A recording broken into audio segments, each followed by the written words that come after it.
can you hear me? I can.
Lorraine, does it look like well,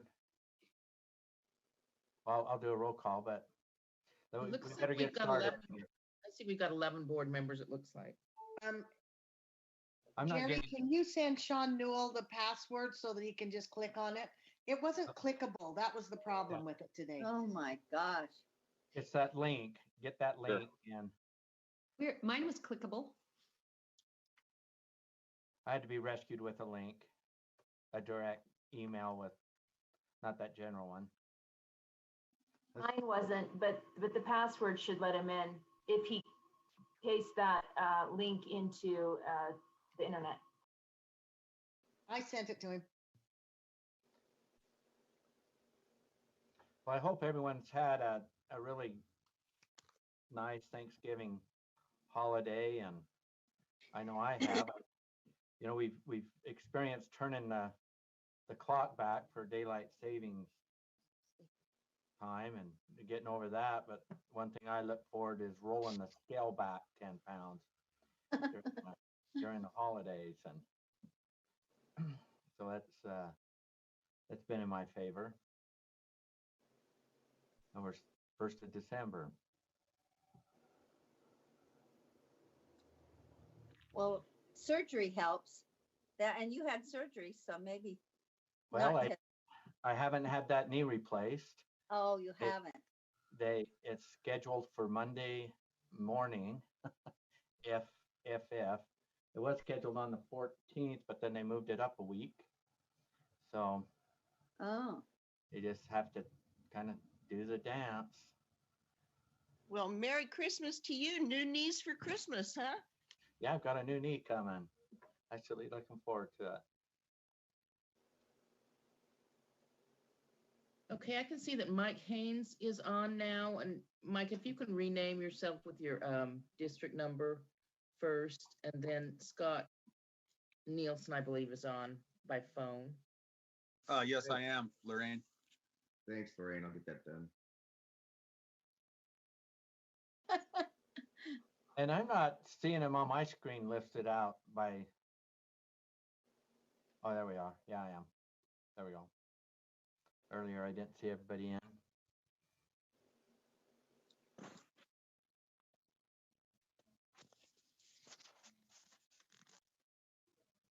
Lorraine, are we good to go? This is Scott. You can see me and everything? You could be seen. Okay.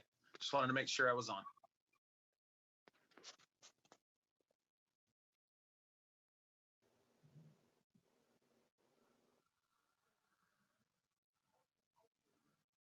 I'm not receiving any emails or texts on board members having any challenges getting in, but we don't have everyone on board. And Chair, I just wanted to let you know we are streaming live on YouTube at this point, just to let everyone be aware. I live in fear every time I'm on in front of this computer screen that I'm live someplace, either on purpose or accident. But okay, well, I think we better get started. Are you ready to go, Vice Chair Cummins? Yes, sir. Okay, thank you. I could barely hear you, but I could hear you. Same. Okay. Good morning. Welcome to our December board meeting. First part of business here is a roll call. So if you give a shout out, that'd be great. We'll start with Member Belknap. Here. Thank you. Member Bolter. Here. Member Cannon. Merry Christmas. I'm here. Very good. Vice Chair Cummins. Here. Thank you. Member Davis. Here, and Janet, I will miss your Christmas party this year.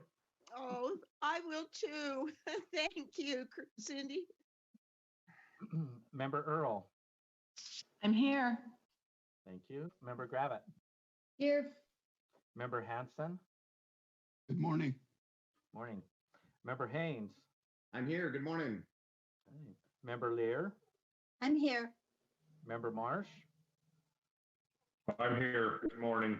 Morning, thank you. Member Nielsen? I'm here, present, sir. Thank you. Member Newell? Here. Member Thorpe? I'm here. And Member Huntsman is here. We have everyone here on board. Thank you. Before we get going, I need to read this statement. As authorized by Utah Code 52-4, this meeting is being held electronically without an anchor location to reduce the risk to health and safety from COVID-19 by limiting the frequency of in-person meetings. So with that said, welcome. I want to welcome all those that are visiting. We have some board members that will be our newly elected board members that will be starting their service the first of the year. Also on board, we have the public. Want to thank all those in advance that are making this meeting happen. There's a lot of support that happens in driving. I call it driving this meeting and putting things up on our screen. And thank you for that work. But let's get right to our business. We have a lot to do today. The first order of business is our board member message, and we have member Jenny Earl.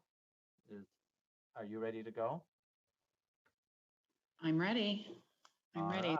Get started this morning. This is one of those bittersweet days, right? Where we make transitions and anyways, so I'm so appreciative to have gotten to know everybody, especially those that will be not returning with us at the first of the year, and to our Brittany Cummins as well. So I've asked Jeff if I have just a couple of images to go along with my message today. So a couple of years ago, my husband and I went on a youth activity up in the mountains of Utah. And there we spent 3 days helping to take care of the food and preparations for this camp. And while we were there, the first day we got there, we were looking for a location to set up our tent. And the initial spot we were going to put it, we kind of looked around. We thought, oh, the morning sun's going to come here and it's going to heat this up. And there were some rocks and some other things. So after looking at the environment there, we took our tent. We found another location that we thought was a little more desirable, and it was a little bit further from the rest of the camps too. And that evening, as we were engaging with other adults within the facilities and such, we met the individual, his name was Jim, that actually set up his tent in the location we were going to set ours up in. And I started telling him, well, I don't know if that's the best place to set your tent. Here's the reasons why.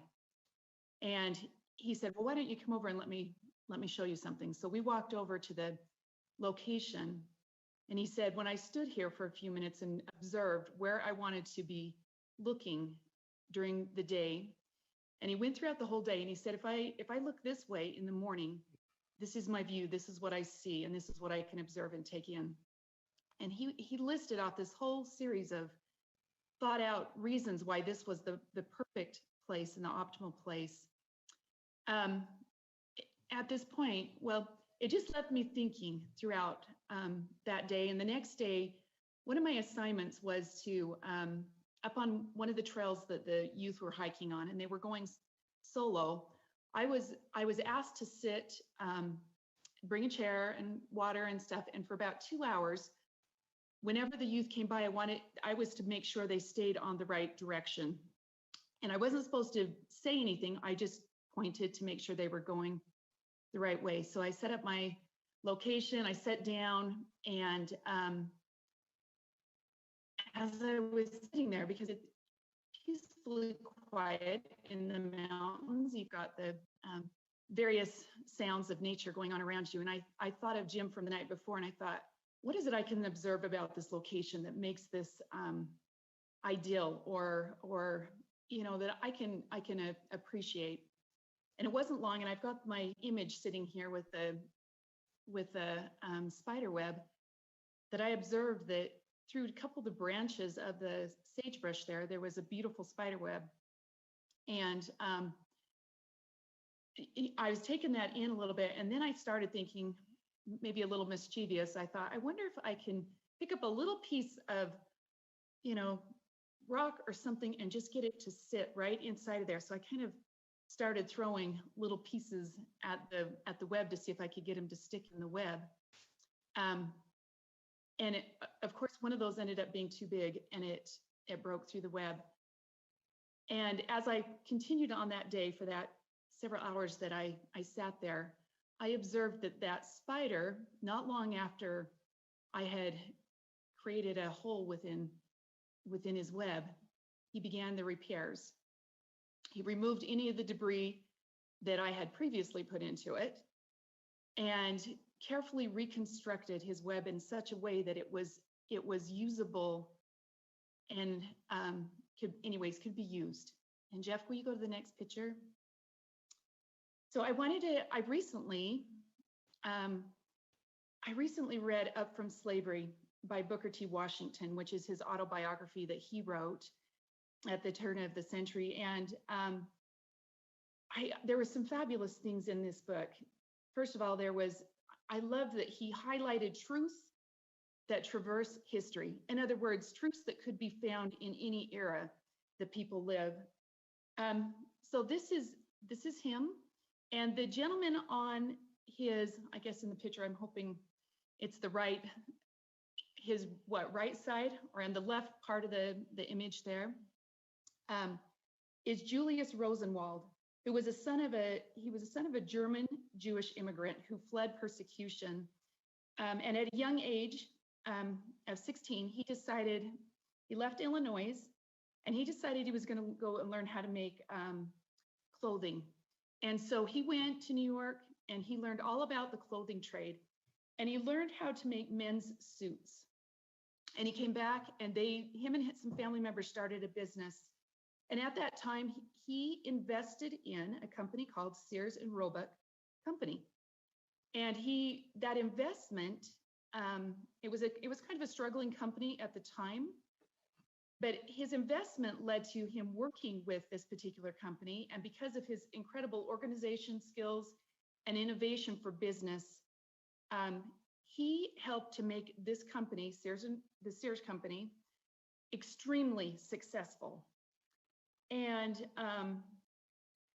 what he did with this is, because of his background, his religious background, they believed in righteousness, charity, and in responsibility. And with the money and the income he earned, one of the things he did is he coordinated with Booker T. Washington, and they began to build. Do you want to go to the next slide for me, Jeff, or the next image? Thank you. It was a three-way partnership. They used the public funds, they used donations, and they used African-American contributions, which were pretty slim at that time, but they were contributions of land, contributions of time. There was various means that they used, but it was the combination of these three things that began to build a series of school systems and education systems to help with the racial injustices that were going on at the time. And 20 years after the beginning of this program, there were 5,357 schoolhouses and other recreational buildings constructed in 15 states. I just wanted to share, I think as we look around us each day, and kind of like similar to the spider web and observing the things that are going on, and history is replete with these kind of examples of people that saw the injustices or things going on around them, and they took the resources and the things that they had, and they made life better for themselves and for others. And it just reminded me, I mean, that's why I was relating it to the spider web, that the spider itself went in and repaired, made things right, and fixed things so that they were workable again. Anyways, that's my thoughts for today. I hope that as we look at the things on our agenda, that we're looking for things that build us up and build our communities up and strengthen one another. So thank you. Thank you, Board Member Earl. That was enlightening. And I appreciate the images too that you brought into your message. Next, we'll have Superintendent Dixon. Are you ready to do the employee recognition? I am. I think I need to be able to share my screen though. Let's see if I can do that.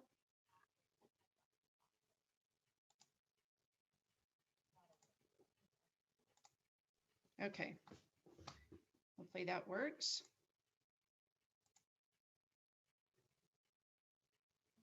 All right, I assume you can see my screen. Thank you. So we're a little bit chagrined that we were not able to honor our April Employee of the Month earlier. And as we left our office in March and leaned into the April board meeting, we just didn't have time to celebrate, although we had a nomination. And many of you know Brian Olmstead. He is a coordinator on the student service side, and he's been with us for a number of years, but just such a great employee. And he was recognized for a lot of additional help that he provided. But I want to share one of the quotes basically that stated from two people. One was from one of his direct reports, and another one was from somebody on the Employee Action Committee. And this is the reason he was nominated. It's about the way that Brian really adds to the morale in our office. He's really intentional about it. So it's one thing to serve on the Employee Action Committee, but it's another just to think about employee morale on a daily basis. And this is one of the roles that Brian fills. So the quote from the non-employee was, Brian's the kind of person I would love to have as my direct supervisor. He's kind, he doesn't micromanage, but he gives you the support that you need to make you help you do your best work. And his direct report said something similar in that she feels buoyed up by his support and always is able to do her best and shine because of Brian's great attitude and knowledge. So Brian is just one of our longtime valued employees, and he has been very passionate about thinking more broadly than his own section and thinking about how he can contribute to the greater good. So you can see that we gave him some jazz hands and took a picture of him while he was driving to make a site visit. And we just really congratulate Brian and thank him for his consistent great work. Our next employee, our December Employee of the Month, can move that slide along, is Leonard Brooks. And Leonard isn't quite as visible. He works in IT, and sometimes our IT folks, we rely on them so much, and they are our unsung heroes, but you don't always get to interface with a lot of them. And Leonard is one of those amazing people. And Leonard took over for somebody who was on a long-term leave of absence. So Leonard has been doing two jobs. And Leonard is described as just always having a can-do attitude. So if something needs to be accomplished, Leonard will lean in and say, I can do that. I will try that. I will fix that. And so Leonard is just such a good human being and a kind soul. And the fact that he was willing to do two jobs instead of one and work extra long hours to accomplish what needed to be accomplished. So you can see we're giving him some love and appreciation online, and so proud of Leonard for being our December Employee of the Month. Now, I think both Leonard and Brian come to the office once in a while. I think Leonard's there a couple of days a week. So he might actually get to use that employee parking space. And of course, they get 8 hours and their mug and everything else that they would get if they were there all the time. But we're so proud of these two individuals and appreciate how they contribute to the greater good, which is always at the end of the day contributing to the well-being of our students. So congratulations to Leonard and Brian.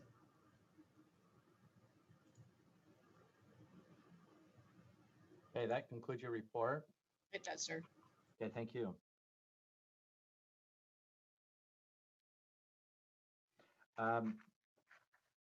Next, we'll have our education highlight. Jeff Van Holten, are you prepared to introduce our guests? I am. Can you hear me okay? Yes. Great. So we have Chad Carpenter and Adam McMichael from the Ogden School District, and they are here today to kind of highlight some very interesting data that they've come across and what they're doing with it in relation to their response to COVID.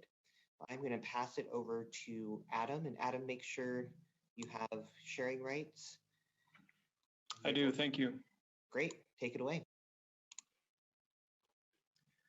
Share my screen, and first off, Adam McMichael again, Director of Student Achievement for Ogden School District. I'm joined by our Assistant Superintendent, Chad Carpenter, and we are so grateful for the opportunity to share one of the stories that emerged from school dismissal and highlight some of the work that we did to meet our communities and our students' needs.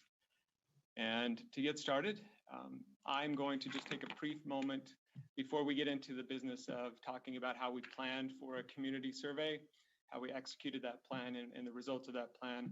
I would like to provide just a little context about our district because it's meaningful to us. In Ogden School District, we have a strategic plan that has some overarching literacy and graduation goals.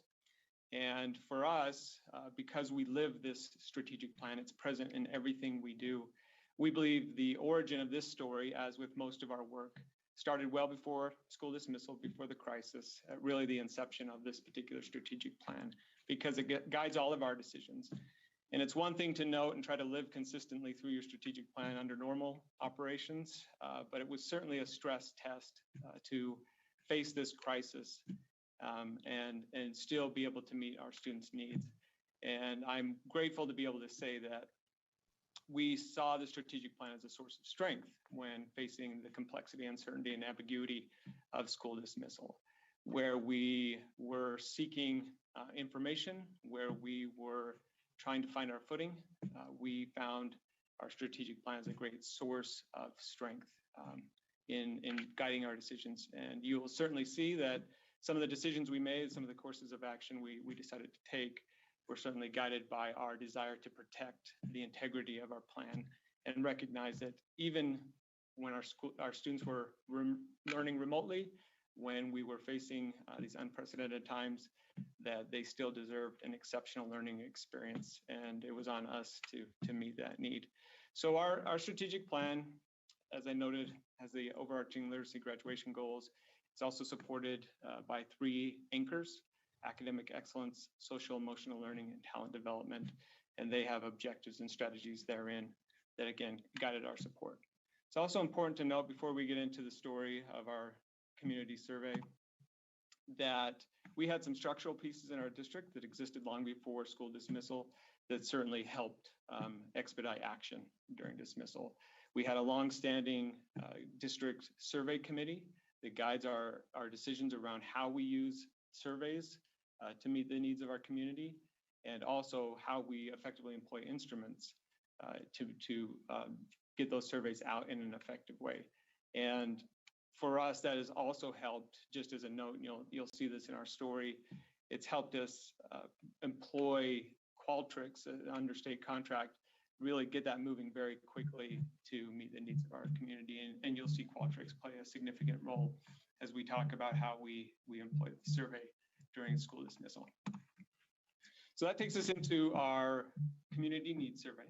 And what we saw as we kind of look back and reflect back on the actions that started in March, we had some critical decisions we certainly needed to make, as most districts did.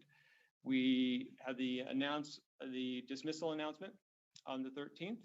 We started preparatory action. We faced an earthquake in the midst of all of that, and then we started dismissal. And one thing, as the district leadership team started to come around and rally around our actions that we wanted to take and the supports we wanted to provide for our learning community, one thing we quickly recognized was we knew we had to modify our systems of support. The way, obviously, our community was engaging with the educational system had fundamentally shifted, and we needed to match that with the supports that they need for their lived experience. However, as you can see here in this timeline, we always look for moments of contingency within our district, within our schools, to be able to respond appropriately based on ongoing collection of evidence about students' needs. But school dismissal, among other things, disrupted our touch points, where we have daily interactions with students, and even the most inconsequential conversations feed us that information that we can then use to inform our decisions. But that was completely disrupted. So that huge gap between March 19th, we knew we had a 2-week kind of buffer in Ogden School District. March 30th was spring break. So we put some plans and executed some plans between March 13th, March 19th to get the dismissal period rolling, and then obviously reconvene with our leadership team and school leaders to take our next steps in action. But we were missing those moments of contingency within there. So we knew we needed to engineer some. And as we met as a survey committee, as we met as a district leadership committee, some questions started to emerge. One was, how might we gain further insight into the lived experience of our families during this period? We needed to know how they were feeling, what they were experiencing with the initial steps of our plan, and how we might better meet their needs, both on the social emotional side as well as the academic side, and just some basic fundamental needs of our families. And then how might we capture actionable evidence to improve our systems of support for our students, noting that we still needed them to achieve at high levels and protecting the commitments that we had made through our articulated goals in our strategic plan. Which brings us to Qualtrics' inclusion in this story is, we also know as a survey committee, we need to make smart use of our tools. And so as we started to answer these questions and design responses to these questions, we looked into our repertoire of available tools, and we found that fortunately we had access to Qualtrics, a very powerful survey tool that perfectly matched this particular need, which would then be able to inform our decisions moving forward. So that takes us back to our timeline. And at this point, I'm going to turn the time over to the assistant superintendent to talk about specific actions we took and decisions we made to fill in that gap, to be able then to intentionally modify our systems of support to meet our students' needs in school dismissal period. So Chad? Yeah, thanks, Adam. Appreciate the opportunity to be here and present this highlight. And as Adam mentioned, we have benefited greatly by the ability to access and utilize Qualtrics as a survey platform. And one of the reasons is it does provide a really robust tool when it comes to analyzing those results. And so we as Adam mentioned, committed to reviewing the results anytime we submit a survey, and really wanted to attack this community needs survey as well as our teacher survey, trying to answer those two questions, right? Really understand what is the lived experience, and then what actions do we as a district need to take to support our families, our students, and our teachers. So the typical distribution methods of a survey, email, website, social media, those are great and fantastic, and we utilize those. But we also knew that there were some limitations on those tools in reaching some of our families during this school dismissal period. So we actually elicited the support of our student advocacy team, and we went to our families. And what I mean by going to our families is during the dismissal period from March to May, we served over 600,000 meals to families. And we thought these are families who are needing our support, and we want to go to them. So we actually went to those food lines with the survey, and we called it the Chick-fil-A method. And if you eat at Chick-fil-A, you'll understand what I mean, but we went with a very positive attitude, trying to communicate with them in English and Spanish and calling them by name. And that was a tremendous benefit to reaching our families. And Adam, if you'll proceed a couple forward there. So once we got the surveys, we immediately started to analyze those. We did that as a senior leadership team. We did that as a district leadership team. And then we also included our teacher specialists in looking at those results. And what we started to find, and Adam, if you'll scroll forward, these slides are going to be too small to read. But this is an example of some of the data that we looked at. And Adam, if you'll proceed to the next one, this is another example. And then even the last one there, Adam. Another example of, oh, actually, we'll have you stop here. But the findings we kind of grouped into three main headings. One was technology, access, the use of smartphones, how are our students engaging with their teachers? The second one was family resources and family needs. And then the last one was really teacher support and resources. And what we did is after we kind of looked through all of the information, we wanted to push that back out. There's nothing worse than completing surveys and never knowing if anything changes as a result of that. We put together 4 or 5 things as represented in this document and pushed it back out. One of the things we heard specifically from our teachers, for example, is, hey, we're still parents ourselves, and we've got children at home while we're trying to teach. And one of the things we did was try and really reiterate there needs to be this balance of work and home life. And so one thing we did was we provided up to 3 days of personal leave.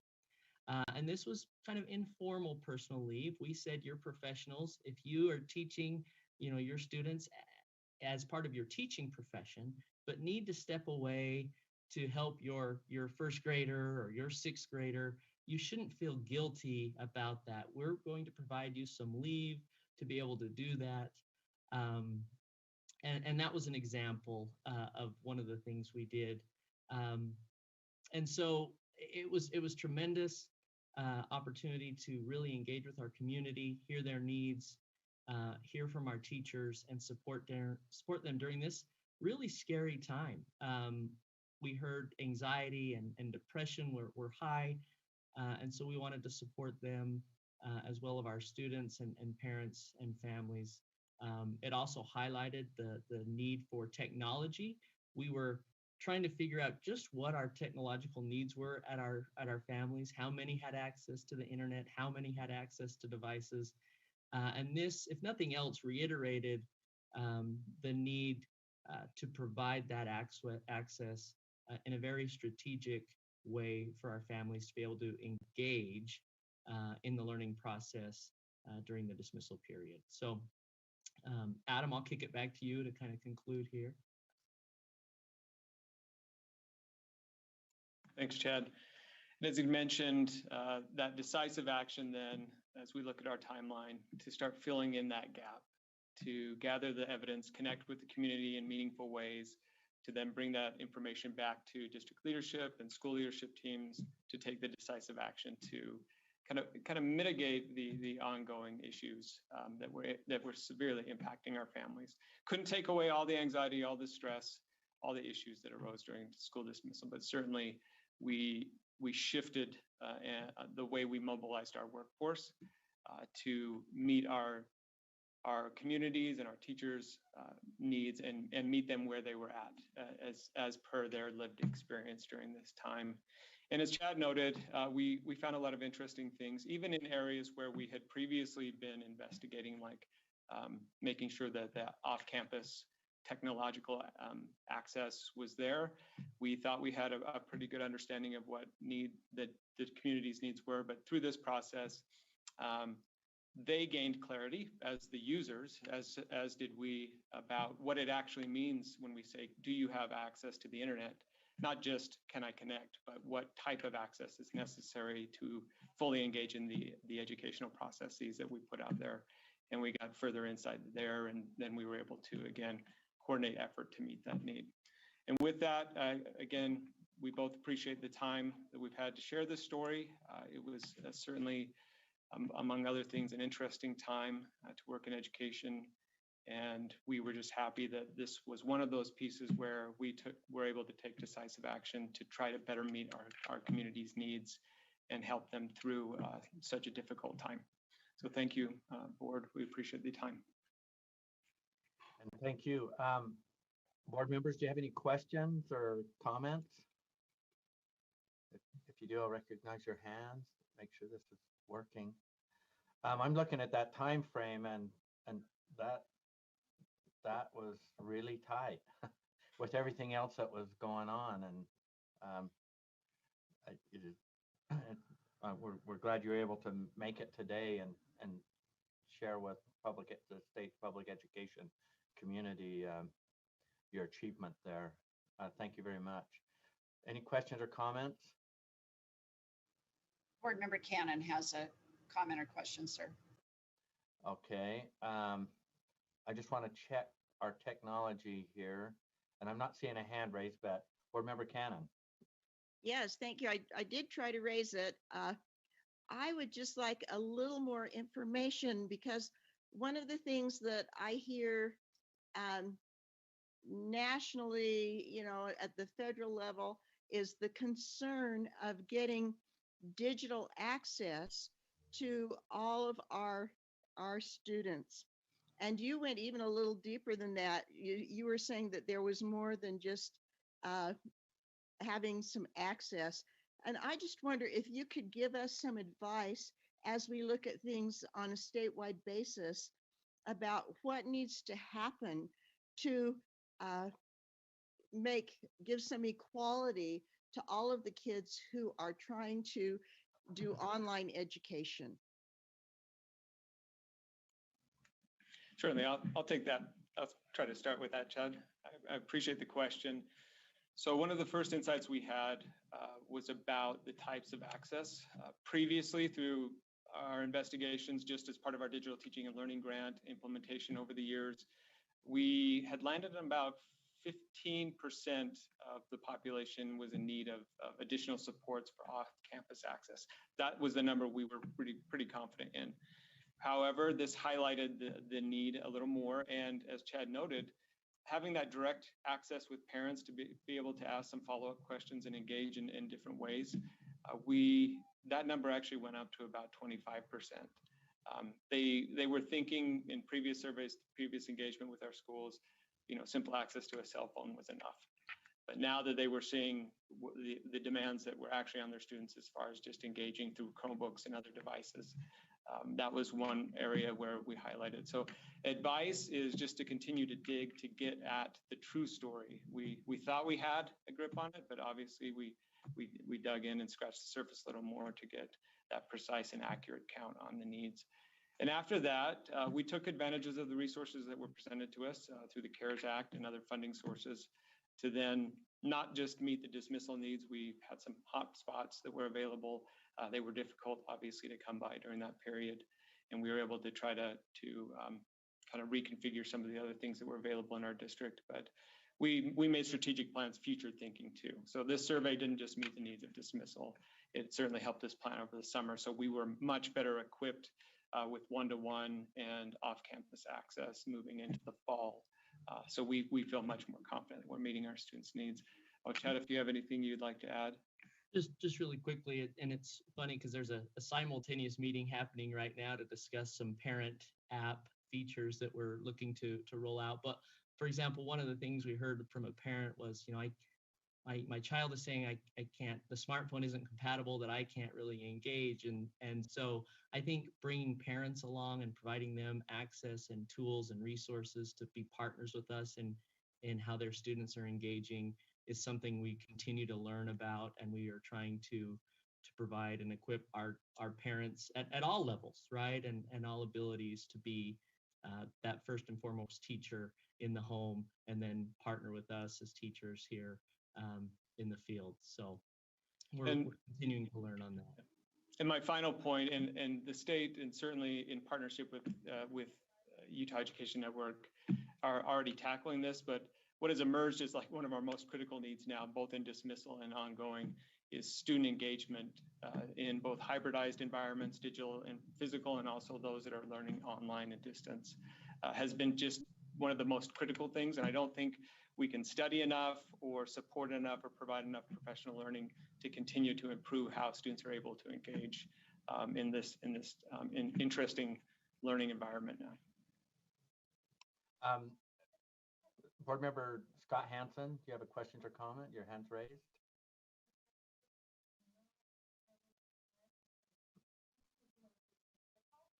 Thank you. Appreciate the time, Chair, and appreciate the folks from Ogden School District being here, Adam and Chad, and the rest of your team. I'd just like to say thank you for recognizing early that the game had really changed. The rules were way different because of what we were experiencing from COVID, and then taking some quick action to not just deal with the problems as you perceived them, but going right out to your customers, your constituents, to figure out what was going on in homes, talking to parents and students, and taking care of your teachers as well. I've just noticed in the community that there's been a real sense of community in Ogden School District, where I think folks feel like they're on the same team with similar goals to still accomplish education, even in this difficult environment that we have. And I wondered if you could just comment on that sense of community, because I've really seen and felt it. If you could give us some words on that, I'd appreciate it. Well, I'll jump in. Yeah, appreciate those sentiments. We are working diligently to provide that sense of community for all of our families and students. You know, I think as Adam mentioned, our strategic plan, we've worked really hard to break down any sort of silo we have, whether it's among departments or whether it's from school to home. We've really made a concerted effort to look at everyone's well-being, which I think is what families are about, right? We care about our parents, we care about our spouses, we care about our children, our aunts, our uncles, and really trying to look at us as a whole, not just as pupils per se, but as people. And so I think that bears out in some of our personnel moves that we've made. We've got school community coordinators in our buildings that one of their main roles is to reach out and support families and students. We've got student advocates, and we've got other personnel dedicated to helping meet students wherever they're at, to reach and be successful, as well as the parents to be successful. They are our tremendous partners, and if they're successful, we're successful, and ultimately our students are successful. So it's a concerted effort to really just have a team approach to getting every student not only across the finish line and graduate, but to success beyond. And to Chad's point too, I appreciate the questions and thank you again for the sentiments. That idea of community continues to drive the questions and the decisions we're making now. We view what's currently happening with ongoing quarantine actions that would take either from the individual level, the classroom level, or even students who are engaged in our online program as a potential, not a threat, but a potential threat to that sense of community. And so in every meeting we have, from our digital teaching and learning team to our other content teams to working with the principals, we bring that up. We don't want the disruptions to the core classroom to be a barrier to continuing to engage parents and students in the community and to build that whole learning community collaborative action moving forward. And that's one of our ongoing challenges, is just to make sure that we can stay connected as a community, even though we are spread out in different types of environments this year. Well, thank you. I'm not seeing any other hands raised. One other point that if you want to speak to this, you can, but you did speak earlier, and this is part of a lot of recipes for success that I've seen in other LEAs, but there's a part of in all this is knowing and using your resources, and the game changer in this is recognizing and knowing and using your resources. And that's one thing that I've seen as you've done your rollout here is recognizing your employees and their strengths and their capacities, and they've changed. It's changed. They've been dealing with the change, and it's amazing to me the talent that you have in your district, in your LEA, and the talent that's in others also. So can you speak to any of that on the talent side? Ed, would you like to take a stab at that first? We've kind of joked that, and I've heard it before, that this year, whether you've taught 35 years, 20 years, this is your first year. It is a first year for all of us in all of our positions, and really started with March being our first day on the job, March 19th, so to speak. And I think it's recognizing, as you said, that we all have unique talents and abilities, and providing some grace as we all learn some new responsibilities and new approaches, and also looking for those pockets of innovation and celebrating those. And I've just been super impressed by not only the teachers here in Ogden, but my friends and colleagues in other districts have taken this crisis and have really not let it go to waste. And so we've tried to make a concerted effort, as evidenced by kind of some of the actions we took in terms of supporting them with their home life. Even utilizing, I didn't mention this, but the state has put forth kind of some trauma modules, and we actually asked all of our teachers to go through those trauma modules because this event has been traumatic for students. And we knew when students eventually did come back to the classroom, they were going to have experienced some trauma. So when we talk talent development as one of our anchors, we're continually trying to improve and expand our toolbox and say, here, students are going to come back with some trauma. How can we be better positioned to support them in this? And so talent development is just a continual cycle of learning here in Ogden. And taking advantage of that, just another point, I believe one of the best moves we made during dismissal period was clearly recognizing the capacity of our teachers, and that's our core strength in our district and meeting our students' needs. And so we mobilized some district-wide collaborative team meetings as part of our just general commitment as a PLC. And so grade level or content level teachers were coming together weekly in virtual collaborative team meetings, facilitated by our district specialist, just to share, promising practices, best practices, what happened in the virtual space and meeting your needs, where have you found success, what are some practices maybe we should not revisit now that they have proven unsuccessful. Really leaning into that action research model, because it was all uncertain, it was all unknown to us, and we were trying to learn on the job as well. And at the center of that certainly was the teacher experience. And so they learned together, and I couldn't have been prouder of the efforts, what I witnessed in those meetings as well. That certainly contributed to our overall success. Well, thank you for your presentation today and sharing the success that's happened in Ogden District. And we are looking forward to continued success, and thank you for your example also. Not seeing any other comments. Have a great day. You're welcome to stay with us through this board meeting. It's still a lot on our agenda, but we're glad you were able to participate today. Thank you. Appreciate it. Thank you. Next, board members, on our agenda is recognition of our outgoing members. What will happen here is I'll recognize a board member, and Brittany and I will alternate. And as we prepared a brief little kind of statement.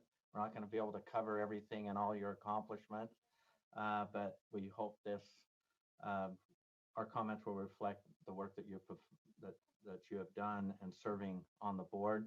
Again, we have at the end of our meeting another opportunity for comments, but we'd like you to, if you want to take the opportunity to speak after your recognition, you may, or you can pass to the end of the meeting. So I'm gonna go first here, and one thing that I hope I can get through it. These are always hard for me. These are not goodbyes, but it's see you later, because it always happens. We still see you around in the education community, and you're passionate about it. And I don't know if it's watching a lot of Hallmark movies or something, but sometimes my eyes just leak. So if I end up turning my viewer off, it's because my eyes are leaking. And I don't even have a Kleenex around here, but I do have a few masks I could use. So thank you. First of all, I'll just get started. Board member Lorianne Thorpe, District 3, was appointed by the governor in February 2020. Although her tenure has been short, it has been impactful. Lorianne came to the board with a deep background in special education and advocating against child abuse. Her extensive knowledge and efforts have been a major asset for an area in education that needs strong advocates. She helped the board with navigating major changes in the special education manual and provided a much needed voice for our most vulnerable student population. She also partnered with school counselors to improve child abuse prevention work in schools and worked with USBE staff to discuss options and opportunities. In her time on the board, she served on the Law and Licensing Committee, participated in NASB LEAP cohort, and provided key input to the SHARP survey. As a board member, we have had the privilege of engaging with her warm and kind demeanor and benefiting from her expertise. We thank her family for their support as she worked to make remarkable difference in the lives of so many students in Utah. Lorianne, we thank you for your service and look forward to seeing you often as a continued advocate and voice for Utah students. Board Member Thorpe, thank you again for your exceptional service. Board Member Thorpe, if you'd like to comment, you may. Well, thank you very much. I certainly appreciate that. That was an unexpected kindness. It's been my absolute honor and pleasure to serve on the board. I wish my term had been a little longer, but I like to think of it as a condensed experience because I probably had quite a few more board meetings than anyone who's served as short a term as I have. So I'd like to think that it's been a pressure cooker situation, but I have thoroughly enjoyed every minute and my association with all of you and state board member staff who are just phenomenal and really are the reason that I even threw my hat in the ring when this opened up, because I so honor the work that they do every single day. Our USBE staff is just outstanding. And I saw firsthand when I worked there, of course, that how everyone just works every single day so hard to ensure the best possible outcomes for students in the state of Utah, and always at the forefront of every meeting, every conversation, every interaction. It's what is in the best interest of kids. How can we best support kids, especially at-risk kids or kids who don't have the same access as others? And it's just been a phenomenal experience for me. Thank you for inviting me and for teaching me how to be a board member and for mentoring me. All of you have done such an incredible work to help support me in that way. So thanks again, and it's been my honor. Thank you, Board Member Thorpe. Brittany? Hey, my mic was quiet earlier. Is it picking up okay? I can hear you. Okay, good, because the world has to hear this, okay? Jennifer Gravitt, District 4, is completing one term on the board after winning her election in 2016. Jenny joined the board coming straight from the field and has been a fierce advocate for teachers and students. She's been a leader in shaping an in-field perspective that the board has benefited greatly from having. She has spent countless hours working with USBE staff and others to ensure that the work being produced has an eye for real-life implementation and impact. She also has done invaluable work in making sure our underrepresented students are seen and heard. In her time on the board, she has served as Standards and Assessment Committee Chair, represented the board on the Utah Underage Drinking Prevention Program Advisory Council, Teacher of the Year Selection Committee, UPAC Process Review Task Force, participated in the NASB LEAP cohort, and participated on the Eliminating Barriers Task Force and the High School Graduation Course Requirements Task Force. She has done all of this with tenacity and grace while still maintaining her full-time teaching position and doing so in rock star fashion. We are so lucky to have her with us. She is truly the board member teacher of the year, if ever there were one. Thank you, Jenny. Board Member Gravitt, do you want to? Oh my gosh, you guys, Brittany, I wasn't gonna cry, and now way to go. Now I'm getting all weepy, but oh, I'm gonna try not to cry, but I just want to say quickly that, oh my gosh, for somebody who had no idea she was going to do this, I think it was the day before the filing deadline, somebody called me up and said, hey, would you consider filing? And I said, I could do that. Well, you know, I did it, and here I am, and it's been 4 years later. And I was actually thinking the other day, you know, what was before Jenny like as opposed to after Jenny? And I thought, well, before Jenny could see, she didn't need glasses. Before Jenny didn't have gray hair. Before Jenny was 20 pounds lighter. Before Jenny, oh, here's one. Before Jenny would see an exit sign like the one by Hillfield, exit 404, and she wouldn't think to herself, R277404, requirements for assessment for student achievement. Oh my gosh. I see exit signs now and I'm like, board rules. But you know what? After Jenny, I had no idea I would love this so much. In my 9th grade class, I was voted most shy and most talkative. And I don't know how those two things come together, but when I care about something and I care so much about all of you, and I have such admiration for the work that you as board members do and staff. I don't think I've ever met such brilliant people in my life. And I've enjoyed learning from you. And I am so much, after Jenny is richer in her connections. And I'm going to miss you all so much. And it's like, yes, I'll have more time, but my heart hurts. But anyway, it's been such an honor to work with all of you, and I'm really going to miss you, and I'm going to keep following you, and I have a whole new appreciation. And thank you so much, everyone, and keep up the good work. Thank you, Board Member Gravitt. Next, my privilege here. This will be Board Member Sean Newell, District 10, was appointed by the governor to the board in February 2019. He was brought to the board with the deepest community experience we have ever seen in a board member. He is truly a man who is known and seen everywhere, as he has strived to bring whole child perspective into a new light.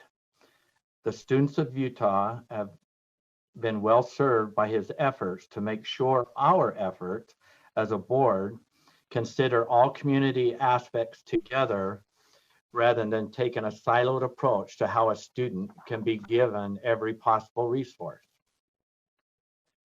His dedication to closing achievement gaps across student populations will be work that we anxiously continue to move forward.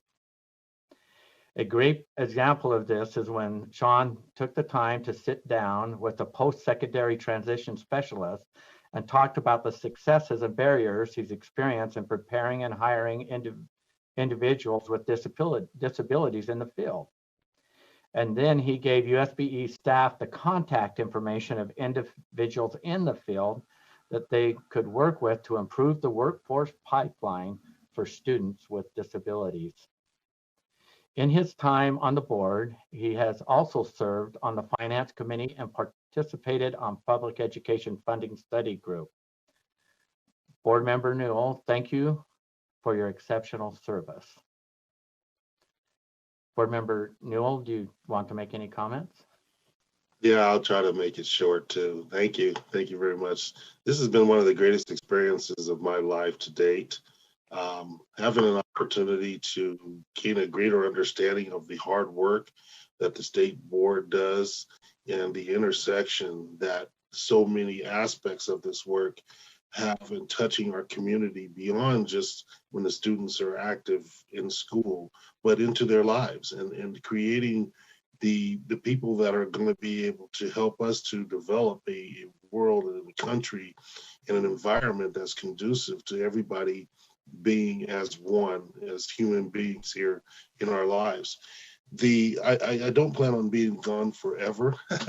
I just take on other assignments and choose to continue to see where I can impact education in a way that's positive and also in a way that is understandable for all of our community stakeholders. We're working now on equity, and this is a hard lift for everyone. And it's difficult for people to understand, but we have to go to the hard, difficult places and have those hard conversations for us to be able to grow as individuals, to be able to gain that understanding of what equity is and how it impacts us every day in our lives.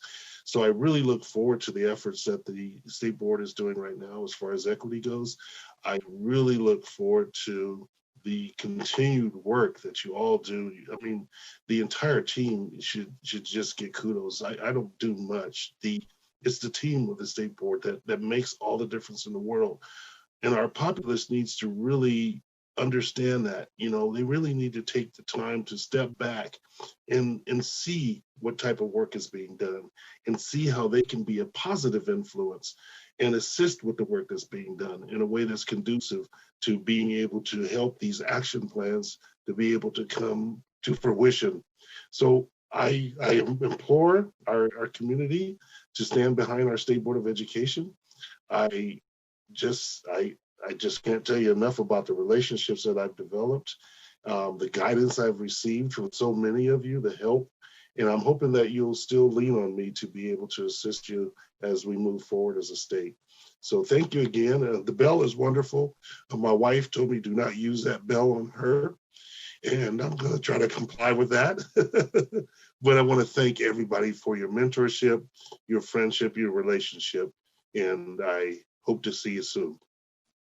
Thank you, Board Member Newell. Vice Chair Cummins.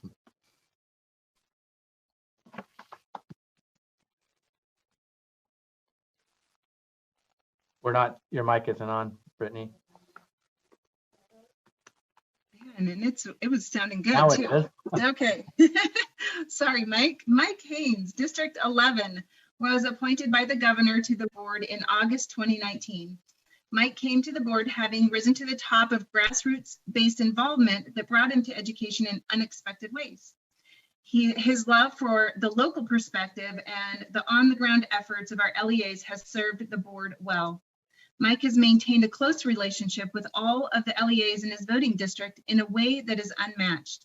He truly is a man of the people, looking out for the students, families, teachers, and stakeholders in his area. He has always been on the ready to meet the needs of those he represents and to make sure they are kept in the loop. He even recently engaged with a teacher in his voting district that wanted to bring the legislative process to his students. Mike single-handedly coordinated USBE staff to provide legislative process education, coordinate possible bill sponsors, and is now assisting 3 high school classes in bringing to fruition actual bills for the upcoming legislative session. He will stop at nothing to bring the process to the people. In his time on the board, Mike has served on the Law and Licensing Committee, represented the board on the USBE, IT Governance Council, and NASB Bylaws Committee, and has served as liaison to the State Charter School Board. Thank you, Mike. Board Member Haynes, would you like to comment? Yes, thank you, Chair Huntsman. Thank you, Vice Chair Brittany Cummins. That was very kind. This has been a great honor and pleasure to work with all of you in doing such great work for the great kids of our state. I love helping kids. I love education and the value it brings. And I'll miss working with you and doing the work that we have done. This year has been quite the year with a lot of firsts. I think it was Chad Carpenter from Ogden that said, it's the first year for everybody this year. I thought that was a great quote. No matter how long you've been in education, it's a first year for everybody, but there were a lot of firsts this year, and what a great staff at USBE who have all stepped in and given 110% to do what was needed. And their effects have been felt everywhere throughout the state. And one thing I do want to say, as great as it is to be in the schools and visit with such great people, our teachers are wonderful. I love them. Can't say enough good about them, and the administrators that continue to give and do all they can to meet the needs of their students. One of the greatest honors for me is to accept all of the thank yous that come to me in behalf of the board, and that's been a lot of fun. And the work that is being done here on the board and by the staff is appreciated by so many, and those thank yous may not come to you directly, but as I've said, they have come to me often. Every time I enter a school, people find ways to recognize the great work that's being done by you and our wonderful staff and so many. So that's been probably the biggest honor that I've had in serving. And thank you again for your friendship. Great people, some of the greatest people I've ever worked with right here in education. So thank you for all you do. And like Sean said, it's not goodbye. I'll still be around and hope to see you often. So thank you again. Thank you, Chair. And thank you, Board Member Haynes. Next, Board Member Mark Marsh, District 12, was appointed by the governor to the board in August 2019. Mark came to the board after serving on his local school board and with his service with USBA, bringing with him a wealth of knowledge and experience regarding the local school board perspective. We as a board have been so lucky to have Mark bring his knowledge in shaping the policy and rules that have moved forward. We are also lucky to have Mark, who has become the unofficial seconder of the majority of our board motions. He never skips a beat, making sure our meetings keep moving. He truly shows it's the little things that matter. Mark also has been willing to step in and provide staff with countless hours of feedback and perspective.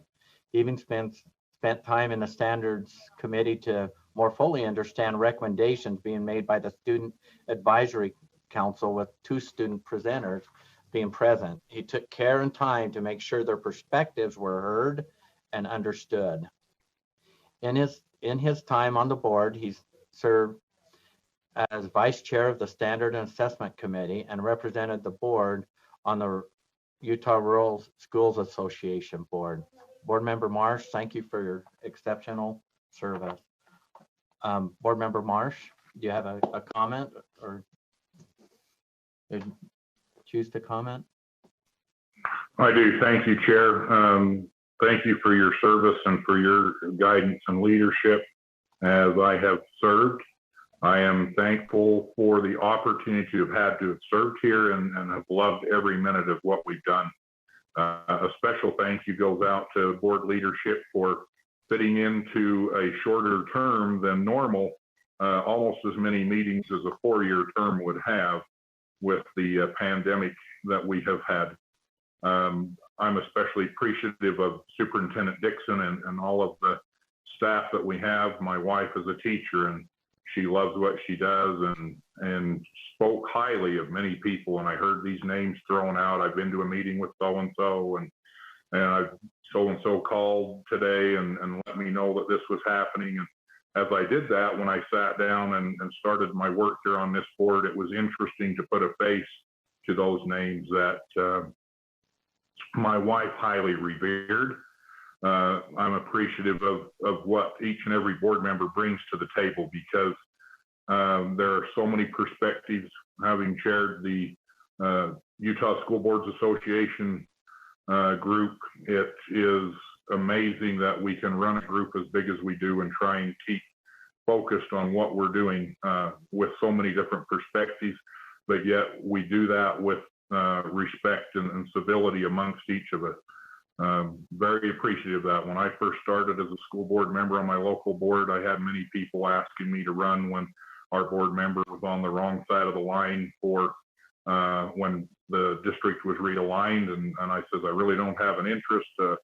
And then finally, I gave in and said, okay, if nobody signed up by the noon of the last day, give me a call back. Well, they all called back, and I said, okay, I'll go down, I'll do it. And I thought I'll just do it.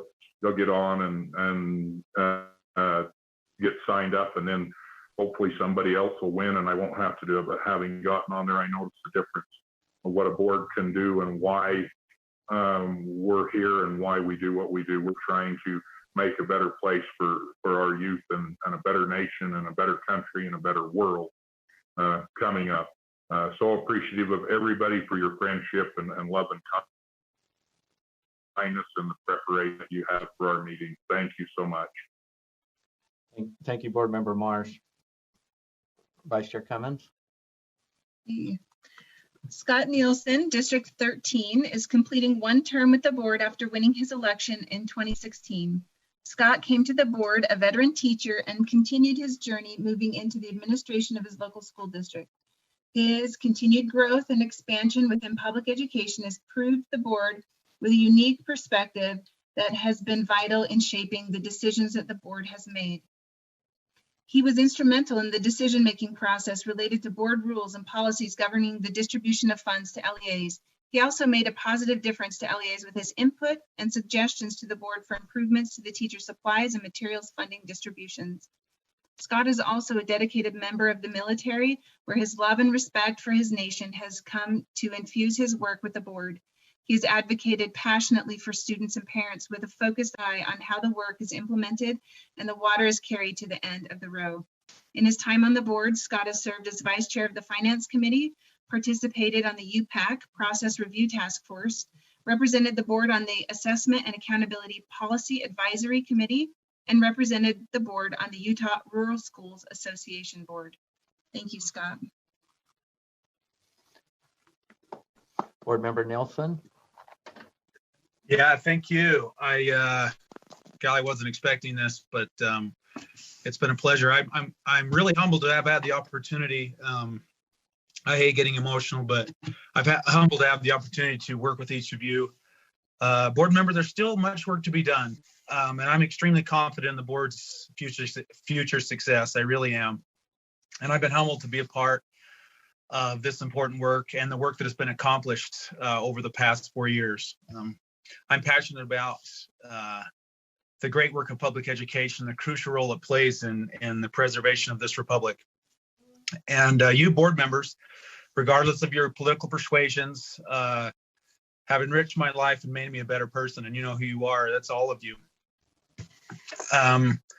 We all want the same thing, and that is the success of Utah's most cherished resource, and that's our beautiful school children. Today, I'm really grateful. This time of year, but I'm extremely grateful to God, my wife, and each one of you. And I will continue to work tirelessly for the board's success behind the scenes and for Utah kids. It's been a passion of mine. And, you know, since I was young, since those teachers that I felt like when I came from a broken home, those teachers that really, in many ways, saved my life and helped me to become the person that I am today. So I love each one of you, and I'm grateful for your friendship. So board members, public education is great work, but let me assure you that I really, truly believe that our best days are ahead of us, and it's been my pleasure to work with each and every one of you. So thank you. Thank you, Board Member Nielsen. Okay.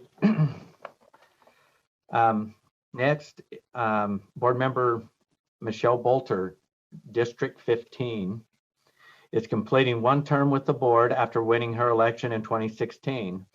The board has been so fortunate to have such a passionate advocate for parents' rights in Michelle. She joined the board after co-founding 2 parental rights groups and has been true to her mission in making sure these rights are protected.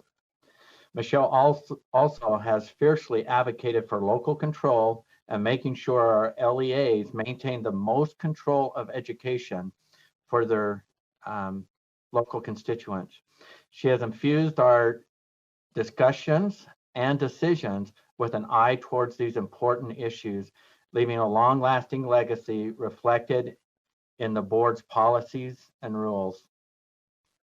Michelle has spent countless hours working with USBE staff and stakeholders to ensure the important rights of student data privacy were also protected. She also spent the most of any board member when it came to traveling and reaching the room where it happens. This fact, and I think most of you recognize she lives in the very southern part of our state there. This fact never deterred her, and she has always made sure to show up for her duty as a board member. We will greatly miss her unmatched dedication to the work this board does and the impact on the lives of families. In her time on the board, Michelle has served on the Finance Committee and Audit Committee, served as the chair of the Law and Licensing Committee, participated in the NASB Government Affairs Committee, and participated on the Eliminating Barriers Task Force. Board Member Bolter, thank you for your exceptional service. Board Member Bolter. Thank you. This has been kind of a bittersweet. I don't know. We can barely hear you. Oh, Sorry. You hear me better now? Yes. Thank you. Okay.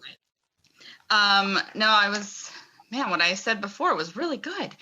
I have been on kind of an emotional roller coaster, realizing that my time on the board was going to be ending because I've loved serving with all of you. So I've been really sad to leave, but then I've also been really excited to be able to return back full time as a mom to my one son that's left at home. My other two are going to be leaving, and I'm looking forward to what's up next in my life. I'm going to be a grandmother. Can you guys believe that? Yeah, congratulations. And so I'm looking forward to spending time with my future granddaughter that will be born in April. And I have loved serving. I've loved serving under one of the best board chairs, which was Laura Belknap. She gets things, going quick. And I've enjoyed the Finance Committee a lot more than what I thought I would ever enjoy. And I've enjoyed serving all of you and learning and being stretched. And I hope that I come out of this experience a better person. And this definitely isn't goodbye, but it's just a see you all later. Thank you, Board Member Bolter. Before we move off this agenda item and we have other time at the end of the meeting and board member comments and my chair comments to talk more about where we're going. But before we leave this, Superintendent Dixon, did you have a comment or some comments? Yeah, just on behalf of staff, hopefully we have the opportunity to reach out to all of these board members personally, but I just want to thank you for your, try not to get emotional. As staff, we consider you to be our friends and our bosses. It's a little odd to have 15 bosses, I'm not gonna lie. But I love that I get to know you as people and individuals, and then see you collectively bring your perspectives together to do what's right for our students. That's such a marvelous part of our process. And it's messy sometimes, and it can be frustrating and emotional. But at the end of the day, you all come together to create policy. And we love being a part of that and supporting you in that process. And as part of that process, we really get to know you as individuals. So we have this collective love and appreciation for you. And we have this individual love and appreciation for you. And you all have really big shoes to fill. All of the outgoing board members are just people we love and admire. And we're here as your supporters in the future. So if you ever need us, look back on us, your staff, your prior staff as friends and fans. And thank you so much for your service to our students and our educators and staff. We so appreciate every little thing that you've done, whether it's been public or very private. We get to interact with you privately as well. And we know the dedication and time you put in to trying to understand processes and what our staff does and what's happening out in the field. So just can't thank you enough. And this comes from me personally, but also all the staff that at the State Board of Education. Thank you. Thank you.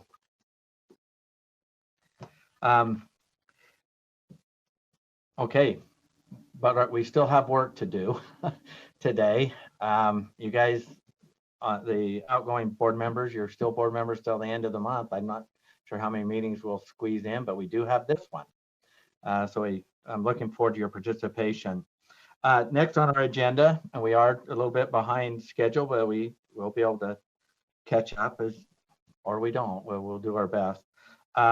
Next is our public comment portion of this, and all of our participants have been told they have 2 minutes. We know time is short, and Lorraine, I think you have a way to communicate when that time's up. But first of all, we'll hear from Julie Nance, and if I pronounce your names wrong, I apologize. But Julie, are you ready to come on? And then is that Jonan, I think, is on deck. Julie, are you with us?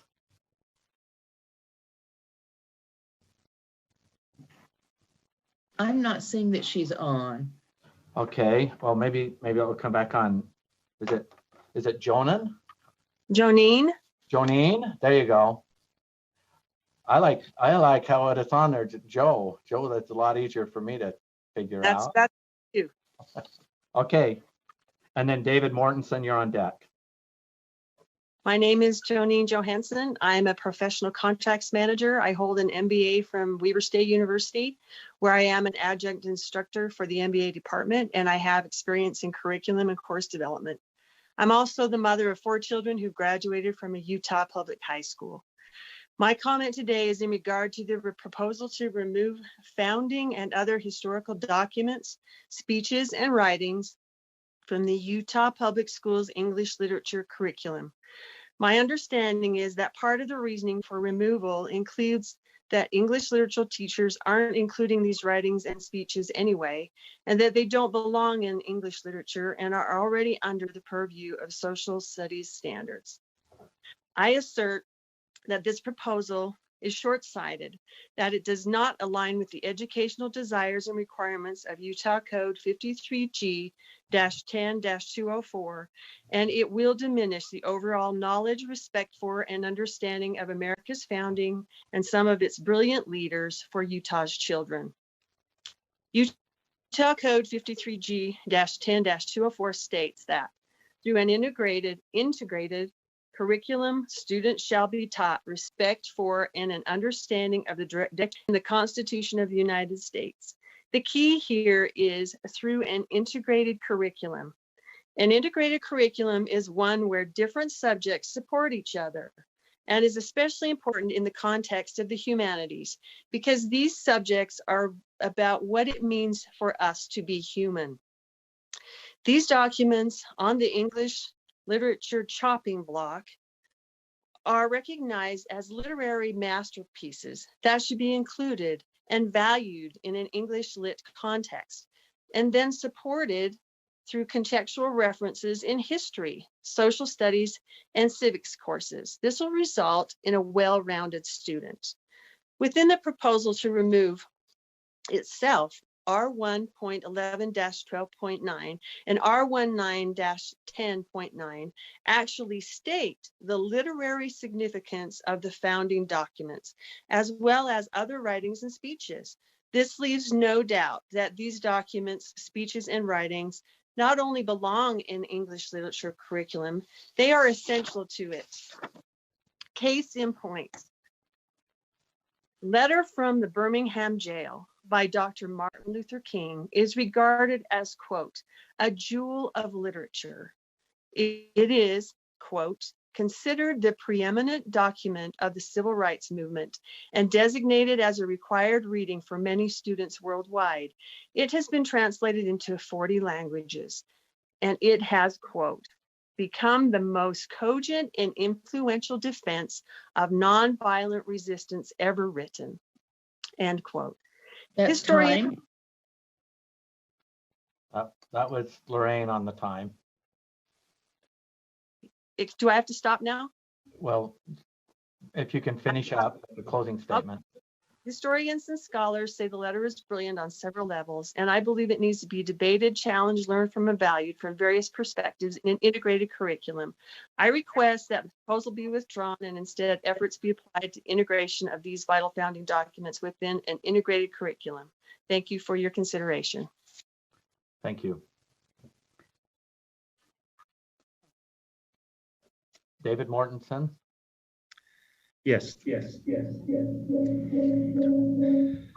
for this brief opportunity to address the board this morning. My name is David Mortensen, and I'm an attorney with Stoll Reeves representing American Preparatory Academy. Later today, the board will be considering an audit of APA's special education expenses from 2019.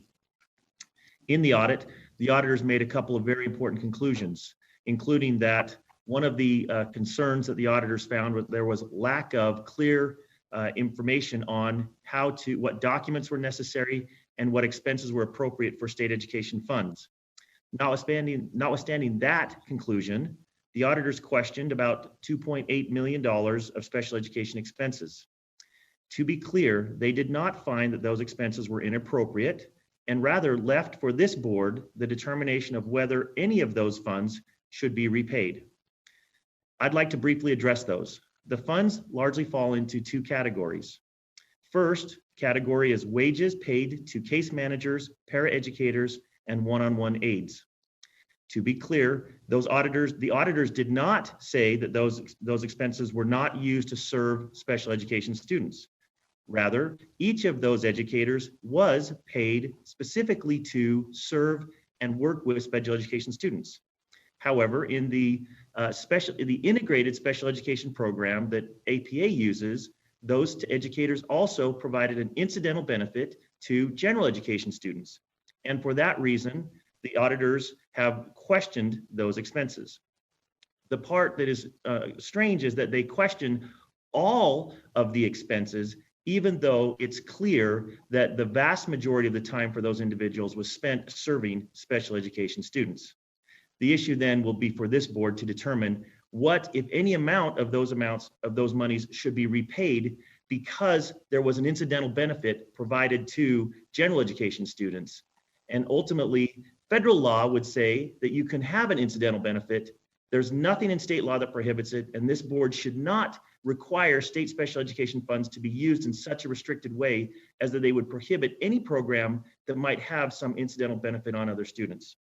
The second category of expenses is expenses used that are costs, hard costs. In those situations, the auditors did not question that whether those expenses were used to pay pay for special education services. Rather, they were concerned that APA didn't dot every I and cross every T of its own procurement code. They didn't conclude that APA failed to comply with state law. Rather, they concluded will you please wrap up? Sorry? Mr. Mortensen, your time's up. Do you have a Oh, closing? I apologize. I didn't hear someone say my time was up. Thank you. I apologize. Thank you. I have a little 2-minute watch or clock here timer that helps me. So go ahead. Please finish. Last statement. I'm giving you your last sentence. Okay, last sentence. Ultimately, those costs were all incurred for special education services. APA may not have complied with its own procurement code, but that's never been a basis for refusing to allow those expenses to be reimbursed with special education funds. I hope today that you'll very carefully look at that audit and the response and recognize the importance of APA's special education system. Thank you. Okay, thank you. Carolyn, is it Charette? Yep, I see her. There she is. Hi. Okay. Yes. 2 minutes, please. Yeah, thank you. You may be surprised to learn that if you vote to enact a penalty on APA today, we still would not have the information we need to bring our program into compliance, which I assume a penalty would be stating that we are not in compliance. And I want to just state it's our desire to be in compliance at APA. We still don't have the information that we need because the special education staff at USBE has failed to meet with us to discuss their concerns about our specially designed instruction. For several years, actually, we've been hearing rumors that the USBE staff has concerns about our specially designed instruction. In fact, as far back as May 2019, we had a site visit and we thought they were going to talk to us about it. We were all gathered with 30 people in a room. And yet at that point, they actually started the meeting by saying, we are not going to talk about specially designed instruction with you. We were excited last year when the mediator met with us and said, notice this big communication gap and said, we need to put a conference into this mediation agreement. You need to meet as a group together and talk about these 4 specific areas about special education. This was supposed to happen in January 2020. The conference from the settlement agreement never happened. And we were stunned that the staff is that reticent to meet with us. So we just have the question, why are they so reticent to meet with us? We hope that we can meet to discuss these things, and we think we should meet before you decide, or before you vote on a penalty. At least we should have that meeting that the mediator asked us to have. So I would just, the last question I have is if after 18 years of running a highly popular and successful program, the USBE staff decides there needs to be changes, shouldn't an LEA be given some time to implement the changes before a penalty is imposed? We haven't even been told what the actual problem is. We have a penalty on the table. It doesn't make sense to me, and I hope you'll ask that question. That's all I have. Thank you for your time. Okay, thank you. Dee Henderson. I think this issue is actually much simpler than we've had great attorneys like Dave and Director. You're not. Okay, yeah, you're D, right? I'm seeing something coming. D. Okay, all right, it shows a different name on my screen. Okay, go ahead, D. We've had great administrators, great attorneys on both this issue arguing about the details. Over the weekend, I watched the movie Ford versus Ferrari. And during that movie, Ford replaced the entire brake system and Ferrari called foul. And there became a squabble with the referee about whether or not they could do that or not. Ford went on to win and be successful, and Ferrari was upset. We have 100% satisfaction rating with our SPED clients, and the state has encouraged us to innovate. And this whole argument is about whether or not we could replace the entire brake system instead of rotors and calipers. I would encourage you guys to think about the overall mission of encouraging charters to innovate and not send us a bill for 2.7 million because we did that. Okay. Thank you. Next is Trent Staggs. Is he on? No, Trent is a parent at our school, but he was able to send each of the board members, he was on early here, he had to leave about 5 minutes ago. He sent each of the board members a letter that included a parent petition. And I would read that in his place, but I don't need to. All the board members should have a copy of that email. Okay. Maybe you could just confirm that you've received that. Okay. Yes, okay, Yeah. Great. Great, thank you. Okay, thank you. Julie Nance, is she, is anyone recognizing her as being on a line? Are you seeing that, Lorraine? I'm not seeing her name. Okay, well, this concludes our public comment section. Next, we'll move to our Utah Schools for the Deaf and Blind. We'll start off with, this is an informational item. We'll start off with Carl Empey, the Finance Director. Carl, you ready? I am. Good morning, Mr. Chair, Madam Vice Chair, and board members. Happy holidays to each of you, and thank you for your public service and your contributions to USDB. The financial report this morning is for the 4 months ended October 31st. We are financially solvent and in a strong financial position. On the first report is the financial report. It shows that we've received inflows or transfers from the state and the state office in the amount of $15.4 million. Our outflows or our expenditures were 11.7 million. So our inflows exceeded our expenditures by about 3.6 million. A large part of that is the advance from the state office to help us pay our monthly transportation expense to Wasatch Transportation. The number of students that we served as of the end of October was 1,666. Our enrichment fund balance is $1.3 million. Our donated fund balance is $267,000, and the balance in our foundation account is just over $1 million. The next report that's just pulled up on the screen is the budget status report that gives all the granular detail of the numbers that I just reported. Are there any questions that any of the board members may have? Questions from board members on the information that's been shared and also what's been in our packet? I'm not seeing any hands raised. Director, Okay, thank you. All right, the next report is our donated funds report that just lists all of the accounts that we have that totals $267,000. And then the last one is our enrichment fund projects, where we've got $1.6 million in projects that have been approved. We've spent $221,000 through the end of October, and which gives us a balance of about $1.4 million to spend through the end of the year. That is my financial report for the month, Mr. Chair, unless there's any questions. Questions or comments from board members? Board member Belknap. Yes, thank you. Hi, Carl. I have a couple of questions. One, if you have almost 1.4 million to use by the end of the school year, what are the plans for those, and do you have business cases for those? We've got the biggest items are those last three items on the report, Chairman or Board Member Belknap. The audiology van for $200,000, a small school bus for $80,000, and the online course curriculum for the deaf school of $240,000. Those are all underway. The audiology van and the small bus need legislative approval in the general session.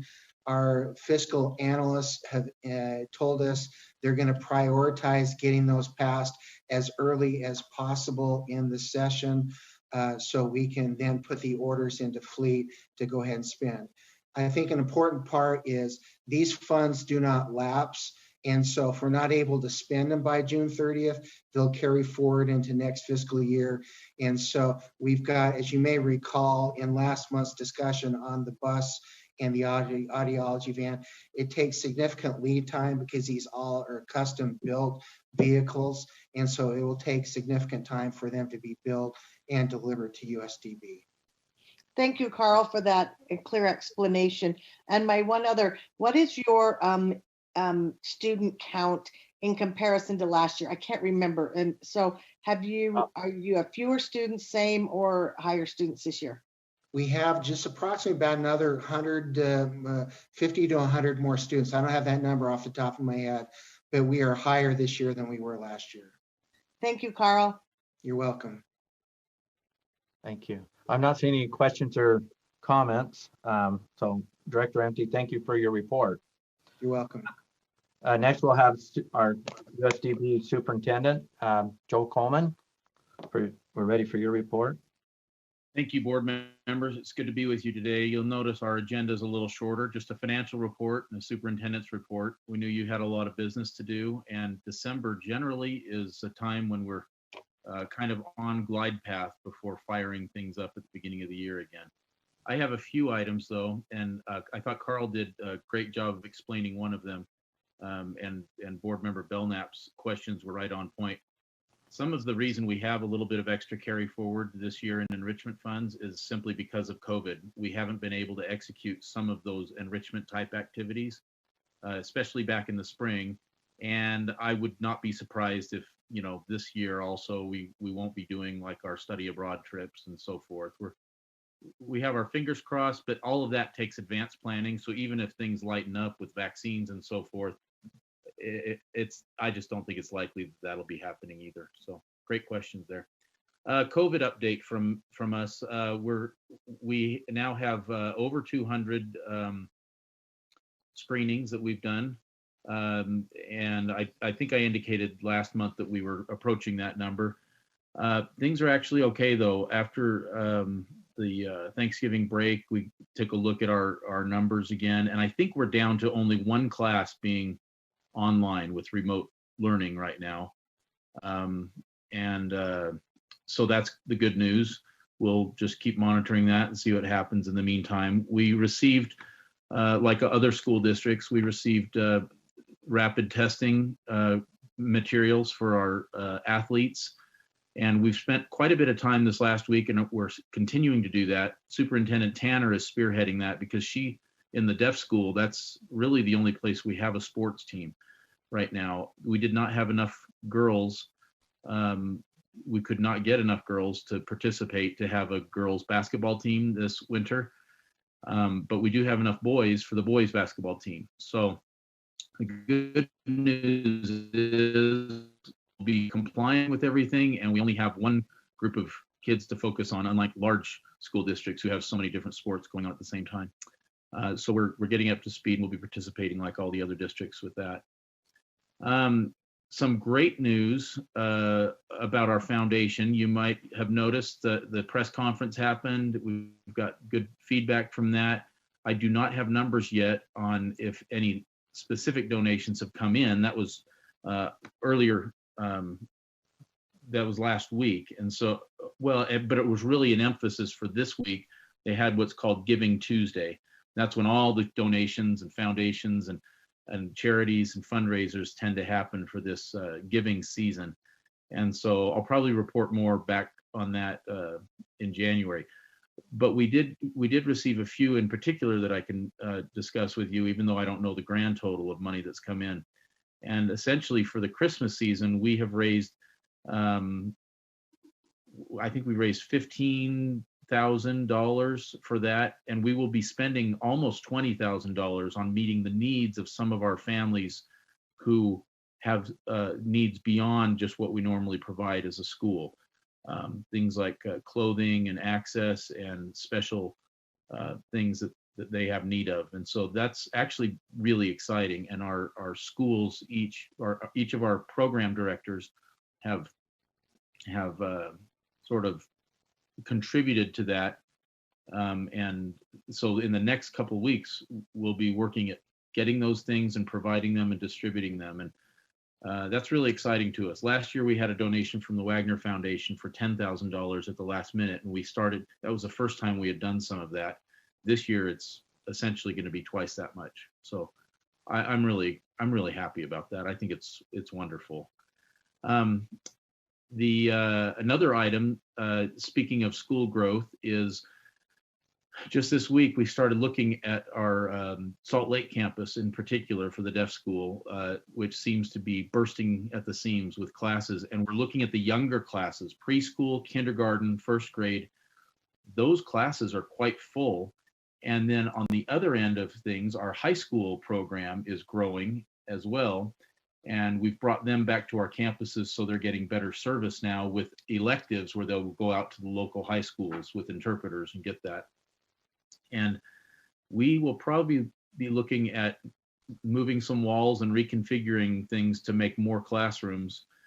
Fortunately, we have quite large classrooms at that JMS building on our Salt Lake campus. And so, but when Carl mentioned that we have 100 to 150 more students this year, overall in the state, the numbers are up. And so that's good news. And those are the kind of challenges we like to have, which come from growing pains, because that means all of our efforts to get the word out there, families know that we are a resource for them. Whereas before we found there were so many out in the different districts that weren't even aware that they had USDB as a resource if needed for their child. So that's the great news there.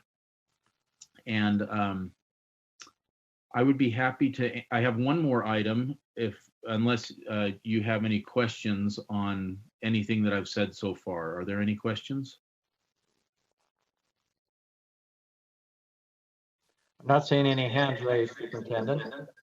Okay. The last thing I wanted to say was just a big thank you from USDB to the outgoing board members. And I thought it was great, the beginning of this meeting, the way we started. This is, we do so much business all the time together, but anyone who's participated in this, and I, both as a board member and now a direct employee as the superintendent for the board for USDB, we really do develop relationships, and this is a process that takes so much personal sacrifice, and we're all engaged in this noble work together. That it was fantastic to hear that. And I just want you to know, I don't know that you really understand how often we talk about the board in our daily work with the kids. I don't know that the teachers and the kids do, of course, but as a superintendency and an administration, your vision and your direction is our work and our vision. And our strategic plan is based upon what you have given us feedback and what you support with us. And in particular, the board members who are leaving, and this is their last meeting, I have thoroughly enjoyed working with you and getting to know you, some of you longer than others, but it means everything to us. And, this is our career, and this is part of our lives that is so critical that almost anything you say has a magnified effect in our lives. And I know that I speak for the associate superintendents and for Carl Empey and for everyone else at the leadership level of USDB. It used to not be this way, and we are grateful we have a close working relationship with the board and that you care enough. I don't know that any of you really understood when you joined the State Board of Education that there was this other thing attached to your responsibilities, and that you were actually going to serve on a board with for a school with children and not just over the whole system. But I think it's fantastic, and I'm really grateful for what you do. And I hope when you leave that you always have a soft spot in your heart for these young boys and girls who have sensory disabilities, because you are the ones that provide the backup and the support and the true governance for things that affect their lives in ways that would be significantly different if you didn't do what you do. So just a real heartfelt thanks from us at USDB and from me personally, since I work directly for you. And like Superintendent Dixon said, it is a unique thing to have 15 bosses. And there is not a day that goes by or a night that I go to sleep at night that I don't think in my mind, is there anything that I need to do that the board would want me to do that I'm not doing well? And so with those thanks, and I hope you have a great holiday season, and I hope this last meeting for some of you, if it is your last meeting, is a great experience. Thank you very much. And that's essentially my whole superintendent's report for today. Questions, comments from board members? I'm not seeing any hands raised, Superintendent. So thank you. Okay, thank you. Take care.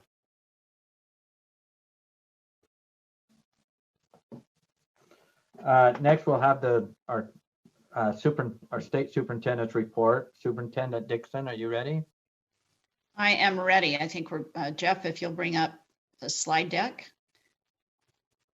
And for those new board members listening in, for when I used to first hear the superintendent's report and it was on a USDB schedule, I had to really pay attention to wonder if that was Superintendent Colvin or my remarks. So you'll get used to that, that you have two superintendents whom you supervise. And I really love and appreciate Superintendent Colvin. He's done a great job.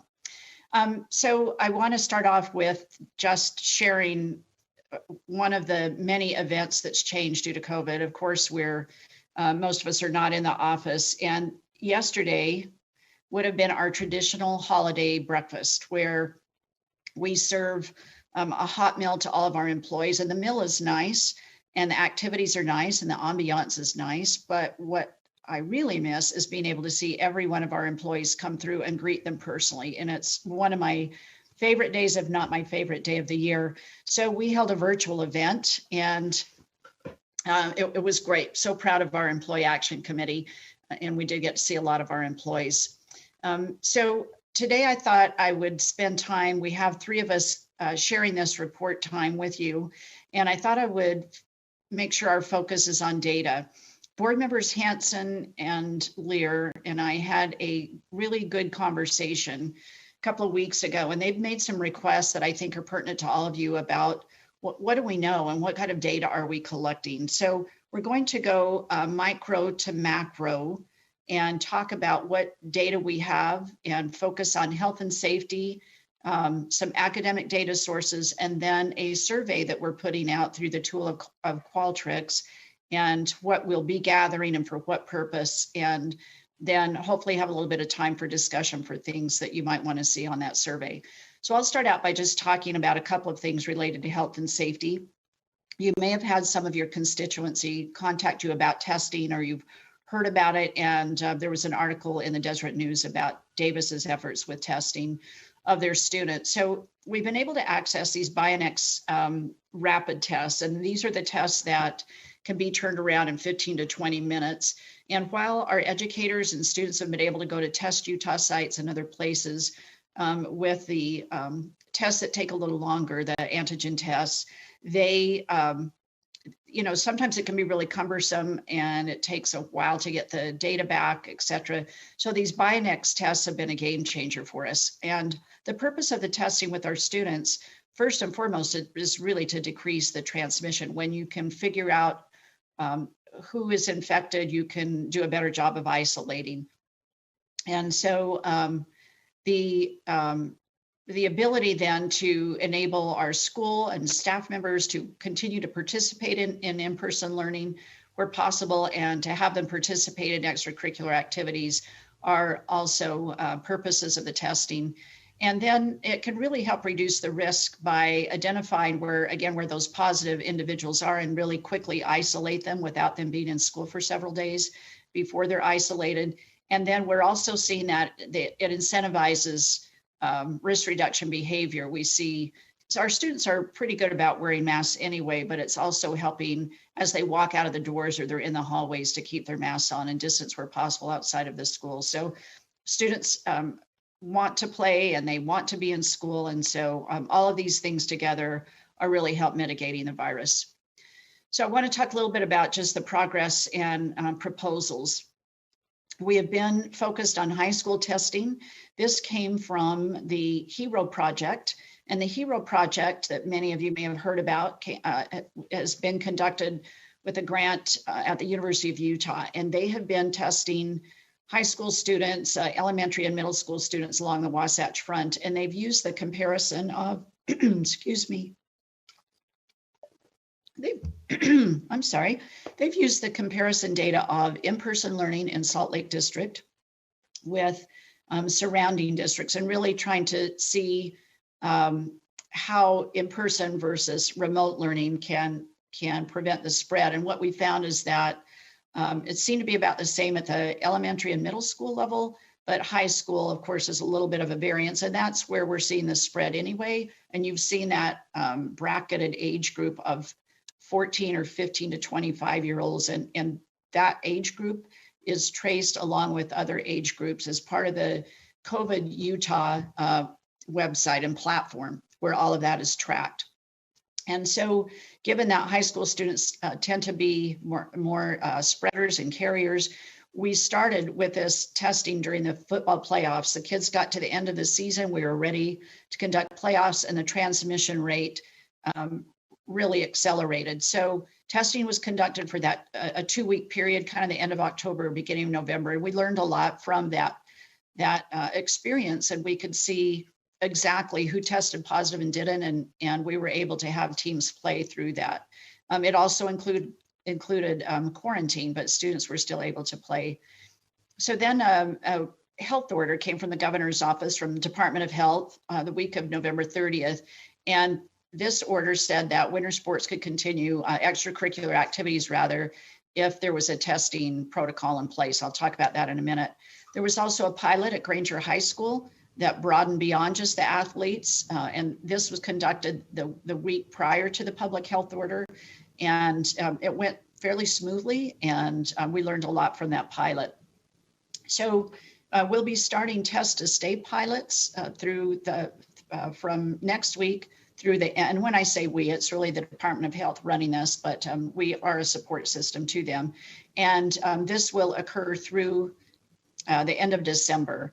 And then we're planning for continued increased testing in high schools. And Sarah Young on our staff is going to speak in a minute, not so much about testing, but she has carried a heavy load. And I'm so grateful that Robert Gerke pointed her out as one of our heroes of getting things like wipes and PPE and the Binex tests out to schools they were warehoused at the Department of Health, but that takes a lot to navigate that. So she and Sarah Harward have been really helpful to our schools in getting the materials that they need. So just quickly, you'll hear these two terms, test to stay and test to play. And I won't go into details other than to say test to stay is a protocol that's being considered for when a school reaches a case threshold where they have to remove to remote learning. And so students could choose to be tested and stay in school. And if they didn't want to be tested, then they would be out the full quarantine period. So there's some incentive to get tested in order to just we're trying to stop that revolving door of in and out and in and out. It's really hard on families. It's hard on our teachers and our students. So trying to mitigate going in and out of remote. And then test to play is, as I mentioned, it's used to allow staff members and students to participate in extracurricular activities. I will say before we move to a different kind of assessment that we want to talk about, that it's my understanding probably right now, the governor is standing in front of the press to talk about the way forward in his weekly updates. And I believe that they are discussing a new quarantine protocol based on the CDC recommendations and guidelines that just came out. So the protocols for testing will be updated and finalized. It's my understanding after the governor speaks today. And so I will make sure that the board has those hot off the press so that you can really see what the protocols are. And then I'm happy to follow up with you with more information. I want to transition now into a different kind of assessment and just wondering, I'm sure you as board members are wondering, I certainly do every day, how are our students doing during this challenging time, and how do we know, and what data sources can we use, and what will we be able to use now and at the end of the year? So Darren's going to dive into that a little for us. Thank you, Superintendent. I appreciate having a few minutes with the board today to give you an update on that issue of how and when will we know more information about the impacts of soft closures, quarantines, remote learning, all of the different conditions that our students are experiencing and have been experiencing since, as Adam and Chad with Ogden School District did a great job of refreshing our minds about the timeline of when our world changed, both in our individual lives, our communities, families, and certainly within our schools. We have, now that we're 9 months into this, what some people call, and I think it's true, an experiment, this worldwide experiment in education of disrupting what would be considered normal and really opening up opportunities for innovation. What are we learning from that? And I want to spend just a few moments talking about that. First off, it's important for you to understand that your staff has developed and organized a collaborative team of individuals and expertise. It was mentioned, one of the board members mentioned how Ogden School District has demonstrated expertise and talent within their organization, and that's certainly true. And essentially all of our districts have skill sets that bring expertise and add value to group work. And we've taken the approach at the state board of enlisting the help of LEA partners who are interested in joining our team. So we formulated this team to develop our research questions and conduct analysis on our state summative assessments. And at the end of my presentation, I'll review with the board the variety of assessments that are administered under the direction of the State Board of Education across the state of Utah. Of course, it's always important to recognize that there are, one thing we have learned over the last 9 months is things can change quickly and rapidly. So the path that we're on today, we just have to acknowledge that there can be changes to that bring about changes to our plans and our needs. We also, the last time the board met, there were some recommendations from the Assessment Accountability Policy Advisory Committee which originated back in the fall, and those came to the board.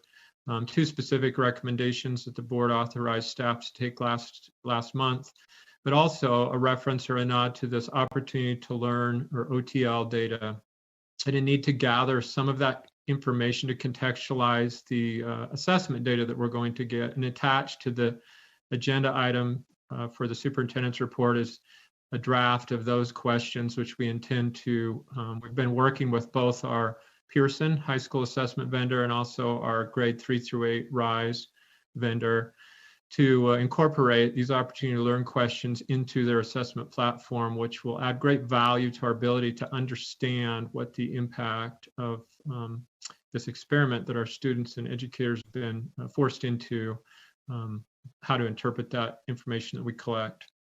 I just want to note that early on, last April or in May, in the example that I've given here, the Brookings Institute and other groups started to forecast or predict what would be the effect of COVID-19, especially with the closures of schools, the sudden closures of schools in the spring of 2020. Those predictions range depending on the reports and studies that you look at. I've thrown this one up here because it seemed to be the most dramatic predictions, but it's important for us to note that we don't know what the impact has been. We are starting to get, if you'll go to the next slide, please. We are starting to get some reports out from different entities, and the NWEA has released a report just a few weeks ago titled How Kids Are Performing, Tracking the Impact of COVID-19 on Reading and Mathematics. That report has garnered some national media attention. It's using local assessments. As our board knows, districts have the autonomy and authority to purchase off-the-shelf assessments and use those to meet local needs that they might have within their district and schools. And this study utilizes data from the STAR assessment system that is out there. We also have preliminary results from our state assessment system, and I'll talk about those a little more detailed in a moment. Our KEEP entry, our kindergarten entry exit profile, and then our Acadience. Some of you might recognize it better as DIBELS. It's our reading screener, and we administer that test 3 times a year. And so we've received the results of both of those tests on a statewide basis and are in the process of beginning to analyze the data. I'll show you some raw data related to that here momentarily. And then, you know, our teachers and leaders, the anecdotal information that we receive as our kids go into our school settings, and some of them go in and out of quarantine because of possible exposure. Their teachers go in and out, on occasion, go in and out of quarantine because of possible exposure or because of COVID, contracting COVID themselves. We have school systems that go in and out of in-person learning. And then we still have Salt Lake City School District that is completely online. And so we know there are really important challenges that they're facing, and there's a lot of pressure that's being felt across the educational system that impact the outcomes of our students. If you go to the next slide, we'll review just a high-level review of our KEEP data. We know from the October 1 data that our kindergarten enrollment statewide has declined. We still had 43,725 students participate in the KEEP entry assessment, which is 93.2% participation rate. That was surprising to me that we were able to get that many students participating in that statewide assessment. That constitutes only about a 3% drop in the percent of students in kindergarten who participate in that assessment typically. You'll see here, again, please note too that the kindergarten entry assessment is not measuring instructional programs because most of these students are coming directly from their homes, but it does give us an insight into disruptions that could have occurred, or the effects of these disruptions on normal learning activities within the homes of our families across the state of Utah. But you'll see here there's no significant evidence of impact on our kindergarten entry data. If you please go to the next slide. This is, again, raw data. So it's important, again, I'll say this over and over again, this is raw data. We haven't applied all the business rules to the data that we've collected to this point. And we will, as that is completed, we certainly will share that information not just with the board, but with the public and our LEAs, especially those who don't have data analysts built into their systems, and they rely on State Board of Education staff to help them understand their data. I've circled in the middle there the first grade. This is the most pronounced declines that we have. The red bars indicate students who are reading well below benchmark or performed at a well below benchmark level when they took this reading screener. The yellow is below. So the red and yellow combined represent students, so the percent of students who are measured on that assessment, the beginning of your reading assessment, to be well below or below benchmark. First grade is where we see the most pronounced drop. It's 13% decrease in the number of students who are at or above reading level in the first grade. So again, the other thing to remember here is this is measuring information that is directly related to the spring immediate closure of schools, the immediate transition of, and enclosure is a misstatement, the soft closure, immediate transition from in-person, face-to-face learning, small group instruction for many students, individual supports for many students into a virtual setting as these tests are administered at the very beginning of each school year. So if you'll go to the next slide, please. So we still are in a position of not fully understanding the impacts of COVID, especially on the instructional outcomes for the 2021 school year.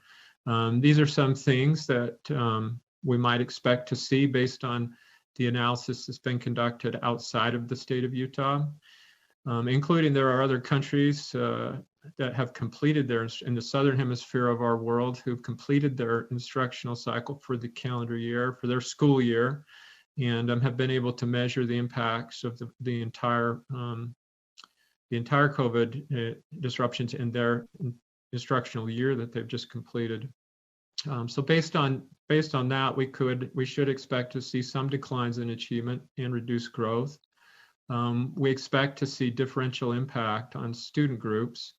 It's likely that students will experience declines in achievement in other areas that we don't necessarily measure, and then it's likely that students will need additional support to catch up to the pre-disruption expectations that we have.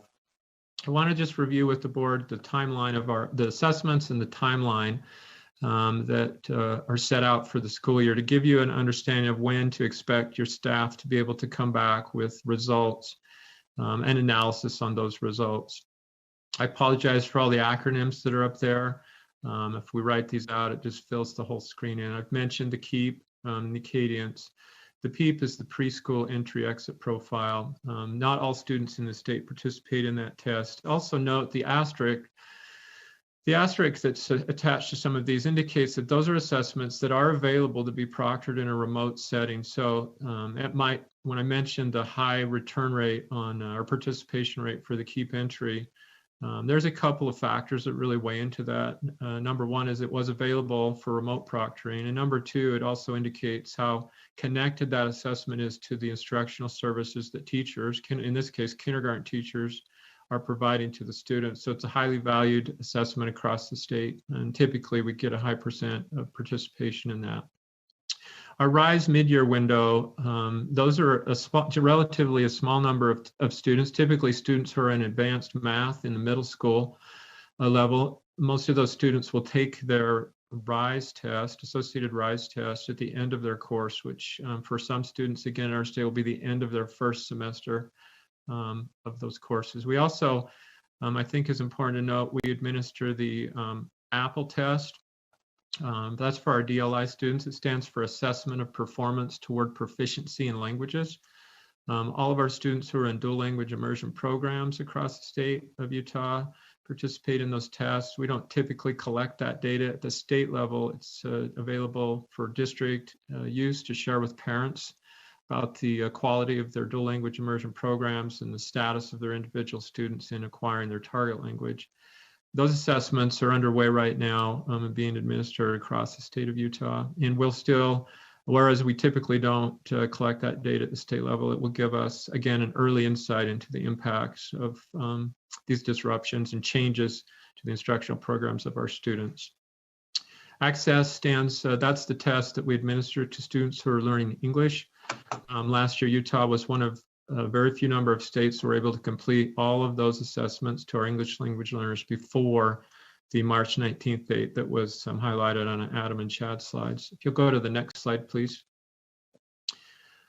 All right, and this brings us to throughout the spring and into the end of the year. The Utah Aspire Plus, again, is our 9th and 10th grade assessment. It's designed to be an end of year assessment. It's not course-based. We have the ACT scheduled to be delivered in March and April. Last year, this March 19th soft closure period interrupted the administration of the ACT to many of our 11th grade students. And we worked with the vendor and provided vouchers, and a large number of students who were unable to complete the test in their school setting were able to complete the ACT in June, July, August, September, October, on November, and even some of them are scheduled for December with the voucher that was provided to them. And then we'll finish up the year in June with our end of year assessments for both the PEEP, the KEEP, and Arcadians. And again, we're hopeful that we'll be able to collect a significant number or significant amount of data related to student achievement, to measuring various elements of student learning.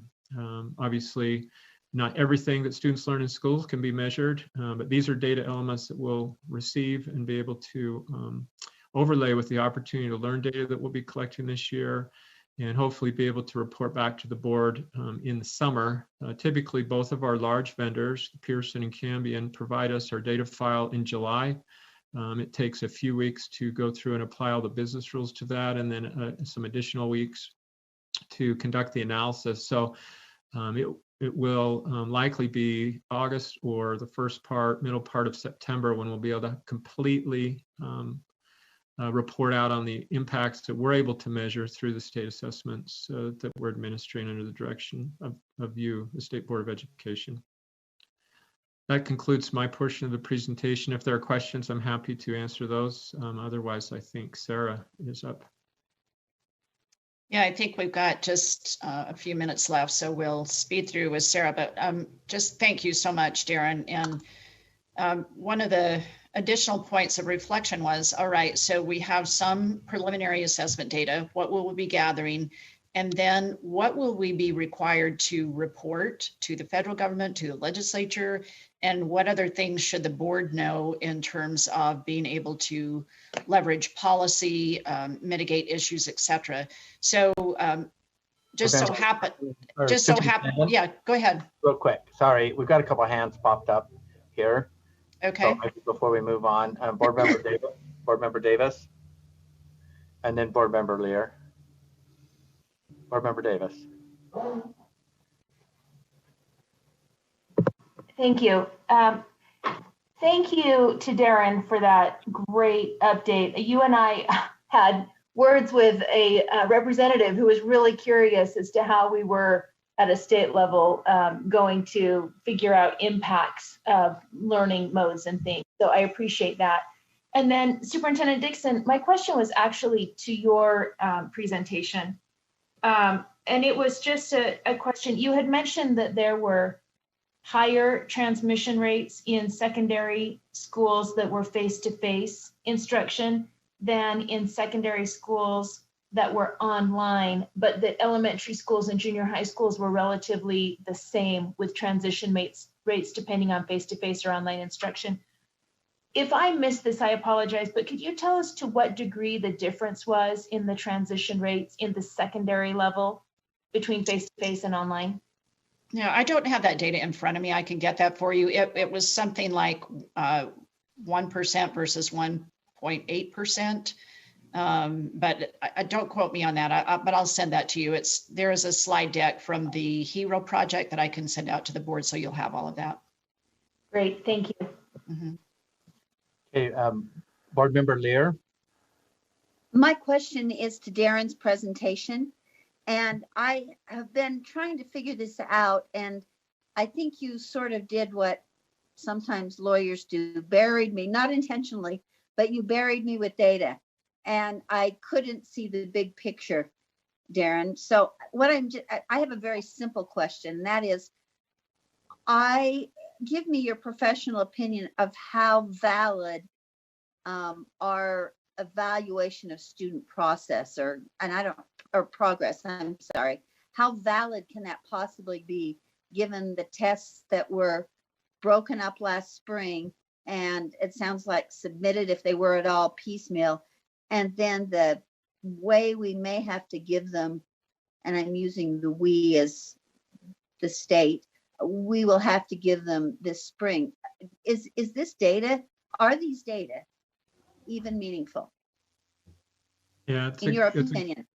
Yeah, it's a good question, Board Member Lear, and I think that across the our communities, many people have those same wonderings. And I'm gonna divide it up. I'll focus in on the RISE assessment. That's the most high profile. It affects the most students, students grades 3 through 8. And to try to answer that, it won't be a lawyer answer, hopefully, but yeah, hopefully. we have to we have some things in our disposal, some arrows in our quiver that are assets. We've been using the same and measuring the same standards in language arts and math since 2014. So we have this this historical data set that gives us great value for comparative purposes, especially when we start talking about scale scores that students get and what we expect to see. And what we've seen historically over a long period of years compared to most states who have disrupted either their standards or their assessment systems in a way that interrupts their ability to have longitudinal data. So the RISE assessment in particular, grades 3 through 8, math and language arts, will have more value than if we look at Utah Aspire Plus, which is a relatively new assessment. We were able to administer it one time before we went into the 2020 spring, but we still have a data set for comparative purposes that allows us to conduct some analysis on. When I showed the kindergarten entry, we have 4 years worth of data. That again, the value starts to come into play when we can look at comparisons to previous years for students, for schools, for student groups, and what we would expect to see under normal circumstances. So in that regard, the data does have value. You've also heard me speak previously and up to the legislature in their interim committee meeting last month, that we do have concerns about using this data for school accountability, that we think it's unwise to use it for accountability, so it's a little confusing. I can understand to some people where we'd say that, and then we're also saying the data will be valuable for us to help us understand the impacts of these changes in modalities for our students' learning, changes in services they've received, especially when we layer over the top of the data this opportunity to learn or qualitative information that helps us better understand what our students experienced through this school year, and particularly the 2021 school year. Thank you. I may contact you and maybe ask some more specific questions, but thanks very much for that more general statement and comment. Okay, Board Member Earl, hand is raised. Yes, I'll try to be quick. I know we're ready to move on. Can you hear me okay? Yes.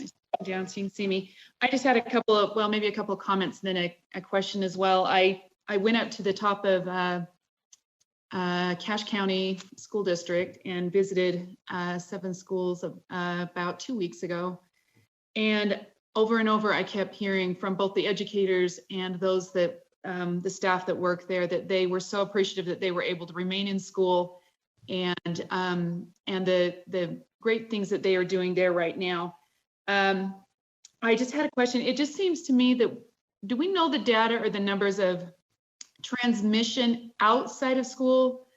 It would seem like the data would be available. I know you're saying it's 1% versus 1.8 possibly, Superintendent, but the transmission that's taking place is primarily, especially in our high schoolers, if I remember correctly, would be in outside school environments, meaning either at home or engaging with friends or other type of situations. And with just that, asking that question, if that's the case, are we having a growing concern over not having kids in school and having them on online learning? Anyways, I'm just curious if there's any information there. And then the other one is the test that you talked about, the quick test. Do we know what the false positive rates on those are? I know those tests that are done in 15 minutes, it doesn't have as great an accuracy. So thank you.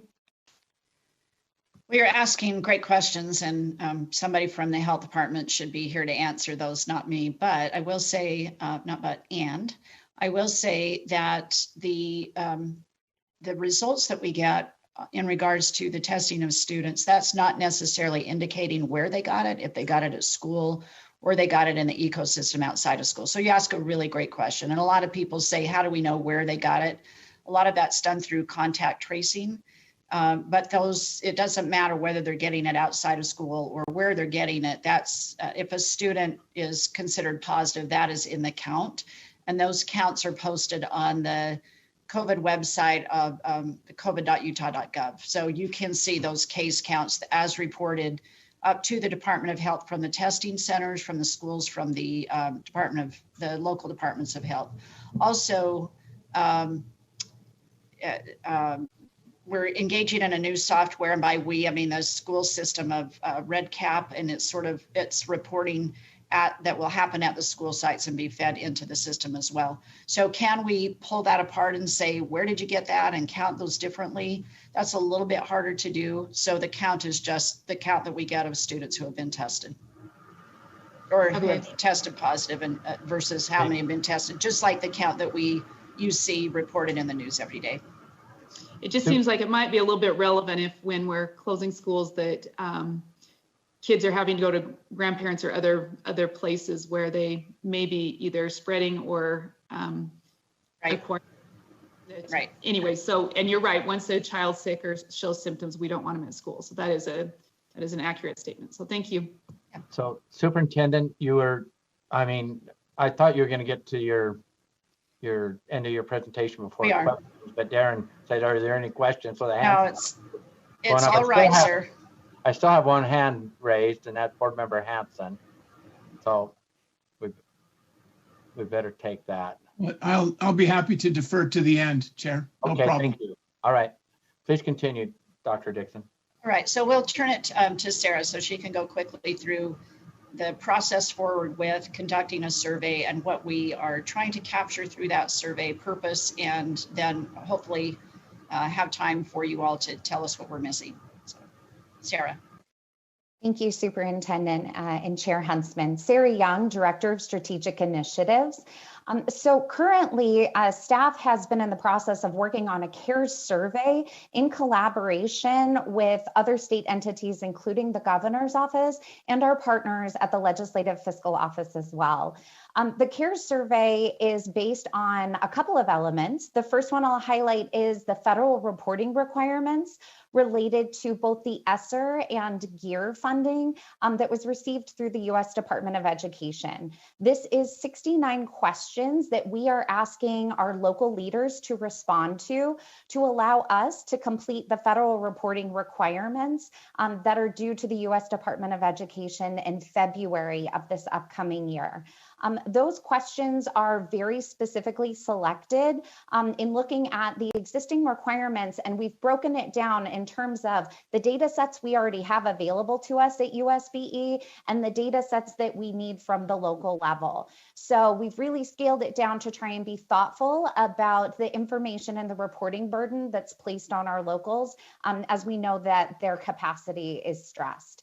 The majority of these questions really focus on financial and implementation data. And again, were designed by the U.S.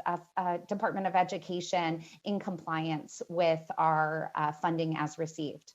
The second component that exists within this survey are the Utah legislative requests and reporting for CARES. So recognizing back in September that we were going to need to do this outreach for reporting, we partnered with the Legislative Fiscal Analyst's Office to provide that question and data set to our legislative leaders and to say what else is there that you would like to know about to help inform the decisions you're making in regards to next steps for both fiscal resources and policy in general. That is an additional 20 questions, and we've provided backup to this item that highlights those reporting guidelines in more detail. Additionally, recognizing that there was interest from our State Board of Education members to do some additional questioning, we thought it made the most sense to really build that into this singular survey so that our local education leaders were responding to one survey comprehensively with all of these items, as opposed to separate inquiries occurring over a longer period of time. Again, the focus really being just on reducing that burden at the local level. As far as the logistics of the existing survey, we are utilizing the Qualtrics platform to streamline agency, federal, and state reporting requirements. It just presents the data in a way that makes it easier for staff at the agency to transfer and translate into the appropriate reporting formats for both the federal and the state moving forward.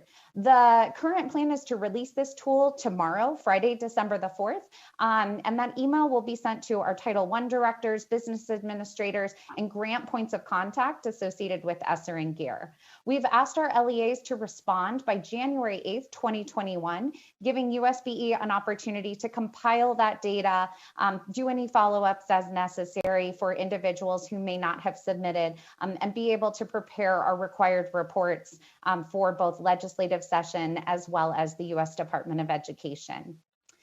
In regards to additional questions that the board has provided through leadership that we may consider in regards to adding into the current survey tool, we've highlighted these specific points that may be of interest. And for each of these, I do have sample questions that I will quickly highlight that staff have drafted to try and address these individual efforts and topic areas. So moving in regards to that, the first one is the instructional service model assurance. And so recognizing that our LEAs did apply for waivers earlier in the school year in regards to their instructional model and the requirements of R277419, we are including this as an additional assurance at each LEA to provide validation of what specific instructional model they are using, and then have a follow-up question in regards to the percentage of students who've been using only remote learning since the beginning of the school year, just to help us gauge at a state where that percentage is statewide, recognizing we have many LEAs that are offering online-only options that parents may have chosen. In addition to that, based on some of the feedback that we're receiving anecdotally, we are looking to include potentially 2 questions on teacher employment indicators. We've tried to make these as straightforward as possible, seeking information about teacher retirements that may have happened previous to the school year, as well as teacher resignation as compared to previous school years, as kind of a bellwether indicator of some of our system needs moving forward. Additionally, we have drafted a question around LEA partnerships with the local health department, recognizing those are so vital to our responses in a pandemic. This would be a matrices style question looking at a Likert scale of coordination across the sub-bullets you see here, such as the role of the and partnership of the local health department in regards to the LEA school reopening plan, the implementation of that, and containing of specific outbreaks. We also have another suggested question in regards to LEA intervention strategies, just looking at really highlighting for the board as well as staff intervention strategies that an LEA has implemented. And we would break this down in terms of asking for responses specific to elementary and then a secondary response in regards to secondary. Last but not least, in regards to just trying to gather as much information from the field as possible and looking to really scale those items of success, we have 2 open-ended questions that we've drafted for your consideration. What best practices have been developed in response to COVID-19 for the schools? And then additionally, what successful strategies have you developed that you will continue to implement beyond COVID-19? When Superintendent Dixon and the board really set forth that vision of reimagining education, we want to make sure that those pockets of innovation have the opportunity to not just be highlighted, but also then to be shared to the broader community. So I would then turn it back over to Superintendent Dixon and Board Chair Huntsman. Thank you for the opportunity to present the existing survey and additional questions that the board may want to consider. I would just thank you so much, Sarah. I would just add a postscript that some of these data the questions on the survey, we will have backup data. For example, the questions about teachers. Kristen Campbell in Teaching and Learning, I know, is running reports right now looking at teacher attrition and mobility. So some of that we can gather from other reports, but it's always nice to have some qualitative data to triangulate that with as well. So at this point, Chair Huntsman, I'll turn it back to you. Okay, we have several hands up. One of the questions or challenges that I have with the survey is, you know, I have a terrible appetite to be a data monger, and I want data and but I'm not sure within the survey or as you formulate this data, if you have the little disclaimers that you see in other places that say, well, this came this and this was the date and how old it is, because a lot of times we get confused with, well, this must be real time now. And in the space of COVID, that constantly changing from week to week. And so I'm curious, Superintendent, and we do have other hands up, but how am I going to know once this is put in place and or the public to say, well, does it have a timestamp on it or any other kind of disclaimer? Has your staff thought of that? Because this is a big undertaking.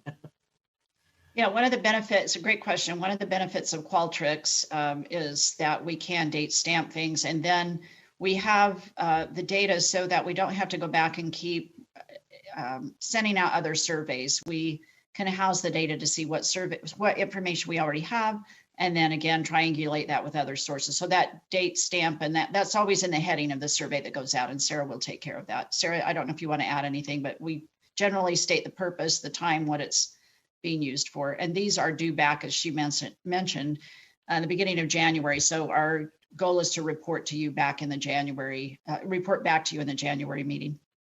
Okay. Thank you.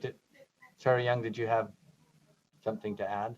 Sorry, I would provide one follow-up. Just because of when the date falls, we would most likely be reporting in the February board meeting in regards to these specific outcomes, because they actually have until the 8th of January to respond, which is after the January board meeting. Sorry about that, Sarah. I had the 5th in my head. Okay, well, it's about managing expectations, and this will be good to get. Board Member Hanson. Thank you. And first, a big thank you to the superintendent and staff for getting this ball rolling. I've felt a real need for us to, as a board, to understand what's going on with the folks who have boots on the ground and who are dealing with the everyday challenges that this virus has presented to us over the past months. I have a couple of questions, suggestions that I'd certainly like to hear feedback on. And always being mindful of not trying to overburden our LEAs, but trying to tease out as much data that's valuable to us as we can from this. I know that's a balance, but looking first at the instructional service model questions, I would like somehow to understand the number of student online days versus the number of student in-person days that we have at the schools. And I believe that data should be available somewhere within the schools. I'm wondering if there's a way that we can get that out of our questions. And then moving on to the teacher employment indicators section. We're asking a couple of yes, no's, and I understand we want this to be easy, but in order to answer those yes, no's, I think that the superintendent or whoever's answering this is going to have some data.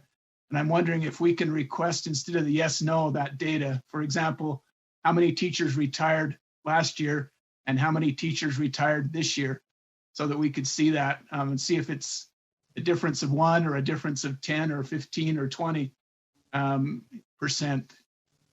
Also on the other question. And sir, can I just insert the answer to that? That's the data that that actually can come out of Cactus. So that's something that would likely be burdensome to survey, because we're trying to stick to, given all the questions that we have, we can get more accurate dating out of our Cactus model. And that's what Kristen's doing right now. Great, Superintendent, if that will come out of Cactus, I understand and would accept that. But to answer this question, our superintendent needs to have that data in hand. And so I don't think it's burdensome for them. They're going to answer yes. They must know somehow that more teachers have retired this year compared to last year. So they must be looking at that. So that's my only point here. I don't think it's burdensome to ask for the numbers they need to answer these questions. And then on on this employment indicators, I'd also like to know if there have been any furloughs or layoffs of staff, not necessarily teachers, but support staff, and how our LEAs have dealt with that. Then when we talk about the local health department, if we could just ask who is the person in the LEA who's been assigned to work with the local health department, who's been doing that, so that we can understand at what level that interaction has been taking place. Those are hopefully not too burdensome, but those would be my request as we put the survey out, to maybe do a little bit of fine tuning and try to get that information. But again, this work is much appreciated, and I'm certainly happy to see this moving forward. Thank you. Superintendent, before I call on the next one, I'm kind of concerned on Board Member Hanson's question on furloughs and layoffs, and that we're never in that contracting space. And I know the LEAs that I represent are going to say, why are you there? And why is that relevant? Because a lot of the LEAs out there do layoffs, and well, they hire and they let people go based on the number of students they have, how much revenue they have. And I'm like, for board policy, I'm not sure what that data, how that data might help us, because their layoffs happen. From my experience and working with them, is based on revenue and or do they have a need for that particular service. But is this in the space of COVID related, or they put this on COVID, or is it funding? I'm not sure, Board Member Hanson. It's a great question. Yeah, I'm not interested in digging into the general details of their how they employ their staff. I'm interested in COVID related. I want to see the impact of COVID and if that's caused layoffs or furloughs amongst non-teacher staff. Because that challenge will be because of linked to usually to funding, and I'm just putting myself in their shoes, so I'm not sure how that question would be crafted. But.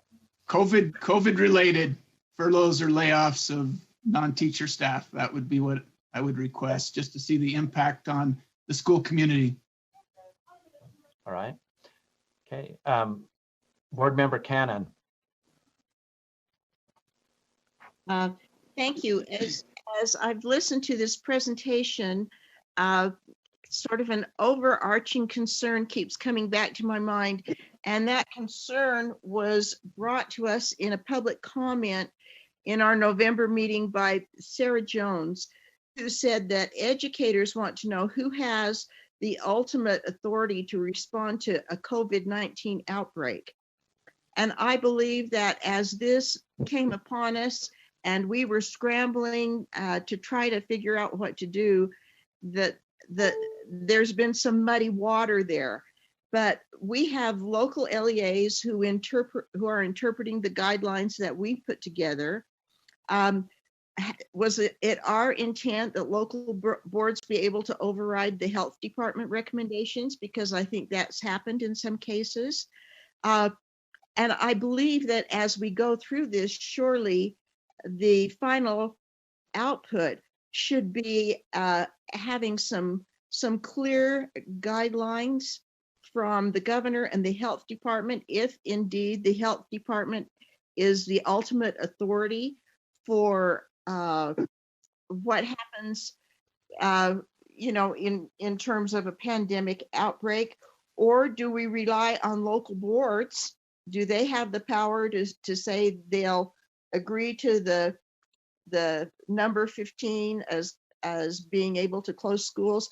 I've heard from a lot of people about the 15 cases of COVID, how it might be relevant in elementaries or junior highs, but it keeps immediately closing high schools.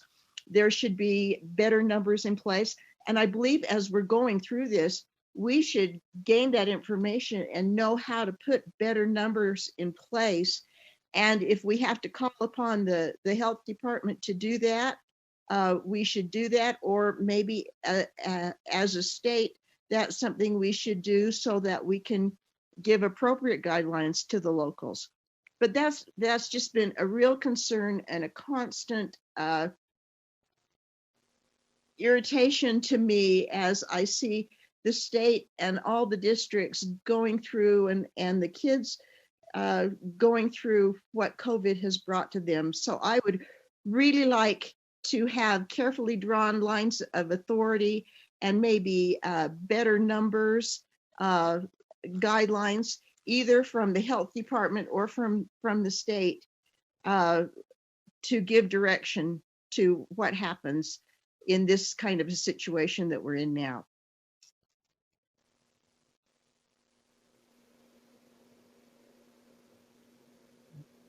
Okay. Board Member Lear. This is for Sarah Young, if that's okay. I have what I hope is a simple question, Sarah. You talk about gathering all of these data from various LEAs, but I wasn't sure in that explanation if you were saying that every LEA will be required to report individually so that there'll be follow-up and requirements from every LEA for information, and then that information will both be summarized, but it will also be available per LEA so that we have that kind of, both the board has, the legislature has, perhaps the feds have, individualized responses? Or were you saying that we'll ask LEAs and however many of them, somewhere between 41 and 170, however many of them respond, we'll summarize all that information, and our requirement to the feds on those acronym programs is just a summarized report from the state? Or will all LEAs? I just feel like if we're going to burden LEAs, they ought to be burdened equally. And I just want to hear what your plan is for a single report on those that comes from the information from LEAs, or are you also going to have those individualized reports for board review or for anyone else who needs it? Thank you, Chair, if I may respond. Yes, please. So thank you, Board Member Lear. So you are correct that our federal reporting requirements are required at the LEA level. So these are not an aggregate report. We are required to report these items that are included in the federal response at each individual LEA. So because of that, and because that is tied to the federal dollars, that is a financial requirement in regards to being able to receive that funding. So we will have it for every single LEA that received these funds. As far as our plans go, in regards to the report to the federal government, that takes place in an online system where we, again, line item report by LEA for each of the expenditures. And we will have the outcomes of this particular survey where we could easily report it at the LEA level as the board requests. I would clarify that our intent for the state report for our Utah legislature is to do it at the aggregate level, just because that is the format that is most easily digestible in regards to recognizing that there are many data points they are considering in making these decisions. However, we will have the underlying data and can certainly provide that at the local level upon request. Thank you. Very helpful. Okay. Board Member Hanson.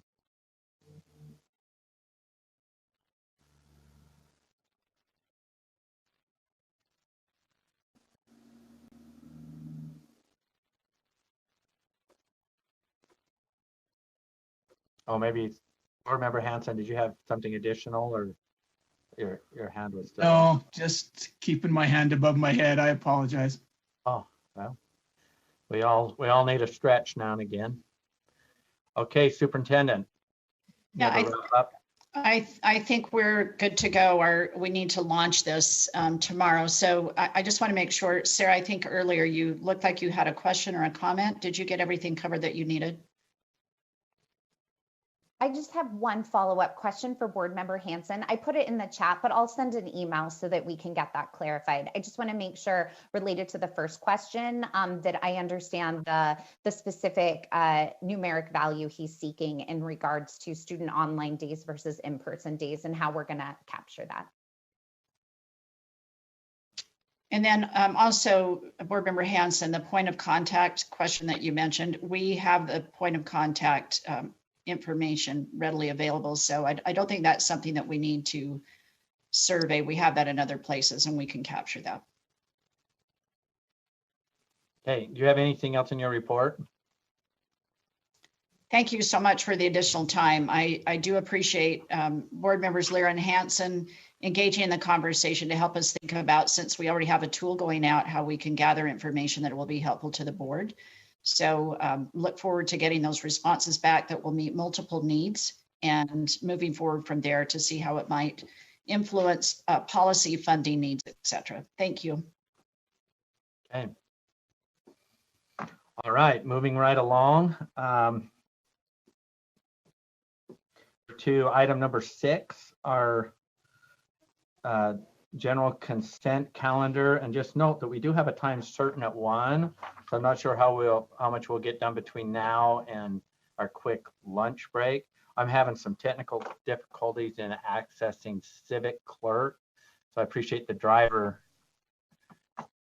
putting everything on the screen, and I will do my best to get back in the saddle soon on accessing that. So I apologize. Okay. Board members, at this time, is there any items that you wish to have removed? Board Member Earl? Yeah, could you have number 2 removed, please? Okay, item 2, which is our contracts and agreements. Board Member Cannon? I just have a quick question on item number 5. It's an informational item. Yeah, I just would like to ask a question about. Okay. Can I ask it now? Yeah, might as well. Whatever we can do to move this along. Question on number 5. Okay, it is our educator annual licensing report. There's a little asterisk at the bottom of the report that says our new licensing rules went into effect January or July 2020. And so this report will look different. I'm just wondering, it reports a lot of ARL licenses and that kind of thing. I'm wondering how the next report will look different from this report that we're getting in December of 2020 after the new rule went into effect in July of 2020. Okay, the staff want to answer that question? I believe that Malia is ready to speak, I think. Take your phone. I should know it, and I can't remember it, and I can't reference that because I don't have access. Not to worry. Thanks so much, Chair. This is Malia Hyde, Educator Licensing Coordinator, and the reference to the new rule that went into place is we have categorized, if you look at the top of the chart, it has the equivalent for the new structure, which is professional, associate, and LEA specific. And so those totals under the professional, if were you to add the 4,940 and the 156 together, that would be the equivalent of the professional level licenses that you will see on next year's annual report. The goal is for next year's annual report to arrive to you in August or September and not be this delayed.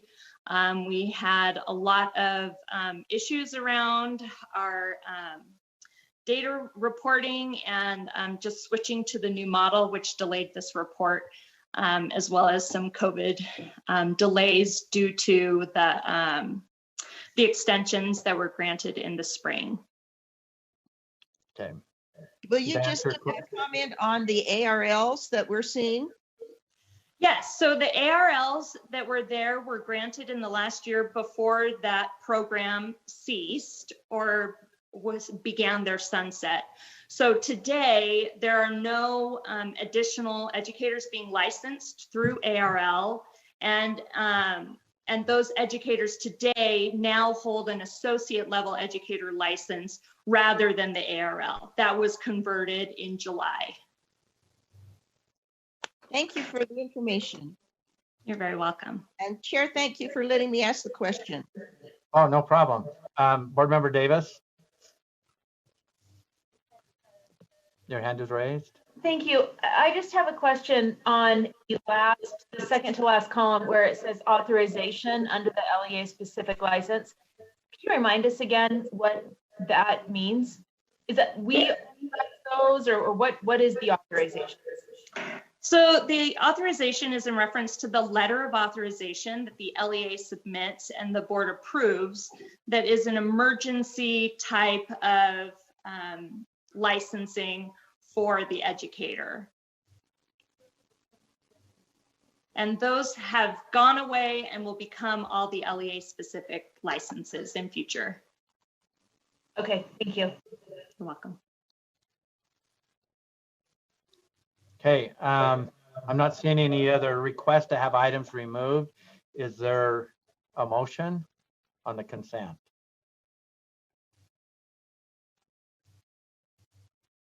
I'm seeking a motion to approve. I move that we accept the consent Board calendar. Member Belknap. Yep, I move that we accept the consent calendar. Thanks. Okay, so we have And I'll second that.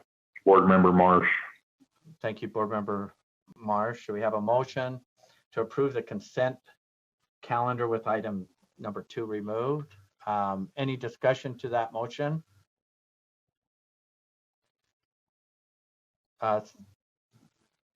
Seeing none, let's vote.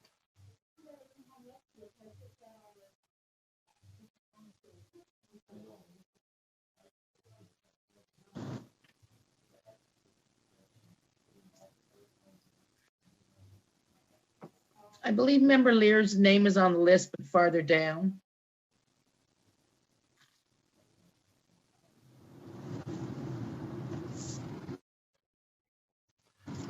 I've got my IT here to rescue me here, so I'm scanning.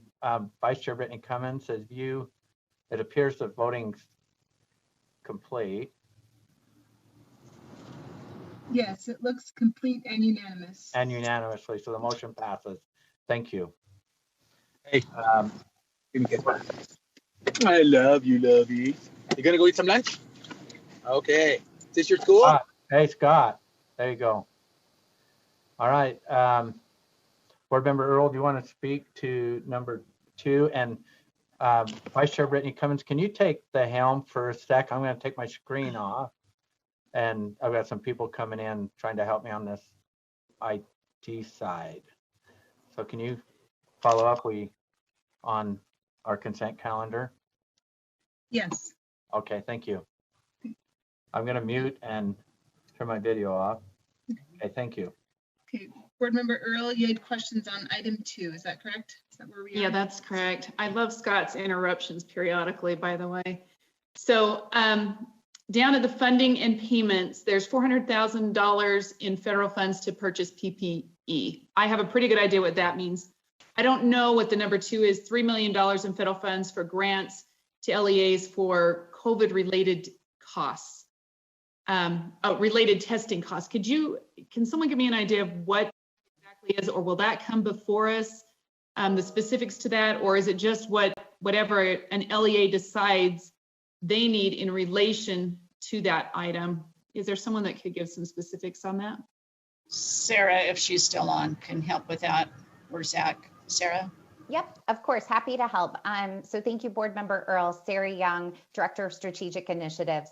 So the $3 million is specific to an award coming through the Utah Department of Health that the Utah State Board of Education will then provide in allocation to local grants for high school testing. The application process for those grants is very similar to our previous grants that we've issued for PPE and CRF, where it is a reimbursement grant. So the LEA submits a plan through the Utah Grants Management System. That plan is reviewed for alignment with scope and allowable use cases, and then approved, and an LEA must submit reimbursement demonstrating they have already paid the costs related to execution of the plan before the state board can reimburse them. I will also clarify that these funds were a part of legislative allocation of coronavirus relief funds to the Department of Ed and now USBE, and have an expiration date of must be spent by December 30th of this calendar year 2020. Okay, thank you. That gives me a better idea of exactly how this is entailed and what it means. So thank you, I appreciate that. Thank you. This is an action item. Is there a motion?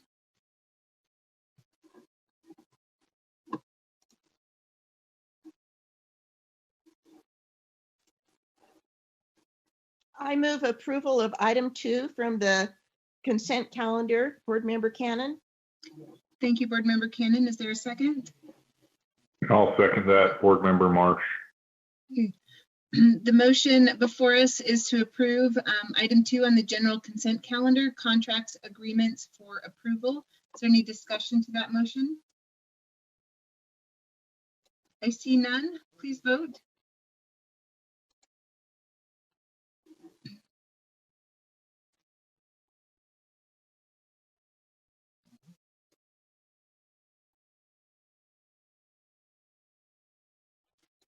Board Member Newell.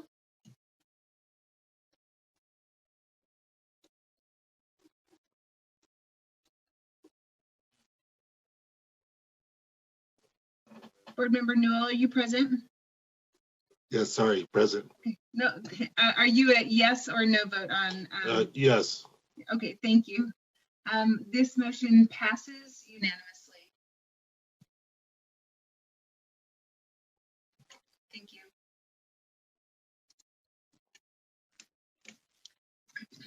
Okay, next on the agenda is the monthly budget report. Deputy Superintendent Scott Jones. Good morning, everyone. Deputy Superintendent of Operations Scott Jones with your monthly budget report and discretionary funds report. Also, I'll turn some time over through the chair to Sarah for an update on the CARES Act funding and any questions or concerns you might have. As of this report, the Utah State Board of Education remains fiscally solvent. We're able to meet all of our obligations and commitments. As we approach the mid-year of or the midpoint of our budget, I don't see or anticipate any issues, concerns, or anything at all with any of the section budgets. We always do provide a breakdown of those departmental budgets or section budgets, if you will, starting with assessment accountability. And then as you scroll down, this is also accessible by the public, so that you can see by section what the expenditure rates are. And then also by program, we do program accounting here, what the status of funds is as of this date or as of this report. So pending any questions, Chair Cummins, related to the monthly budget report for the USB's budget, I'd like to turn some time over to Sarah Young for her report on the CARES Act funding status of funds. We have one question, Board Member Bill Knapp. Thank you, Chair Cummins. Scott, my question is on the amount of money that has been set aside for travel and for out-of-state expenses and so on and so forth. I know that that budget could look quite large by the end of this school year just because of the pandemic. So I'm just wondering, what can we do with that money? Can it be encumbered at the legislative level, or can we take that money and use it to do other projects moving forward? Right. So as Deborah Jacobson, our finance director, can jump in on this as well.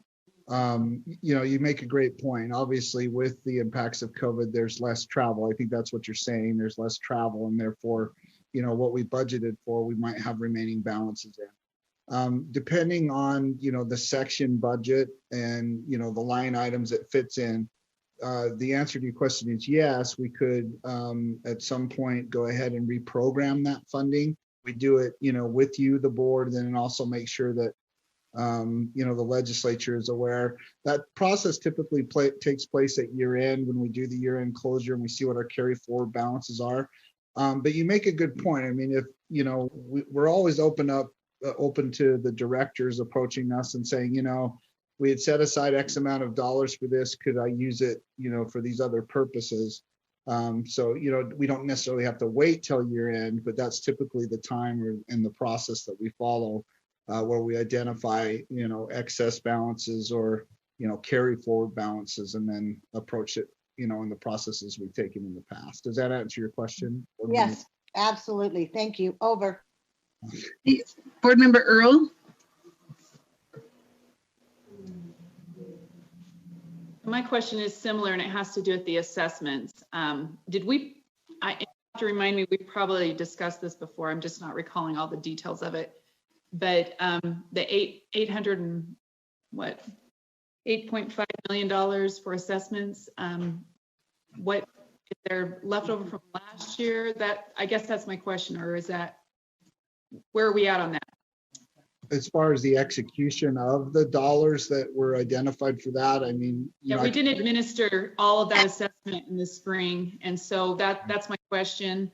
I know we're using part of that funding for the assessments this year, as well as the interim and other resources that provide for us. I'm just wondering if there's a difference in discrepancy in funding there. I'm not aware of any discrepancy in funding. In fact, I'll also ask if, Assistant Superintendent Nielsen could come in if he's got, any additional information. But as far as I'm concerned, from a budget perspective, there's sufficient funds to meet the requirements of assessment. And if we don't use it, then that would also be part of the process where, at the board's direction, contracting further down the road, that money would be set aside, if you will, or stay into that lane of being used for assessment purposes or, specific to that particular program or, delivery of the assessments. Is that what you're asking, ma'am?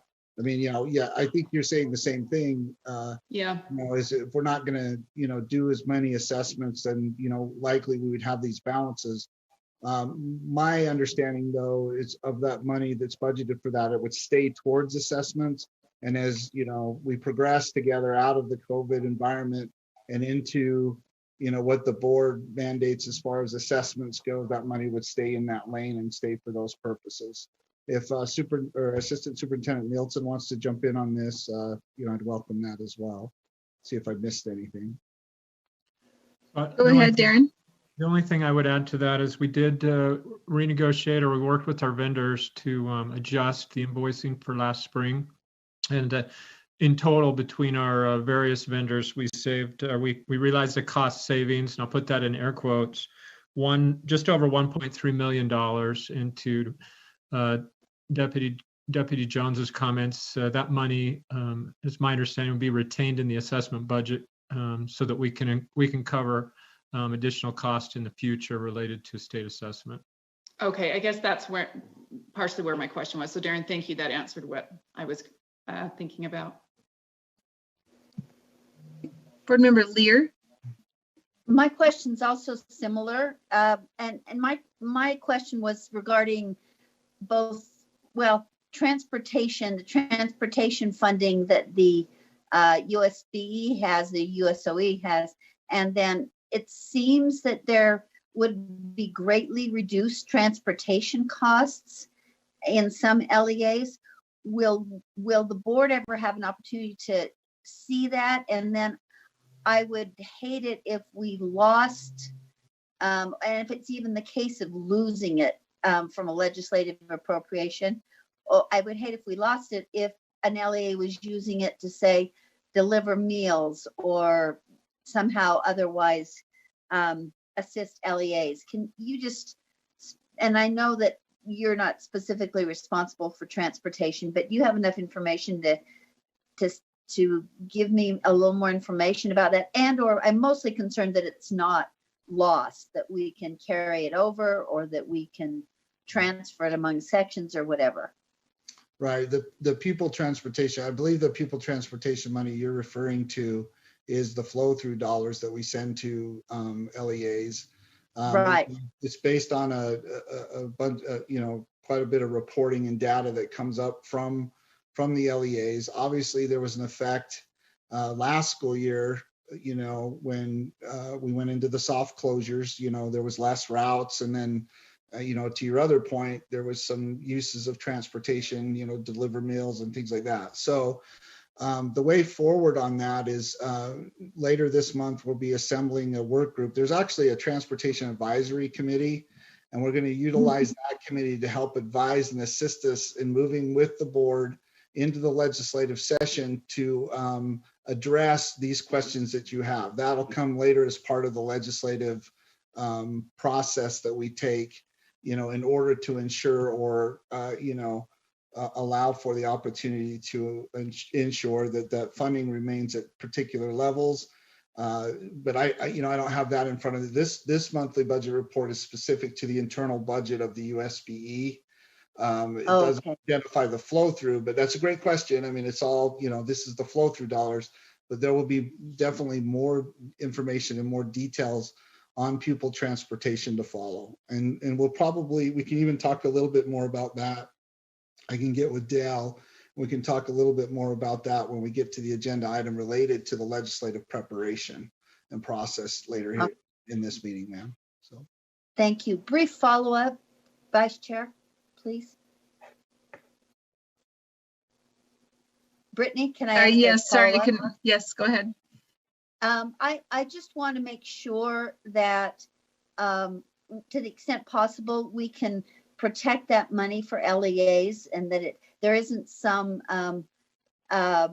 opinion or sense from the legislature that, they didn't use all that money, so we don't need to appropriate money or as much money for transportation. I hope we have a good picture of how those funds were spent, and even if they were used slightly differently by LEAs. So I'm just asking for your assurance, Scott.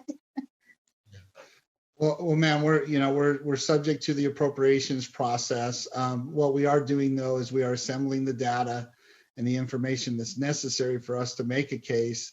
Us being, all of public education, the districts specifically who, utilize the pupil transportation funds for their routes and to provide the services to the students. I feel confident that as we progress and move together into the legislative session, we'll be able to justify or, provide, reasonable assurances of, what funding levels need to be retained or, kept in place. As we all anticipate that at some point, we'll return to the levels of transportation that we had prior to the interruption of COVID. So we will keep the board informed.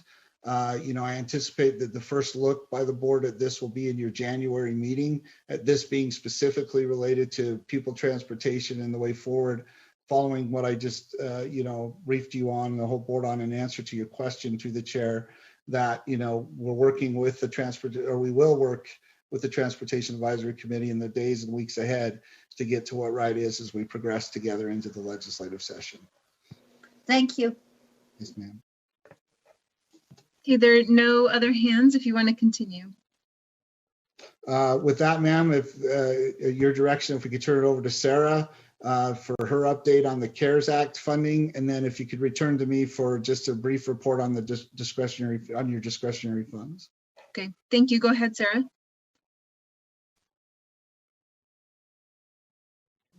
Thank you, Vice Chair Cummins. So thank you, Director of Strategic Initiatives, Sarah Young, here to give an update on the CARES funding for K-12. These numbers were pulled on November 19th, so a little earlier than normal, just due to the holiday and meeting board backup deadlines. In terms of just a friendly reminder, so when we talk about CARES funding, there are a lot of subcomponents that fall underneath that broad title, including the Elementary and Secondary Schools Emergency Relief Awards, or ESSER, the Governor's Emergency Education Relief, or GEAR, and then the individual Coronavirus Relief Awards that came through our state legislature, which have been broken out into K-12 Broadband, the San Juan Wi-Fi Grant, K-12 PPE Grant, and the K-12 Coronavirus Relief Grant for classroom supplies, enhancements, and equipment. So we're trying to streamline this and just present it in a more comprehensive fashion. So this table highlights the total award value in the first column for each of the individual elements. The second column is going to speak to the amount reimbursed. And then the final column is then the percentage that we have reimbursed to the field thus far. You'll note that there are 4 award titles at the bottom that are highlighted in green. These are the funding that are associated with coronavirus relief funds and therefore must be expended by December 30th of 2020. So those are probably the ones that we are most focused on with our LEAs, whereas the other awards have a longer timeline for expenditure. So moving forward, we have implemented the CRF funds through grants that were approved in terms of distribution analysis by the Utah State Board of Education. Those grants have all been received, and now we're just working on receiving those individual goods and services. One particular highlight I would like to share is the San Juan Wi-Fi Award. So this was $3.9 million that was authorized to support San Juan in terms of expanding broadband to students and households as determined by the state legislature. The San Juan district leaders have reported the towers are going up and servers are being procured and arrived to expand that filtering service. I did want to quickly just share this map. So if you are familiar with the San Juan area, this map and all of the yellow towers that you see are new towers of service that have been developed and put up in regards to being able to light up the broadband that's accessible throughout the region, really changing the face of how the individual families and students of San Juan School District have the opportunity to participate in remote and blended learning moving forward. So I just thought it was a great visual in terms of showing the progress that they've made, noting that they have until December 30th to complete this full build out in relation to the allowable expenditure period. One other follow-up is with the K-12 broadband grants and the progress that we've made. Currently, $5 million awarded for prepayment of services for broadband services for students and households in K-12 for the current school year. The project is expected to serve 34,500 students. I do want to highlight that we have been working with other state agencies on broadband solutions, recognizing that the need for broadband extends beyond K-12 education and is necessary for many sectors, both higher education learning as well as economic needs in the state of Utah. And we've been a part of kind of developing what you see on the screen, which is kind of the 4 cornerstone solutions for broadband access and affordability within the state. We look forward to providing more information about this as that plan develops and takes shape. But we're pleased to be at the table to make sure that the K-12 needs are represented as part of this broader coalition. In terms of next steps, we continue to reach out to our districts and charter schools, making sure we're very transparent about the grants and the timelines. We've partnered with the Utah School Superintendents Association as well as the Utah Charter Schools Association on that outreach. We're gathering data, as mentioned in the superintendent's report, for state and federal reporting requirements, which we expect to receive from the field in January 2021. And we are working on identified sustained needs for K-12 education that will exist beyond this school year in regards to not just responding to COVID, but also continuing to support the innovations and the flexibilities that our school system has incorporated now into part of K-12 education. I appreciate the opportunity to present this update. There is an appendices that provides further information about each of the individual grant programs. And with that, I would turn it back to Deputy Scott Jones for his closing. Chair, at your direction, can we proceed to the discretionary funds report as part of the overall budget report? On display or available to board members for your review is the discretionary funds report, orienting everyone to the upper right-hand corner or box.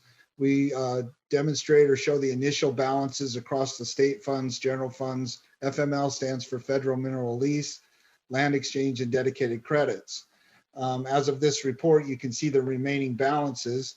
As we progress together down into the main body of the report, in the furthest left-hand column are the particular projects that have received prior board approval, with the most recent one with being the bill, with the subject to the report that Chair Belknap will get on the request for building improvement funding. That's the one that's pending.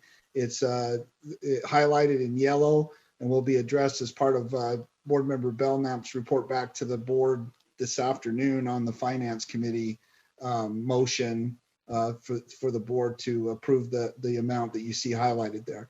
Previous to this, the board did, the last being the Director of Equity, Diversity, Inclusion, and Inclusion position, where the amount of federal mineral lease balance remaining, the board approved that last meeting on November 5th, 2020. So you can see in the furthest right-hand column, we do try to identify or we do identify or provide when the board did approve the use of your discretionary funds for these particular projects.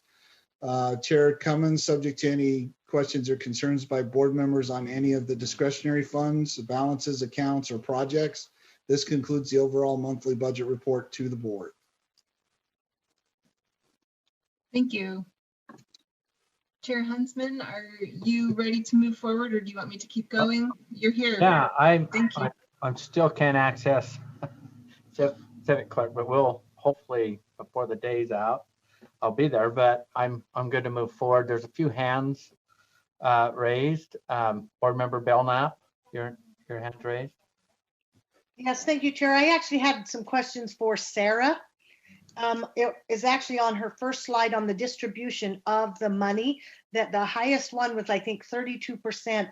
So Sarah, is that what's actually been given or actually what's been requested so that we're using all this money that has to be used by the end of December? Then I have another question.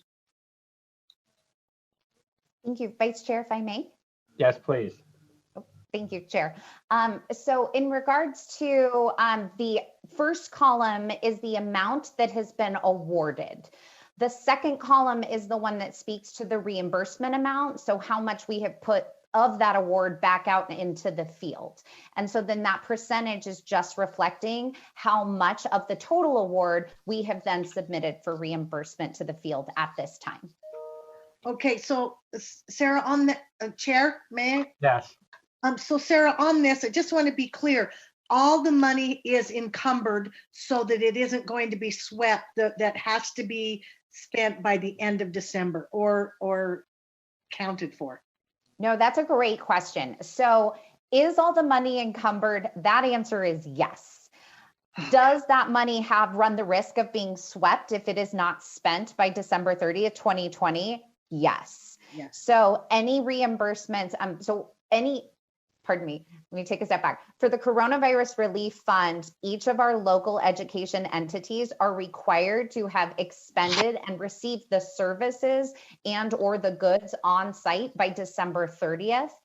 They will have a traditional window through January 8th, or pardon me, yes, 8th of 2021 to be able to request reimbursement against those expenses. But that date of December 30th, 2020 was set as part of the federal legislation for CARES. And unfortunately, there is not current flexibility. Thank you. I just wanted to be clear that we had that. Chair, my second question is, Sarah, on one of your slides, it talked about that you're working with the the Schools Association for Superintendents, but how about you put Charter School Association? There are actually two charter school associations. Are you working with both of them? We are, yes. So really those two entities, or pardon me, three entities, I guess, so thank you for that correction, have been really vital in regards to doing and supporting us as staff, doing individual outreach to our LEAs, because these grant timelines have been so short, and recognizing just due to the short nature of the funding period, we really wanted to make sure that no LEA was missing out on an award because it had just fallen off their radar or they weren't aware of the impending due date. So those individual associations and leaders have been actively calling each of the individual LEAs that they serve, so that we're getting not just people who don't apply, but we are getting very specific waived funds and actionable steps, noting that the LEAs are making decisions that make the best sense for their community, not just they missed a deadline. Yeah, I just wanted to make sure we had both associations, Sarah. That's all. Okay, thank you. Thank you, Chair. Board Member Earl.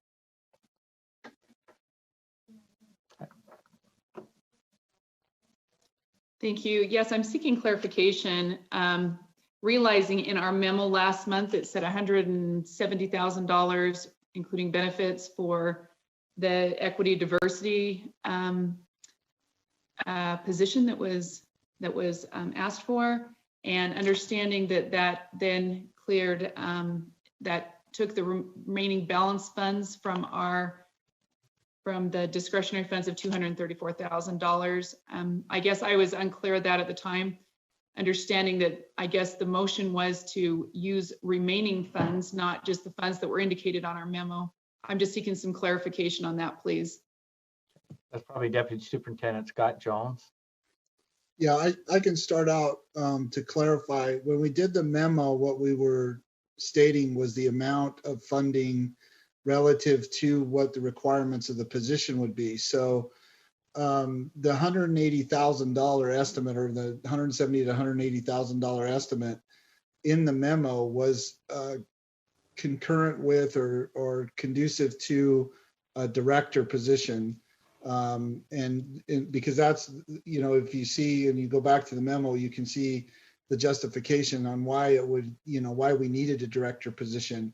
It's also captured in the minutes from the board meeting. So then when the motion was made, there was that remaining balance to be used, and that's ultimately what the board decided, was to go ahead and use the $234,000 plus for the position. It's captured in the motions and captured in the minutes that you approved as part of the consent calendar. So that's the clarification that I can bring to the table. I'd welcome Deputy Superintendent Norman to also come in, as the memo was built or created, jointly between budget and programs. So that money is encumbered now and is in the system of being moved, correct? Yes, it's encumbered for the position. That $234,000 is encumbered to be used for the position. And my understanding is that the position was announced. I think it might have closed, or I think it closes next week. And so then, whomever is hired for that position would be funded using this money to the extent of that funding of the $234,000. Does that answer your question, Board Member Earl? Yes, I just wanted to make sure that was clear both publicly and for board members, because I was surprised by the number when I reviewed through this document. And that's why I was seeking some additional clarification, because based on the memo, I didn't understand that it was the balance of everything left in that particular fund. So thank you. Okay. Board Member Hanson, your hand is raised. Yeah, I'd like to comment as well on that same item. I believe it was very clear from our discussion during the last board meeting that $180,000 was what was being authorized for this position. There was never a figure of $234,000 that was discussed, to my recollection, in that meeting. The wording of the motion may have had that result, to authorize those kind of funds, but that was certainly not brought up by staff or not brought up in any discussions. And I frankly am not real happy about that. I think we could have been a lot clearer on this. as far as the motion, it does say the balance of funds. But in the future, I would expect and request that balance of funds, if that number is different than the number that we discuss during the discussion on the motion, that would be brought forward and made clear before a vote's taken. Okay. Board Member Lear. Yes, actually, I had you read my mind. I didn't think I put my hand up, but I had a further clarification on that. Okay, what is your question? I don't disagree. I'm trying to spit it out. I don't disagree with what Scott Hansen just said, but on the other hand, that the amount that is that will be paid to the new director is still what we approved last month. It's just because there's a total larger amount doesn't mean that it increases the amount that was approved by the board. Is that accurate? Scott Jones, did you hear? I'm trying, that was kind of a roundabout question. Right. So when we request funding for a position, we always provide what the position will cost per year, per annum in a yearly budget. And that's what was provided was the $180,000 was the amount that would be needed to fund the position for 1 year. And, you know, I understand the concerns. The motion was made though, you know, for the remaining balance to go towards the position. Now, if the position is only going to be on board for 1 year, then we would only spend $180,000 for that position. Because you'll see later in your agenda as we, you know, get into the request for funding or the legislative process, there's a business case to, you know, request ongoing sustained funding for the position. So, you know, I think everybody's right. We're all saying the same thing, that we started with $180,000 as what it would cost for this position based on what was requested by programs for a director position for 1 year. Then as part of the discussion, it's just the wording of the motion said, you know, use the remaining balance for this position. Now, if $180,000 for the position goes for 1 year from the date that person accepts or retired, that's fine. And then the remaining roughly 50,000 could be used by the position for other things. Or if, you know, we needed to extend the time of the position, we could do that with that funding based on what the motion that the motion was made. So that's how I interpreted the discussion. I mean, I apologize for not jumping in and saying, now wait a second, you know, we can only use $180,000 for the position. I thought the process was to allow board members to make motions to just conducive to the process of what you took, which the motion was very clear that all of that funding would be used for this position, that the remaining balance of the federal mineral lease money would go for this position. So if the board is adamant that we only spend $180,000 for this position, we can certainly do that. We can look back on this and say, okay, $180,000 only goes for this position. And then whoever gets hired for that money is encumbered only up to the extent of paying salaries and benefits, up to the extent of $180,000 for a year, you know, for basically a year's worth of salary and benefits and in that position. If we wanted the position to go a little bit further or longer, we could use that additional 50,000 or that additional 50,000 could be used by the position for trainings, or, you know, perhaps this individual has to attend some trainings. You know, I don't know. So I'd welcome any further comment from, well, actually, does that help answer the question, ma'am? That answers my question. I just, and I don't have strong feelings about, Scott sounds like his concerns are greater. I think we can be done with this, and it can be revisited in terms of amount at a later time if that's necessary. But I think we need to make sure it's really clear our action was to move money, and we that position is under the superintendent on the operational side, and that budget for that, I'm talking about budget, that budget has limitations that the superintendent has to stay within that budgeted amount. And that's what I recall, Deputy Superintendent Scott Jones, if I'm wrong, we moved money from one place into the operational space to support a position, a request from the superintendent to bring back that position. So it has a ceiling and limitations on it as a limited funding source, and that's it, unless something else changes. So we still have quite a few hands up. We have staff. Superintendent Norman. Yep. Hi, Deputy Superintendent. Yeah, Patty Norman, Deputy Superintendent of Student Achievement. I just wanted to call the attention. I know that not everyone can see the chat, so I wanted to be able to make sure everyone heard it, which is that the position was announced to fit within under that 180,000 with benefits and salary and everything included in it. So that is the objective of staff, and putting it in there is under that 180,000. Okay. All right. Thank you. Board Member Earl. Your hand's still up. Yes, I'm seeking an additional clarification, and the reason why I was confused by this is because I was under the understanding we were using it from the remaining funds. Not all the remaining funds were going to be going there. So that's where I think the confusion was, and there was no discussion of $234,000. So Scott, I'm just seeking another question. Maybe someone else can answer this. So you're saying that the $54,000 additional dollars could be used by this individual, not necessarily for this position, at their discretion for other uses? Am I understanding that correctly?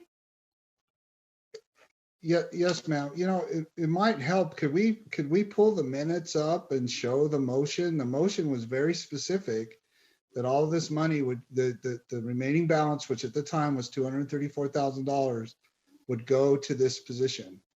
And and I understand that. That's so, yes, where Deputy Superintendent Norman is saying the position was announced at $180,000. That's what we're budgeted for 1 year. So the remaining balance, to me, by way of the motion, means that money belongs to that position, or to Chair Huntsman's point, that money was moved from your discretionary account under I believe this position reports to Deputy Superintendent Norman.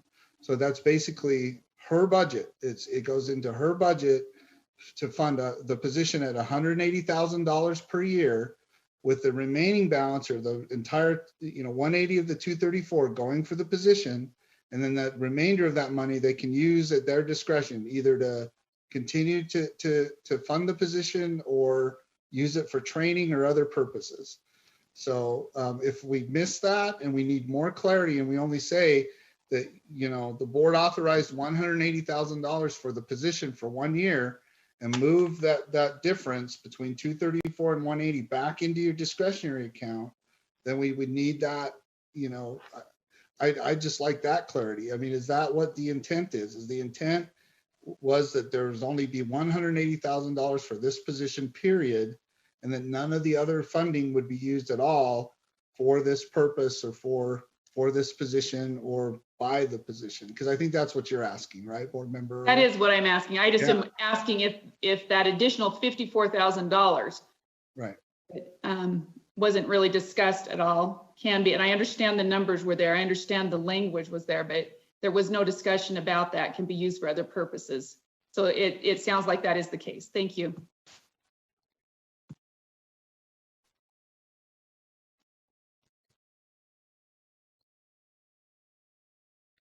Yeah, that is what the motion is on the screen.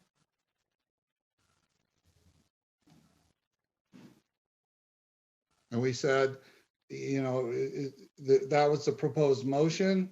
And then if you look at the result of the motions, it followed, it wasn't specific that, approximately $180,000, but the remaining balance was moved over in accordance with what was put in by staff as the recommended motion.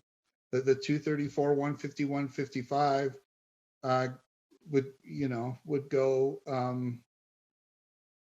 using the remaining balance of federal mineral lease funds in the USB's discretionary fund account, and that approximately $180,000 would go for the position. So that implied that the difference between 234 and 180 would belong in the budget as well for that use. So.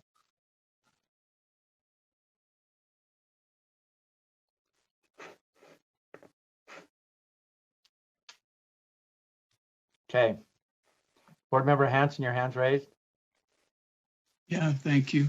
And I think that word implied that Deputy Superintendent Jones just used is probably the thing that's the issue that I have.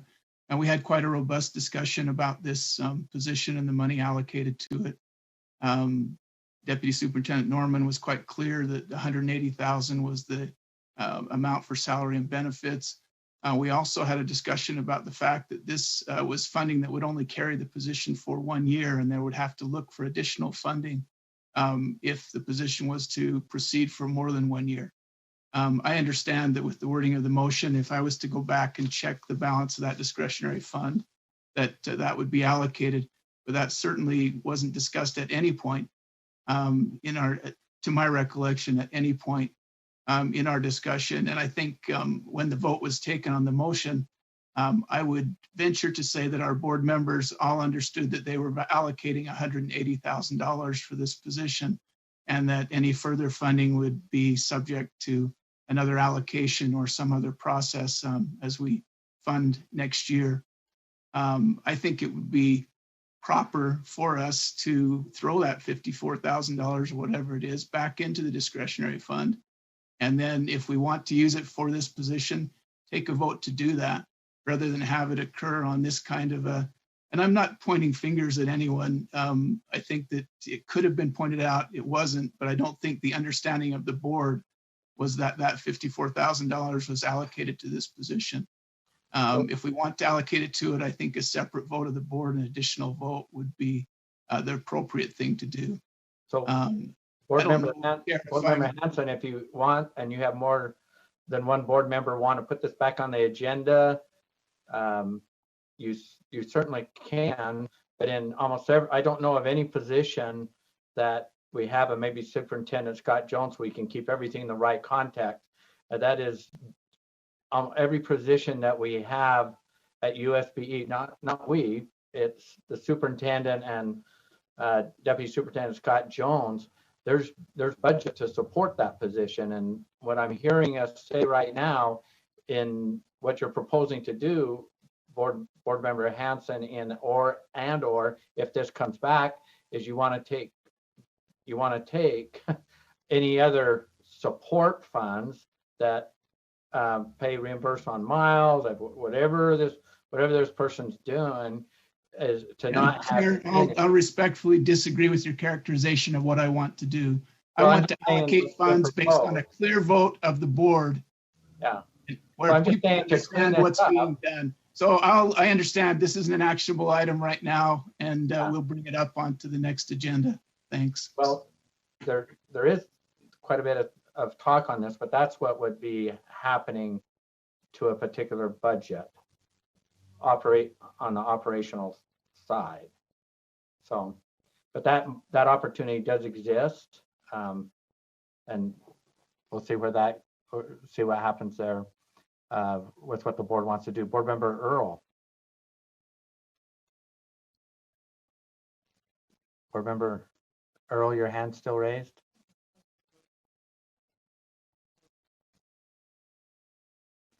Sorry, I ended up with a phone call. So give me I ended up with a phone call suddenly for one of my kids, so I got distracted. I guess my point is this should have gone to a committee meeting so it could have received thorough vetting. It's kind of sad that it didn't, so that we have this confusion going on as far as the clarity, which would have normally taken place within that committee meeting. So anyways, I am in agreement with Scott Hanson on understanding precisely what this is and what it would be used for.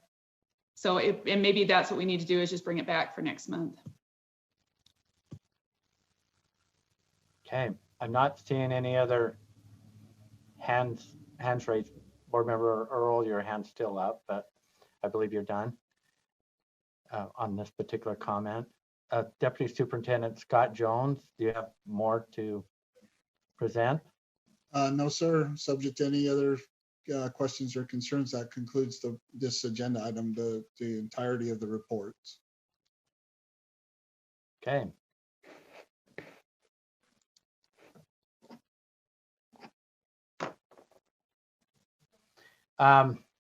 It is 12:45. We have a time certain at 1. This is a good time to take a quick break, I guess, and then we'll jump back on at our 1 o'clock, or we'll do our 1 o'clock time certain. Is that how you're seeing things, Brittany? We're quite a bit. I've got multiple pages here, but I think that's what we better do right now. So let's take a break and come back on at 1 o'clock. Thank you.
Tiffany, are you ready to go right at 1 with your team?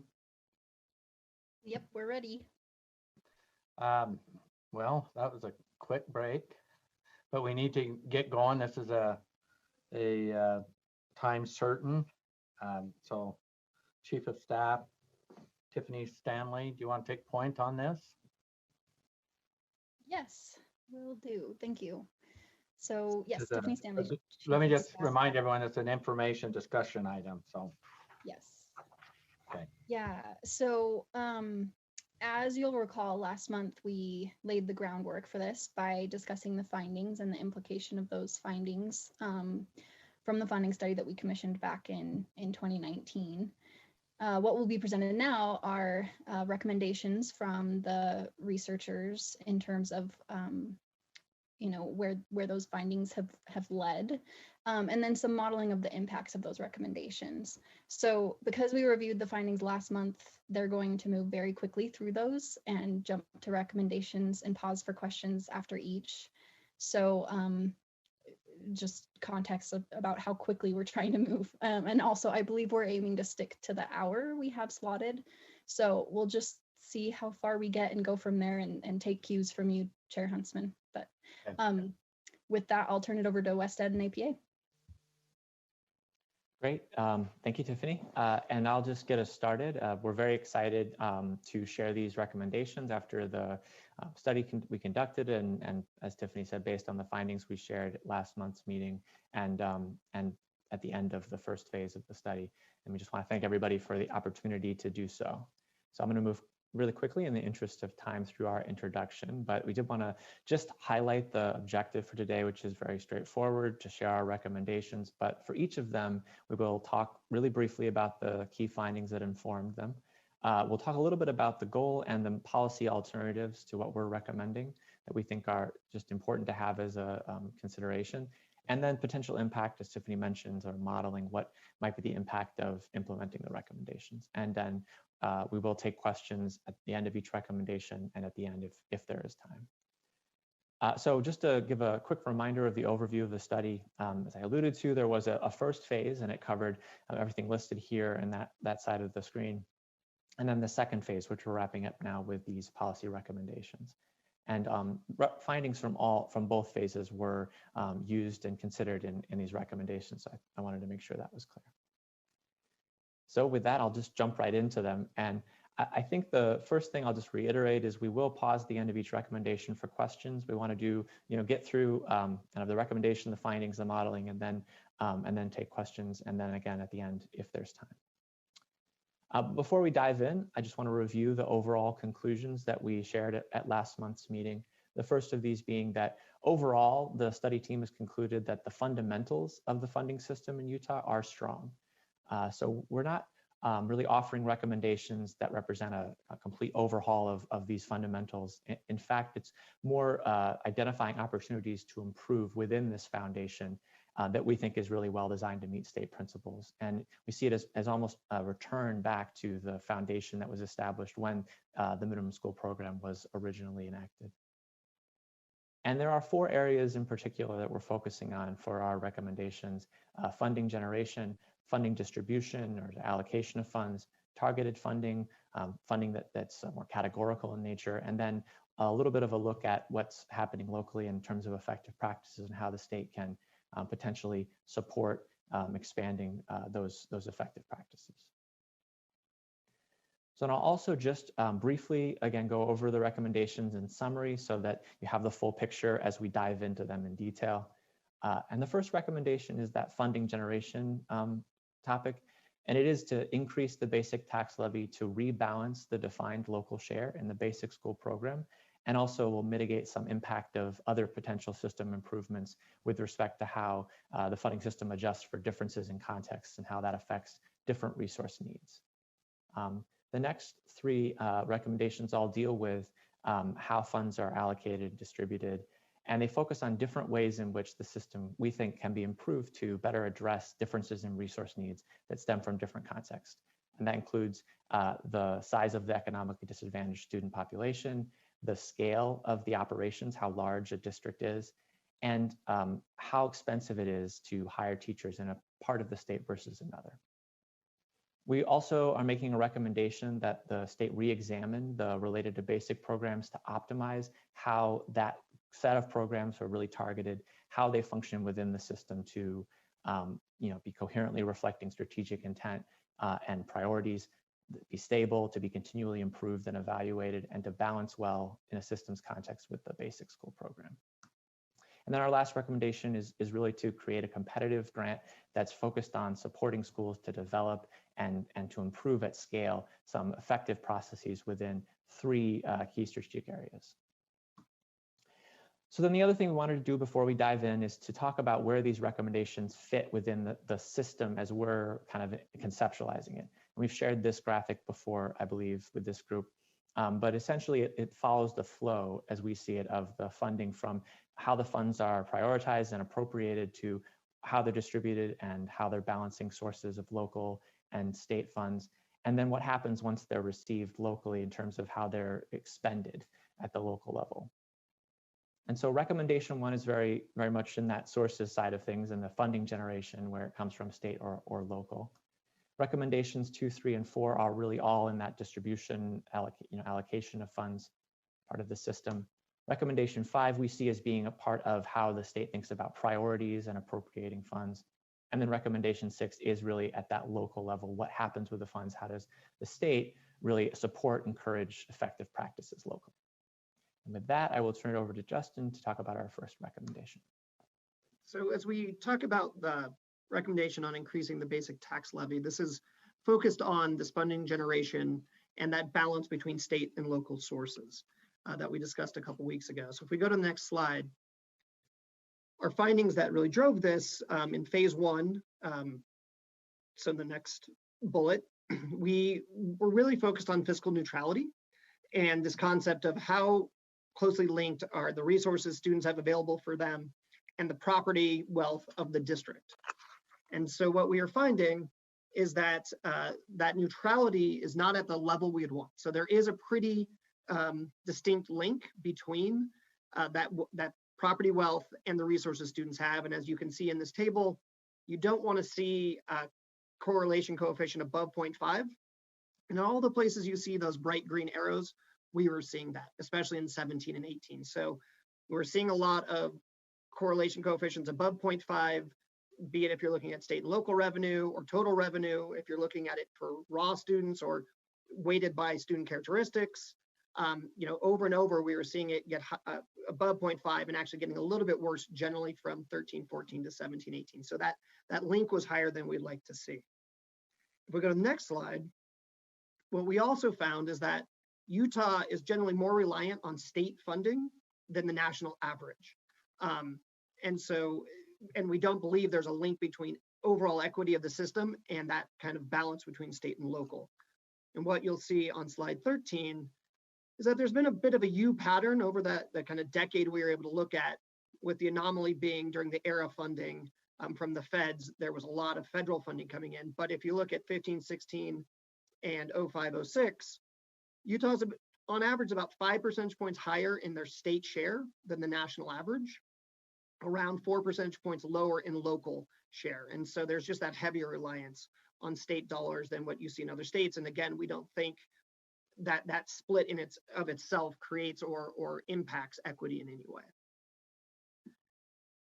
Then as we moved into phase 2, we started to really try to unpackage some of this. And one of the first things we noticed as we started to look at fiscal neutrality and where local wealth was coming from is that the current equalization policies Utah has, especially around their board and voted leeways, they're not mitigating, they're in fact increasing this issue with fiscal neutrality.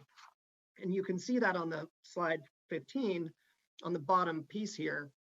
When you look at all revenues, regardless of how they're being raised, you have really, you have the big fiscal neutrality issues. When you pull back the board and voted leeways, you actually see the system's pretty, it's doing a good job on fiscal neutrality. Everything drops below that 0.5 issue. So what is throwing off the fiscal neutrality in the state really is, or really are, the board and voted leeways. And so that's one of the issues that we found in the system. And so the next thing we try to do is say, well, is there something going on district by district that could help, could help address that? And what is true is that just doesn't seem to be possible, because not only are the wealthier districts currently raising more dollars, they also have the most capacity left to raise additional dollars. And you can see that in slide 17.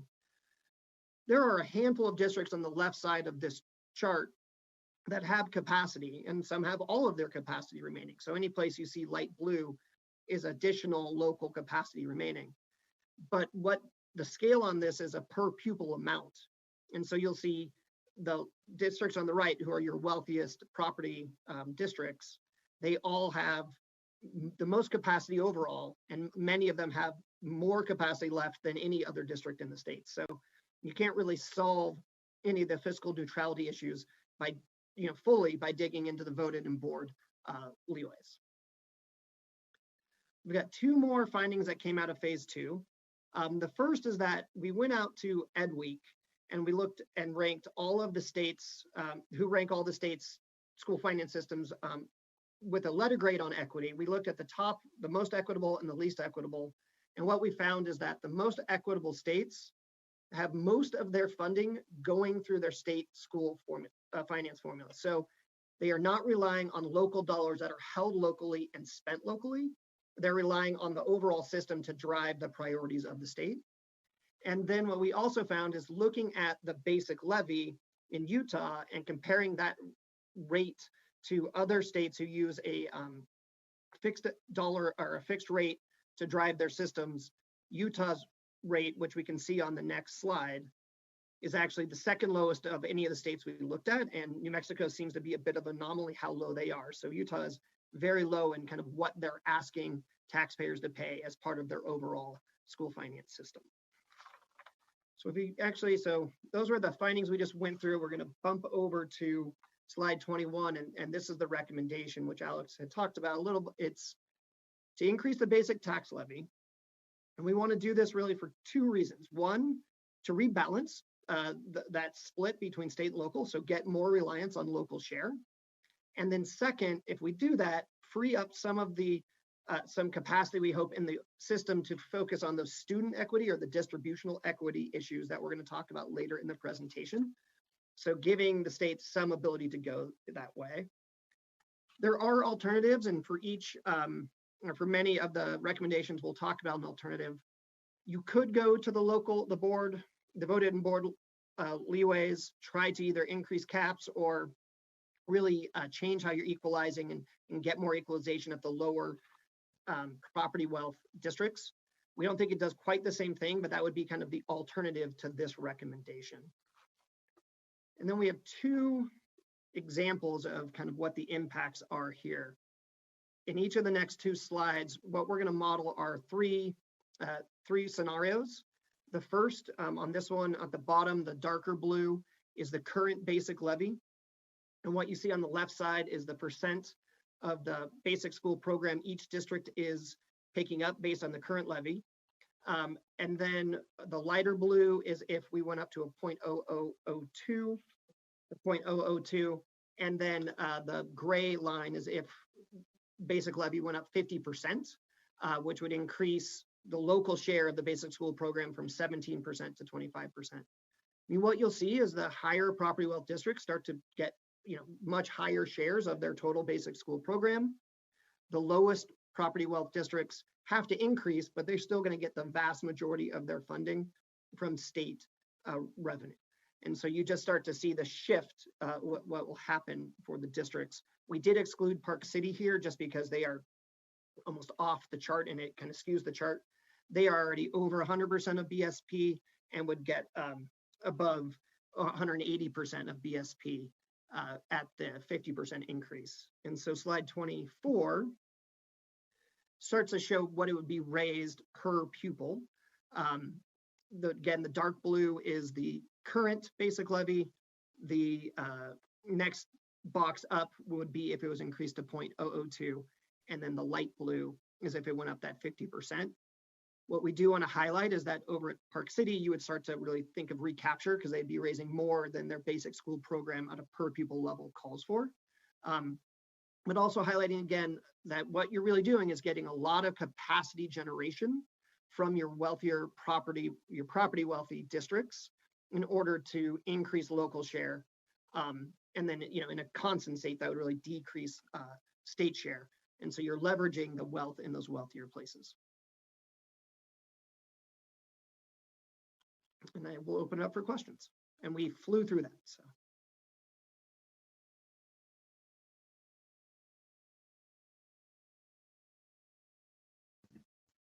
Are there any questions, Chair Huntsman? I'm not sure if I can see that on my end.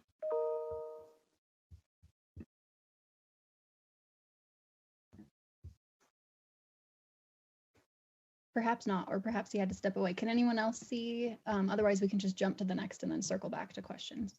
This is Board Member Earl. I do have my hand up. I guess if no one's able to see. I can see them all. It's Carol. I can see. Go ahead and I can see Danny, until we hear from Chair Huntsman. Okay, do you want me to go ahead? Yeah, go ahead, Board Member Earl. Let me understand. So your recommendation is to raise that local levy. But what you mean is, I just want to make sure I understand this. When you say that, you're going to raise the ability for local people to raise their levy. So whether or not they choose to raise the levy would be based on local decisions to increase the taxes in their area. Am I accurate in saying that, or is it actually something you're asking the state to do to increase those local, not just in, okay, so yes. Maybe I answered my question. Does that make sense what I'm asking? It does, and what we are recommending here is that you would actually raise the basic levy for all districts in order to increase the local share. So that would, not that would be across the board, everyone paying the same still. It just would be at a higher level. Okay, so this isn't the voted levy at all, right? This is just in general, you're just asking to raise this. Can you refresh my memory from one of the previous slides, not in this one, but previous ones? Park City doesn't get any, no, it's not on this one. Park City doesn't get any, very little percent of state funding anyways. Is that accurate? Like it's, they almost self-fund themselves, right? Yes. So this is, I mean, this is an interesting thing here as to whether Park City will maybe want to even continue to engage in this capacity without going somewhere by themselves, right? If this is what it's going to do. Let me see. So, okay, let me see what my other question was. All right, I might have to come back. I'm looking down my list here. Sorry. Board Member Davis.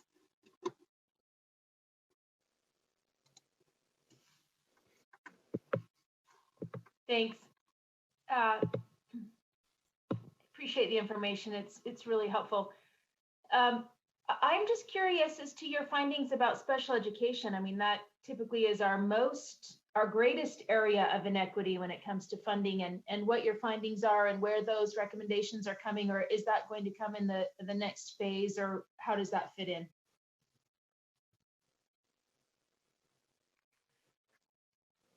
I can jump in on this question. So we will be talking about recommendations that deal with distribution and how well it adjusts for differences in context and different resource needs, including, for example, differences in the needs of certain student populations. We do not have any recommendations with respect to students with disabilities. The recommendation we have in student populations is for economically disadvantaged students. And so we just are not at this time recommending any changes to how the system currently funds and adjust for the additional needs for those students. May I follow up, Chair? Yes. Sorry. I just find that really surprising. Are the recommendations not coming because of the data you found that there is not a need in that space? Or I guess what's the impetus?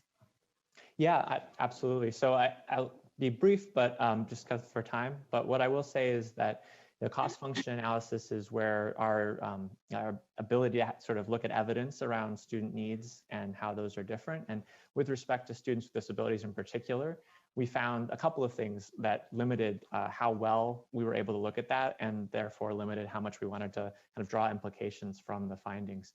And the major issue is that there's a lot of resources that are supporting sort of those students to reach outcomes we just don't have a good measure for. And the analysis that we conducted really relies on being able to look at those outcomes and how, as you try to make sure all students have the ability to reach the same outcomes or reasonably equal opportunity to reach the outcomes, that the spending adjusts for what they need to do that. Students with disabilities, there are outcomes that are really important, but that are not, like I said, something we have a good measure that's statewide for that we could include. So the outcomes we were able to include were test scores and graduation. And I think that as a result of that, it limits how well we're able to look at how much So that being said, our analysis did find that students with disabilities do have additional needs, as you would expect, than their peers, but that we felt the magnitude of the finding doesn't reflect the full scope of additional needs. It just reflects, it's sort of best interpreted as reflecting the portion of it that is supporting very specifically their outcomes on those academic measures. And so I think we just felt that there wasn't a strong enough ability for us to zero in on that to make a recommendation. And there's a lot more I could say about it. I'm trying to think about time and how far to go into it, but I'm hoping that addresses your question, Board Member Davis. And then we're also happy to follow up on any question, including this sort of in more detail in writing, just depending on time for this meeting in particular. So. It sounds like you couldn't do it because the data, differences in IEPs and things like that is not accessible. But that's precarious. I guess we're going to have to figure that out on our end. Thank you. Yeah, no, happy to answer the question. Like I said, there's quite a bit to talk about in terms of this issue. So I don't want to sell it short, but I did want to think about time. So I'll turn it back over to Justin if there are questions about recommendation 1. I see a few more hands, so I want to make sure. There's still quite a few hands there. And Vice Chair Cummins, thanks. I had to jump off and get back on, and I have my civic clerk back. So yay, I'm back in business. So are you taking questions right now, or are you wanting to be at the end? Yeah, we're taking questions on finding number 1. So everyone who has their hand raised now is wanting to ask a question on that finding. Okay, and Board Member Davis asked her question. Yes. Your hand's raised. Brittany, did you have a question? I do. Okay. Just really quick, I don't know if in this study you looked at any historical information on the basic rate.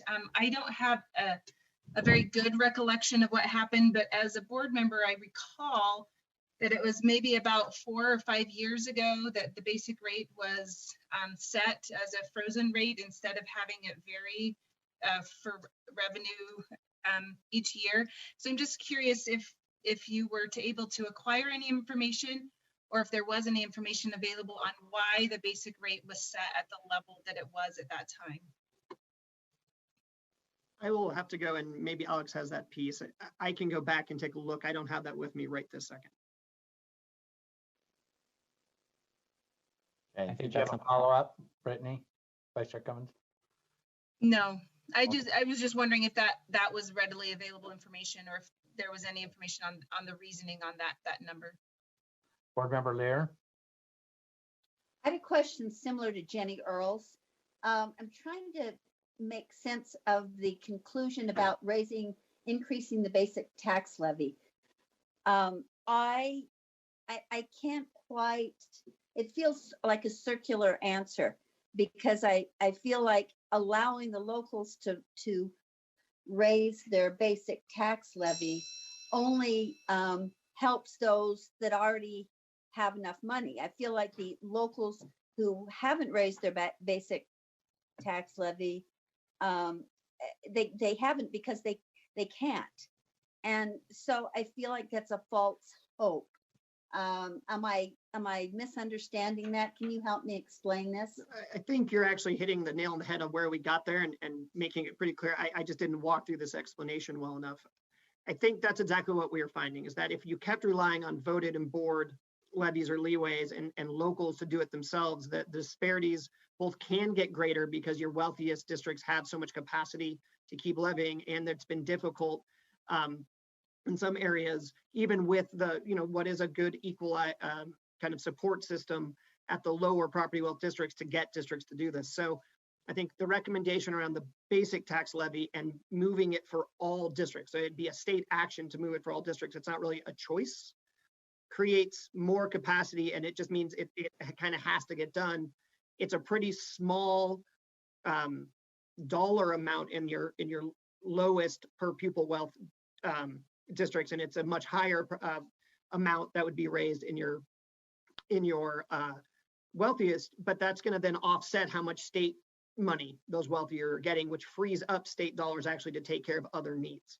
So in the end, what it really is trying to do is take that 55, kind of 37% state local balance today and shift it to something different where there's more local coming in, because every district's going to be at this higher mill rate. So it's not the voted and board, it's really specifically to the basic tax levy that everybody would have to raise.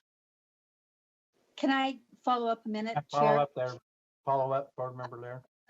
I'm just, and I don't, this isn't really a question because you've explained or at least confirmed what I thought, but I'm concerned that it doesn't really help us solve the problem, because the boards raising their own rates are reflective of what could be a voted board levy too. They're not raising their, no matter how big the ceiling is, if that's raised, I feel like we're still not going to be able to raise more money at the local level, because those same LEAs districts have had unsuccessful votes for levies. So I'm just, I don't know. It just doesn't seem like a useful recommendation to me. And maybe I just need to think more about it, but it feels like something theoretically that would work, but we know doesn't work, because these same districts have been unsuccessful on many voted levies for the most part, if that makes any sense either. Thanks. That's all I had. Okay. Chair, Board Member Lear, may I? Yes. Comment? This is Angie Stallings, Chair. I'd love that. Thank you. I just love the opportunity. And again, this is Angie Stallings, Deputy Superintendent of Policy, speaking for the first time today. So just wanted to clarify, Board Member Lear, as a reminder, as that levy is imposed by the legislature, again, as has been stated, it would be imposed by the legislature, but then collected at the local levy or the local level.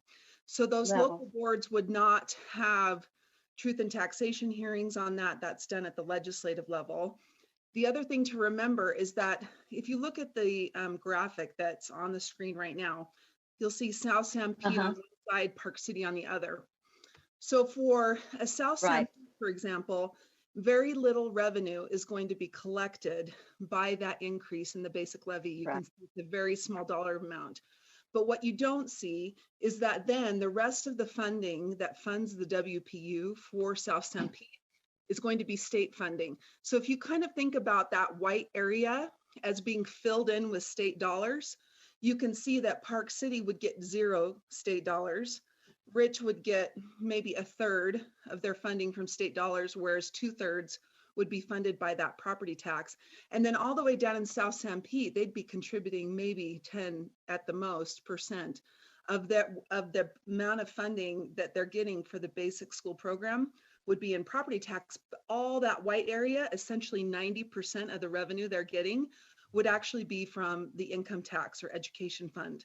So what this does is, as you increase the amounts in those districts on the left-hand side, it actually, as was stated, frees up additional state dollars so that now you can actually raise the WPU amount higher. Instead of $3,800, for example, per student, now it frees you to be able to add maybe another $200 to each WPU. Does that make sense? Without actually increasing or receiving extra revenue, you bring in more property tax, which then frees up more state to raise the amount of the WPU. I hope that is helpful. I'd be happy to answer more questions though. Yeah, no, it all of it is helpful. I just, I'm not good at this, so I'm trying to sort of process it. I just don't want a solution to be something that is practically impossible. And I hear what you're explaining about freeing up more state dollars, but sometimes those are then committed to programs that legislators want, but no educators want. And so that's not always a helpful resolution either.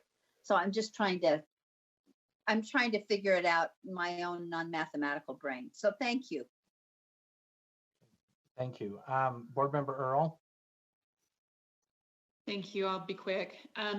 So let me understand, the funding that's here in the millions, that's not, is that additional revenues, or so like going from the current to the basic levy at 2.002, that would be about not quite $100 million additional funding? Or is this, does that make sense? Or is that the additional 552 million is what the full amount, or is it just the 100 million, or about that? It's not, it's a little less than that. Does that make sense what I'm saying?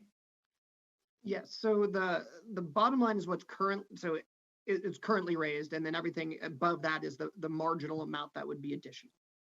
Okay, and so one last question. So I'm looking at these blue lines on the recommendations. Would you say that in most districts, this would increase a taxpayer's burden for their property by, it looks like on most of these, it would be a third to half an additional amount. Do you have an estimate on how much taxpayers' burden would be? Yeah, so on average, it's going to be about that 50%, because that really at so it would be a 50% increase on their property taxes. Okay, that's what I want to know. Yep. Okay, I'm not seeing any Chair? other. Yes. Sorry, just really quick to add to what Board Member Earl said, it wouldn't be a 50% increase on their property taxes as a whole, just that small portion of the basic rate. So just to be clear, it's not that huge of an impact on the full tax burden, property tax burden of an individual. Sorry, just wanted to make sure that was stated. That's a great clarification. That is true, but it would be, this is a considerable amount of what people do pay in property taxes, at least at my house. I don't know if someone else's it's considerable less, but it would increase that education component by 50%, right? It could. Let me just go ahead. It could. And of course, this is a possibility. Yeah. This is basically saying that there is an opportunity if. It's about where do you find funding for public education, and that's what this is saying. Is this is a possibility, but is it a reality? It depends on what they do at the local level. Well, this isn't local funding, though, right? This is state funding. So anyway, okay, thank you. And just if I could just jump in on that question, just to add a little, and this is Alex Jacobson for the record. I didn't say that before, so I apologize for that. I think that the way that this is an imposed levy, as was mentioned, it would be for all, it would go up because the basic tax levy is set by the legislature.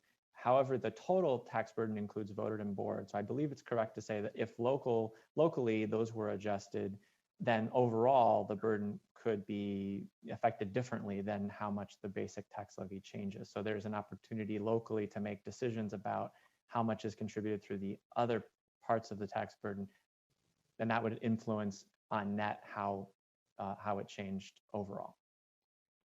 Make that clarification. Okay. I think that's Angie, your hand's still up, and Board Member Earl. So Deputy Superintendent Stallings, your hands are still raised. But I think we resolved your question. So please continue. All right. So again, Alex Jacobson for the record, and I'm going to take over for the next three recommendations.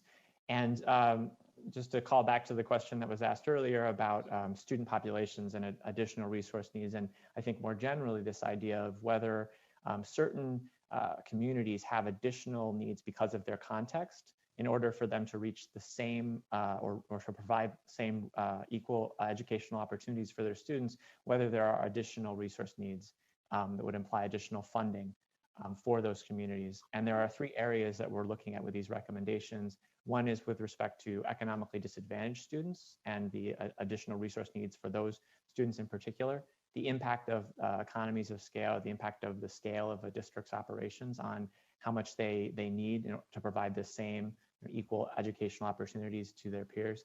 And then the effect of how local prices for teacher labor, teacher salaries, how that can change what amount of resources are required. And so I'm going to get us started. One note I want to make before I jump into the findings is just that with respect to these analyses and these recommendations, the cost function analysis was the primary source for our evidence that kind of informs this in the findings. And I think it's important to just start off by noting the cost function analysis primarily because of data limitations, but also because of the unique context of charter schools. Charter schools were not included in the model itself. So I think that's important to make that note. That being said, we absolutely recognize that that sector in the state is very important to the overall, education of students. And so what we've done is we've thought, kind of try to be really thoughtful about each recommendation.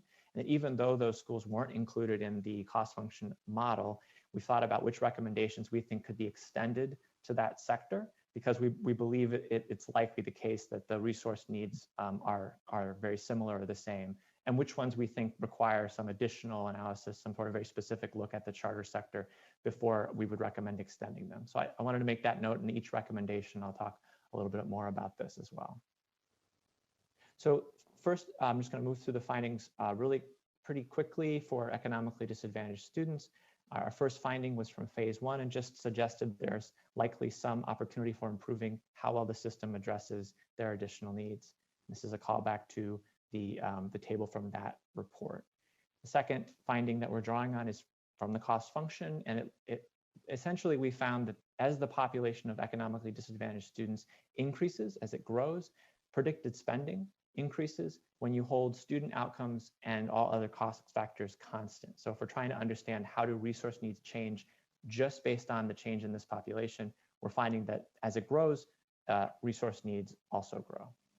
And this is what that trend looks like as percentage of economically disadvantaged students increases, predicted cost increases. Another important finding is when we take those results and we turn that into sort of what it implies in terms of a pupil weight, and compare that to what the weights are in sort of the prior literature and sort of common across literature in this area, and also what we're able to estimate is currently being provided specifically for this population of students in the state, we find that what's implied by the cost function is much larger than what is currently effectively provided. And this is based on a variety of programs that do contribute to these additional needs for these students, at-risk students, economically disadvantaged students. However, whichever way you look at it, the total amount of funding that's provided for those students represents a much smaller weight than what we found in our analysis.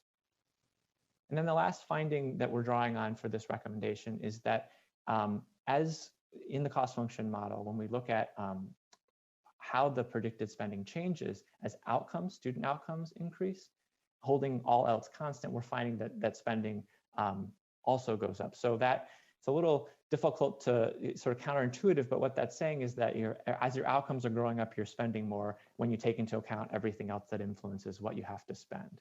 So that just suggests that more spending is associated with greater outcomes, which I think is probably something we would have suspected, but obviously there are differences in how well spending is allocated, and that is accounted for in our model, and that's something we can talk about more if there's questions, but I just want to note that efficiency of spending is accounted for to some extent in the model. But these are the sort of trends for that finding. And again, the reason why this is, I think, why we wanted to present this for this recommendation is just to provide evidence that additional investments, especially investments in students, we're seeing evidence that those will affect positively their outcomes. So taking all these findings together, we're recommending that in the basic school program, an add-on WPU be created for economically disadvantaged students. And there are a couple of goals that this would serve. The first is just to expand the additional resources. As I noted, the weight that we're finding with our analysis is much greater than the weight that we're sort of able to pull from the current system based on the programs that are targeting funds to these students. And so we think that additional resources are needed because the resource needs are greater than what's being adjusted for currently. And also that it would be embedding this adjustment in the basic school program, which reflects how foundational, so we see it as to sort of the meeting the principle of the minimum school program to provide for reasonably equal educational opportunities. Being in the basic school program, it's adjusted and aligned with the WPU value and is part of that core of the formula. But the alternative that we wanted to note here is that additional funding could be provided, additional investment could be provided through the EARS program or a program like it, rather than going to an add-on WPU. And that would be one way to provide this additional support, but through a different mechanism. That is an option. We're recommending the other, for the reasons I mentioned about the sort of foundational status of this type of an adjustment. but that's an alternative that exists. So then in terms of modeling the impact, what this graphic is showing is the percent increase above current BSP funds that would result from 3 scenarios of a add-on weight.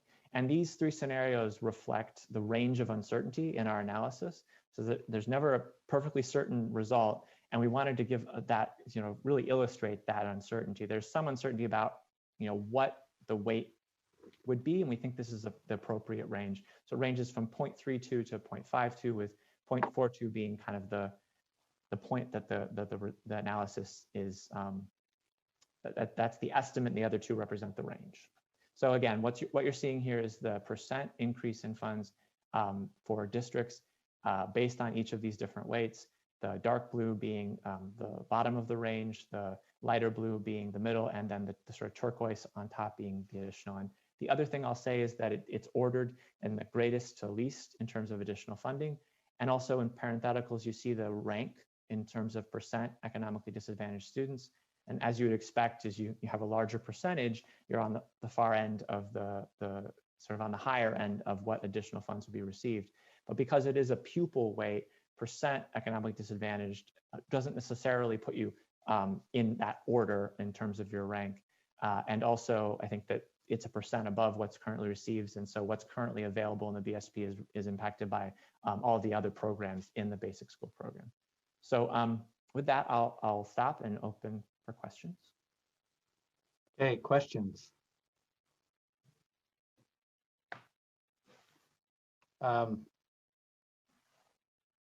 Board Member Cannon. Thank you. Cindy's question regarding special education WPUs made me pause to think about what you're suggesting here.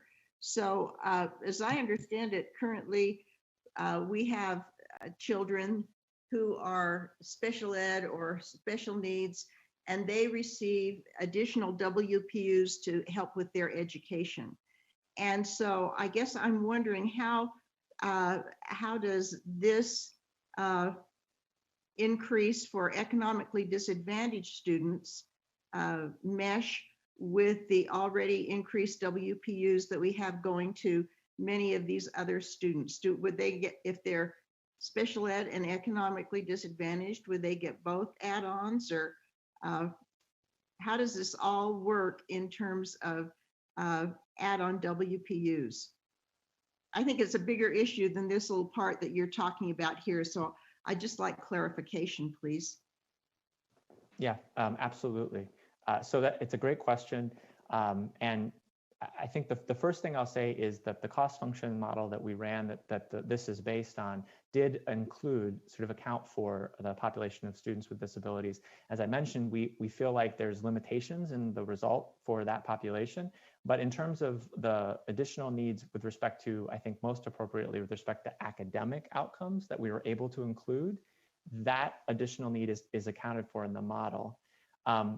So I think that it does to some extent pull apart the needs of that population and the needs of the economic disadvantage, and for students who are in both categories, is trying to sort of control for the effect of being in one or the other separately. But it is absolutely something that I think states wrestle with when they think about weights. Some states do have limits, and in fact, in the current year's program, Enhancement for At-Risk Students, there is built into it a limit on how many of the categories that drive the largest proportion of those funds, as I'm sure all of you know. But as an example, there's a limit on how many categories can be applied because we know how much overlap there is. So I think that that's one way that this could be sort of integrated. Currently, the population of students with disabilities and the economically disadvantaged would be, if this were included, those would be the only 2 add-on WPUs in the basic school program. So there would be only 2 categories, and I think generally duplication is included up to 2, but not always. So that's a question, a policy question we don't have a recommendation for. Then the last thing I'll say in answer to the question is with respect to English learners, we found the overlap between the English learner population and economically disadvantaged population to be so great that it would be difficult for us to pull them apart in our model the way we did with special education and economically disadvantaged. And so the way we would sort of interpret this as reflecting on that population is to say there's so much overlap that this adjustment is also is also intended to serve the needs of English learners. And so there would be, some ability for districts, I think ideally for them to think about if they have a large EL population, how do they use some of these funds to support the needs that are specific to being English learners as opposed to being economically disadvantaged. So that's the other, I think, important point I would make in response to the question, but I hope that does address the question. Let me know if there's any follow-up. You have a follow-up, Board Member Cannon? No, I appreciate knowing that because I was concerned about ELL students also. But it sounds like were we to do this, we would need to have some caveats, as you suggest, on how this funding works. Okay. Thank you. Board Member Board Member Earl. Yes, I have just a couple of questions. Are we suggesting we're eliminating programs and doing an add-on in place of those programs, or is this in addition to? So I think our recommendation would be to replace the EARS program and the other few programs that currently specifically target this population, and then move that funding along with the additional funds into a basic school program add-on. But it only would be with respect to programs that serve very specifically this population. So it's a pretty narrow group of programs that went into that effective weight that I shared just a moment ago. The amount that we calculated as being already provided in the system. It's a pretty, I think, narrow slice of programs that we would recommend as part of this be absorbed into this new mechanism for providing for the needs. So that I'm trying to understand the funding mechanism then. So the funding from those programs would just go into this in place of funding those programs. Is that accurate? Yes, that's how we're recommending it be done. Okay. Because I think the motivation for that is that this is, we believe, the strongest way to adjust for these needs. And an example is in the EARS program, there are sort of 3 ways the funding is determined. And I think not all of them are focused on the student characteristic or student-centered, and this is very much about the students you have, their characteristics, and the needs that come along with it. So yes, that's right. Okay, I have another question. I'll try to be quick. So while you're getting a question, I think it'd be really important to know that within this study, these are all, again, proposed things, but it's up to the legislature, again, how they perceive it, and then also how we perceive proposed betterments that come from this study and try to move forward. But this doesn't, I don't think there's anything in the study that's going to say, take from this and move it over here. It's just kind of generally implied that something might be that way, but so I just want to make sure we're really clear that there isn't any confusion on this isn't balancing the budget for the legislature and or saying we're going to cut it or making a recommendation to cut a program. Right, but at the same time, it does give specificity to it. I wanted to make sure we understood, right, where the contents were and what's being suggested here, so we can articulate it later. Correct. My question has to do with, so specifically, I'm from Morgan, which I'm very familiar with their process here, and I'm looking there at the very end here, based on their needs and stuff. But they also, contrary to some other areas, they're also at the very end on your first report. They're the very bottom per pupil spending per child for the whole state. In what ways do we prevent it from being? I'm not sure how to phrase it. Do you see what I'm saying? Is that they're competing for huge funding from other areas. Anyways, I don't know. I'm not sure how to articulate that. There's a concern that there may be disparities in other ways besides what's listed here financially, to where it may deter a district from doing the things they need to for all their students. So that's just a question. I'm not saying that this builds that, but it does beg the question based on the model here. I appreciate. Want to follow up? I'll just appreciate the comment about the variety of different needs. And I think if you take our recommendations together, I think the intention is to highlight very specific parts of the system we're seeing based on the analysis we conducted, where we see an opportunity for that specific purpose need to be improved. But that's not, I don't think there's an intention to suggest that it tackles all of the different needs that are out there, or that one particular need is necessarily in conflict in the way we're trying to present it with any others. This is very specifically about economically disadvantaged students.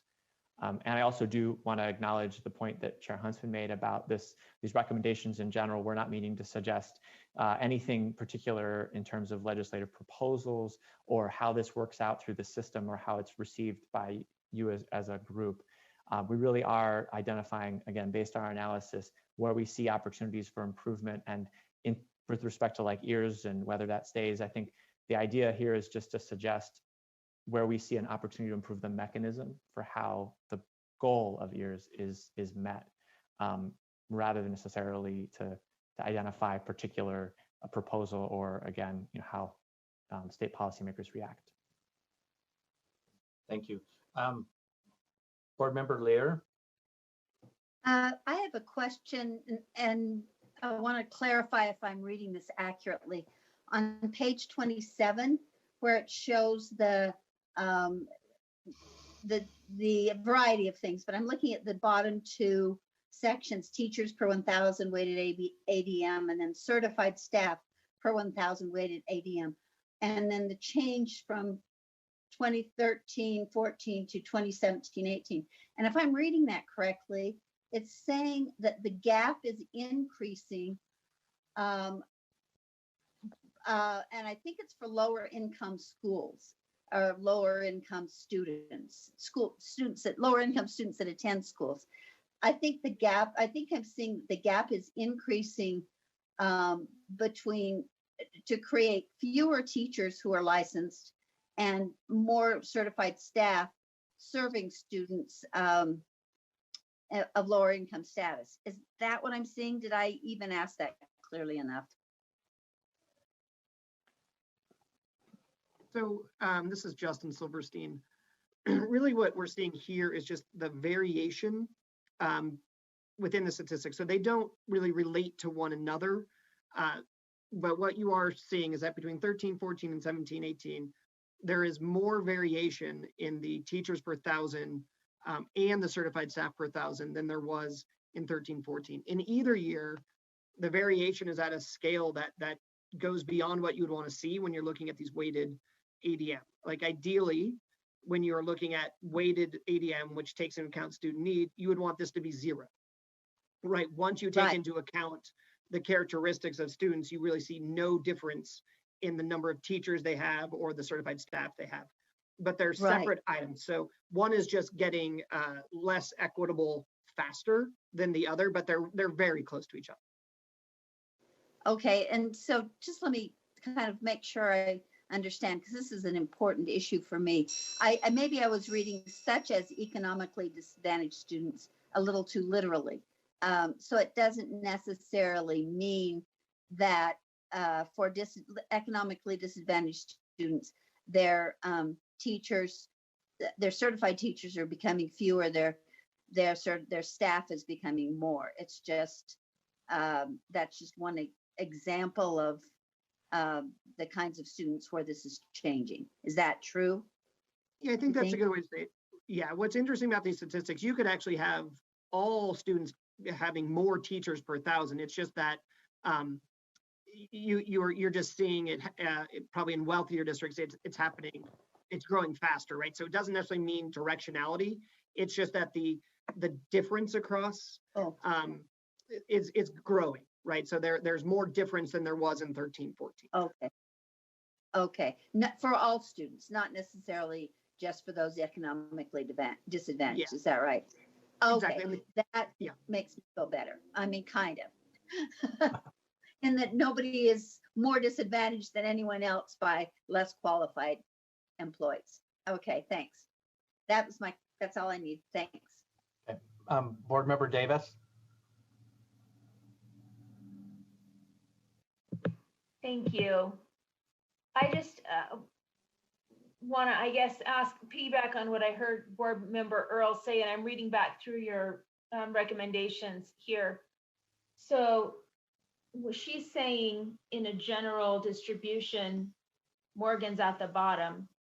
It's probably always going to be at the bottom. You in your recommendations, am I understanding correctly, are not recommending equalization types of formulas so that a Morgan might come up to more of a Salt Lake, like a child in Morgan could potentially have the same resources that a child in Salt Lake District could have.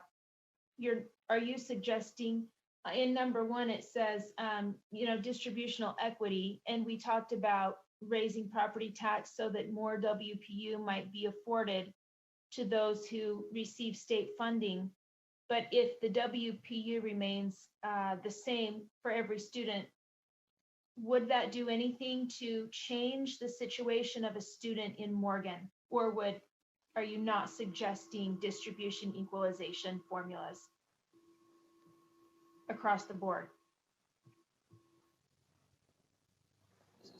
I think it's a great question. I'm trying to think of the best way to approach this because it covers recommendation 1 and some of the recommendations that we've addressed in this section, but there's 3 and 4, which are also, we haven't quite gotten to yet. So I think that the thing I'll say is just that this recommendation is very specifically focused on adjusting for the needs of economically disadvantaged students. So in this case, that percentage of students in Morgan is not very high. And so this recommendation in particular is not, it doesn't end up being as applicable to Morgan in comparison to places with larger populations of those students, but they would still in Morgan receive the same amount of additional funding in percentage terms for students who are economically disadvantaged who are in their district. It just, because there are fewer of them, it doesn't end up as being as much as in some places where there are more. But I think just to be more directly answering your question, I don't think we're intending to say that this or all the recommendations are balancing out perfectly every aspect of equity and, as you termed it, equalization. I think more so they're meant to very specifically target parts of the system based on our analysis. We felt to make recommendations given the strength and the sort of findings that we have available. So I guess they're somewhat separate, to put it in another way, and we don't mean to imply anything about some of the others. That being said, I think that if we have an opportunity to look at all the recommendations, we might have a clearer picture of the impact on any particular district when you take all of them together. Now, Justin, if you want to add anything, I know we're at the end of our time, so I don't want to push us past. So I'll leave that to Chair Huntsman, but Justin, you might have something to follow up as well. I mean, I think you hit it there. Really, as we look at 1 and 2, what we're trying to focus on is the pieces that can be kind of impacted for all students. And so part of what we're really showing with those equity statistics in recommendation 1 in the findings is that a lot of the variation that you currently see between a Morgan and other districts is the local voters, right? It's what the local voters have done. You have a very solid foundation formula with very solid equity principles. It's the additional dollars on the outside that start to cause more of the variation at the student level. And so we are not directly working with the board and voted leeways, in part so that you can kind of raise the vote for all. But your relative position with student need is still going to kind of stay, it's going to stay the same place. So if you don't have a lot more student need, at least for these first 2 recommendations, it's not going to drive up your revenues very much. So follow up, it seems like the next 3, I'm wrong, I'll look forward to listening to the next parts. Okay. Chief of Staff Tiffany Stanley, can you maybe share with the board again the next steps after we're done with this presentation? What's next, and then we'll be able to assess how much more time we'll be spending on this topic. Yeah, I would be happy to. So yes, this is just an information item today, but that doesn't mean the conversation ends here. So WestEd and APA are working to publish a written report with a lot more detail, all the methodological information and all of that in January. In the meantime, given the broad implications of these findings and the recommendations, it's important that they be discussed with, a broad group, so local education leaders, the legislature and other stakeholders. As I think you all know, the legislature is very interested in this study, and obviously none of this could lead to policy change without legislative action. So we've been careful to keep them in the loop and having ongoing conversations. So we actually have a meeting scheduled for early next week where we'll continue that review and that coordination. So I could envision, if there is, assuming there's interest among board members to continue the conversation. I mean, I think there are a couple ways we could go about it. We could shift to committee and continue to review the recommendations with committee and kind of go that route. We could come back in January, get through the rest of these. We could do both, but either way, be sure to just keep the board in the loop as these conversations continue. And thank you for sharing, because I think in the best interest for our board that the dialogue is really good, and I don't want us to rush through the last few pieces, but we do have an opportunity in January to kind of finish this up. But this study is going to come, the study itself is going to come to some conclusions and be complete and go before the legislature. So I don't see us having a problem, or do you, Chief of Staff Stanley, do you see us having a problem if we finish this up in January? On the time side? Nope, timing wise, I think that's all right. Okay, so without any objections, I think we should pick up right where we left off. And of course, the dialogue's been great and the input from board members. But it's something that we can look forward to and make sure I just don't want us to rush through it when we have this opportunity. So in the interest of still what's on our agenda, and we're more than an hour behind on a few things. Let's continue this in January. All right, great. We'll look forward to that. And again, thank you all for your time and the great discussion. We really appreciate the opportunity to share the work. And thank you. Okay. That's good work. And I know the legislature is anxiously awaiting this study. And as I've been tracking in that, I want to make sure it's their study and not ours, or we're trying to steer any of these recommendations or opportunities. It's good to have this independent look. It's also good to have this input of concerns that might bring a betterment to how the study is completed. So thank you for your work. I'm going back to our agenda. I've been looking at everything, seems to be very critical that's on it. So I guess we'll just go through it as best that we can. Agenda item number 8. Camille, I believe you're taking point on this, and it seems like in my civic clerk, I didn't see a memo on it, but I did read through it and I could figure out exactly what's being done here. So Camille, are you ready? Yes, thank you, Chair Hunt. This is an actionable item, by the way. Yes. So. I believe there was a memo with some motions. I don't know if it's just civic clerk. I see some motions that I have on my agenda, but when I went into civic clerk, I didn't see a memo. So maybe I'm still having problems on my end, but somebody can correct me, but please proceed. Thank you, Chair Huntsman. I'm Camille Sheik. I'm an education specialist and I oversee the 21st Century Community Learning Center grant, or we call it 21st Century because that's a rather long name. So this is part of the title funding through the Department of Education. And it's It's focused on after school programs. So it's a competitive process, and after school programs so it's open to local education agencies and community-based organizations to develop these after-school programs to fit their community needs with an emphasis on academic enrichment. So I just wanted to provide some background context before I get into the waiver request. So all of these activities are aligned with the school day. The relationship, even if you are operating in a community center or school, the relationship with the school is critical, but all of these activities have to take place outside of the school day. So it can be before school, after school, during the summer.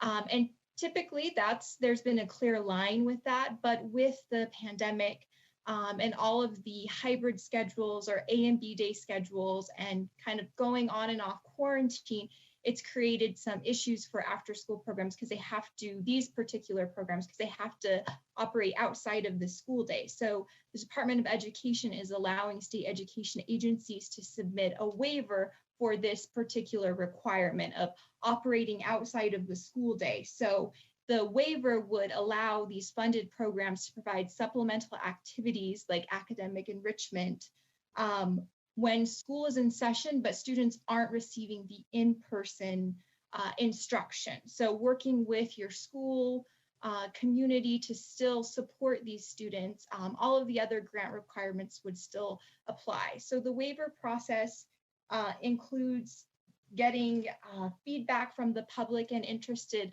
local education agencies about whether or not to submit this waiver. And so what we did to satisfy that requirement is we posted on the 21st Century Grant webpage, the USBE webpage.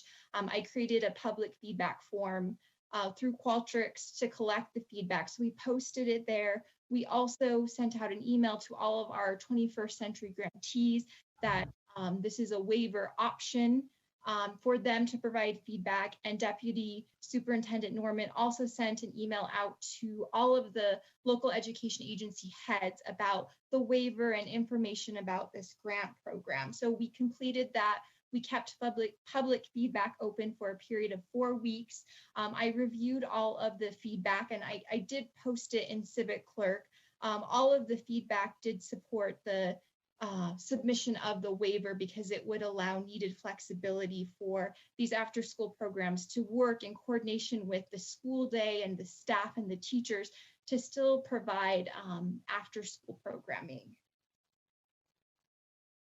And there is a template. So there's a template the Department of Education provided, a very clean, simple template. If the board decides to approve the submission of the waiver, there is a template we can utilize and where we can document that we did collect public feedback that we heard from our grantees, our LEA community, and the public in general.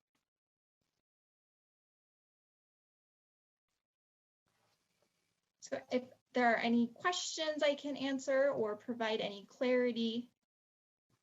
So Camille, the way that I'm seeing this is that the U.S. Department of Education is in the waiver business right now with the way that they've crafted the submission and that. So it's not like an oddity that we're attempting to do here. So can you speak to that?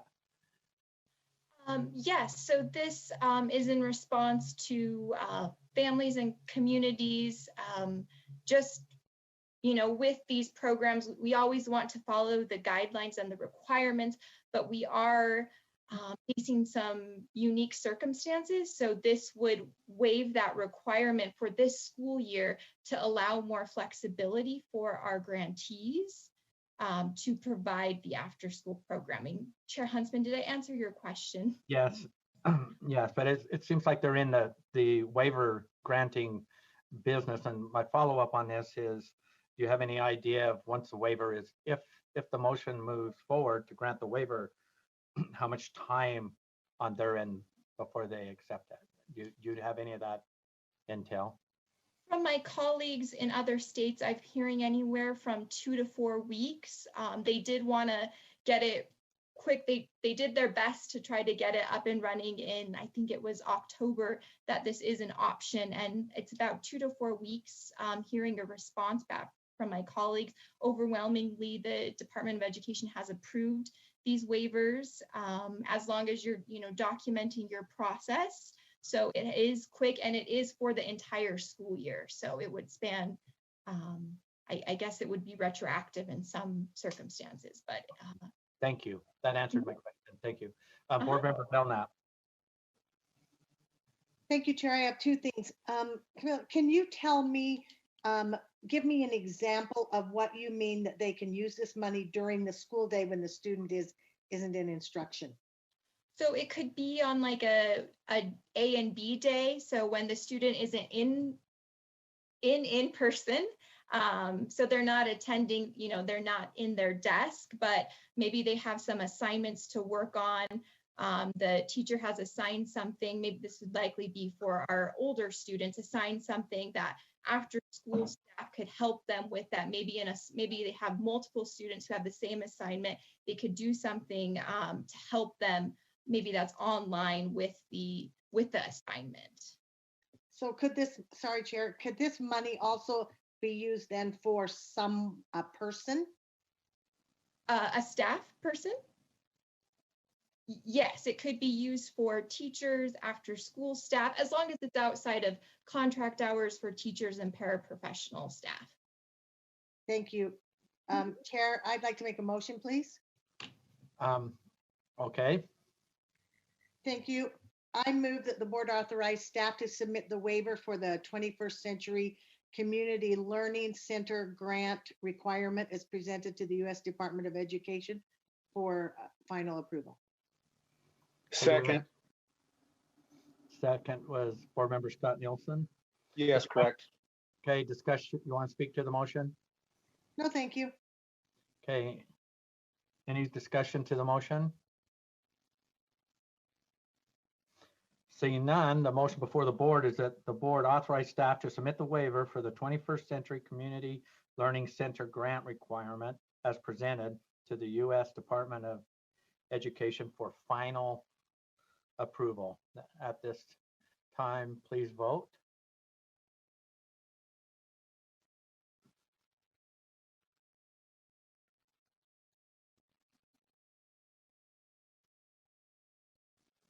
Voting is complete, and the motion passes unanimously. Thank you.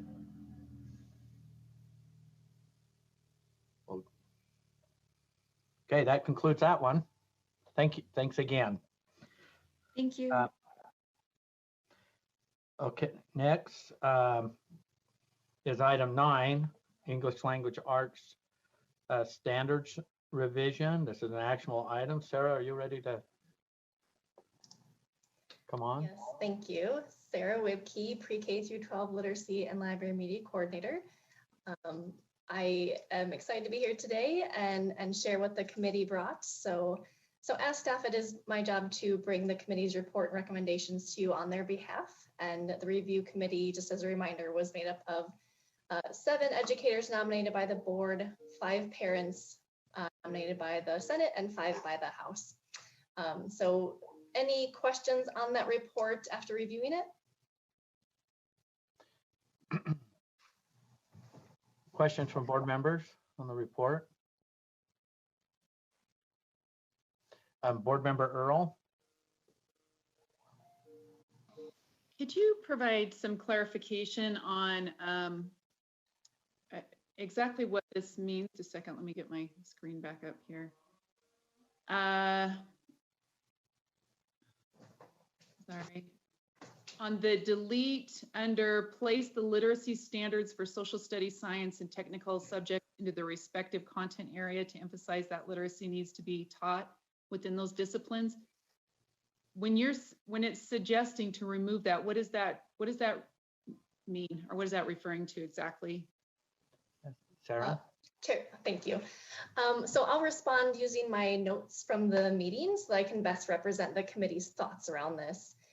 It was a very lengthy conversation on this part, so This piece was really coupled along with the recommendation that the literacy standards for social studies and science be moved, so not removed, but moved from the ELA standards and then placed within those respective disciplines.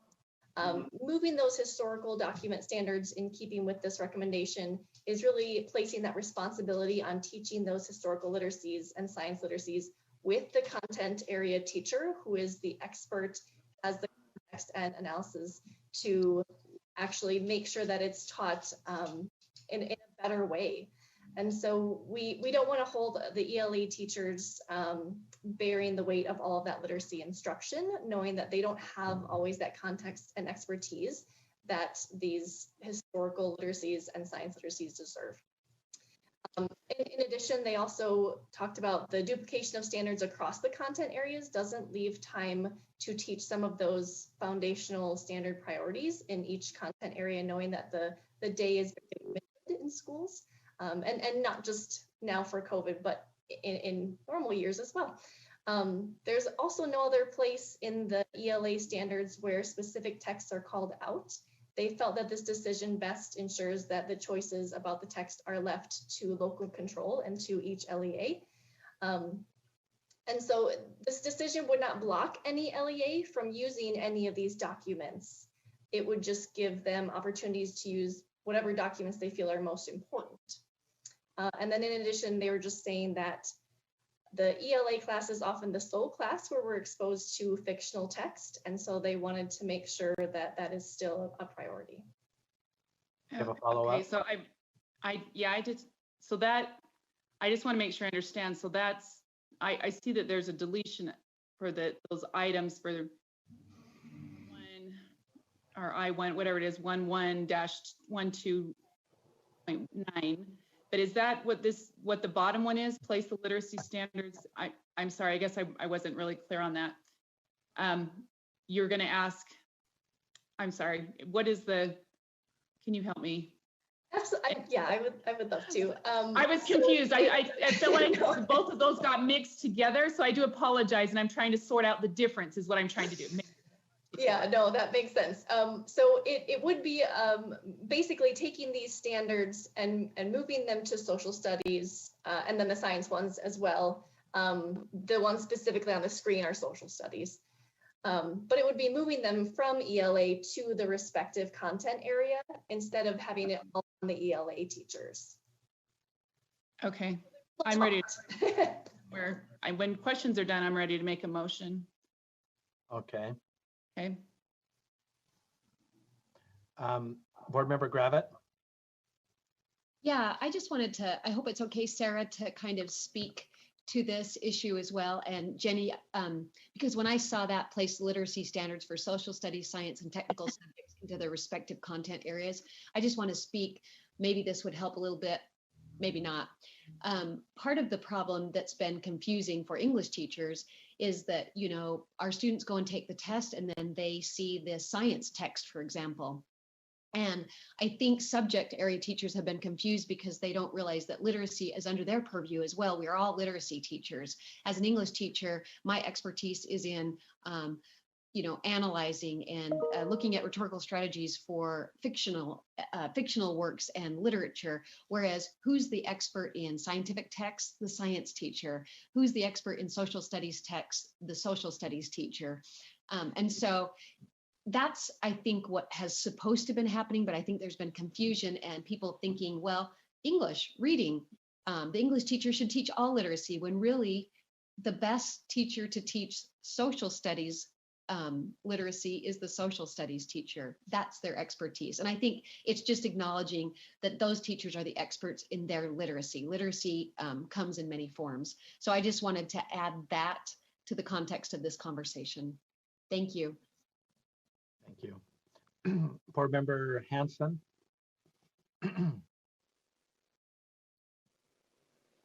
Thanks. I just had a question for Sarah, I think, to start with. If we, right now we're looking at the English language standards and trying to determine whether to go forward with the revision or whether to keep them as they are. That's correct? You are correct. Yes. And if we just move these forward in the process to revise them, does that necessarily mean that we're adopting all the recommendations of the review committee? Or what instruction would the writing committee get based on today's action if that was to move this forward? That's a, sorry, Chair Huntsman, may I answer? Yes, please, Sarah. So in response to your question, Board Member Hanson, at this time, I believe the way it is written in the process is that the writing committee, once created, once you've said that's where we're going to go, then they would get this list of recommendations and begin revising.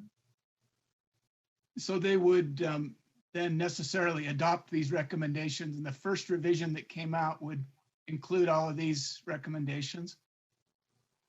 In the draft, yes, I believe that's what the process says at this time. I'm sure Jennifer Thronson can correct me if I'm not speaking correctly. I'm not seeing her hand wanting to jump in.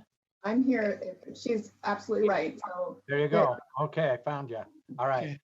Okay. Then maybe I can just voice the concern. Then I think that certainly I see what's being raised, the issue that's being raised, but I also believe that these documents certainly have literary value. Value as literature on top of their historical and value in a social studies type of context. And I think that there needs to be more discussion on what we're talking about as part of the review process. So I'm ready to make a motion that we move this along. Hang on. Well, I'm not accepting a motion yet. Jenny wanted to go first once she. Okay. Oh, no problem. You're right. I'll give her the first stab at it. But I believe that we could move this forward in the review process without making a decision today to take out this portion of the, or I guess to adopt all of the recommendations of the writing committee. And I think that might be a good course of action. So I'll let others speak and see what Jenny's motion comes as. Okay. We still have a couple others that want to have questions or they have some input on here. Board Member Lear. Yes, my comment was that I looked with interest at the number of and the individuals that I knew on the writing committee, and I thought the numbers were extensive and they were diverse, at least among those names that I recognized. And that was one persuasive element for me about giving a lot of credibility to these recommendations. So my question for Sarah, if that's okay, is to say, were these unanimous decisions by this writing committee or consensus decisions, or specifically was the decision about taking these documents out and putting them in their content areas, was that a unanimous decision? Sarah or Jennifer, but Sarah, you can defer. Yes, that's a great question. And honestly, it was a very long conversation that went over 2 different meetings. Because I do think it was very important. And I think the committee really they did consensus, but I think the discussion was more around, as long as it's not restricting teachers to still be able to use all of these documents, in any content area, really, that was more important to them. So they felt like, yes, the onus is really on the social studies and science teacher. However, we're not wanting to block ELA teachers from obviously using these documents in their instruction either. Thanks, Sarah. Okay. Board Member Cannon. Thank you, Carol. Hit on my question exactly. I was wondering about how, whether or not removing these literary seminal documents was a unanimous decision. I've heard a lot of input from constituents of mine who are very concerned about the idea of deleting these. And one of the persuasive things they've mentioned to me is how we are learning and how we are trying to interweave curriculum and have what is taught in one curriculum area reinforced in another curricular area. And as Board Member Hanson said, these documents certainly have literary significance. And so I think I would be inclined to want to keep them based on those ideas rather than to delete them as is mentioned in this recommendation. Thank you. Okay. Board Member Marsh. Thank you, Chair Huntsman. I too have received a great number of concerns about this. I still guess I have a hard time understanding what the idea of taking them out. When you look at King's letter from Birmingham jail, Washington's farewell address, Gettysburg address, you know, speeches like that, how the Declaration of Independence was written. To me, those are just literary gems, and why we would want to take them out of the literacy, I have no idea. I'm not expecting that they would teach the historical facts of what took place and why they did it as much as how they wrote their way of writing. It'd be the same as using it with Shakespeare or Plato. You know, some people like that, or people more modern authors, they all have a significant style, but at the same time, these are literary gems. So I think I have a really hard time wanting to take them out of there because cross-curriculum teaching, being able to teach a little bit of history as they analyze and look at their literary parts of these documents in an ELA class would be equally as important as a history teacher teaching these documents, the importance of them historically, but at the same time making sure that punctuation and stuff like that is correct in the work that the students do when they hand it back in, as I would hope that all teachers do. Thank you. Hey, we have several hands up. Jennifer Thronston, do you have a comment? I mean, we've got statements happening and not questions, but go ahead. To answer some of the questions they've got, this comes down to the responsibility of the teacher. One, this is dictating specific curriculum, which generally the board doesn't do. So this came from the Common Core standards. They specifically called out these documents, and there is value, as they've all mentioned, but just a couple of points of note. The other piece is these are English teachers with the secondary setting, which is where these are, it's 9 through 12. They are the only teacher in general providing literary instruction.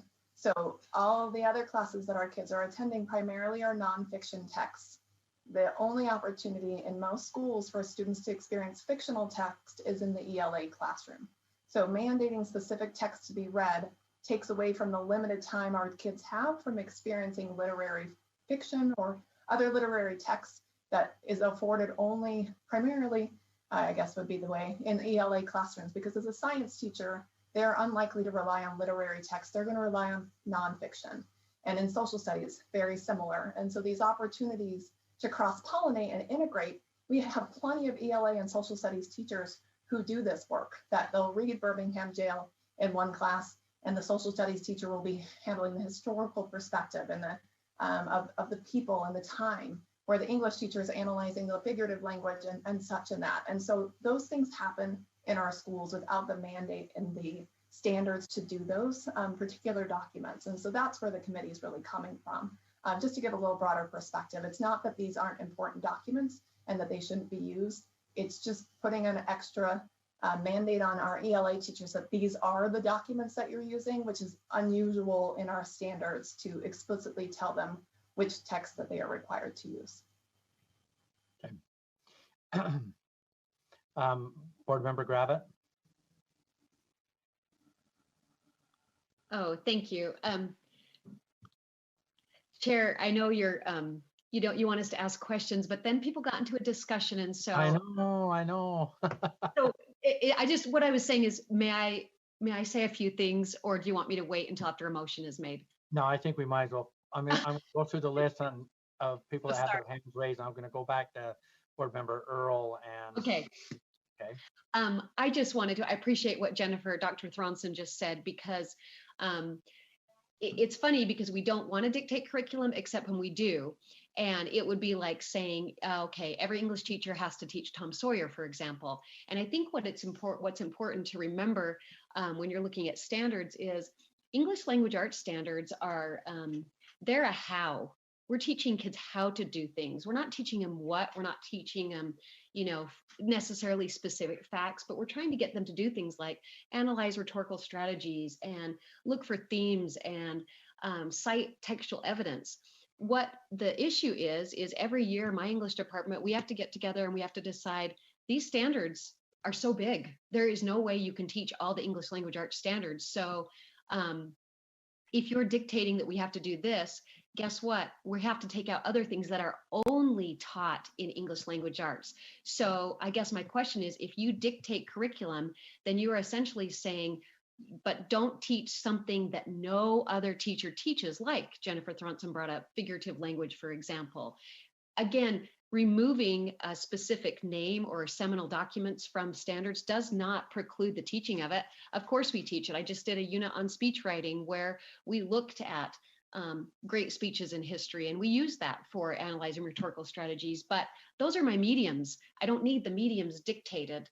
And let me get back to a little bit more fiction. That was a criticism we had before when the standards changed, and no other subject really teaches fiction. So just something to consider. It doesn't mean history isn't important, because it's so important, but you can find history in fiction too, and let the English teacher decide the texts. Anyway, I just wanted to add that. Thank you for humoring me. Okay, well, it's our meeting. Board Member Earl. Yes, I'll make my motion at this time. It's to accept the, the English Language Arts Standards Review Committee, but I do want to remove the deletion of R1.11-12.9, or I guess that bullet point right there, and leave those in. That's my motion. You have a motion to. This is I don't know, maybe I need to articulate that better. Okay, one more so second. Where it says to delete those, I want to remove that from their report. The standards are under the, well, not that, but the R1, RL, I don't know if that's RL, 0.11-12.9 and RL 0.9-10.9. And I just lost my screen. So is that? Those are the two. It's analyze 17th, 18th, 19th century foundational U.S. documents and analyze seminal U.S. documents of historical and literary significance. These provide, well, I won't argue the case till you're ready. Okay, a second. Hang on, I'm trying to get my screen to come back up.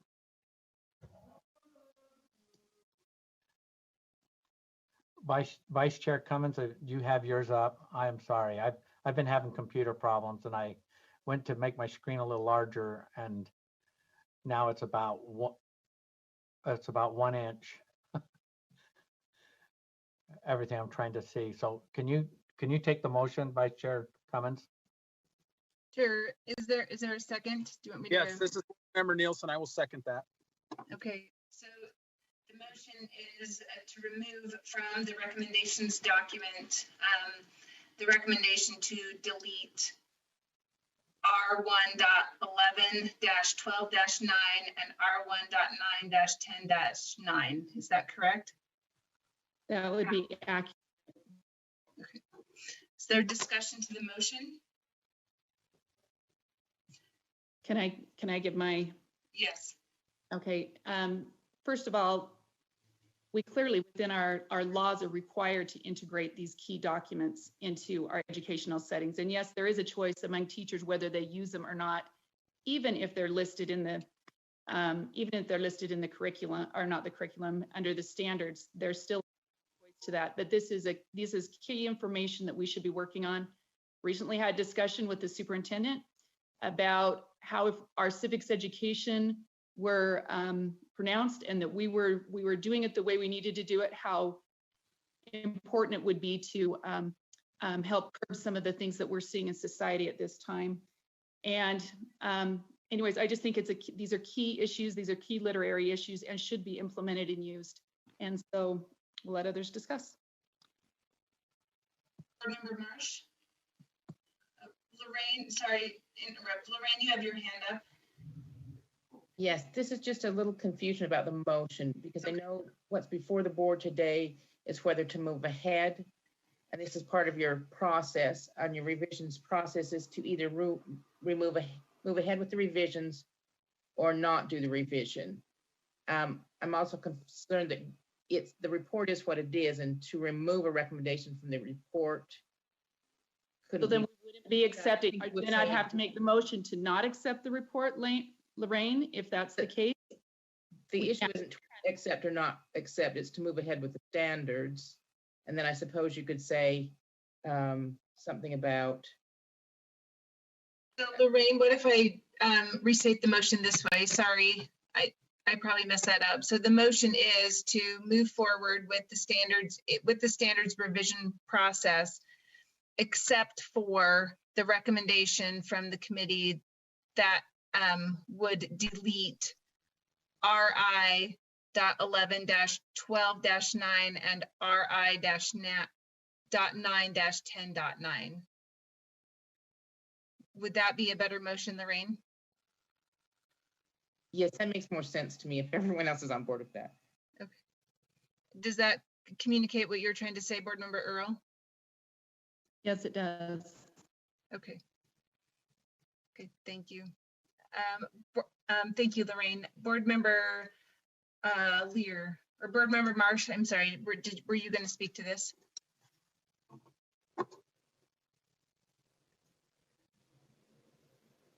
No, I wasn't, Vice Chair. Okay, thank you. Board Member Lear. And I think I'm a little confused, or maybe you can help me.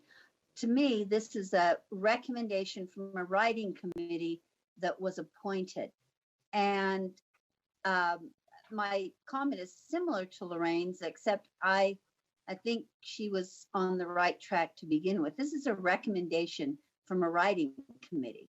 And so if we vote to continue with the process, I think our vote should be we like or we don't like X, Y, or Z, not to remove a recommendation that came from the committee. I think that's an inappropriate reaction to our own committee. And we can choose not to agree with it, but to remove it suggests that the committee didn't make it, and the committee did make it. So I feel like it's important to honor that decision by the committee. But if the board wants to vote as a whole to say we don't like X, Y, or Z recommendation, that would be a more appropriate motion. So as stated, I cannot support this motion because I think we are not following an appropriate process in receiving a recommendation. And then, but we want to take away this recommendation even though you made it. So I can't accept it as stated. Thank you.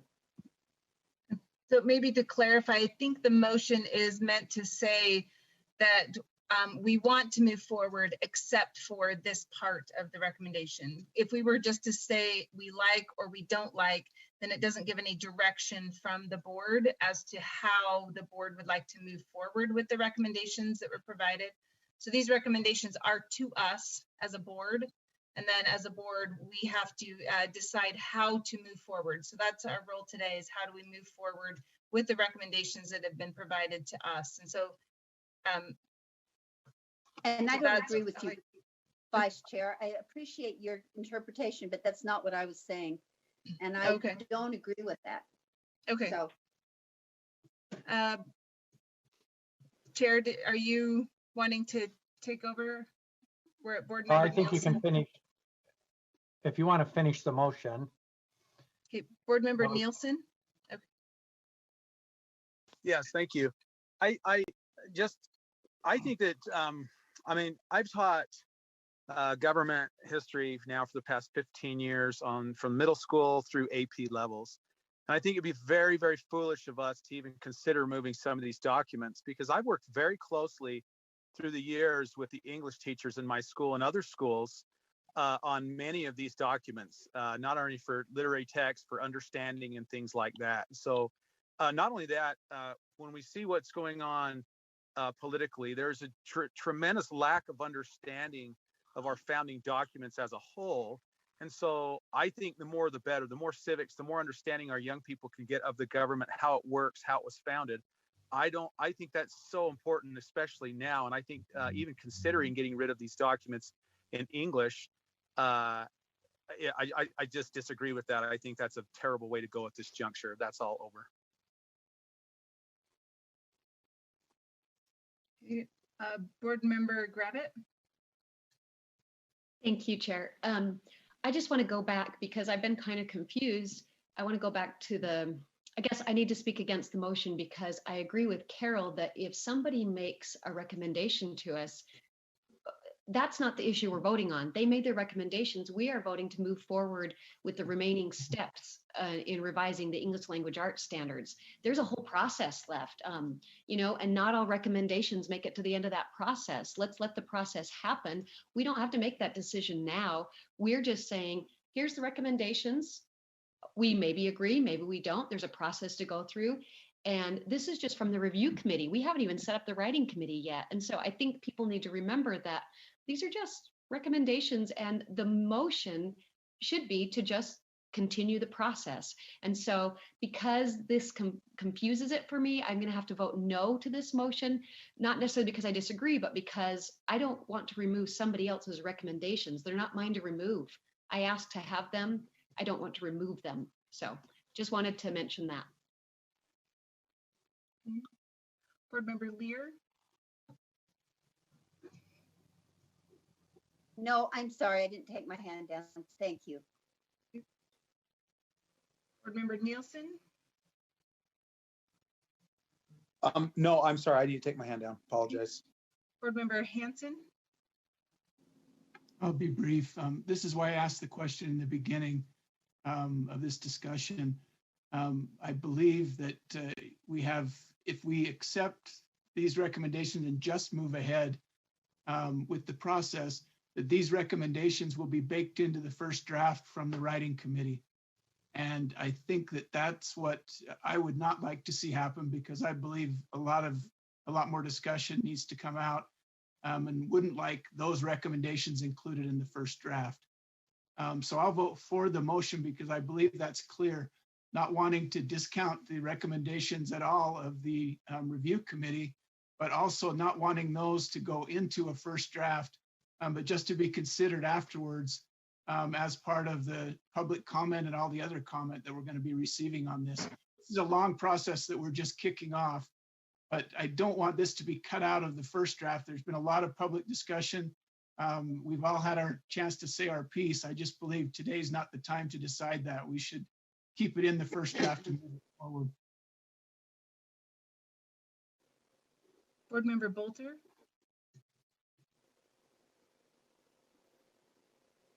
Thank you. I was basically going to say the same thing that Scott Hansen said, that when we accept these recommendations, we are accepting that we will remove these items, at least in the first draft. Yes, we could always put them back in, but that is essentially what we're accepting. And so I am going to vote for this. And I call the question. Okay. The motion before us is to end debate. Please vote on ending debate.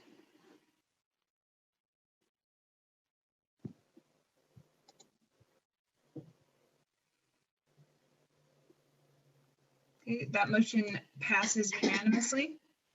Good.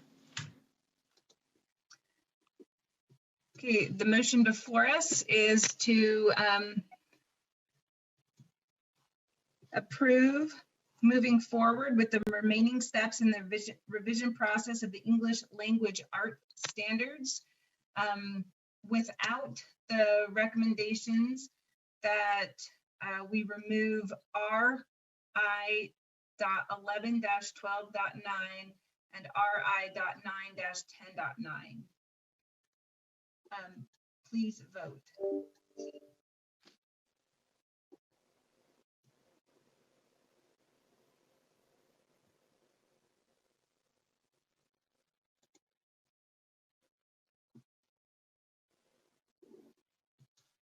Okay, that motion passes. The aye votes are Board Member Cannon, Huntsman, Earl, Hanson, Belknap, Davis, Newell, Haynes, Marsh, Nielsen, Olter. The no votes, Lear, Thorpe, Gravitt. Okay, that concludes that item. Chair Huntsman, Yes. take over. All right, now I'm not going to mess with my screen. Well, I can't say that because I have it in full screen and I don't dare go back to civic part, but I might gamble. So thank you, Vice Chair Cummins, for taking the point on that. Next, we have strategic assessment plan as an actionable item. We have Assistant Superintendent Darren Nielsen. Are you ready to present? Yes, Chair, I am. If I could ask Jeff Van Holten to allow me permission to share my screen, that would be helpful as well. As I prepare to talk about this, though, I wanted to acknowledge the role that Chair Huntsman that you played in the beginning of this process. It was in a board meeting, I think somewhere in the fall of 2019. We were discussing the analysis that had been conducted on the RISE assessment data from the spring of 2019.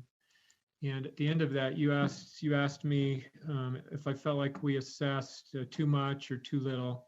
And that question, I was unable to answer that. I don't know if you recall that brief discussion, but that triggered in my mind to start to wonder how could I answer that question for the board. And later that year, we held a seminar of sorts up at the University of Utah on balanced assessment systems, and brought Nancy Gerzon in, a national expert on formative assessments. And she presented to a large number of school administrators, and I know Chair Huntsman, you were there, and other board members as well.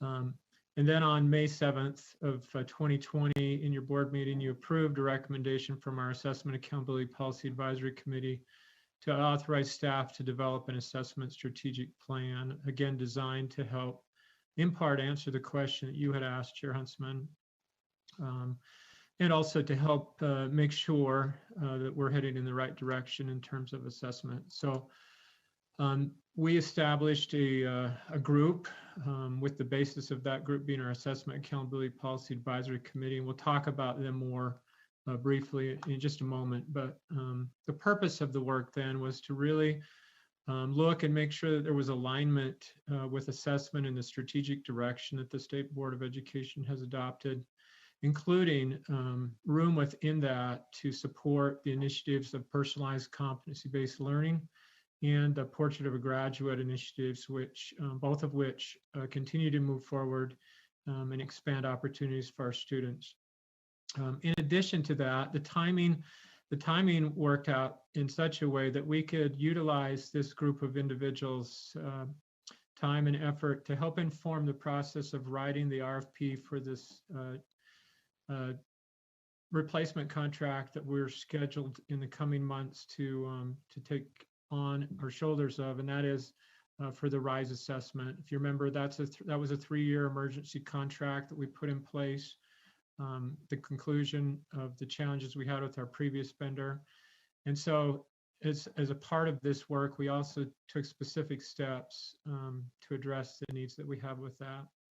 And in the board supporting materials, you'll find the 75-page report that we'll talk about, and I'll bring some of those highlights. I hope many of you as board members have had a chance to look at that. So let's talk about the team briefly.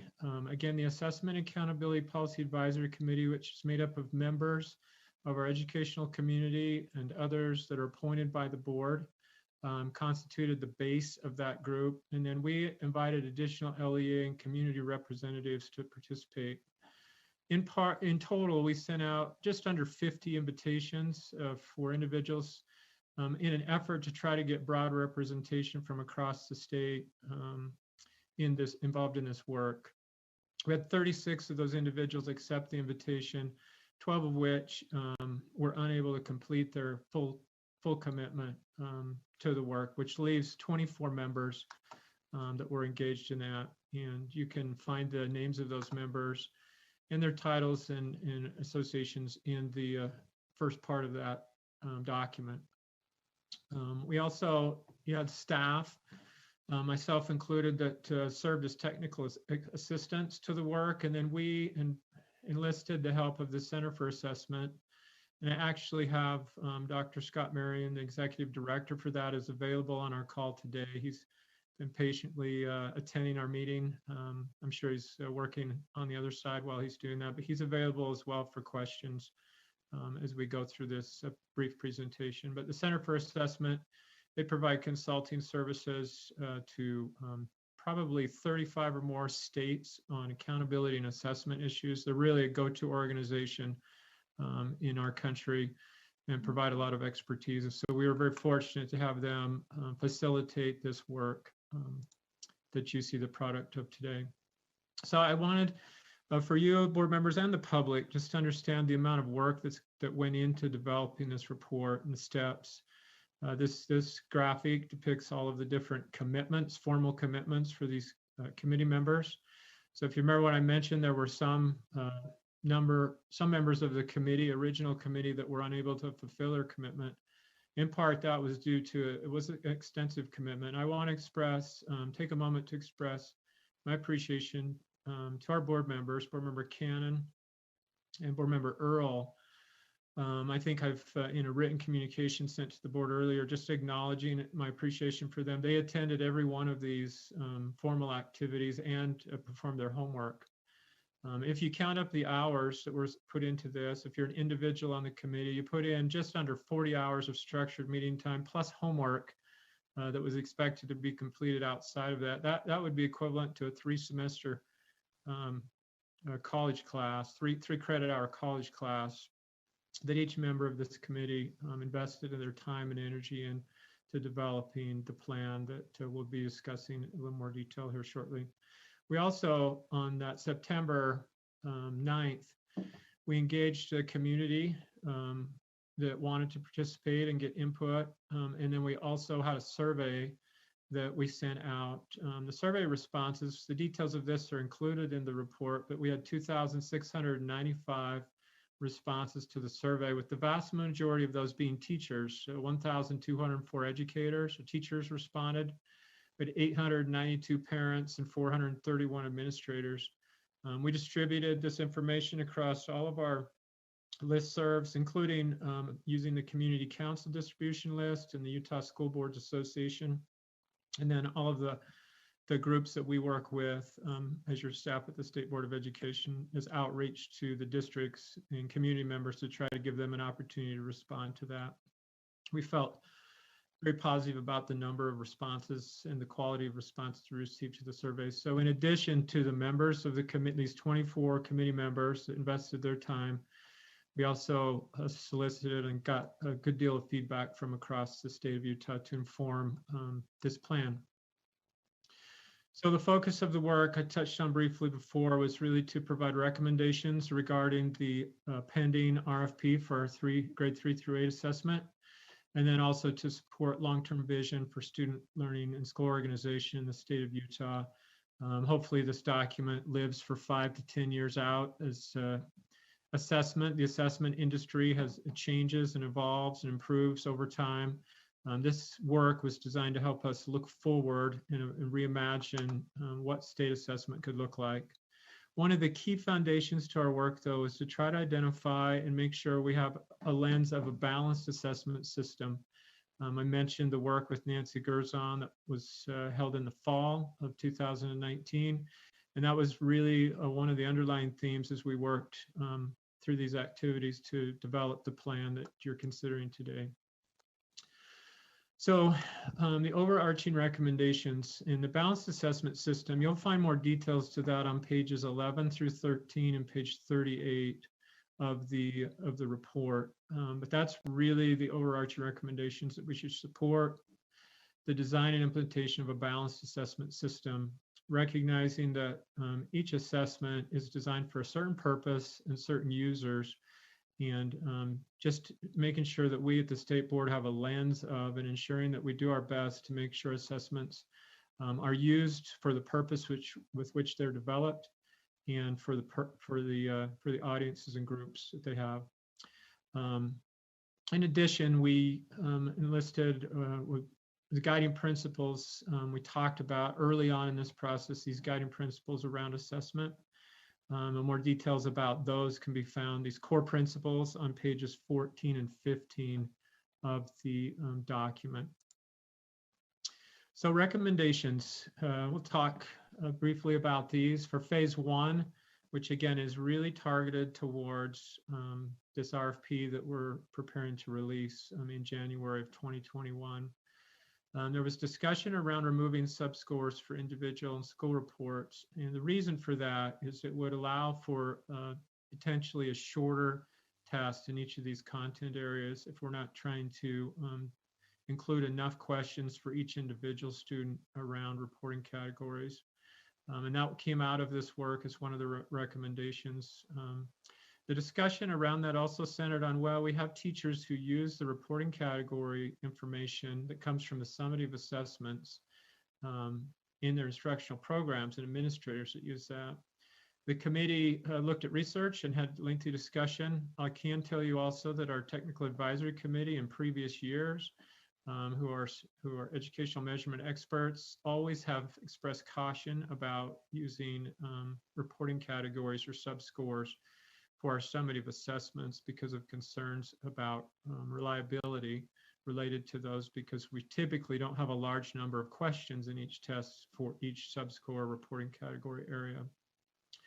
So the focus of our discussion was then that teachers would utilize the existing benchmark assessments for more precise instructional guidance rather than relying on the end-of-year assessment data to provide that guidance. There was a discussion and a recommendation around prioritizing the use of short constructed response items with the hope that we would ensure that we get an opportunity for our students through these assessments to elicit this deeper understanding of content knowledge and not use precious time in assessments for items that don't elicit those types of responses. The next recommendation is one that it's probably would be the most significant change moving forward if the state board chooses to move forward with this. Include a common writing prompt at each grade level, coupled with a variety of shorter writing prompts to improve score reliability. There was lengthy discussion about this and strong interest through our surveys and also the committee work to reinstitute writing at each grade level. Again, it gives us the ability to measure learning at a deeper level, and then to continue to prioritize adaptive testing was the other primary recommendation around this RFP or the immediate work of the state board staff related to assessment. Phase 2, we talked about these non-summative assessments. The State Board of Education has a strong history of providing non-summative assessments. Those would be things like our Utah Compose. It's utilized by teachers across the state of Utah across grade levels. Our UTIPS formative tool, which is utilized by teachers of all content areas across all grade levels in our state. SHMOOP, which is a formative tool, a preparation tool for college readiness, or in our case, the ACT assessment. Our benchmarks are in terms associated with RISE, and then our Utah Standards benchmarks associated with the Utah Aspire Plus assessment. The committee and the work that we did indicates strong support for continuing to provide those tools to our educators. But again, making sure those are not compliance oriented, but available for our teachers to assist them in their day-to-day work. The second bullet would be a change for our teachers, and that would be that we would reconfigure our benchmark assessments to a finer grain size at the standard level rather than the reporting category level, which would allow for more precision in how they utilize those in their teaching practices. Next bullet, provide increased communication, professional learning opportunities around test use, interpretation, assessment literacy. This was a strong message throughout the work of the group, that one role that the State Board of Education could and should play is increasing the outreach that we have to teachers and administrators in our education community and providing professional learning opportunities to increase their capacity, especially around assessment literacy. And then again, just a real strong emphasis that these tools be made available but not required with the teachers across the state. Finally, we have, as we look forward, especially around Portrait of a Graduate and personalized competency-based learning, as the board is aware of, progress is being made with developing the competencies around the Portrait of a Graduate. And there's a great momentum around that initiative. This committee and the work that we conducted with our outreach indicates that there's a strong interest in the State Board of Education being actively involved, but around, again, focusing our role on helping LEAs determine how to assess rather than trying to develop a broad range of state assessments that then would be delivered across the state of Utah. So we could disseminate best practice, support their professional learning communities, and provide professional learning is the recommendation that's contained in this plan or this assessment strategic plan.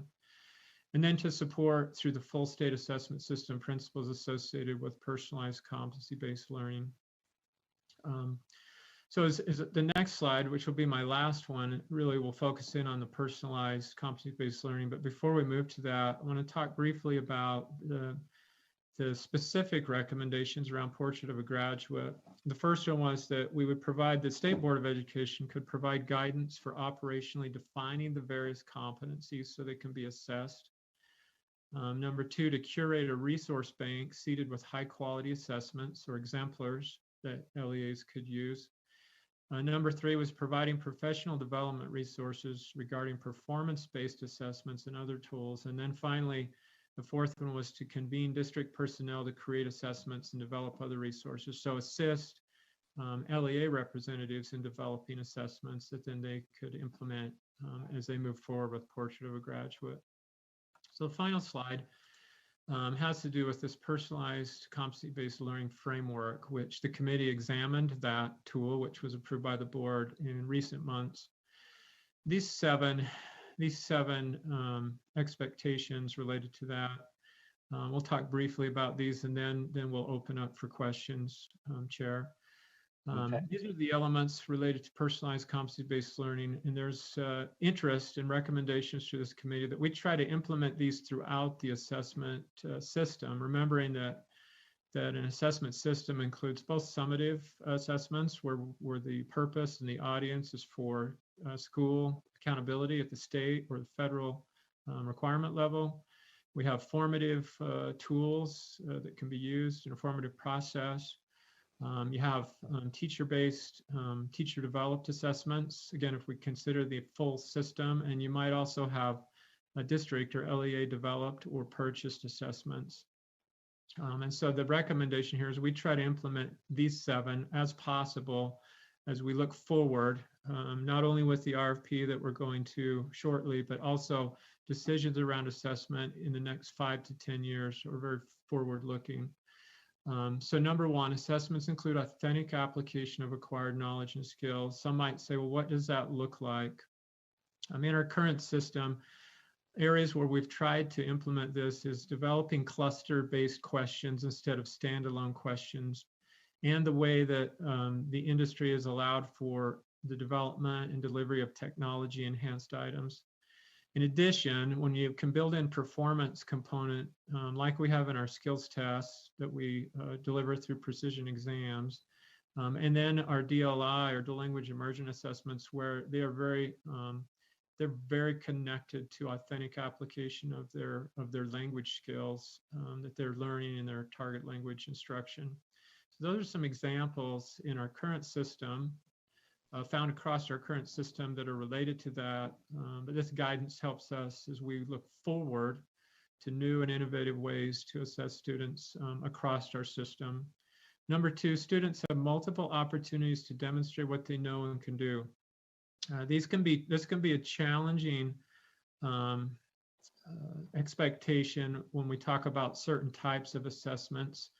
because of the restraints that are placed on high stakes accountability assessments for school. But we do have to have some examples within our system where students can have multiple opportunities. One of those would be with our reading, Acadians reading. Well, it's true we have benchmark assessments that students will take one time. They also have progress monitoring assessments that teachers will deliver in between the benchmark assessment systems, which again gives a student multiple opportunities to demonstrate both achievement and progress. With our RISE and Utah Aspire Plus benchmarks, or Utah Compose and SMOOP, teachers are able to deliver those assessments multiple times to students. And so if they're unsuccessful with certain content standards and demonstrating mastery of those, reteaching can be conducted, and then students can be given additional opportunities. So those are some examples of what that looks like in our current system. And again, these recommendations help us look forward to trying to innovate and make changes, substantial changes in other areas of our system going forward. Number 3, students are supported in demonstrating learning in multiple ways. This is something that a lot of classrooms, especially highly effective classrooms, allow for, where students can demonstrate competency in learning through not only a paper pencil test, perhaps a presentation, perhaps an interview. It becomes challenging with state assessments in this area, but this guidance again points our vision forward as we work with vendors and as we push the industry to expand its capabilities into the next 5 to 10 years. Number 5, assessments are taken when the student is ready. We, again, within our current system, we have benchmarks, in-terms, and progress monitoring that allow for that to happen. And we have some constraints around high stakes assessments. Number 4, I think I skipped, so let's back up to that. Number 4, assessments have a performance component. An example of where that already exists within our current assessment system is with our precision exams, CTE skills testing. There's typically on those assessments a multiple choice portion of the test, and then a performance portion of the test where a teacher observes a student in that particular skill and then submits information into the system, and those two elements are combined for the student's overall score. Dual language immersion is another great example here, where it's their performance and being able to speak and write and read and listen in their target language that is directly relates or produces their score. And then in our 5th and 8th grade writing is an example of performance in an academic area, and it's directly related, and it produces the interpretation of their ability in those areas. Number 6, assessments provide descriptive feedback for guiding student learning. This is an area where throughout the work of this group, there's discussion, and there's a specific part within the document that focuses on helping us improve our reporting functionality. And so this one speaks to the way that we report information to both students and teachers and their parents about the outcomes or the product of their various assessments, regardless of the format that it's in. We have made some headway over the last 4 or 5 years in this area, with instant scoring would be an example here, where when a student completes an assessment, they get feedback in a more timely way than they previously have, certainly than when I was a student, or many of the board members when you were students, and it would take a long time to get our scores back. So there's headway being made there, and I expect continued progress in that area. And then number 7, assessments provide a positive and meaningful learning experience. In an ideal world, when we're measured as a learner, whether it's as a youth or an adult learner, that experience has a positive feel to it. It doesn't have a deficit-oriented approach. It doesn't tell us so much what we don't know, but it could tell us what we know and then what we need to learn next to be able to continue to progress. And there's certainly areas for us to make improvements in this area as we move forward with assessment. So those are some examples around the personalized competency-based learning framework within our existing system. And again, this document points us forward-looking to really try to look at what what the next generation assessments will look like and to help push our industry and be a leader in the state of Utah within a state assessment in moving forward. Again, overall, I would think the primary tone of this report is that we need to focus on ensuring there's a balanced assessment system that is aligned with our standards. One of the challenges of having a balanced assessment system is in order to have a fully balanced assessment system, it needs to be curriculum aligned. In Utah and many states, curriculum decisions are made at the local level. And I think in this meeting earlier today, we had a reference to that curriculum decisions are made at the local level. The committee was strong on supporting continued support for local decisions around many things, including curriculum. So our focus on creating a balanced assessment system would be supporting our districts who make decisions around curriculum in helping to establish and ensure their teachers, their students, their community are experienced as balanced assessment system as possible. Chair, if you wouldn't mind, I'd like to give Dr. Scott Marion an opportunity to speak, if that would be okay. You bet. Dr. Marion, I don't know, I'm putting you on the spot a little bit here, but since you attended this meeting all day, I didn't want to pass over you. And perhaps I appreciate that, Darren. You know, Darren really summarized this expertly, and I just want to say, we've led these sorts of efforts in, I think we're 6 or 7 states now, Wyoming, Alabama, South Dakota, Oklahoma, I'm missing some in there, but and it's a gratifying process because you get really broad range of stakeholder engagement in the assessment process. And you know, Darren showed you the list of meetings. Ordinarily, we do this in person, and we do it over several months, and you know, 4 or 5 day long or day and a half in-person meetings, but you stretch them out over webinars, and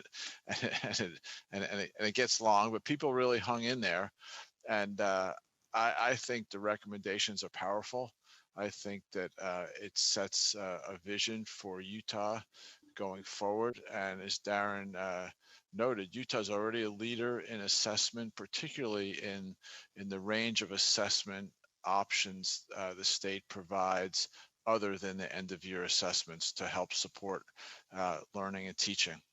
I also want to say that, you know, Darren was a fabulous leader of this work. This is not easy work. And on top of all the other stuff that he has to manage. But board members Earl and Cannon were star pupils. They attended, I think, almost every single meeting and made incredibly valuable contributions to the process and the product. So we're happy to answer. I'm happy to answer any questions, but you should congratulate yourselves for authorizing this and congratulate your staff for carrying it out. Okay, thank you. Assistant Superintendent Nielsen, over to questions now, aren't we? Yes.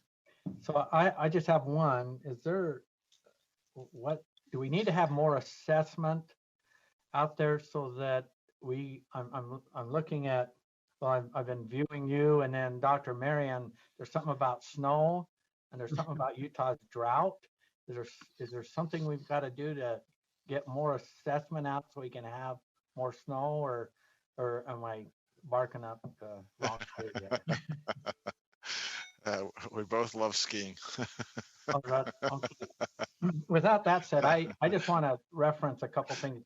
There's a lot of stakeholders and there's stakeholders' expectations. I just want to compliment this document on this executive summary. Usually an executive summary is very short and brief. Because this is a very serious issue, but more of a tool that we use within all of our LEAs, and then we also justify certain things to the State Board of Education and also to our legislators. But that executive summary is about 4.35 pages of brief information. But as I went through it, I'm like, what would we delete? I mean, this isn't a true executive summary, and it reflects the work that's been done by so many. And so those 3 phases are very relevant, and I want to applaud you for the work that's happened. And maybe one of the benefits with this pandemic is we'll be able to get everyone together quickly into these meetings instead of trying to schedule a face-to-face as some lessons learned. But let's get to some board member questions and comments. Board member Belknap. Thank you, Chair. Thank you, Scott, and thank you, Darren. I have a question. Was there any discussion, we're going to be looking at a 5 to 10 year. So was there any discussion on having the ability to do online proctored testing? Yeah, so board member Belknap, that's a great question. It wasn't specific to the work of this committee. I don't recall, and Dr. Marion can correct me, I don't recall that we spent time talking about proctoring of functionality within the discussion. We'll remind the board though that I think it was last year as you modified or updated, which is an annual requirement, the testing ethics policy. There were some changes made to that to support virtual proctoring. Your staff also was working with a online charter school prior to COVID-19, piloting virtual proctoring of the RISE benchmark assessments. And so there's energy in Utah around trying to move forward and advance the possibility or inclusion of remote proctoring to a greater extent than we do currently. The energy behind that really comes from trying to meet the needs of our online charter schools and recognizing, again, regardless of COVID, we have students who choose online learning institutions some of which do very well in those settings, and it's very difficult. Remember, Belknap, you can speak to this personally. It's difficult to get students who've chosen that method to travel sometimes an hour or more to a location where an online school can provide secure proctoring. There's some areas that our industry needs to move forward with before I personally would feel comfortable recommending online proctoring for all testing. Earlier this morning, I showed a timeline and the types of tests or all the state assessments, some of which are available currently for remote proctoring. We have student privacy issues related to remote proctoring when it involves items that are secure or protected, because then we bring in to the environment oftentimes a third-party vendor who it's their expertise to have secure proctoring environments. But within a K-12 population, you have some real privacy issues that need to be overcome. And then our students, some of our students with learning disabilities currently require an adult to be present when the assessments are being delivered to be able to meet the needs of their accommodation plans. And so there's some real disparities in online proctoring's ability to meet those needs as well. So we're on a positive trend or forward looking. I expect, and I think Dr. Marion would agree with me, that there'll be a day in our future when our industry, the assessment industry, is able to accommodate remote proctoring for all types of assessments in a public education setting, but I don't think we're there yet. And the committee didn't address that level of detail in their planning. Okay, I just had to bring that up because even in our settings right now, we have students who will not be coming to school for a variety of reasons, but they belong to their boundary school. Chair, may I ask the next one? Yes, please. Thank you. The other one I have, you brought up something about preparing for college and looking at the ACT. However, the ACT may become null and void at some point. Does this, you're going to have to help me I read this, but did it say something like ACT or did it say something about college prep? Well, so the plan, the work group really, other than helping write the RFP for the 3 through 8 assessment, the rest of the document is really forward looking and broader than any particular assessment, recognizing that assessments come and go. They can be changed through the legislature, or in some cases boards, the State Board of Education could change, either delete or add an assessment. And so the work didn't focus on individual assessments as much as these philosophies and principles around assessment and trying to point us forward. But I mentioned SHMOOP as one of the formative tools that's currently available. And those contracts expire and they come back up for renewal. The board, I do want to make sure the board knows and the public who are listening to us know that this is a guiding document. When it comes to decisions about particular assessments or products, the board has a distinct authority to make those decisions outside of this document that we're talking about today. As we bring those issues back to the board when they come up, when contracts are ready for renewal or other decisions related about that. This document isn't designed to usurp that authority in any way. Thank you. Thank you. Vice Chair Cummins. Yes, thank you. Just a really quick question on the phase 1 recommendation on writing assessment. It feels like just yesterday we were talking about the extensive time that was taken in the initial SAGE test for writing. So I wonder if you wouldn't mind speaking to your recommendation.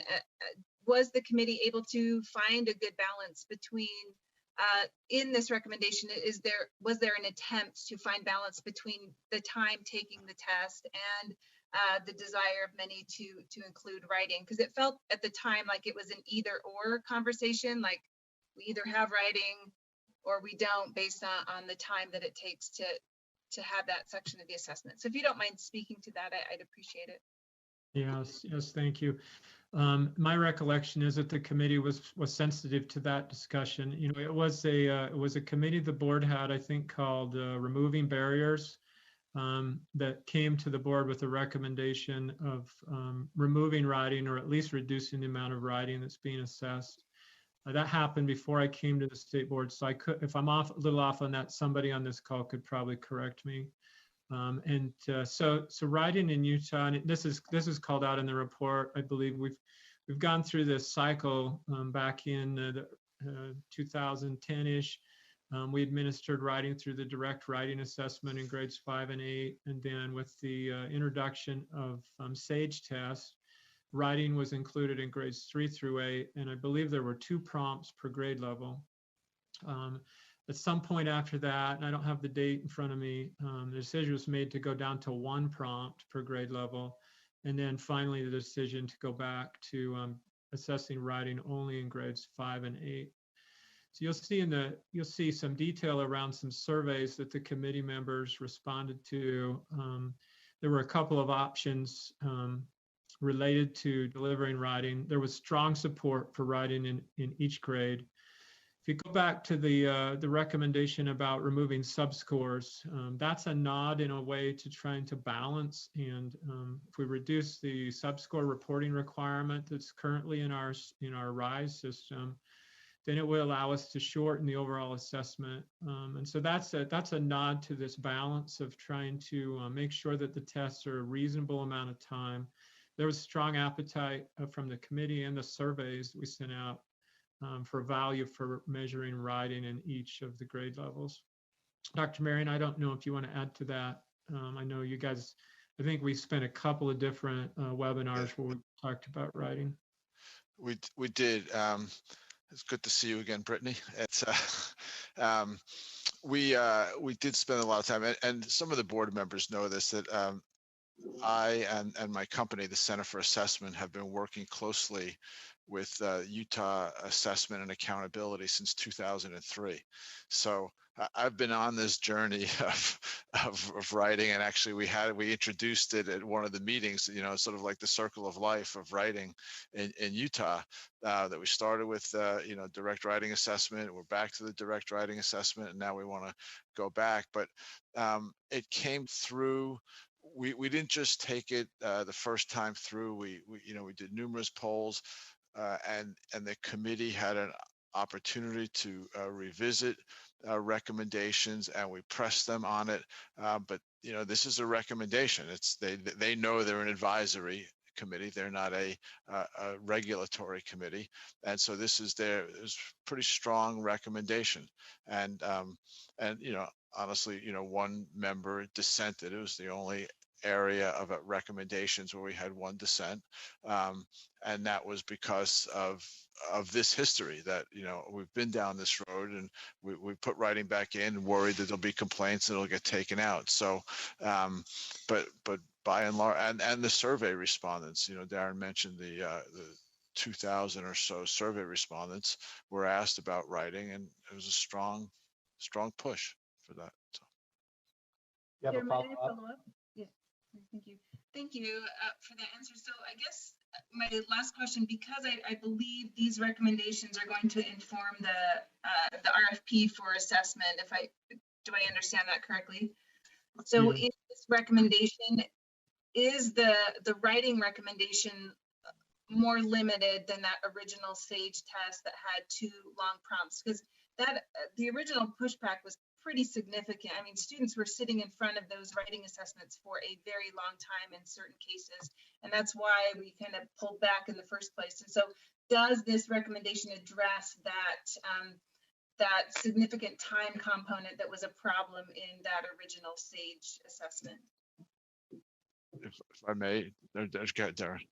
Go Go ahead, Darren. You go. Well, I was going to ask for clarification on the question, so go ahead with your response. Okay. Maybe I'll muddle it so bad. As a board member Cummings, you're right. Back in the early days of SAGE, there were 2 writing prompts that, probably around 30 to 45 minutes each.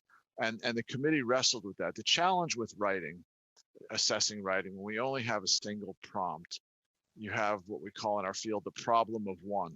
Did I do well on that prompt because it was perfectly targeted to my interests, or did I do well on that prompt because I'm a really good writer? So you want to have another look at that, right? Well, but then the challenge is then you have a really long test. And so one of the compromises is that the work group recommended having a single writing prompt, but also having other shorter types of writing questions, whether they be editing types of things or other types of very short things that people could write that wouldn't take that amount of time. So sort of beef up our feeling of credibility of the writing score. So not to go all the way back to the 2 prompt thing. Last question, Chair. Yes. Okay. So when you the original SAGE didn't have, I don't believe, timed students, so they could sit in front of their writing prompt for hours. Is that, if I remember correctly? And so does this recommendation put a time limit on students so that they can be assessed in their writing, but not feel like they have to sit in front of a computer for hours at a time, muddling, trying to perfect a piece of writing? Right. Board Member Cummings, that the committee did not discuss that, and honestly, we tried to stay out of those sort of super operational details, because those are better left to the agency professionals when it comes to implementing the test. And that's, I think people will have learned from that. I know the same thing. We work in Massachusetts, and they have kids who sit for the whole school day because they can't let it go. I have staff members like that too, that I'd like to actually hurry up and get their writing done faster. So, but I understand that. So I think that the staff could implement that without a committee recommendation. Thank you. Okay.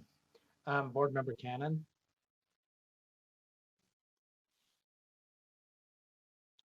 Thank you. I feel like it was a great privilege for me to be part of this committee.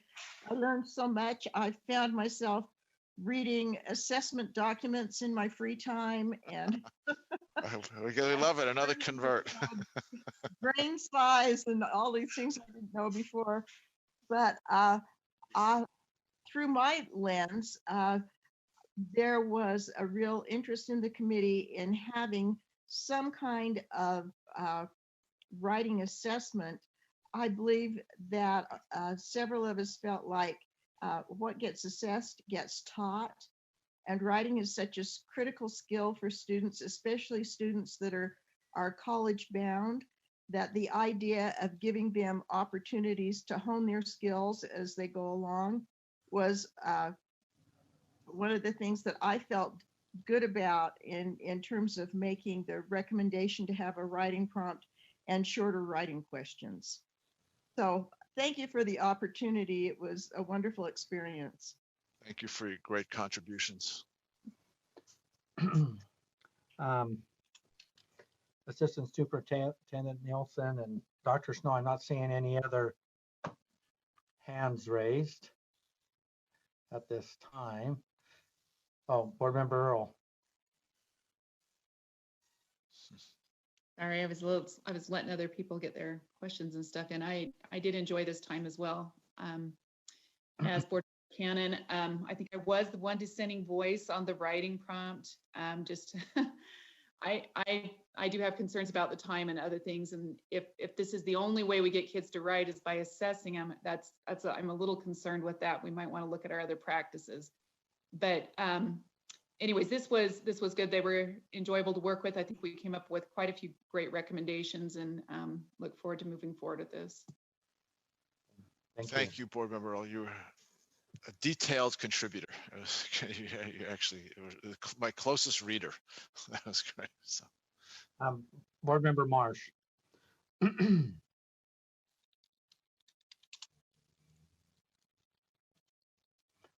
Board Member Marsh, Mark Marsh. Sorry, I was muted. Are you in a position where we're ready for a motion? Absolutely. I would make a motion then that we accept the assessment strategic plan as presented to us. Okay, do we have a second? No, Board Member Marsh, you can't second that, by the way. Second. I'll second. Oh, Vice Chair Brittany Cummins. That is Board Member Nielsen. Okay. The motion before the board, did you want to speak to that, Board Member Marsh? No, I'm good with that. Thank you. Okay. The motion before the board is that the board accept the assessment strategic plan. Discussion to the motion. Seeing none, please vote.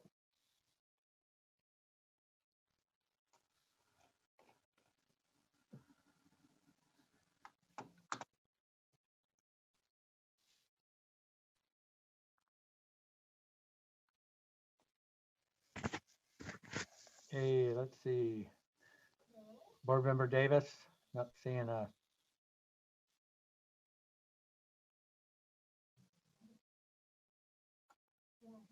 The voting is complete and the motion passes unanimously. Thank you, Dr. Marion and Assistant Superintendent Nielsen. We are moving along. Thank you all.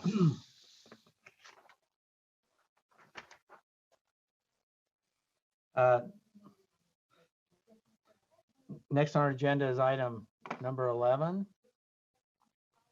I'll make sure I unvote myself here. There we go. Bam.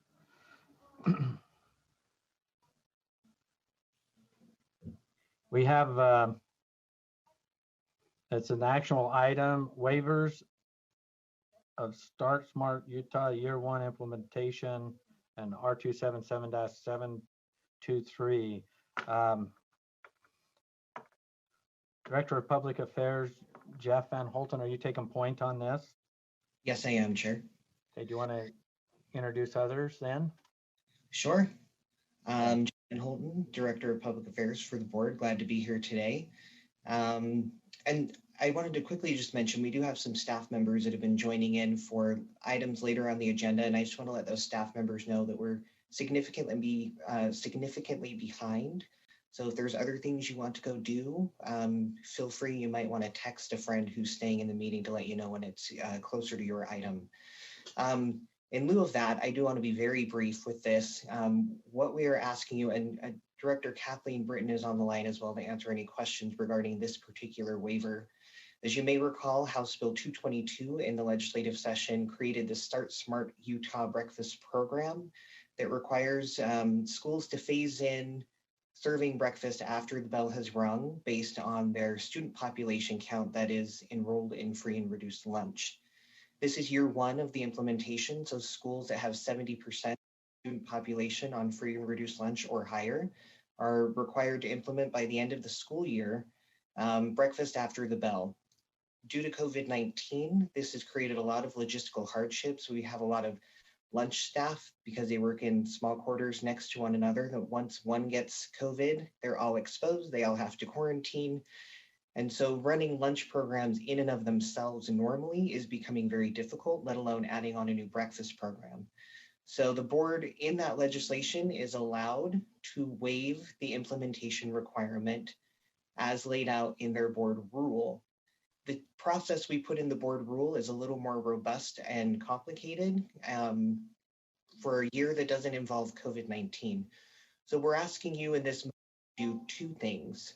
Waive the process you put out in your board rule for how to seek a waiver from implementation, and then grant the actual implementation waiver for all of the LEAs that have signed on to the waiver letter that was produced by the Child Nutrition Program. This waiver would be in effect only for the implementation of this year. So LEAs next year will be required to implement year 1 and 2 in the same year. So just keep in mind, you might see down the road another waiver request if that becomes untenable for some LEAs. But that is what we're requesting, and I'll just stop there and leave it to questions or wait for a motion. Okay, do we have a motion or questions on this? There is a draft motion that's been prepared that includes those two pieces. There's an and in the middle of it. Board Member Cannon, I'm happy to make a motion. I move that the board approve the waiver of the year 1 implementation requirements of the Start Smart Utah Breakfast Program for the LEAs listed on the waiver request document, and also waive the process outlined in R277-723-3 for this request only. I'll second that. That's Board Member Marsh. Thank you, Board Member Marsh. Do you want to speak to the motion, Board Member Cannon? No, I'm fine, thank you. Jeff did a great Okay. job. Discussion to the motion, Board Member Lear. I had a question for Jeff, probably. Is there money attached to this, and would LEAs then forego that money, or is there no money, or what would happen? So the short answer is there was no money attached to the legislation, but this is a federal funded program that is given on a reimbursement basis per meal served. So they would increase their funding if they had more students participate, but they wouldn't necessarily lose funding. Okay, helpful. Thank you. Board Member Earl. My question is, there are a lot of people opting out of this. Are there any schools that are actually staying in the program? That's question one. And then the other is just there's a lot then, I guess. I don't know. It looked like a lot opting out. Then my other is just a comment that I'm not sure why we were in the business of pushing this in the first place. This should be a district thing, not a law or a policy, but a district thing. Jeff, do you want to answer the question? Yes, the question is yes, and Director Kathleen Britton might have more details on how many, but we do have several that did not opt out, that they had already started and they're moving forward with it. But there was a significant amount that had some issues with implementing due to COVID-19. And Kathleen, I don't know if you have those numbers on hand. Chair Huntsman, may I speak? Kathleen Britton, yeah. Okay. I do not have the numbers on hand, but there was quite a few that have already started implementing. Several directors signed the letter for the waiver, even if they've been implementing it, just to support their fellow directors. So there may look like there's a lot more than that want it because they were trying to support directors that need it. There's been a really big hardship at the school districts right now with staffing and trying to meet all the demands of online learning, in-person learning, schools closing, and just making sure that students are fed, that they have asked for our support in helping them not have to implement another type of program at this point. They are in favor of implementing it, normally. They have mentioned to me, they just have said that just due to everything that's happening right now, it is too much. Can I You have ask a another follow-up? question? Yeah, so are you saying that they signed the letter even though they aren't waiving the requirements? Is that just in case they need to waive the requirements so they can't meet regulations, or they just signed them because other people signed it? Is there a clarification there? Yes, they signed it to give support for other directors. So for instance, a charter school that's already implementing this process in their school has said they would like to sign it so that it looks like they have a lot more support to the board to get this approved. Okay. Board Member Lear, your hand's still raised. Was that from before or? Just getting lazy. Sorry. Oh, you're fine. I just wanted, Board Member Davis? I guess I'm just assuming or asking if they signed it for others and they were a charter who is already implementing, but say they are hit with a big quarantine in their cafeteria staff or something of that nature, they would still be covered under this waiver at any point in this year should they need it. Is that correct? Yes. Okay. Jeff answered a yes. Okay. Did you have a follow-up, Board Member Davis? No, thank you. Okay, thank you. I'm not seeing any other hands. The motion before the board is that the board approve the waiver of the year one implementation requirement of the Start Smart Utah breakfast program for the LEAs listed on the waiver request document, and also waive the process outlined in R277-723-3 for this request only. All those in favor of the proposed motion, please vote.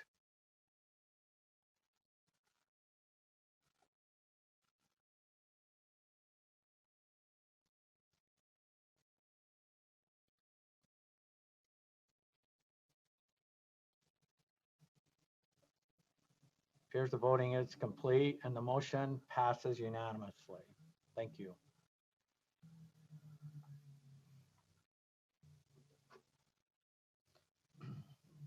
Under 11.2, it's an actionable item on a board rule waiver request. Deputy Superintendent Angie Stallings, are you ready to address this one? This is a proposed action. Yes, I'd be happy to, Chair. Thank you.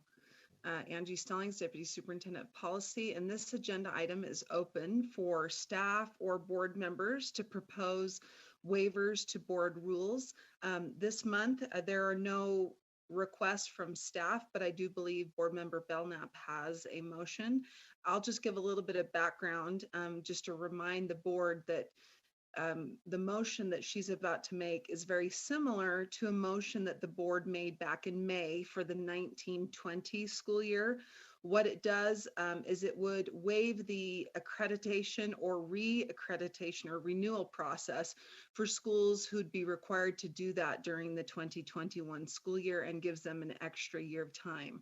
And then for the second portion of the motion relates to students who are enrolled in a school who is in a school that's in their first year of operation, either the 1920 school year or this year, to allow their credit to be considered credit as if the school was accredited. So that's kind of the background to just remind you that the board did take action on very similar waiver in the 1920 school year. I think Board Member Belknap may have additional information she wants to share, or I'm happy to answer questions. So if Board Member Belknap would like to put her motion forward, then she could speak to the motion and the justification behind it. So Board Member Belknap. Thank you, Chair. That's what I was planning to do. I move that the board, for the school year renewing the school's accreditation for a school in its first or second year of operation during the 2021 school year, waives the requirement in section R277-410-3 for the school year to obtain accreditation for from a regional accrediting body and allowing the school an additional year to obtain accreditation. And number 2, for the student enrolled in a school in the school's first year of operation during the 1920 or the 2021 school year waives the requirements of subsection R277-10-3 subsection 2 and deems credit granted from a non-accredited school during the 1920 and the 2021 school year as a credit earned from an accredited source. Do we have a motion? Do we have a second? I'll second that. Okay. Board Member Marsh. Thank you, Board Member Marsh. Board Member Belknap, do you want to speak to your motion? I do, just a little bit. I brought this forward because several schools had called and said how difficult this is becoming to try and get teams together, to try and get parent groups together, try and get the principal out of the classroom who's teaching because they can't get substitutes to try and get this accreditation done. They're already accredited schools, and they were hoping that maybe there would be a possibility that they could get one additional year so that they don't have to do this in the time of COVID. That'll be enough for now, Chair. Thanks. Okay, thank you. Other discussion to the proposed motion, Board Member Lear. This is to Laura. Do you mind saying which schools they were that approached you and requested this? Maybe not, but I will tell you that there were schools up north and schools down south. So there were 4 of them that called me specifically on this, and then 1 school district. Okay, thank you. But those schools were in the same school district that person called me from the district. So there were charters and districts? There was 1 charter. Okay, thank you. And maybe a question might be for staff, if they can come back, of how many schools do we have presently at risk that are in the accreditation? We actually have 12, Chair Huntsman. We have 6 from last year and 6 from this year, so we have 12. Okay. Chair Huntsman, I just wanted to mention, and maybe I apologize, Board Member Belknap. I was going to say, if at one point I had heard approximately a quarter of our schools could be undergoing the process, but it sounds like Board Member Belknap might. Well, when they told me that, so maybe I'm wrong, Angie, because my understanding was that, but maybe it was 6 last year and then it's a quarter of them this year. So I could be off, Chair Huntsman. I apologize. Thanks, Angie. Okay, Board Member Earl. Oh, Jennifer Thronson, do you have a response to that? Yes, so with the motion on the table, it is not only the new schools from last year and this year, which is the 6th and 6th, but it's also any school up for renewal, which is approximately about 1/5 of our schools in secondary. Thank you. Yes. Yeah. Okay, Board Member Earl.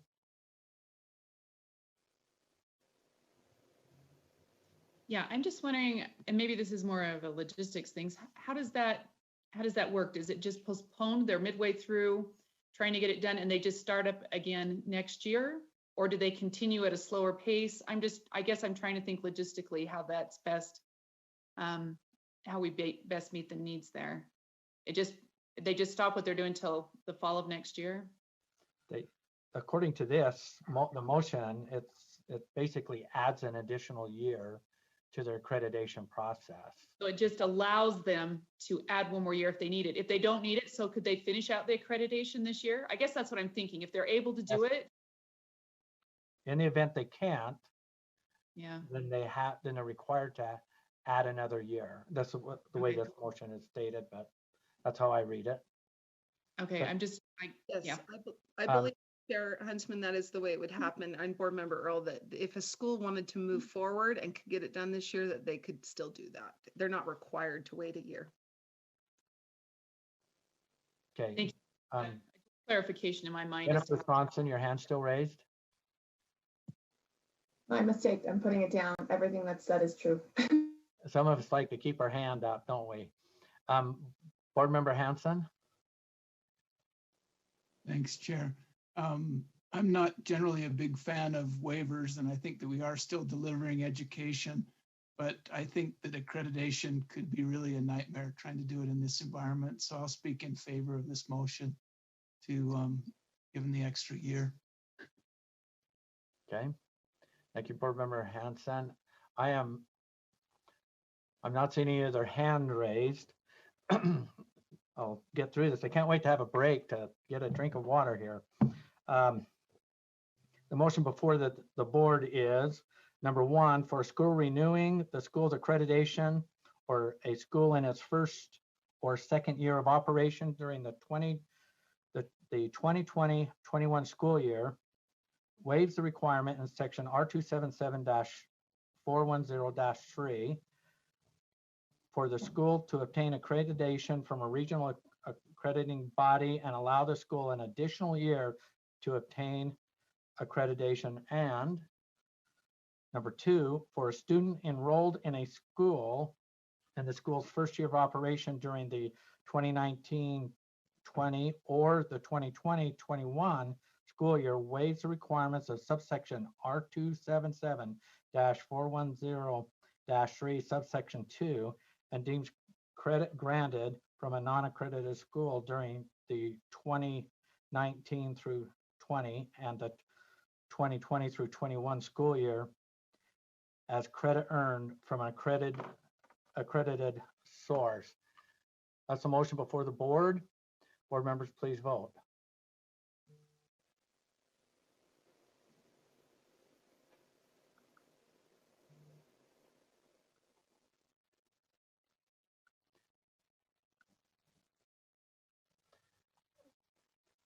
The voting is complete and the motion passes unanimously. Thank you. Moving right along, it's 3:53.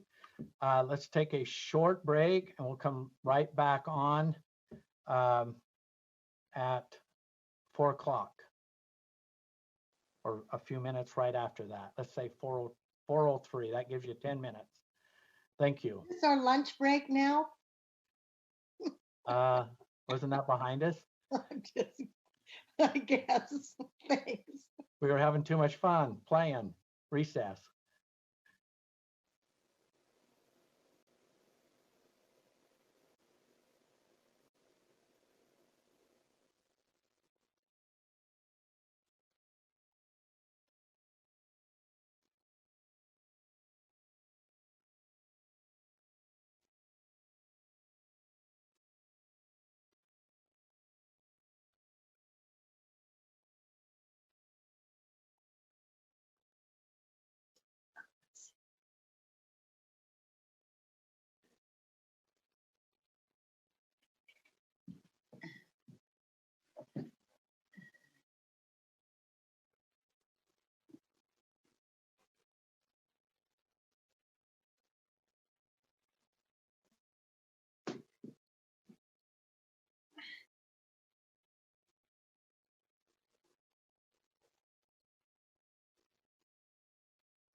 Board Member Lear, you're unmuted right now. Oh, you lucky people. You get to hear my chimes.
Okay, board members, it's 4:03. We're back in the saddle again. We still have quite a bit of work to do here.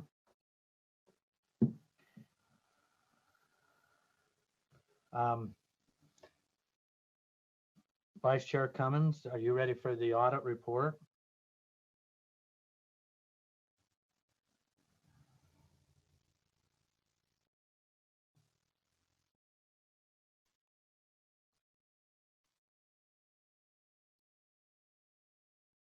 Am I alone? Carol's here. We may be alone. Sometimes silence isn't golden, Chair. When I'm riding on the mountain, it's pretty sweet, that silence, but this Mark, time. you didn't say that about me. What's that? Mark didn't say that about me. He was just meaning you. No, well, what I'm saying, but that silence is really wonderful when you're up on the mountain gathering cattle. But this time of day, or this time of the gathering, there isn't any silence. It's all about, it's about all getting everyone off the mountain safely. And or people are exhausted. Maybe people are exhausted. Maybe that's it. There you go.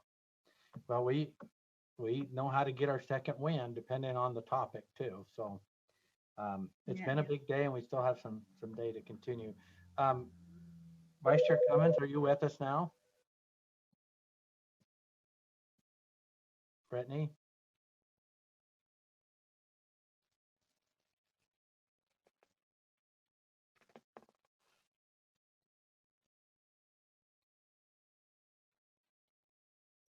So maybe I'll just take the liberty. Chair Huntsman, Yes. this is Board Member Cannon. I'm Vice Chair of Audit Committee. Would you like me to make the motion? Absolutely. Okay, I would move that the board approve the release of the internal control audit report to the public. Thank you. The motion from committee is that the board approve the release of the internal control audit report to the public. Discussion to that motion. Seeing none. Oh, board member Cannon, you have your hand up? Yes, Okay. I'd just like to make sort of a general comment to the board and staff maybe. We had some concerns, and I believe that the idea for this audit was instigated in Standards and Assessment Committee, where we had long discussions about our assurances document and how well the assurances document was working. And so they did an audit on how LEAs were utilizing that. And we found that it's not being really effective. And there was a lot of non-compliance. And so I think that's an important takeaway. And we as a board might want to look into whether or not to continue utilizing that assurances document, or if there might be a better way to find out that the information we're seeking in that document is obtained. That's my comment. Thank you. And then if I could speak a little bit more to it, one of the reasons when we I'm sorry, I think you may need a second for this motion before we get too far along. well, it doesn't require a second when it comes out of committee. Oh, I'm sorry, my problem. Fine, but we're good for seconds when they jump out when it comes out of committee. But also what's relevant about the action here from the audit committee is that the audit is complete. And one of the things that you do with a completed audit is you get closure on it and it gets released. And so we're finished with this, and I'm like board member Cannon alluded to, is there's many opportunities with us moving forward based on what the findings of this audit to bring betterments, but we're not proposing that right now in this motion. This is, I'll restate the motion. The motion is from committee is that the board approve the release of the internal control audit report to the public. Any discussion to the motion? Okay, seeing none, please vote.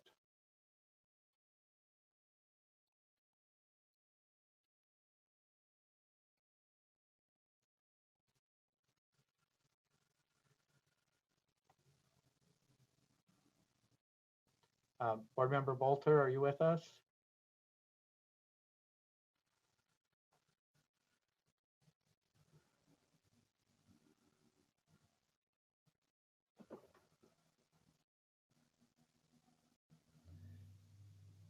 Okay, the voting is complete and the motion passes with one no vote, which was Board Member Davis, and then Board Member Bolter hasn't joined us after that break.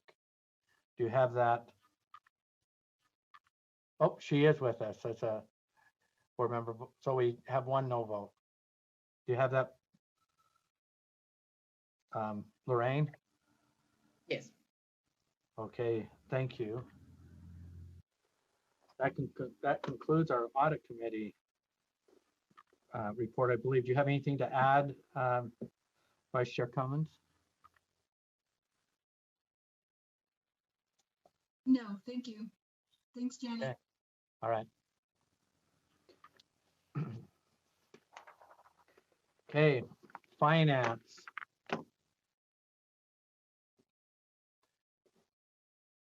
I've got to get really close to my screen because I have it split again. I don't dare mess it up. So I'll follow along here with this really fine print. Are you ready for me, Chair? Yes. Thank you. Chair Belknap. On 15.4 capstone revolving loan, the committee moves that the board direct USBE staff to follow the policies and procedures of state finance to effectively write off the remaining balance owed by Capstone Classic Academy Charter on its revolving loan.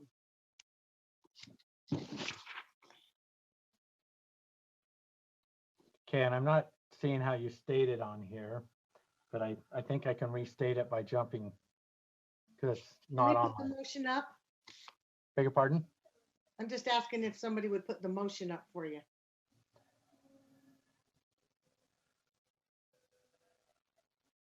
It's going to be under summary. There it is. Ooh. Okay, I'm going to see if I can not lose my screen here. Okay, the motion before the board is that the board direct USBE staff to follow the policies and procedures of state finance to effectively write off the remaining balance owed by Capstone Classic Academy Charter on its revolving loan. Discussion to the motion.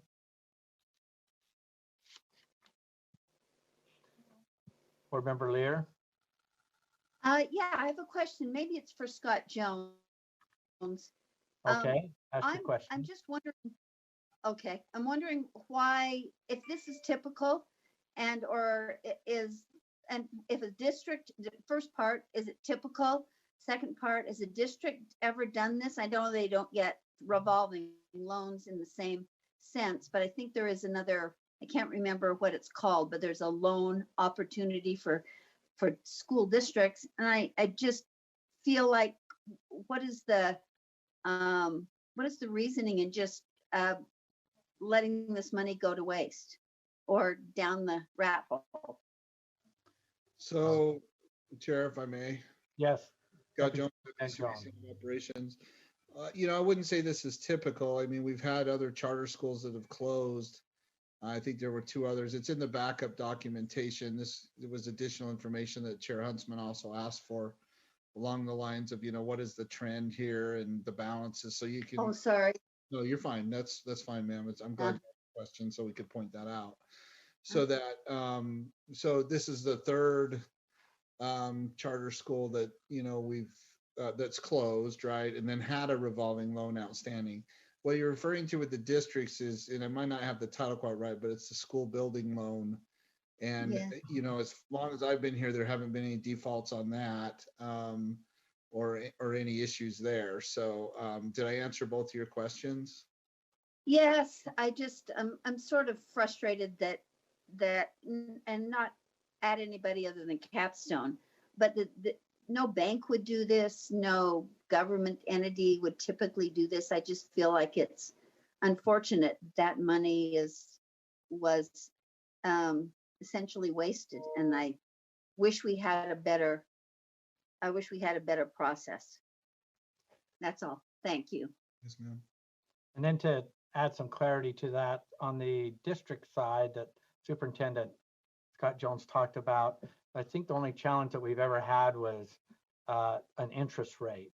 But we've had discussions, and a lot of board members, unless you're in the finance committee, it was a discovery to me when I first joined the board, is I didn't know we were in the banking business, but we are in the banking business, and under 53F-9-203 charter school revolving account, our fingerprints are on that, and it was just like a bank. But the reality is with the interest paid back, there is something that happens in the banking business called bad debt, and even in that world there are some write-offs. But as a whole within that account, the account is still robust and functioning as designed. And I think that I recall my tenure here, I think we've only written off one other debt, but just for your information. Board Member Scott Hansen, that's a question or comment? Yeah, I just wondered if there's anything left of Capstone. Have they been dissolved? Are there any assets? I don't see on the promissory note that there was any guarantor or anyone else that we could reach out to, but do we make any efforts in that regard before we're proposing to write this off? So I can address that as well. To Board Member Hansen's question, my understanding is that there was a full liquidation, and that we are at the point where there's no other assets or funding available for them to have paid this down or paid it off. The closure process is SCSB staff. I can double check with them, but essentially we're just down to the final closure of this school with no other assets available to help offset this loan. Okay. Vice Chair Cummins. Yeah, and I just, as we talk about this particular loan and try and compare it to district schools, there are some significant differences that are hard to compare apples to apples. We have never closed a district school before, and so that's unique to the accountability in the charter world that's different in district schools.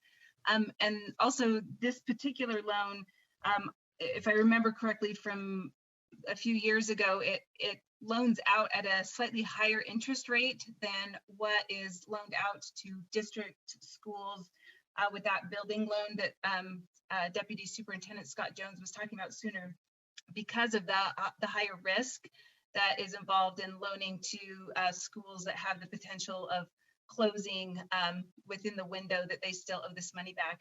And I would say the biggest risk is held by the account itself, because anything that these charter schools don't pay back, it's not credited back into that loan account balance. And so the people who suffer from it are future charter schools who don't have that additional money available for them to borrow from at that rate. And so I just say that comparing it to district schools is different, because it's a little bit different consideration as we think about the accountability that we have to charter schools and the ability to close them down, which we don't do for district schools.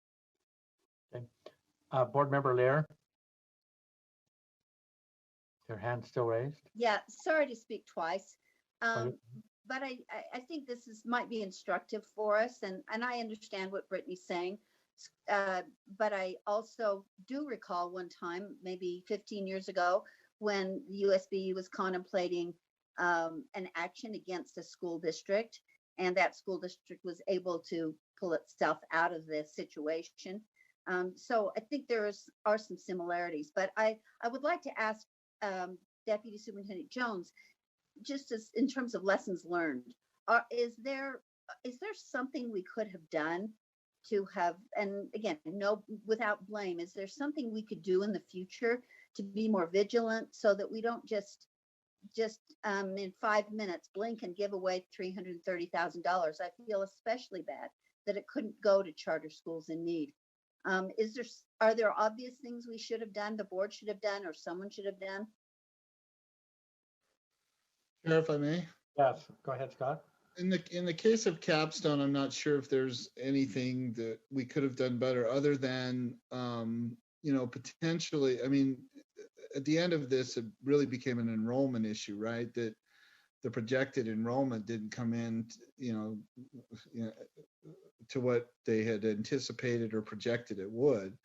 So therefore, not having the enrollment counts, it was, just a matter of time, so to speak, before, there wasn't enough revenue to sustain the operations. And then, providing this funding, is an integral part of opening up. So, I think we could all pay, more attention to, just how well, or in the beginning, it seems like the first 3 years of the operations of the charter school are absolutely critical, and meeting the enrollment targets and ensuring that the revenue estimates that were made is and predicted or displayed as part of the overall application process to open up the school, that's the essential piece. There is perhaps a more concrete upfront review of especially where there might be cases where, a charter school's opening up in a particular area that might be saturated by other schools, or,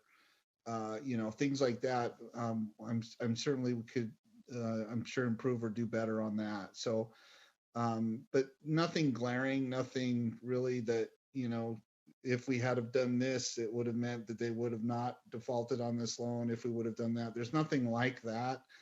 It's just one of those situations where perhaps the analysis, or a deeper or taking a lot more time early on in the process of their application to identify, hey, they likely won't meet these enrollment counts, or things like that might have helped with this. But overall, there's not any one specific thing I think that any of us could say that led to this. Thanks, Scott. Just, if I may, Chair, just one more brief 2-sentence comment, and that is that, as I've said before, I believe in treating the money that the board has responsibility for as if it were my own. And if it were my own $330,000, I certainly wouldn't just say, oh, well, I guess this one missed the boat. And I feel frustrated with that. And I, at myself as a board member, at the circumstances that it's just gone. And so I just have to say, I'm really troubled that happens. And I would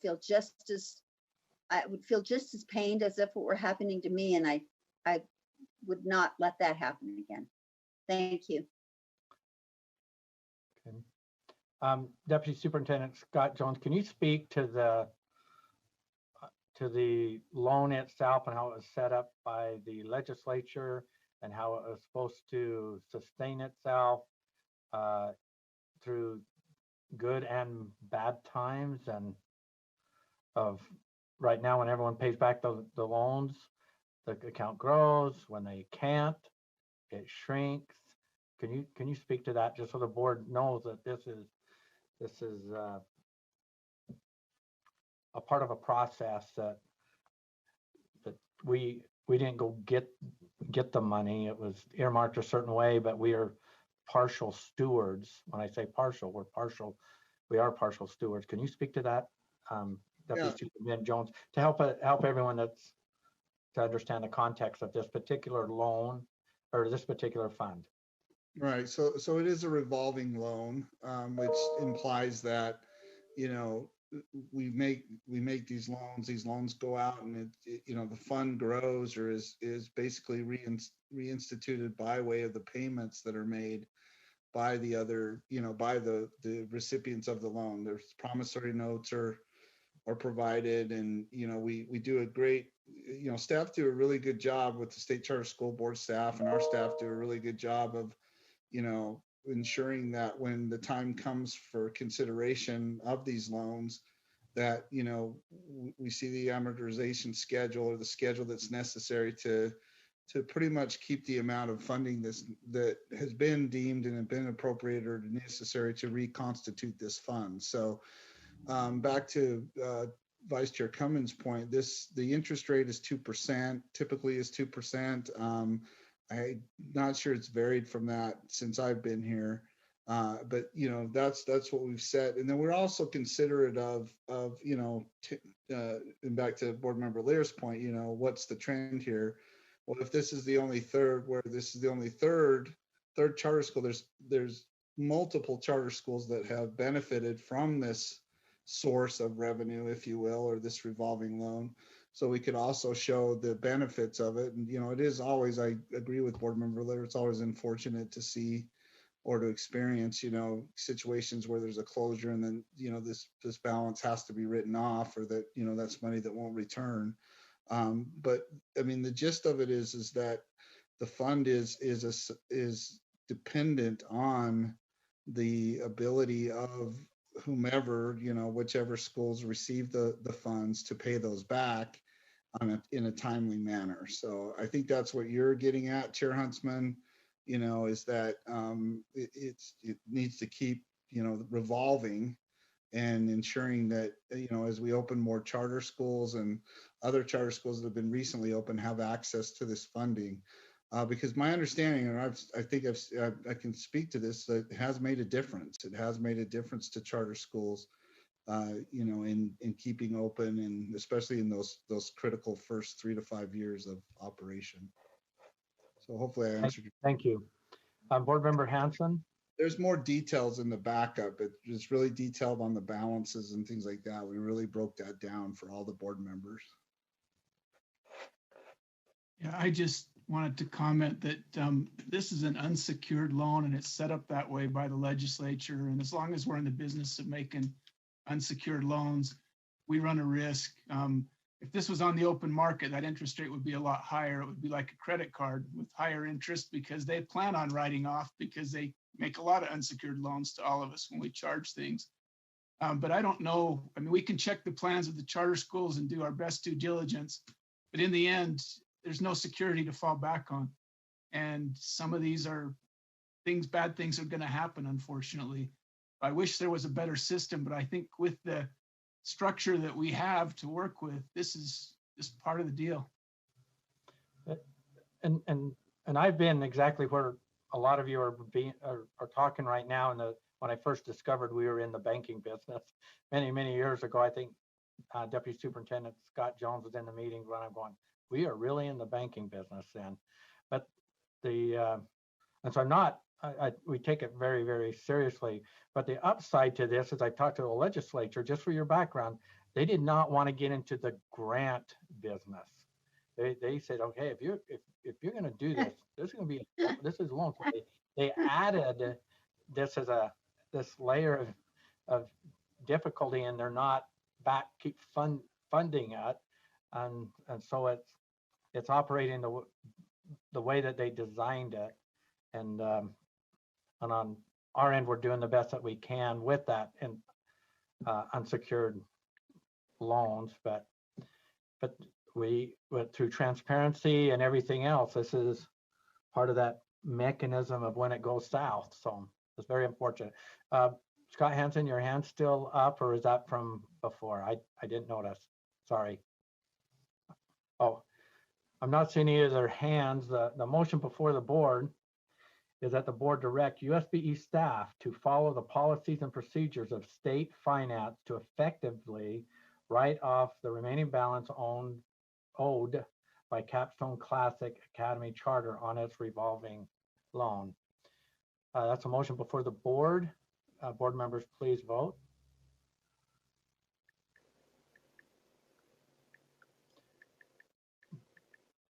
Board member Davis, I see your hand's up, but I didn't see it up when I was looking. Is that your vote? It's okay. I'll just abstain. I had some questions. I'll abstain from the vote and get them answered later. I apologize. I thought I saw it, and then I thought you put your hand down. I apologize.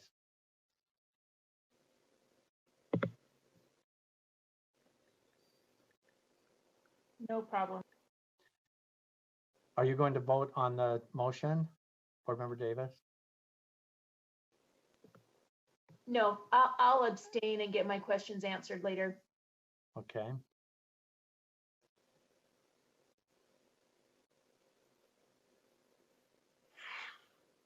The motion passes with one abstained, and that was Board Member Davis.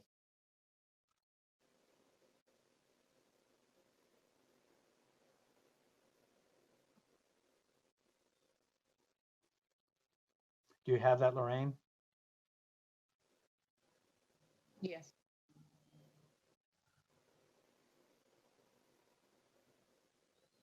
Okay.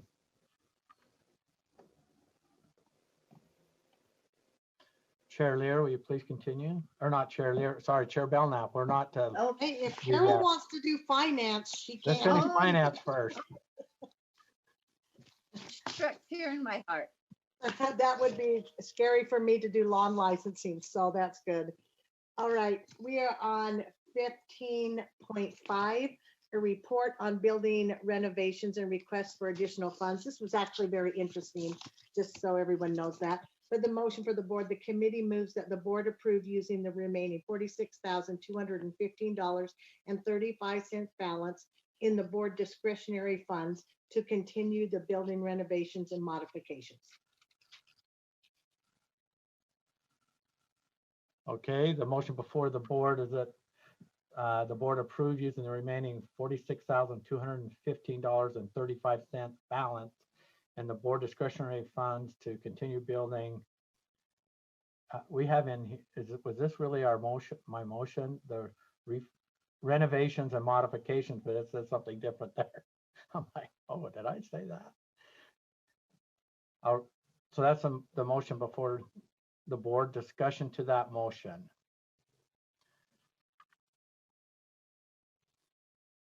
I'm seeing none. So please vote.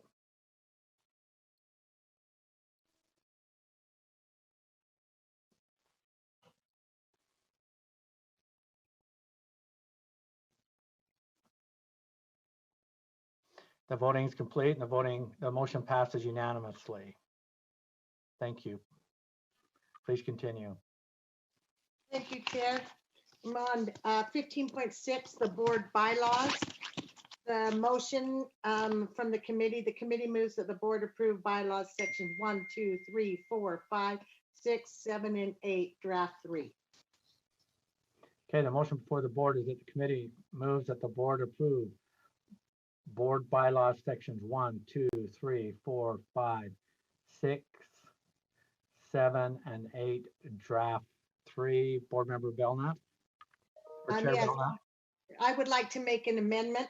I would like to amend this motion and have it returned to committee.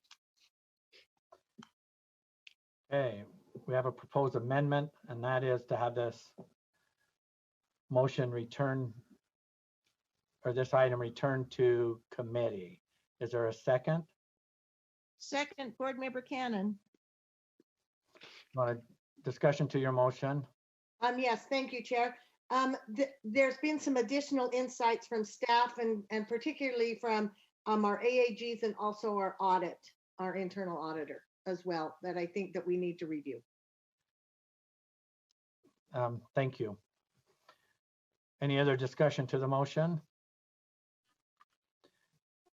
Seeing none, the motion before the board is to have this item. Chair Huntsman, this is Board Member Earl. Yeah, there you go. I see it now. I got my hand up. Sorry, Thank I've got really bad lighting going on right now. Mike, what, is there a particular area that they're still looking at revising, Board Member Belknap? Or just a number of areas, or? Chair Huntsman? Yes, please respond. We don't just have some grammatical errors, we also have some systematic errors that we need to fix. Our AAGs have weighed in. Okay, I just wondered because it does, some of these may be relevant to voting next week, and I don't know whether that affects what happens then, or if it's not that big of a deal. Okay, thank you. So the motion before the board is that the amended motion before the board is to have the board bylaws sections 1, 2, 3, 4, 5, 6, 7, and 8 go back to committee. All of those in favor, please vote.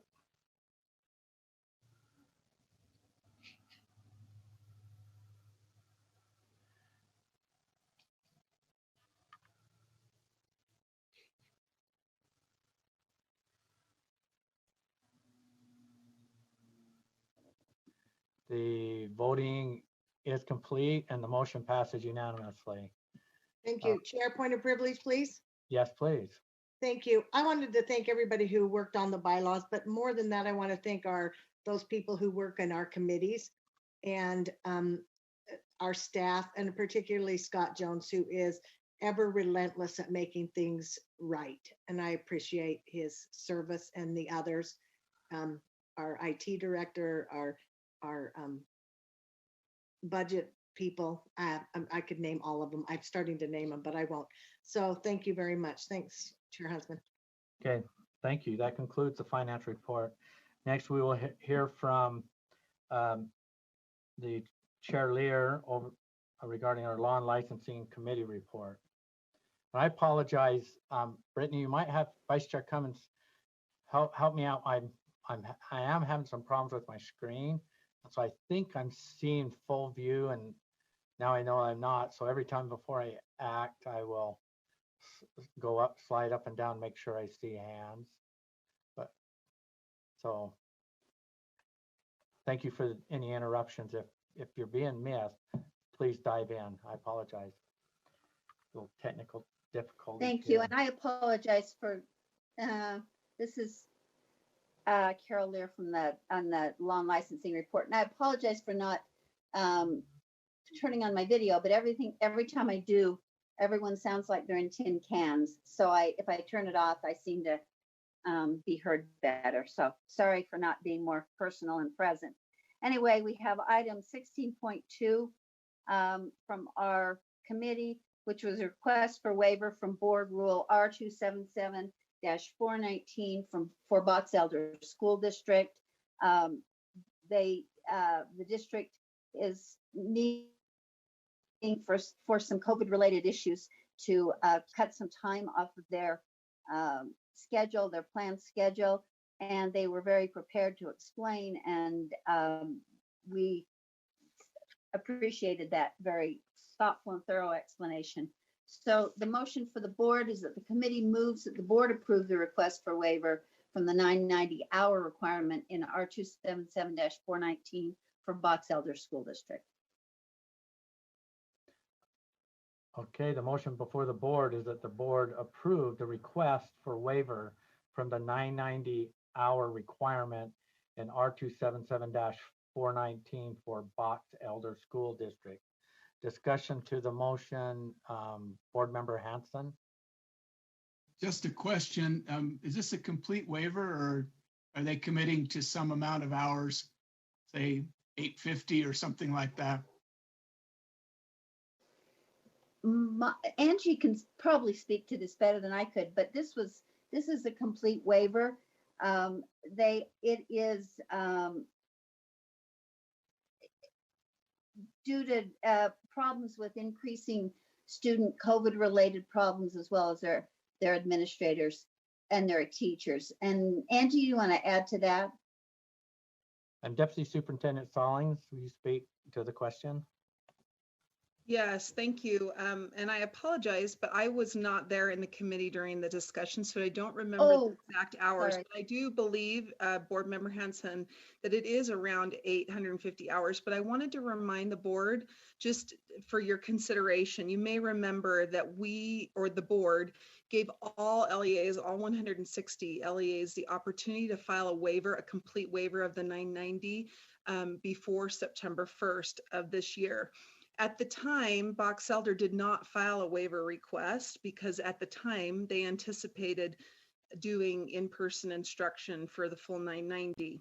I did want to make you aware that we have at least, I believe, 103 of our LEAs, about 21 school districts, and about 81 of our charter schools who received waivers before September 1st.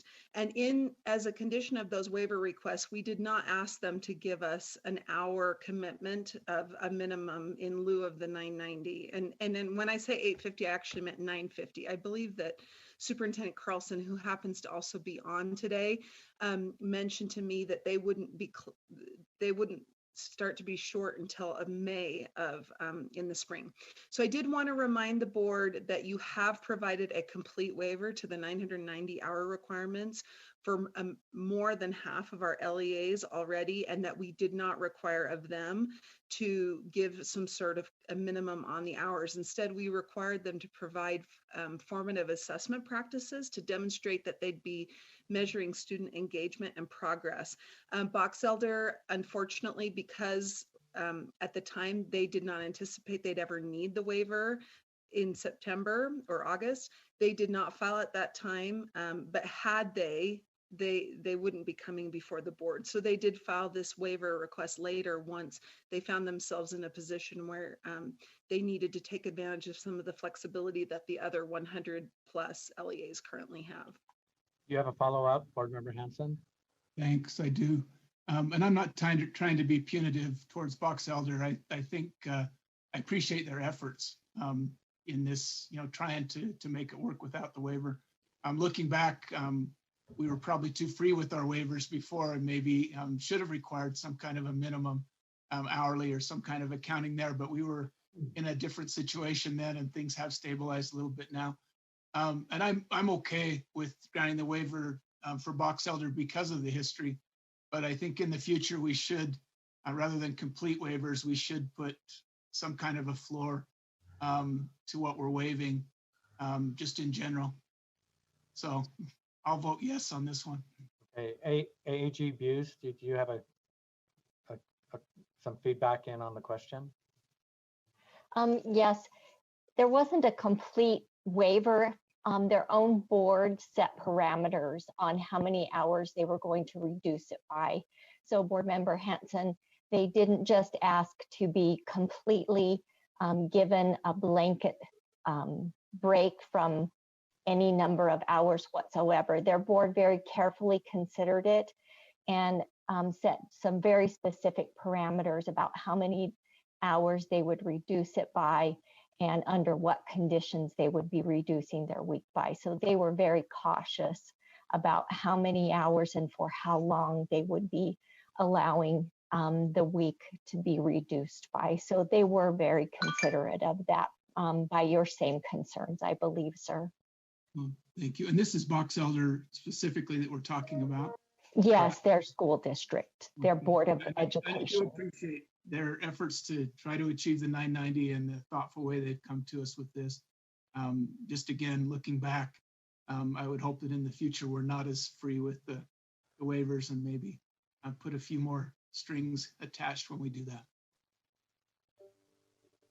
And let me just add too, this is again, Carol Lear. I would just add that I did not vote on this. I do work with Box Elder and I will not vote in the final vote, but I very much appreciated how forthcoming they were and how conscientious they were in providing information to the committee.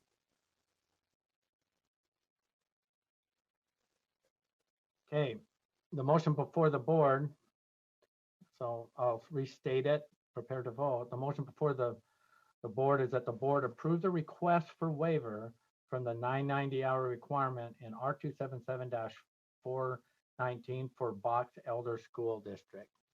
Board members at this time, please vote.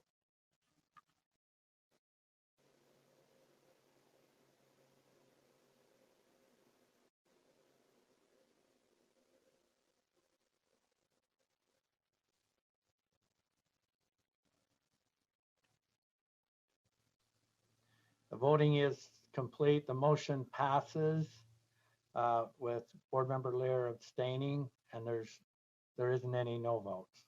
Do you have that? Yes. Lorraine? Okay, thank you. Yeah, please continue. Yeah. The next item is 16.3 on the agenda. It was a committee discussion of board policy 5003, having to do with adding a representative of the Utah Education and Telehealth Network to, trying to remember, I shouldn't have started down that road, I can't remember, to the Student Data Policy Advisory Group. And so the committee moves that the board approve board policy 5003, Student Data Policy Advisory Group on draft 1. Okay, the motion before the board is that the board approve board policy 5003, Student Data Privacy Advisory Group, draft 1. Any discussion to the motion? I'm seeing none, so board members, please vote.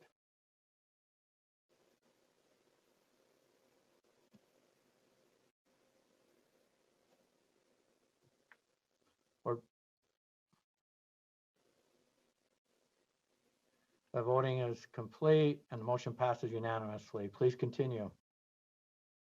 Item 16.4, R277-102, adjudicative proceedings, which is a new rule, sort of a deja vu rule because we had it and then it went away and now we're finding it useful again. And this has to do with providing some procedures for hearings for which rules or the code don't provide other rules.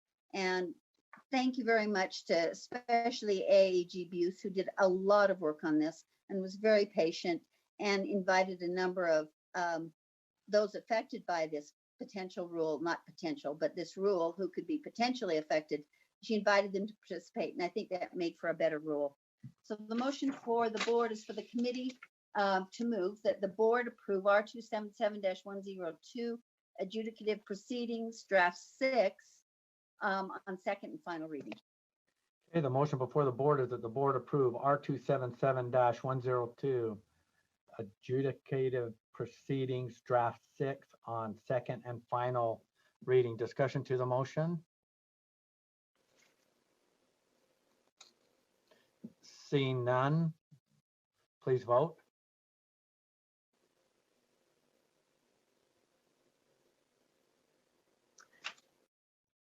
Ooh. Voting is complete and the motion passes unanimously. Please continue. The next item is item 16.6, R277-627 early warning program. And this is a new rule that encompasses and embodies just one definition that the law tells us that the board had to create a rule and then create this definition. So it was a lot of work for one definition. The committee moves that the board approve R277-627 early warning program, draft 1 on second and final reading. Okay. The motion before the board is that the board approve R277-627 early warning program draft 1 on second and final reading. Discussion to the motion, board member Hanson. Just a question. We do have a definitions document. I wonder why wasn't this just included in the definitions rule? Oh, Scott, great minds think alike. I asked that exact question. And I will, but I don't remember the answer. I think it had to do with the specific nature of the legislation, but I'll let Deputy Superintendent Stallings speak to that. And I think she was there, or whoever else would know the answer. And actually, Jeff Van Holten might be the better person. It was actually a requirement, an explicit requirement in code or in a recent piece of legislation that asked us to define this term with respect to this program only. That is why the rule is so short. And so in order to identify that we complied with a request related to this program, I believe we felt it was best to keep it in a rule with that program name. But I will also defer to Jeff Van Holten if he has anything else to add. Jeff, do you have something to add there? Yes, very quickly. Part of the reason why we did not include this term in the Rule 100 is because this is an outdated term when it comes to special education. But it was an outdated term that was required by the statute, and we didn't want to necessarily, we don't use this term anywhere else. So part of the reason why we just made it for this particular rule. There is hopes down the road that as this program continues, that the board will be able to kind of use this board rule to work different requirements for that program as it changes and evolves over time. So we felt it would be best just to stick it in this rule rather than 100. You have a follow-up, board member Hanson? Sounds a little convoluted to me, but I'll trust that all avenues have been explored and this is the best way to do it. So thank you. And thank you. Not seeing any other questions. So the motion before the board is that the board approve R277-627 early warning program draft 1 on second and final reading. Board members at this time, please vote.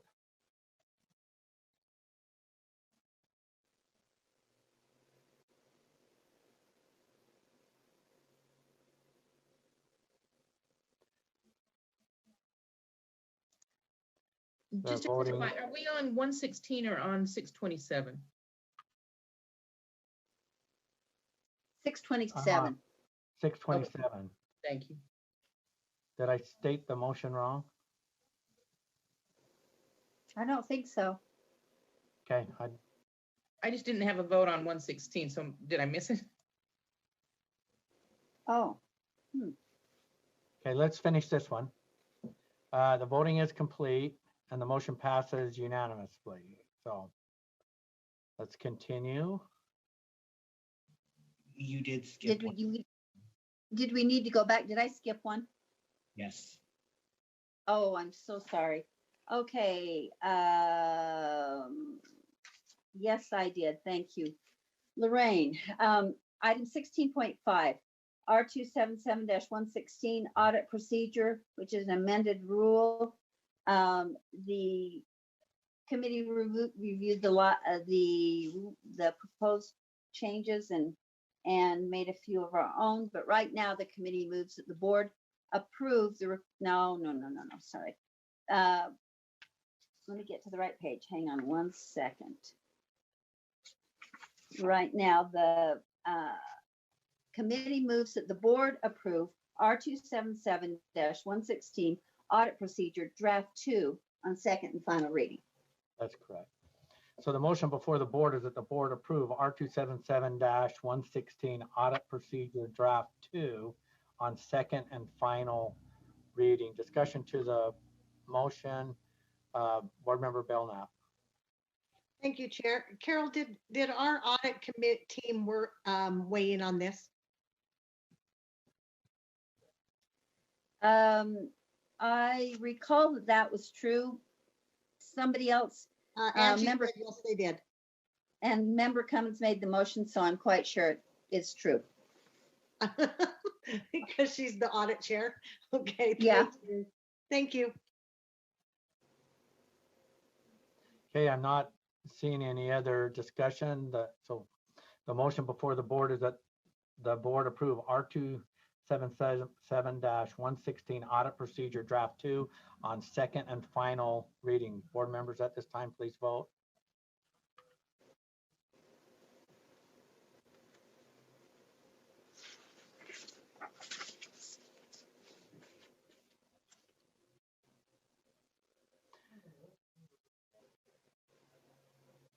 The voting is complete and the motion passes unanimously. Please continue.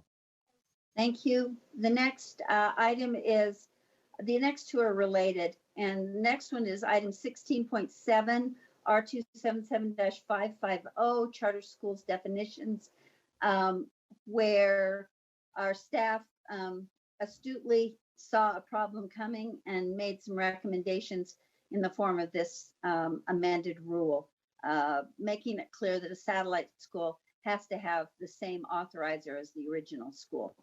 So the committee moves that the board approve R277-550 charter schools definitions, draft 1 on second and final reading. Okay, the motion before the board is that the board approve R277-550 charter schools definitions, draft 1 on second and final reading. Discussion to the motion. Seeing none, please vote.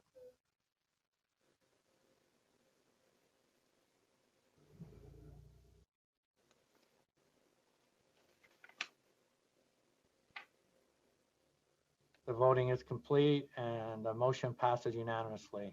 Please continue. The next item is 16.8, and it is related to the definition above, R277-552 charter school timelines and approval processes, another amended rule.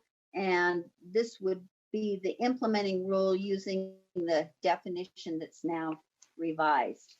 And the committee moves that the board approve R277-552 charter school timelines and approval processes, draft 2 on second and final reading. Okay, the motion before the board is that the board approve R277-552 charter school timelines and approval processes, draft 2 on second and final readings. Discussion to the motion. Board Member Belknap. Sorry. Maybe because Mike made this, did the charter board weigh in on this?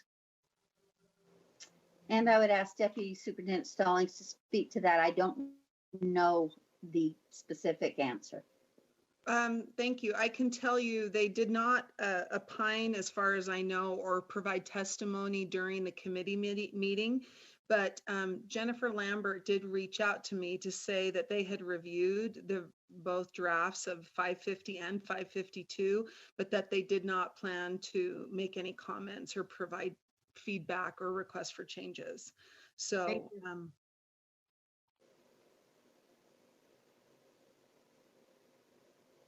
Okay, I'm not seeing any other discussion to the motion. The motion before the board is that the board approve R277-552 charter schools timelines and approval processes, draft 2 on second and final reading. That's a motion before the board. Board members, please vote.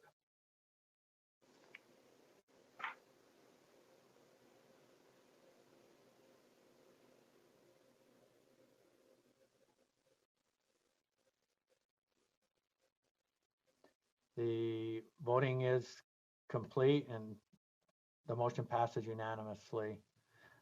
Please continue. And finally, that's our last item, but I also, like Laura, would like to take a point of personal privilege and thank the committee that I worked with. And the backup singers were fabulous. The staff were really helpful. A special shout out to Kathy Helgeson.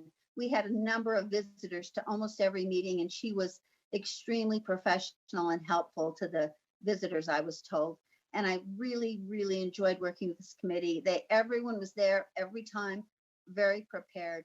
And it was, even though our opinions differed often, it was very interesting and respectful. And I think we were pretty efficient. So thank you so much to the Law and Licensing Committee from this past year. Okay. Next, we'll invite Chair Gravitt to present the Standard and Assessment Committee report. Okay, here I am. Almost good evening, everyone. This is the Standards and Assessment Committee report, and we're going to start with 18.3, which is the CTE course standards approval. Those of you, well, you all should know this, but especially those of you on standards and assessment before know that the CTE programs are approved annually according to board rule. And so the motion before the board is that the committee moves that the board approve the CTE course standards draft 1. Okay, the motion before the board is that the board approve the CTE course standards draft 1. Discussion to the motion.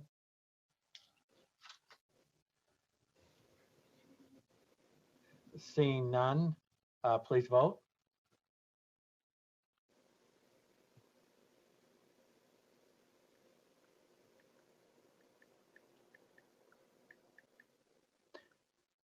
The voting is complete and the motion passes unanimously. Please continue.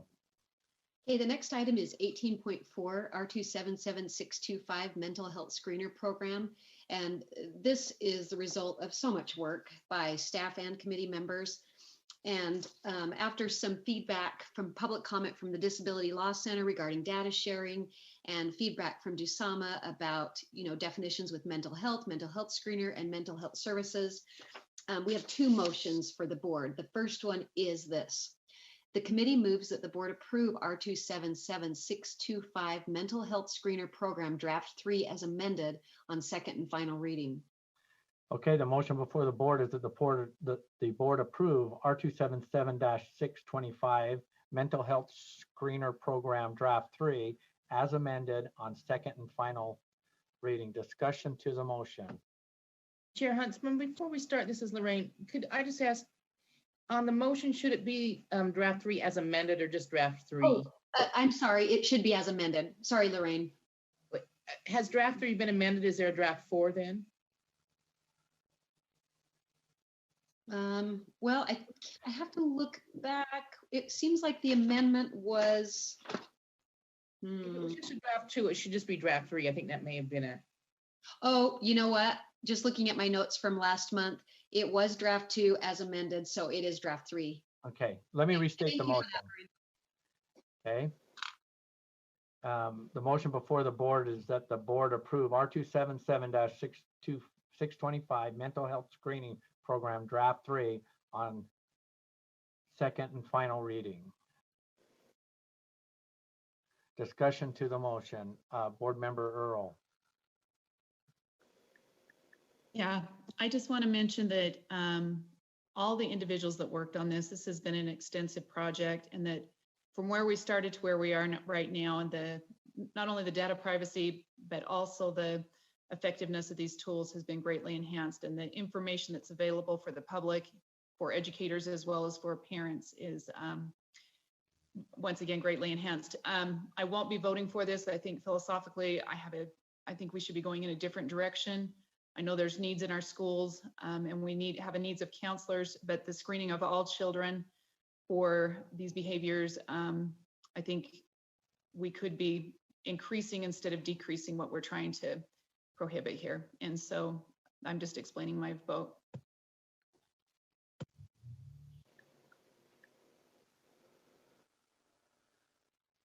Okay, I'm not seeing any further comments. The motion before the board is that the board approve R277-625 Mental Health Screening Program Draft 3 on second and final reading. Board members, please vote.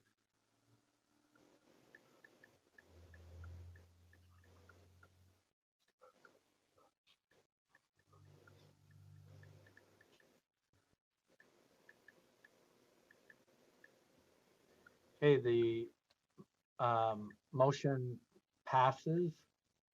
The yes votes are Member Huntsman, Member Oops. Gravitt. You skipped me. What's that? Oh, sorry. I took my vote down and too fast. So sorry. Okay. The yes votes are Member Huntsman, Member Gravitt, Member Lear, Member Hanson, Member Thorpe, Member Belknap, Vice Chair Cummins, Member Cannon, Member Davis, Member Newell, Member Haynes, Member Marsh. And the no votes are Member Bolter, Member Nielsen, Member Earl. So the motion passes. Please continue. Did you get that, Lorraine? Yes, I did. Okay, thank you. Please continue. Okay, we're still on that same item. There's a second motion for the board, and that is the committee moves that the board approve the mental health screening tools list, draft 4. Okay, the motion before the board is that the board approve the mental health screening tools list, draft 4. Discussion to the motion.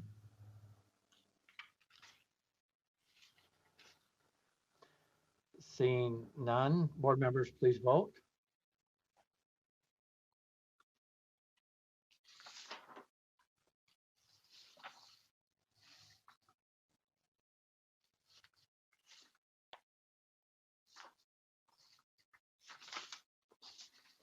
The voting is complete and the motion passes unanimously.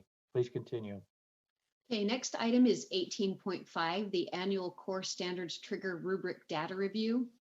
The motion for the board is the committee moves that the board approve, keeping in place the current timelines for core standards without changes, given the revision rubric did not yield any need for queuing a revision out of cycle. Okay, the motion before the board is that the board approve keeping in place the current timeline for core standards without changes given the revision rubric did not yield any need for queuing a revision out of cycle. Discussion to the motion.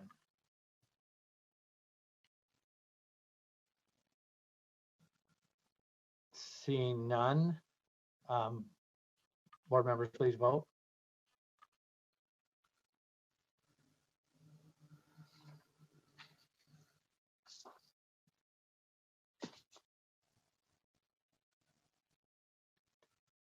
Board member Gravitt.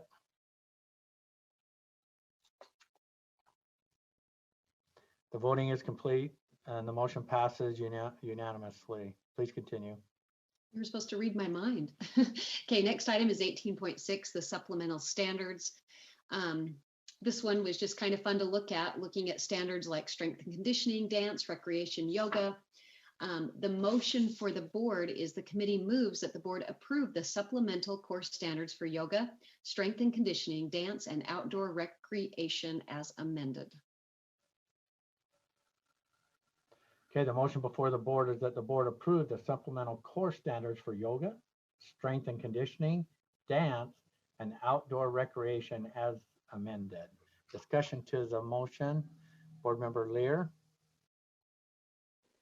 I'm trying to avoid extraneous comments because I know we're moving quickly, but I was just saying to my husband yesterday, thank you to Mrs. Atavis, who was my PE teacher in 9th grade and never let us not dress for PE, which was what happened in those days, and put me in the habit of exercising regularly.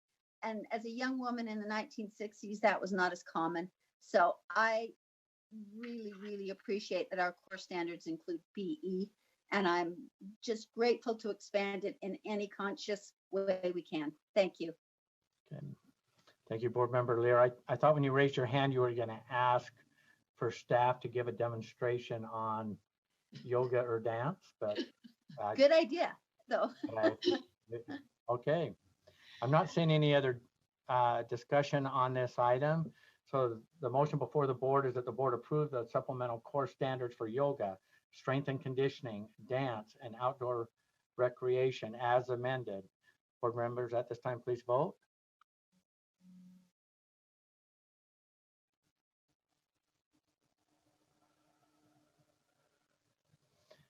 The voting is complete and the motion passes unanimously. Please continue. Okay. Next item is 18.7, the future of accreditation in Utah, and talking about putting in a lot of work with something. Committee members and staff spent a lot of time, thought through this. We had to make some important decisions about who becomes the accrediting body, what kind of approach you use. And I can assure you that we really discussed these things and led to, I think, a thoughtful decision. So motion for the board is the committee moves that the board keep in place the current accreditation process, leaving the system approach up to the LEA with the assurance that the external accreditor will work closely with the state of Utah for more goal and data alignment. Okay, the motion before the board is that the board keep in place the current accreditation process, leaving the system approach up to the LEA with the assurance that the external accreditor, I like how she said, how Chair Gravitt said it, will work closely with the state of Utah for more goal and data alignment. Discussion to the motion, Member Belknap. Yes, I appreciate the fact that we had a sidebar meeting on this, because I have a lot of questions about accreditation.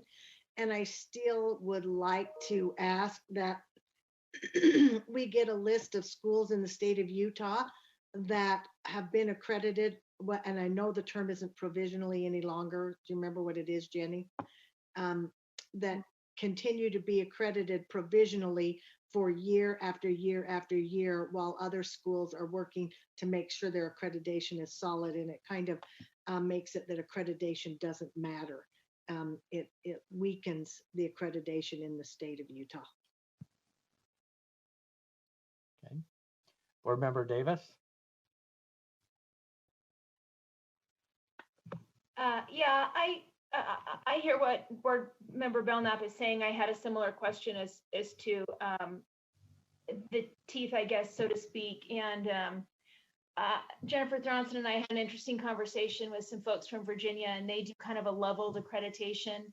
I also think that the advisory committee on this, you know, they were given the option, do we get rid of accreditation? And I thought they were going to say, heck yeah, we're done with that. It's so hard and such a pain. And I was really surprised they didn't. They, by and large, all of them, they said, this is a great opportunity for someone to come in and look at what we're doing, and for us to be very, very self-reflective and combine those and move forward. And look at, I think there are some pros and cons to both methods, but they were proposing that we move to an in-house model. The standards committee chose to stay with an external model. I just think that this could resurface again for more conversations about process and what it's really going to look like long-term. And I agree with, and I'll go ahead and vote for this today, but I agree with Board Member Belknap that I think there may be opportunity to revisit this and determine how we really want this to roll out long-term. Thanks. Board Member Earl. Yes, I think more than not going with the systems approaches, we are allowing districts to decide that. So I think it still allows for that to take place. If you're talking systems as in the state overseeing all, I think that the state still has that say, but we are leaving it up to more flexibility there, which does not prohibit the systems approach. So I just wanted to make sure that was clear. Board Member Hanson. Just part of our discussion that I thought was important. At this point, we really couldn't make a financial case to bring this in-house and do it at USBE. And one of the things that I thought was important was right now, with the disruption that we're all going through, we thought it was the wrong time, or I thought it was the wrong time to try to take on another set of tasks. And I definitely think that this is something that we can refine and look at down the road.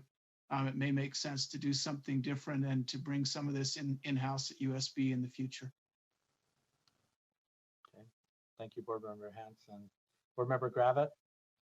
Yeah, and I just want to add, thank you committee for stepping in and saying some of those things and others. I have to say that I had to be convinced a little bit because, you know, I've been through the accreditation process, I've been on teams, but the thing that kind of sold me is that we're have an assurance that whoever our external accreditor is, they'll work closely with our goals, with our data alignment, and with the state of Utah, so it is more meaningful. And so I think the committee really came together to combine those ideas, and we did discuss all of these things, and that's why it took us so long to finally get to it. But I just appreciate all the thoughtful comments and opinions and perspectives and work to bring this together. Board Member Hanson, your hand's still raised. Did you have something additional or? Oh, thank you. Okay, I'm not seeing any other comments. The motion before the board is that the board keep in place the current accreditation process, leaving the system approach up to the LEA with the assurance that the external accreditor will work closely with the state of Utah for more goal and data alignment. That's a motion before the board. Board members, please vote.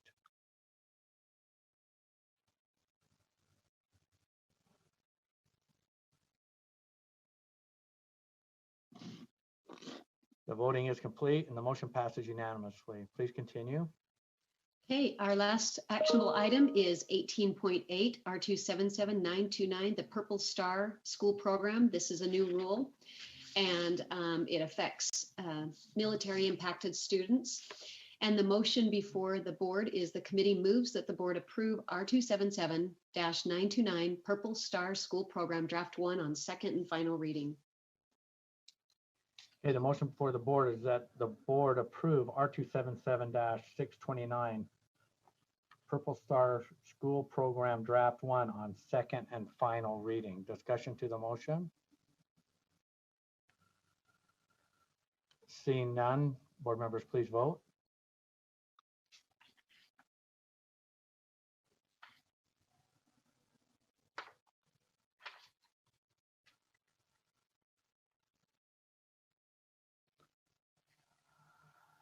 Board Member Davis, are you still with us?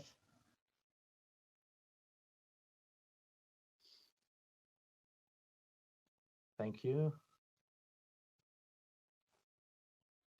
The voting is complete and the motion passes unanimously. Please continue.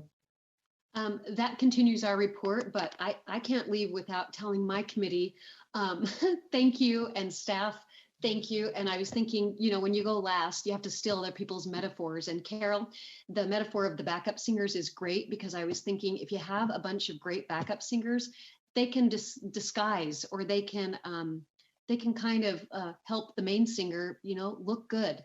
So I don't think you'll find a more diverse committee, but a committee that really respects each other and works for the good of all. So thank you so much. We had long meetings this year, but it was certainly my privilege to kind of be chair of that committee. So thank you.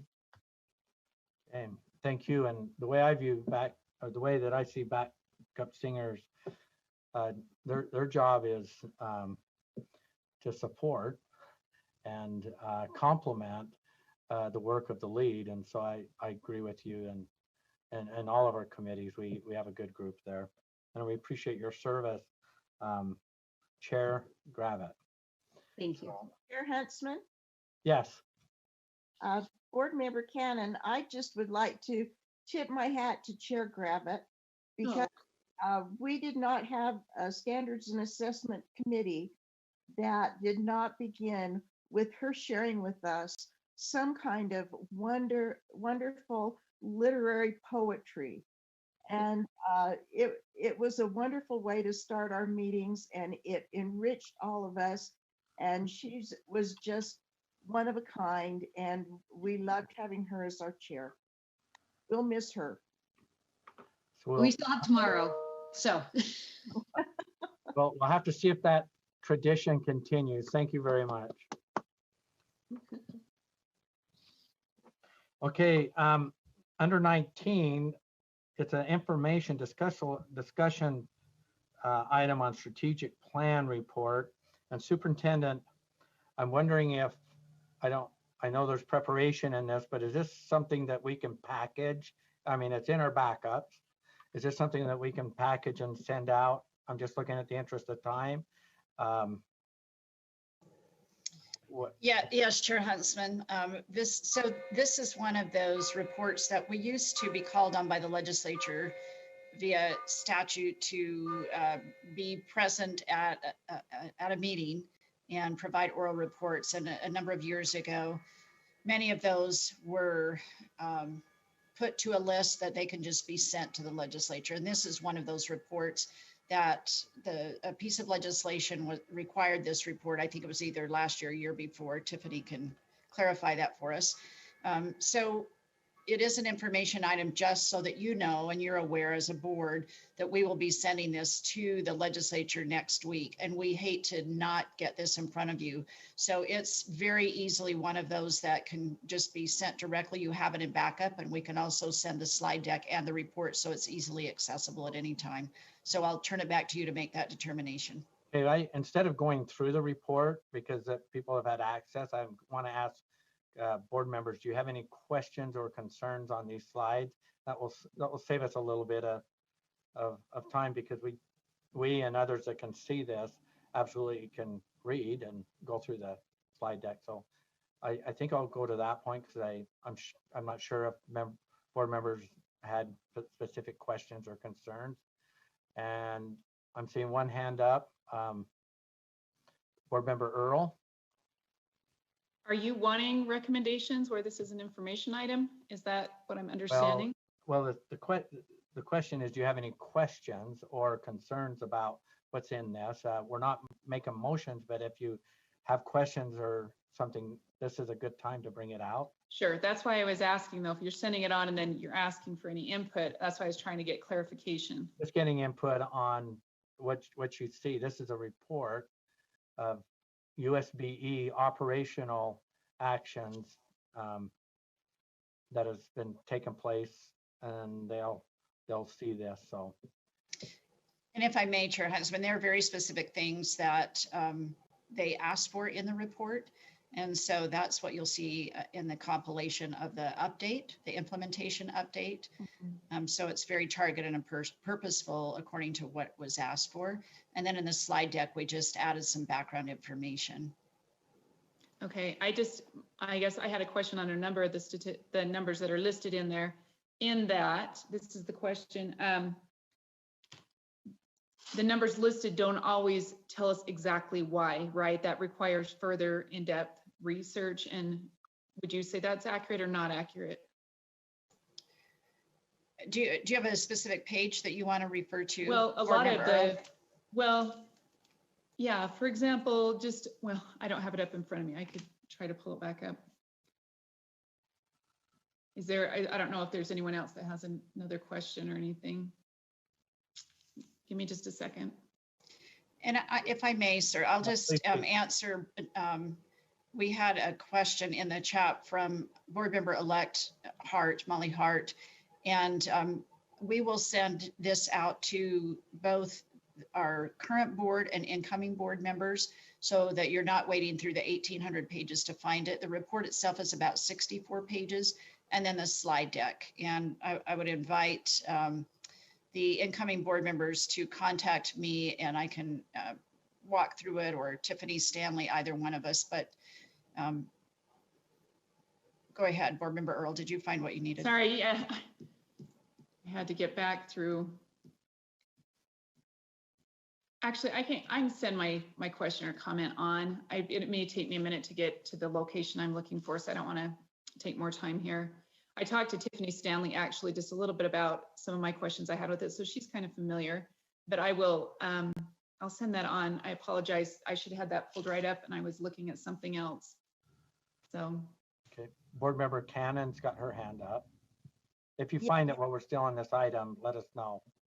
Board member Cannon. I would just like to make a comment, and as I went through those 64 pages, I'd like to just compliment our superintendent and our staff for working with us on this strategic plan.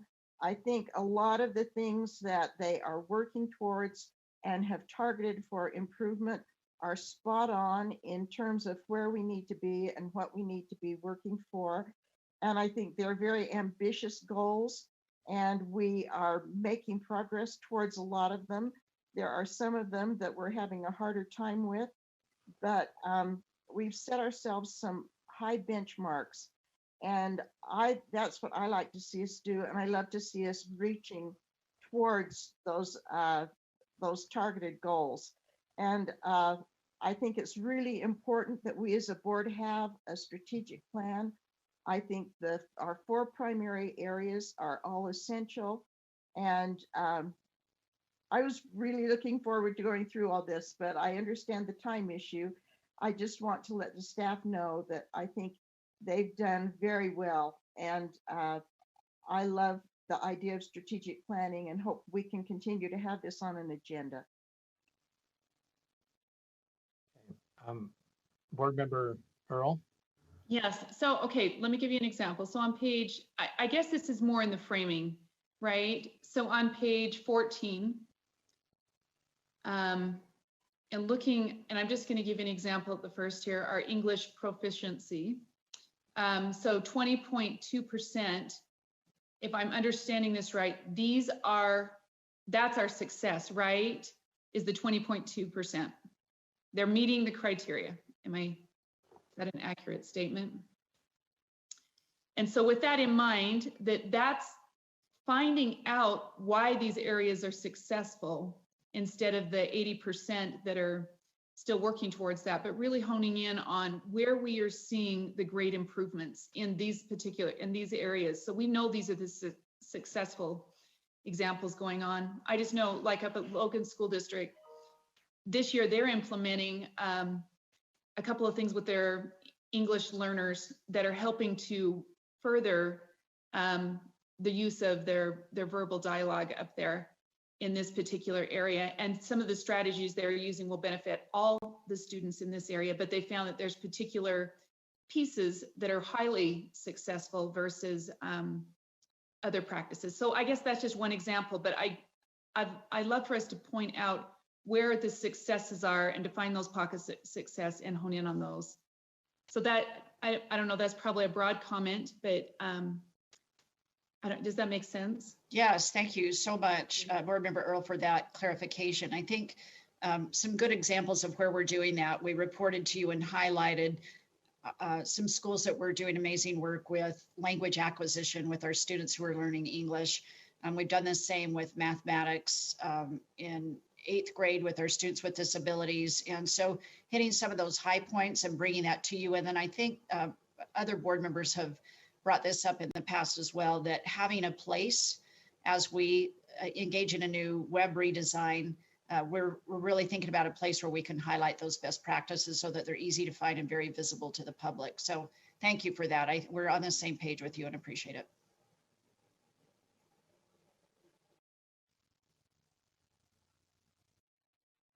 I know again, there's a lot of work in this, but we would 60 something slides, 60 something minutes, possibly as we get into discussion and other things.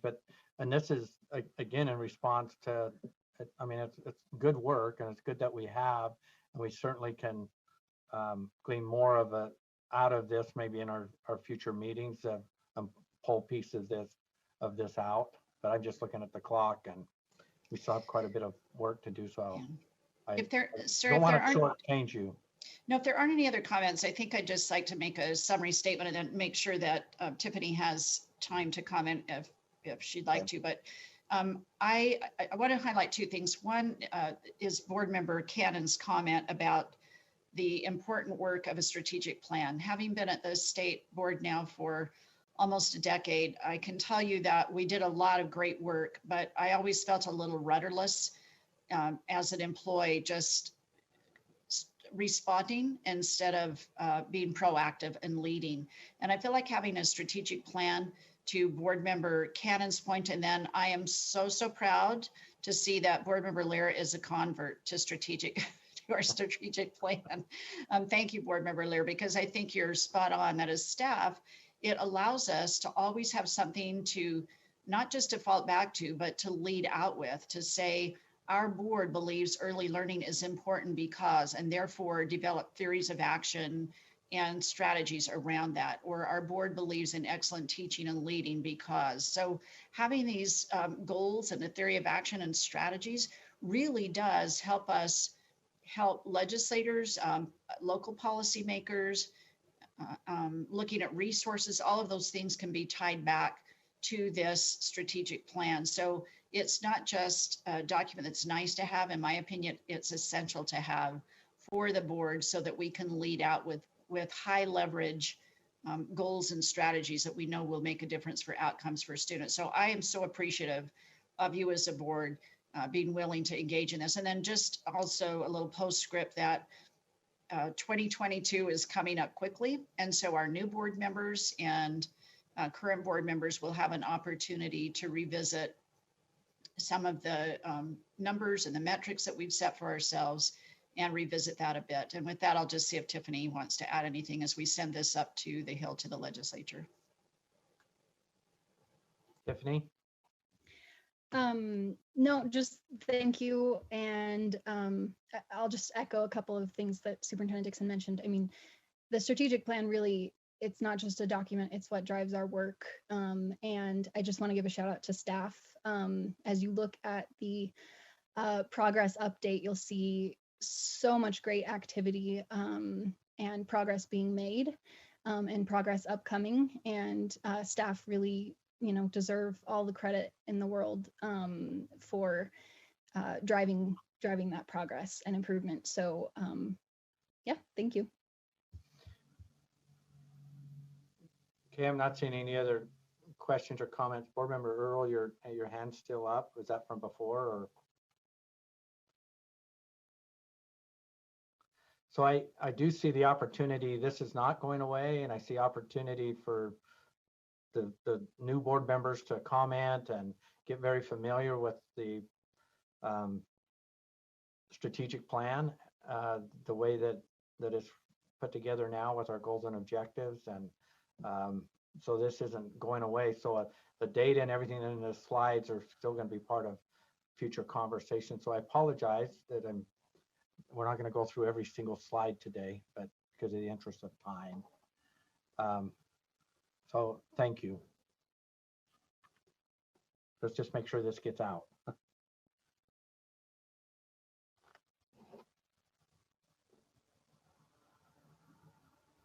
Okay, we're to our 2021 legislative session preparation. Deputy Superintendent Scott Jones.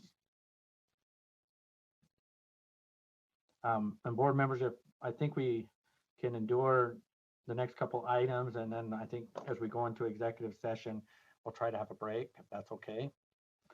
Go ahead. Yeah, thanks, Chair. So the first item is an information item. We're, wanting to make sure that the board is fully informed about the, recently completed Common Data Committee process, the CDC process that we've talked about in prior meetings. What you're about to get is informational only, but it's very relevant to what will likely occur starting with EAC, with the Executive Appropriations Committee later this month, and then obviously, and of course, into the legislative session based on, the impacts of COVID to our enrollment counts. So without further ado, Chair, if I could turn it over to School Finance Director Patrick Lee. We'll run through these as quickly as possible. We'll come back with even more information, and we just want to start putting this in front of board members so you start becoming familiar with a lot of the terminology and the processes and systems that are going to be obviously talked about in depth as we get into the session together. So can I turn it over to him through you, Chair? Patrick. Okay, go ahead, Patrick. Thanks, sir. Appreciate it. Deputy Superintendent Jones and Chair Huntsman and board. Some of the information that we have here, we did review with the board at the meeting on November 5th, but we weren't quite finished with the Common Data Committee process yet. So there is the final and most important piece, which is related to the weighted pupil units and the amount of WPU amounts that will go into fiscal year 22. So starting out, I'll just quickly review the process which we had gone over with the board at the November 5th meeting. So if we can go to the first slide on that, the process is made up of USBE, the LFA, Fiscal Analyst Office, Governor's Office of Management and Budget, and there is a portion where the State Tax Commission, particularly on the revenue portion, where they contribute. There are 3 meetings, as most of you are probably aware of: the property valuations meeting, which is the revenue; the student enrollment projections meeting, which is related to the consensus enrollment numbers; and then the final meeting, which we did not have yet the last time that we presented some of this to the board, is the weighted pupil unit estimates meeting. And that was held on November 9th with some follow-up discussions from there. So in the next slide, in this slide, we had reviewed this portion of things with the board related to the revenue piece, which is the basic levy. And the basic levy is the tax rate set in order to raise the majority of the local revenue that supports the minimum school program in each district. So this outlines what that revenue is for the coming fiscal year 22, in particular tax year 2021, what those projections are. So we start with the revenue in that first meeting, and then moving from there to the next slide, after the revenue meeting is the enrollment projections. So if we can scroll down just a little bit, we did review some of this related to the projections, and you can see here with each of the points related to the districts and the charters, there's some variations. The bottom line is that the total projected enrollment for 2021-2022 school year is estimated or projected to be 673,854. The total actual enrollment for this year is at the 666,000, which is the enrollment from October 1 counts. So you can see some of the differences there, and that obviously factors into what the final piece is in the CDC process, is the WPU estimates, which is on the next slide. Okay, so the initial CDC consensus for the basic school program, there were 891,150 total WPUs, including the enrollment growth. However, the final CDC consensus, that's where we started, excuse me, was 891,000. The final consensus for the CDC WPU amounts is at 885,540. So some of the discussion this year with the LFA and GOMB revolved around how do we handle not being sure about what things will look like next year. And so with the enrollment projections being down, as well as the enrollment counts being down, the question came up, how do we handle that in relation to the WPUs, which is affected by that? So the consensus for now is that there will be an enrollment growth contingency of WPUs, which shows here the estimate is at 7,727. So the idea is that as we move into the session, there will be this base amount of the WPUs and then a set aside amount of WPUs, which is the 7,727. The total for that, as you can see there, is 886,364 WPUs that are projected or estimated for fiscal year 22. The total growth cost estimate that we've arrived at is 27.8 million ongoing and 5.3 million one time. Now that includes 11.9 million in voted in board, which this was voted upon in August by the EAC, that this would not feed into the enrollment growth cost. This is the final portion of the WPU, and of course, as Deputy Superintendent Scott Jones mentioned, as the legislature go into the EAC this month, this will be part of the discussion. And then, of course, as we move into the session next year, this will be a big piece of what will happen in the committee and some of the discussion that will need to be finalized. One last part that I would like to mention to the board is related to the CDC process itself. On the last slide, just is noting that we will hold a meeting, I believe, on December 11th. So all of the members of the CDC process will come together, and we'll basically review the process that's occurred and look at any changes that might need to happen for the process in the future, starting next year, and perhaps what we need to do along the way to prepare for that. So some of the things that will be discussed will include the assumptions that affect the revenues, the enrollment, and the funding projections. And committee members will also determine any adjustments or changes that might need to be made to some of the projection models if that needs to happen. This was a really challenging year to be able to create these projections. And part of that was actually holding a pre-meeting to each of the consensus meetings that are normally held. So in total, there are 6 meetings altogether for the CDC process this year, which is actually a bit unusual because it's normally just 3 different meetings. But Patrick, we've got a couple of hands. Oh, sure, yeah. That's all I have for the presentation. So if there's any question. Okay. I didn't know if you were going to go on. So No, sir. Okay. Couple questions or comments. Board Member Cannon. Yes, as I look at your 885,540 total WPUs, I'm wondering if you include in those special education students who sometimes are funded with multiple WPUs. And we've just heard about from West Ed, their idea of having add-on WPUs. How do you deal with add-on WPUs when you're looking at this total? Do you not consider them? Would WPUs be equal to ones per student on this, or are they somehow worked into the number you've given us here? That's a great question. If I can respond to that, Chair Huntsman. Yes, please. So the 885,000 total represents all programs added up within the basic school program, Board Member Cannon. So that would include the special ed add-on as part of that.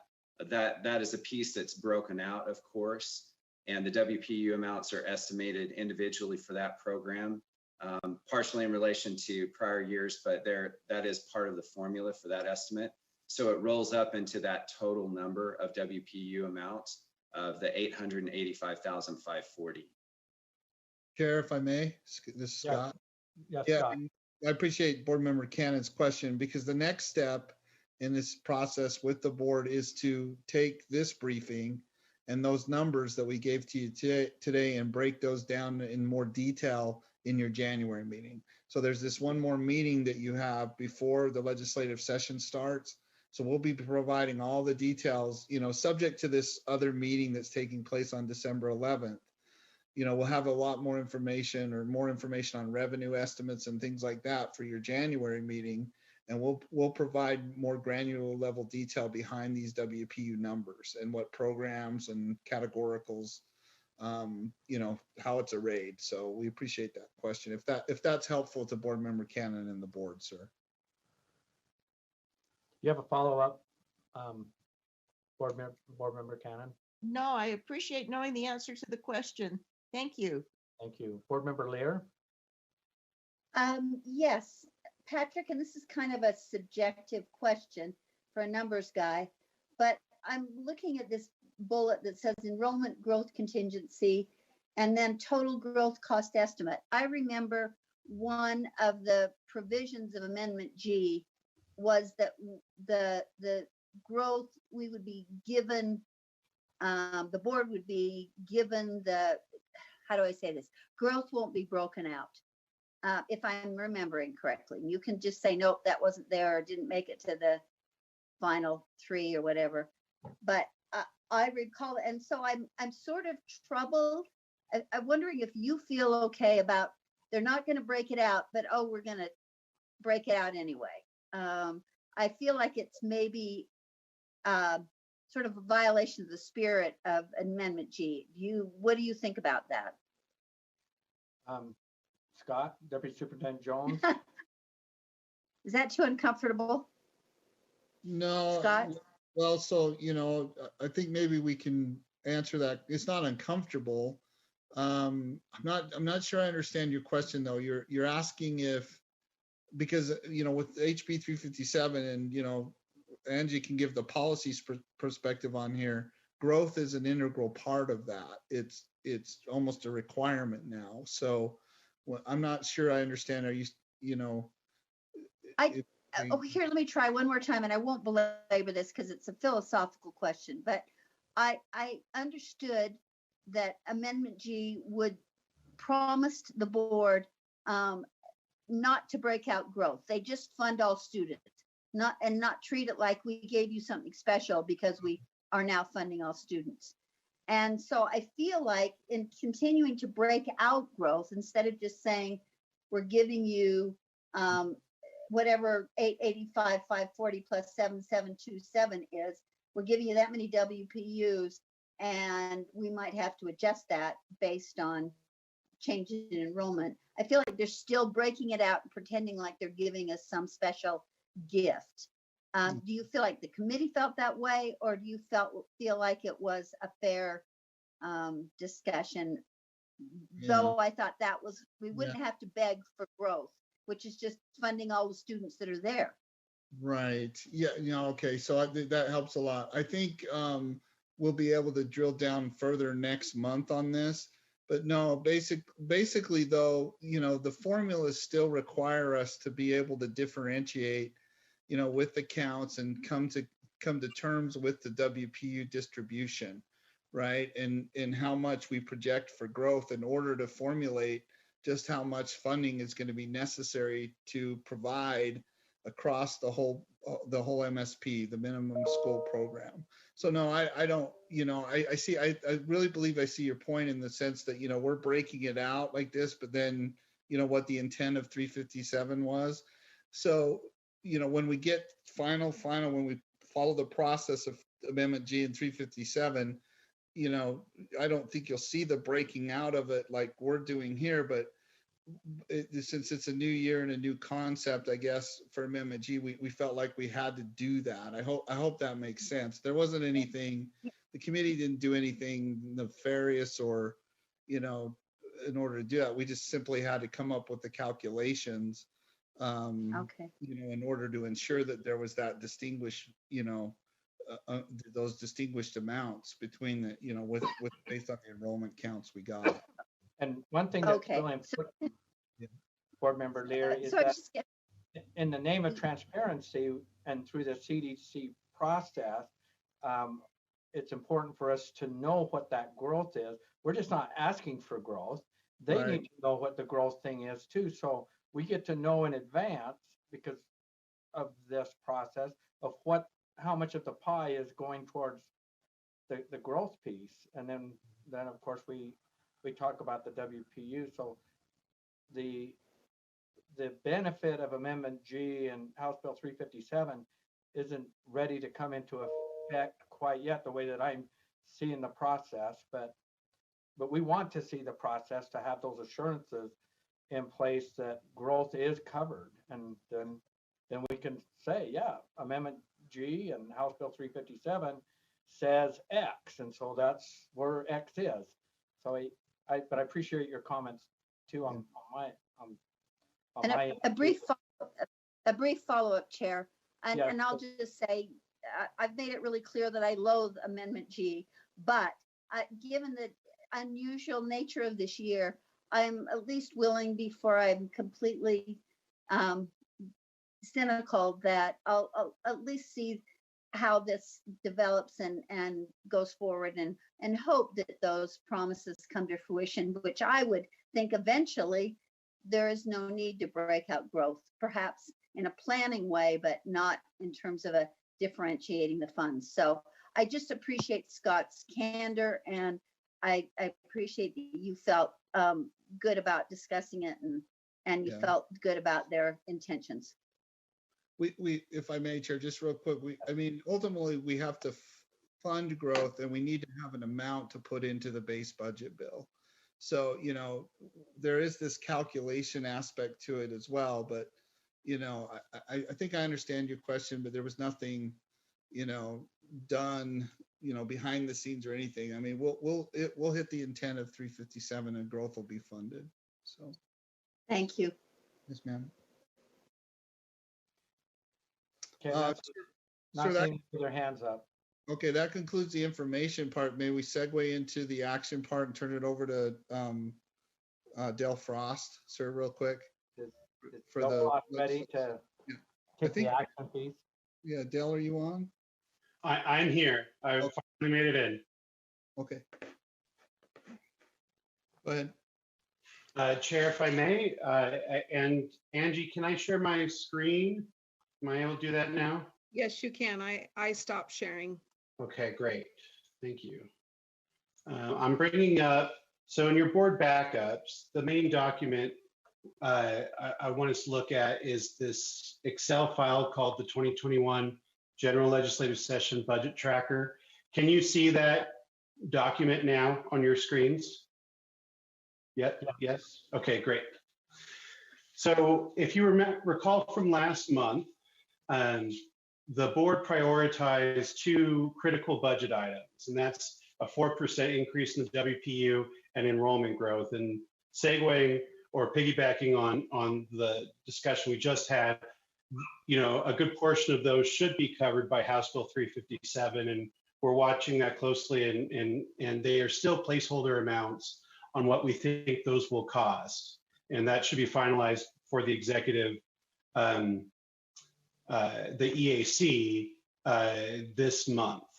So I wanted to quickly go over revenues and kind of where we see revenues right now. And I brought up the monthly snapshot and looked at that. So for individual income tax revenues that make up the lion's share of the education fund, the projection was between 2 billion flat and 2.27 billion, and collections thus far are at 2.053 billion. So we're on target, we're within projections, but we're not on the high end of that projection.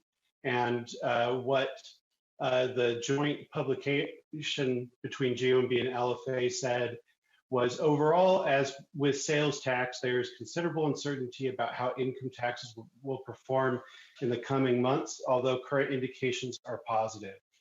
So I think we continue on this trend. It's a very uncertain year. We really don't know how much revenue we'll have to allocate towards public education.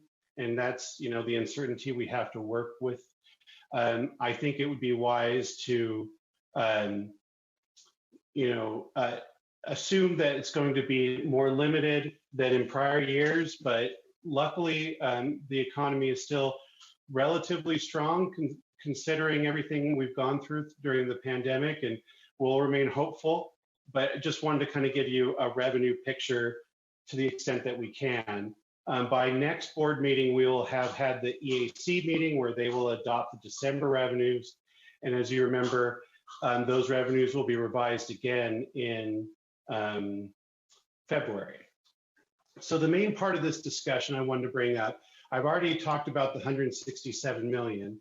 In this budget tracker, we've presented to you, tried to organize all the many budget requests in different areas in different ways. So we are recommending 5 as staff for your consideration, 5 top priority budget items to which you can accept those, amend those, however the board wants, but we wanted to bring those up to really address specific needs that have come up in this COVID era. And then the other recommendations are organized as pass-through budget items, or in other words, what goes to LEAs, USBE internal budget items, and then USDB budget items. So I'm going to spend most of my time on the top priority budget items and then see where you want to take things as a board. So is that an okay direction, Chair? Can we move forward with that? Yes. Okay. Real quick, before we get into this, Board Member Davis, you have a question? I have a motion when we're ready.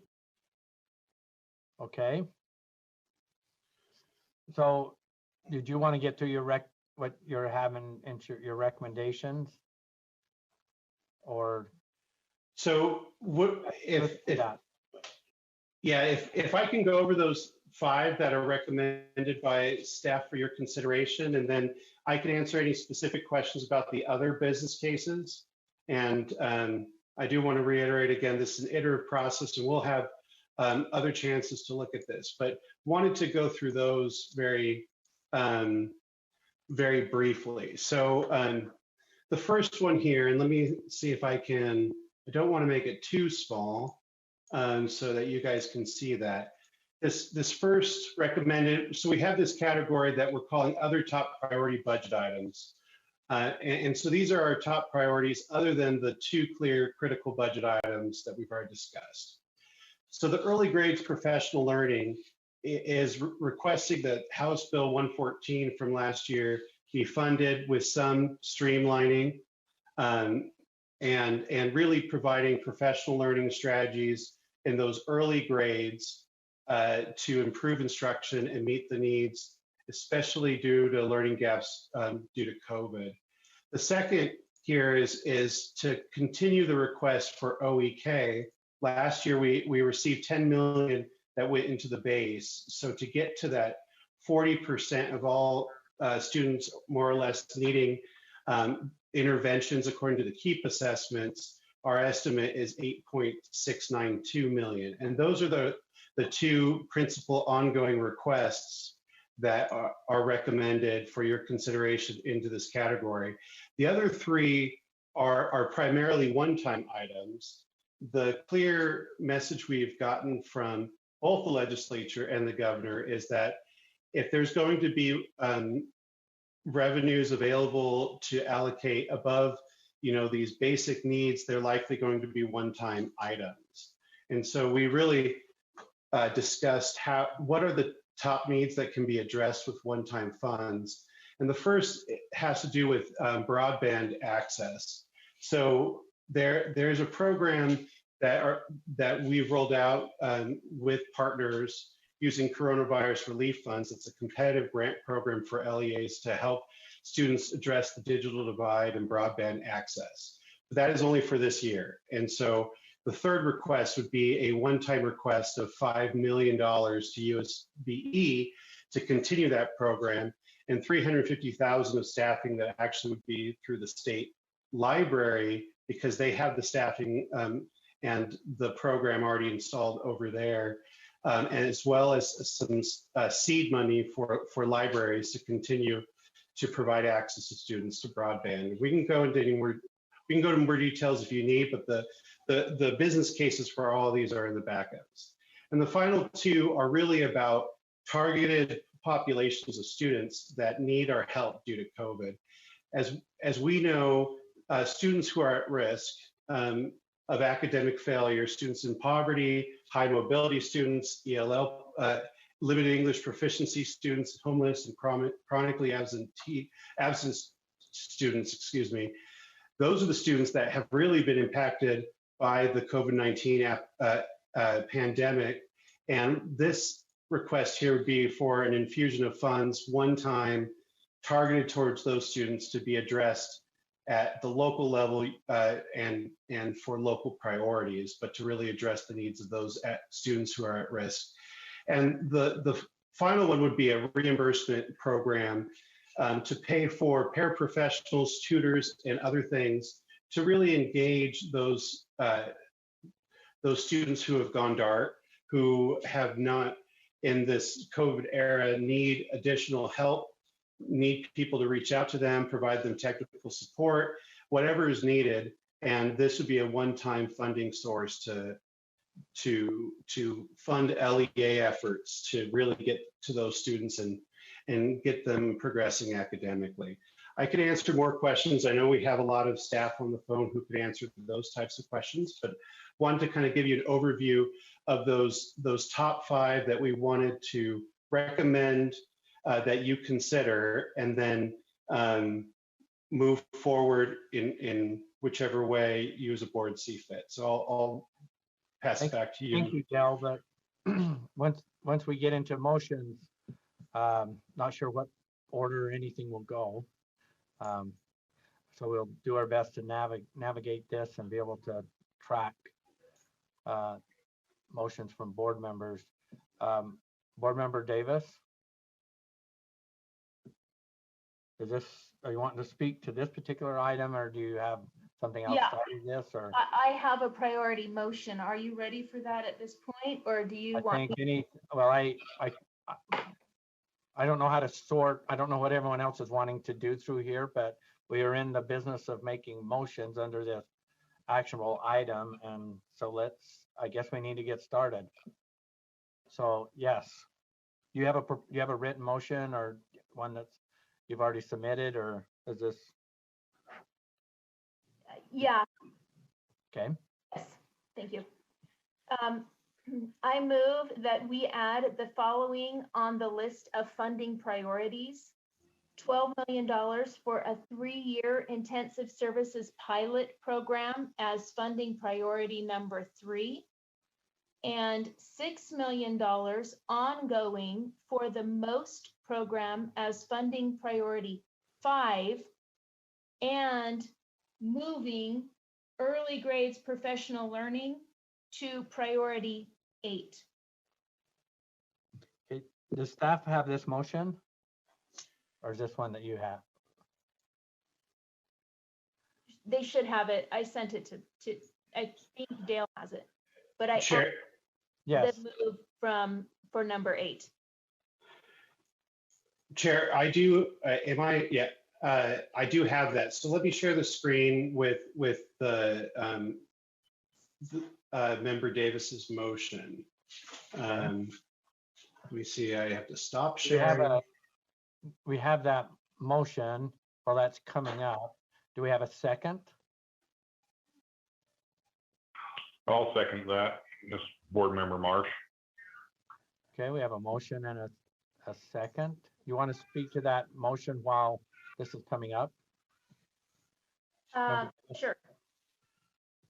Yeah, I'm having an issue.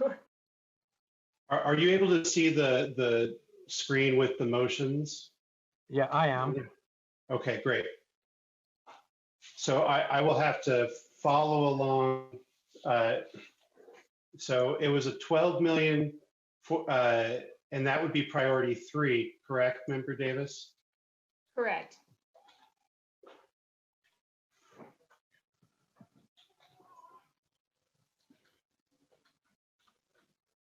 Sorry, Dale, I'm going off of the one that Angie wrote and sent to you. Oh, you're right. Trying to follow these. I apologize. You're right. Let me copy and paste.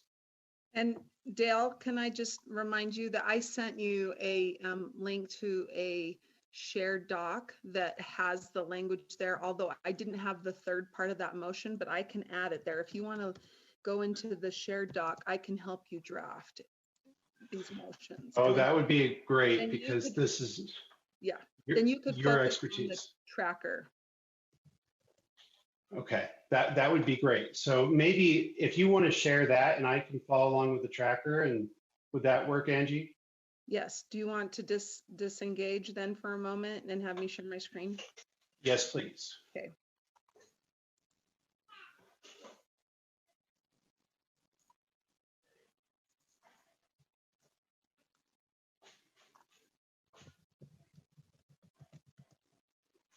And Board Member Davis, could you just repeat the last one, how you stated it? It was, I believe it was moving what is currently in number 1 to number 8.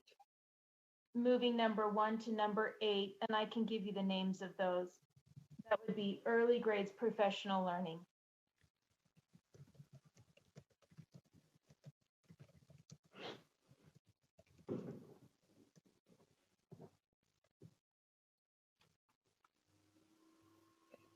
And there's the motion.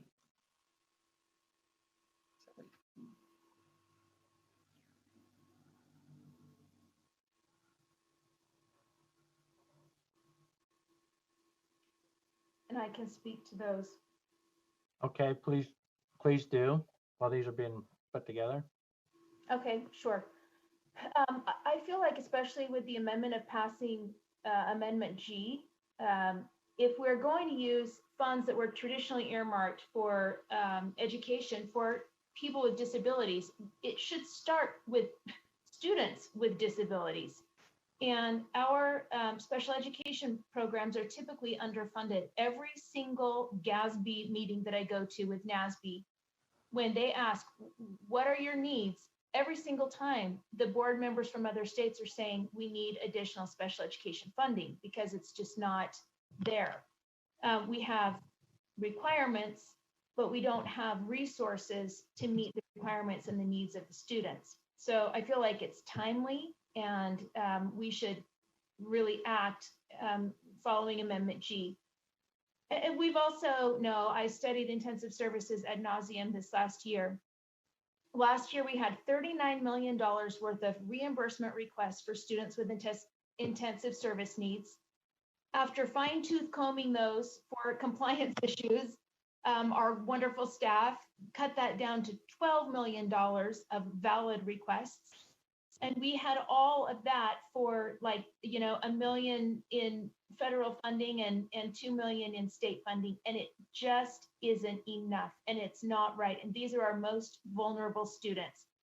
And we've talked a lot about equity, and I can appreciate that our folks in the equity study don't feel like they can include special education because the outcomes are varied because of IEP. But that needs to stop being a reason to look at the inequities in our special education funding.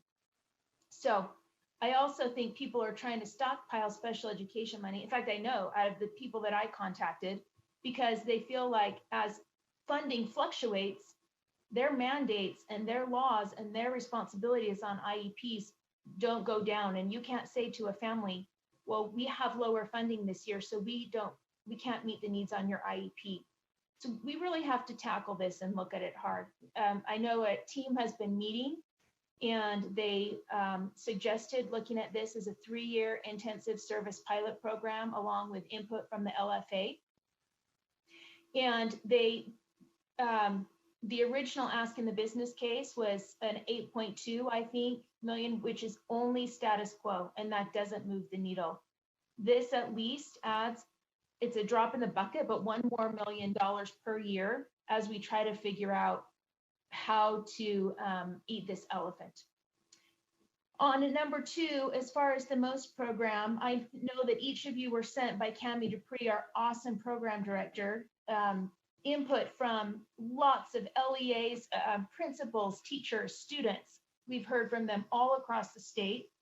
After we got that survey information on the MOST program, we also heard from a board member from JUAB who said, we use this money to help our students have sections, extra sections of science and math. We heard from a teacher in Utah County who said, we are losing, this is for our math lab, we're losing our math lab if we lose these fundings. We heard from a charter director from Summit County who contacted Cami and said, I'm sorry to keep bothering you, but we're literally losing a math teacher if we don't get this funding this year. I'll be 100% honest, this may not be as high on my priority list if we hadn't have started this program and then kind of left people hanging. We were the ones that initiated this. There are a lot of things on this list I could actually advocate for, even that are just as important as this program. But we did this, we initiated this, and we've left people sort of in the lurch. And I think if we're going to do that and not support the things that we start, then we should start fewer things until we can support the things we've already started. I want to move funding priority number 1 to number 8 on the list because that is one such thing. It's brand new. We haven't started it yet. Whereas I believe OEK, we've already started. We've got teachers in place. We've got classes in motion. So, and then obviously the others up there are very important because of our COVID situation right now with the broadband and the other things. So under this proposal, what the list would look like would be first priority would be OEK, second would be the broadband, Third would be intensive services. Fourth would be the students at risk. Fifth would be the most program. Sixth would be, oh, I have at risk in there twice. So sixth would actually be the re-engaging learners, and 7 would be the professional development for pre-K through 3. Okay, other just questions or discussion, Board Member Belknap? Yes, Chair, I would like to split all of these so that we can go through them one at a time. And I also have a question on Dell's. So I guess I need to make a motion first, but then I have questions from what Dell presented. Okay, well, so are you making a motion to divide? Yes, I am. Is there a second?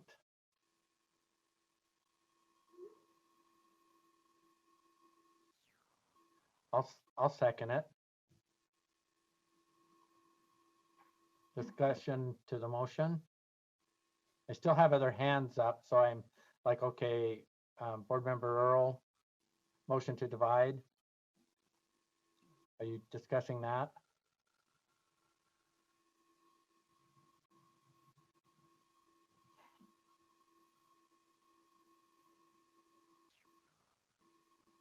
Board Member Earl, your hand's raised. I'm sorry, I thought you were just making a statement that my hand was up to discuss down the road, not to, no, it's not to comment on Motion, this. motion to divide, so that, No comment on this. okay. Angie, your hand's still up. Is there, do you have a challenge with the motion? No, not to the motion divide. Once you've divided the motions, and I would like to give some background from the staff perspective on the request for the early grade professional learning, if I may, before the board votes. Before the, yeah, okay, after the. Not on the motion to divide. I apologize. Yes, Right. on the actual motion about moving priority number 1 to number 8. Okay, do we have the motion to divide? Board Member Davis, your hand's up on the motion to divide. You're good? Sorry. Okay, we're fine. It's just a little different as we're doing this online and hands are raised. Okay, I'm not seeing any questions or comments. The motion before the board is a motion to divide Board Member Davis's motion. So that would divide it into 3 separate motions, 1, 2, and 3. All those in, well, the motion before the board is to divide. Board members at this time, please vote.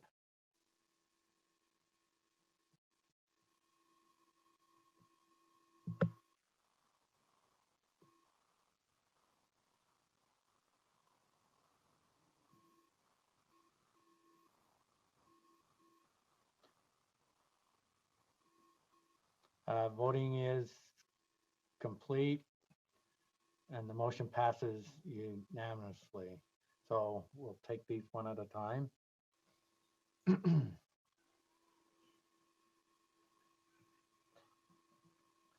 Okay, to item 1. So the motion before the board is to add as a funding priority 12 million to add to the funding priority 12 million. Oh, am I getting feedback or somebody? Maybe I'm getting feedback. So the motion before the board is to add to the funding priorities list 12 million one time for a 3-year extensive services pilot program as funding priority number 3. Discussion to that motion. Board Member Belknap. Yes, thank you, Chair. I guess I have a question. This probably goes to Leah. Leah, have we ever not had enough intensive services money to give to our people? I really would like to know that. Is Leah available? Yeah, Leah. We have Assistant Superintendent of Student Support. So Board Member Davis's data was accurate. Every year we have had considerably higher requests than we actually have funds. However, the mitigating issue is some of the LEAs who have requested some of those funds, those $12 million, of which we could only ever fund $4 million, had state special education carry forward dollars and that they could have chosen to use for this purpose. And because intensive services is a reimbursement, they did have to pay for those services and support. So they did pay for them with whatever fund they chose, but they also had carry forward funds. And so that's why the question came up of whether or not an LEA who has significant state carry forward funds should be allowed also apply for intensive services funds. But it is a separate question. But yes, every single year we have had legitimately more requests than we have had funds. Okay, thank you. Okay. Board Member Davis, do you have a question or you just? Yeah, I'd like to speak to this again. You know, we're going to go back to this conversation about which came first, the chicken or the egg. And I'm going to go back and quote the Jordan business administrator again. And he says the person who keeps the most carry forward funds is the most committed to meet the needs of special education students, because they cannot guarantee their funding, but the requirements don't ever go away. They don't reduce. So this is a big philosophical issue that we need to tackle. I think people have been given time. They know they need to reduce under the 20%, but people are going to continue to try to keep close to that 20% so that they aren't out of compliance if their funding is reduced and the special needs requirements remain. I just want to read a quote quickly that I got from Linda Hansen today, who is a former board member, for those of you who are visiting. She said, if the legislature doesn't allocate the intensive services funds, then the districts have to make it up. So those with the very severe and expensive students end up having to pay so much money. It's not fair across the board. The charter schools have told me that they can't afford to pay the needs for the kids, so they try not to take them. Sometimes they end up arguing with the districts about who needs to pay. It's awful. Listen, this is something that we need to figure out, and we need to do more than stay status quo. $8.2 million would stay status quo. $12 million over 3 years would almost stay status quo, but it would bump up a little. It would not even meet half the needs of the requests. But overall, if we're going to fix it, now's the time, on the heels of Amendment G, when we're saying we're going to use funding traditionally earmarked for education for people with disabilities. Let's use it for this, or let's use it to fix the 12% cap. How is it even legal? We're telling our people they can only have 12% special education students. Or let's fix the 2-year lag, which is costing people money and trying to figure out how to pay for special education students. Or let's fix the one WPU add-on to the one general WPU for special ed. Why are we only adding one WPU add-on when we just passed legislation last year for students to use up to 2.5 WPU to go to a private school? Why aren't the students in our public school worth that much as well? There are serious issues with special education. We can hit all of these in our top priorities, but we have to start somewhere. At the same time, we do have to reduce our carry forward to the limit of the 20%. But this is a place to start, at least. Okay. Vice Chair Cummins.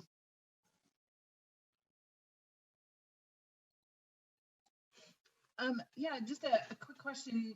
So in this motion, you have a one-time dollar amount and the idea of a pilot program. And in speaking in favor of this particular motion, you've also mentioned a lot of specific problems as well as theoretical issues that need to be discussed. And I'm just curious if you think that this is the best time to go forward with a pilot program that we haven't defined, or would we be more likely to get the funding if we were very specific about how to solve the problems that you mentioned with, you know, what can we solve without outside of this pilot program, what can we solve in board rule, and what do we need the legislature's help for? So I'm just curious if you'd speak to the timing on going forward with a proposed plan that has an exact dollar amount of what we're trying to solve, and not just an amount and an idea of a pilot program, recognizing that there's a lot of issues that go into solving this problem. Chair, may I? Yes, please. I do think this is the time. One, because we've had our intensive services funds taken away, but two, because of Amendment G.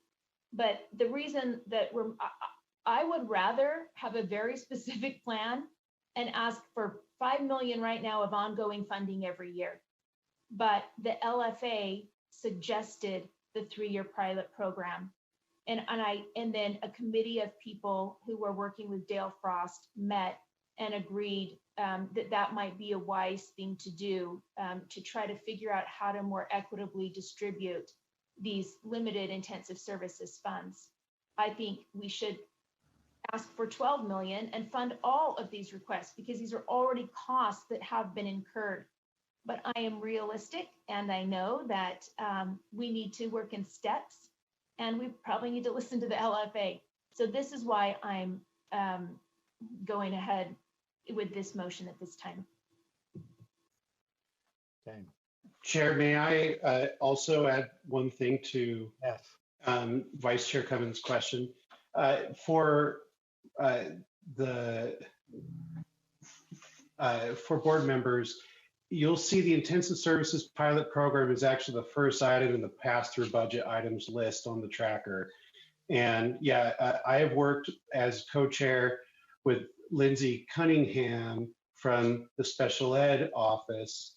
And we work very closely with a group of folks looking at both the rule on the federal fund side and also how could we best address these needs. And I agree with Member Davis that whether it's 8 million or 12 million, it scratches the surface of the need.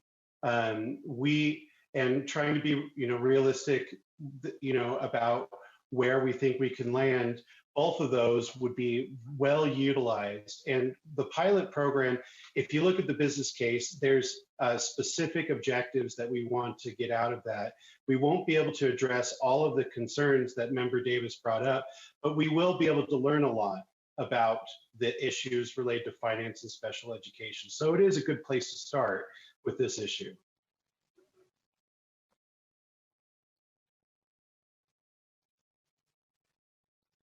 Vice Chair Cummins, your hand's still up. Yeah, just one follow-up question. I think pilot programs are two-edged swords sometimes.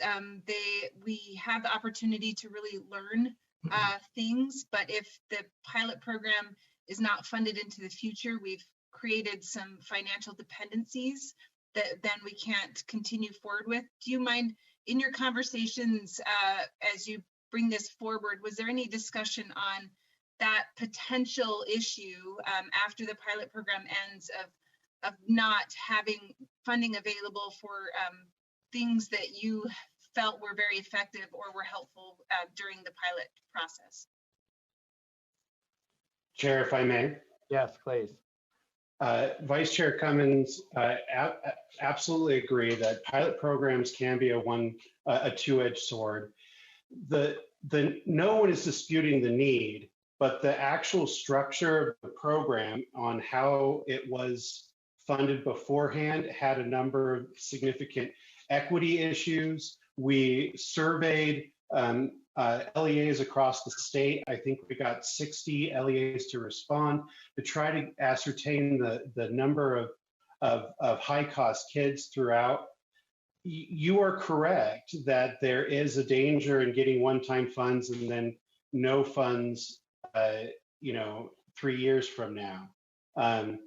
I guess all I can say is that we think that we would be significantly more successful in advocating for one-time funds at this point. The need is still there, and improving the allocation model and learning from it and tweaking it every year so that we can come back in 3 years and have a really strong case on how to better fund these intense, high-cost special ed kids who are so very vulnerable. I guess that would be my response to that.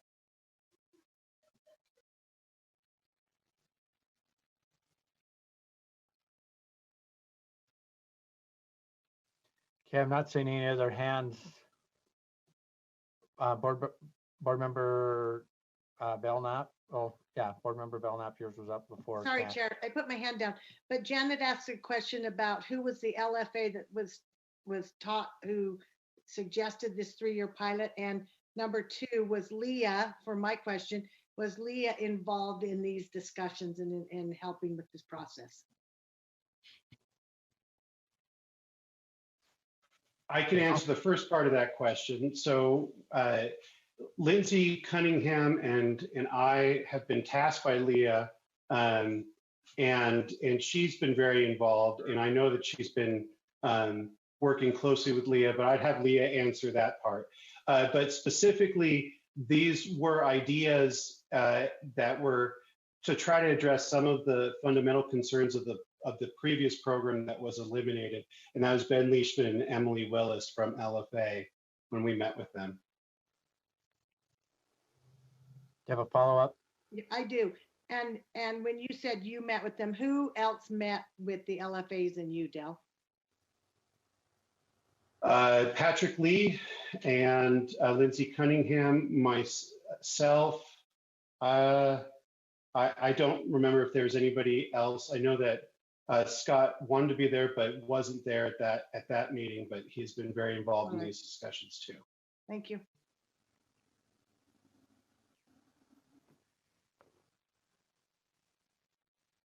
Okay, I'm not seeing any other hands raised. I just kind of want to speak to the direction that we're going.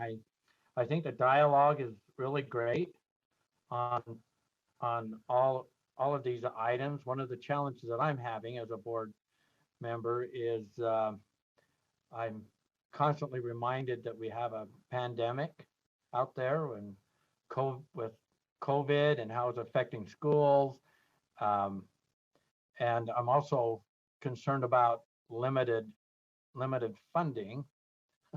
And I personally feel more comfortable almost another month in to say, okay, this is what that slice of pie with surety looks like in my space of putting priorities together. I've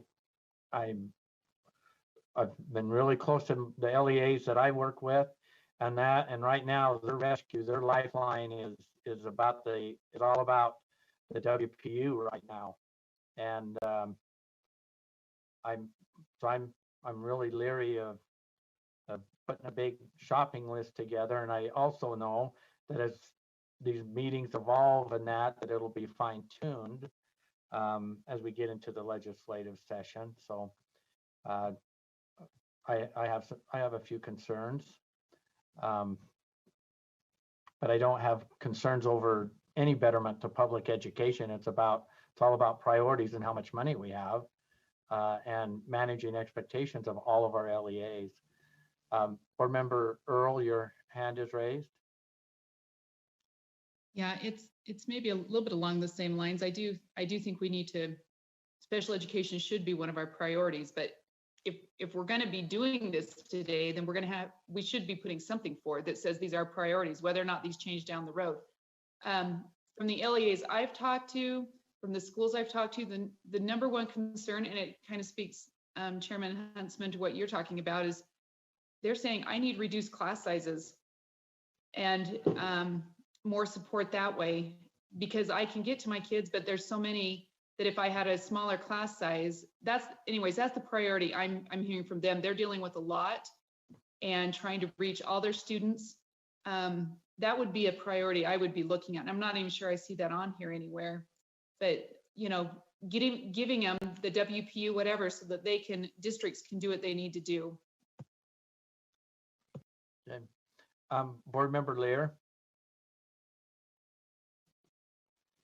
I'm going away from my 30-year career of saying put money in the WPU, because the board starts that way, and then along comes a really persuasive legislator with a really great deal, and suddenly I'm still with put the money in the WPU, and the board's deserted me. So I feel like this is the time, especially when it's a pilot program, an opportunity for a smaller amount of money to see what happens going forward. This is an opportunity to put our special programs and stick to it, rather than forcefully believing we'll stay with the WPU. And it never happens that way, because there's always a cliff. There's always a legislator that you go with my program or you'll lose $300 million. I'd rather stick with the special program of my choice, of the board's choice, than do that same Lucy in the football game again that I've been a slave to for 30 years. And Board Member Thorpe. Just wanted to weigh in and say that I think it's strategically savvy to make a request during this session that is about children and people with disabilities. And I think that putting forward this pilot, given the unique circumstance we're in during this session, seems wise to me.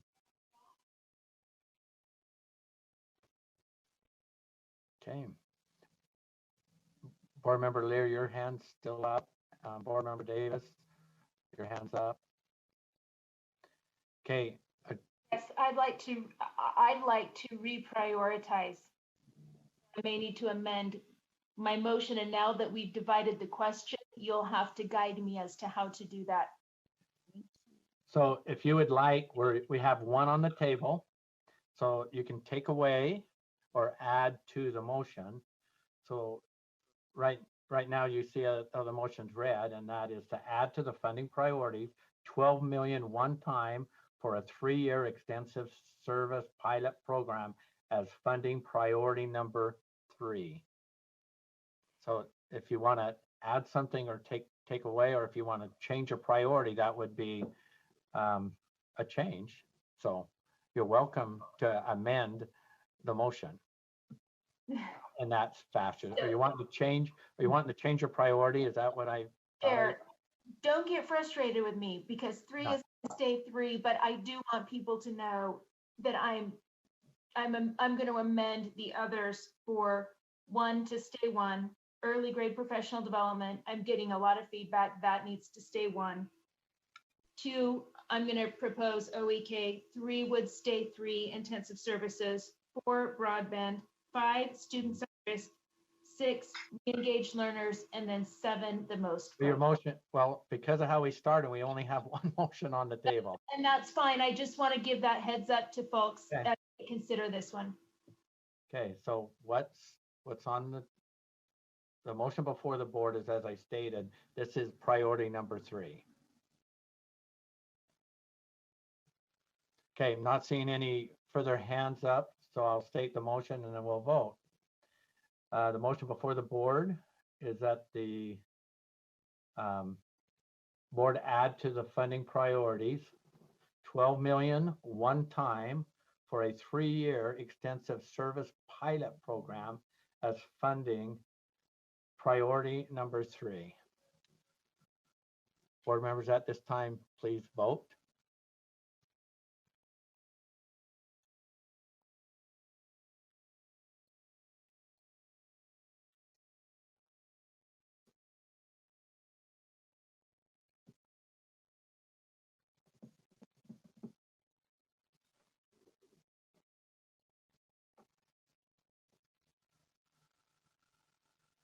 Make sure I've got everyone in here.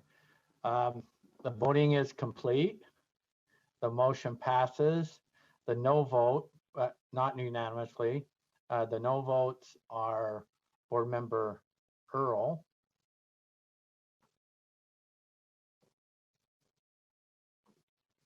Am I seeing any other? I think that's the only one.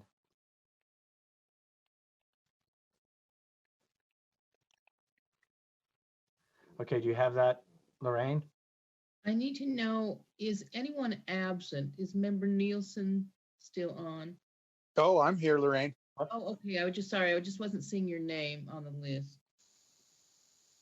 Oh, I'm gonna find it again. I thought I just, Oh, I found it. It's down farther on the list. Sorry, Scott. okay, that motion passes.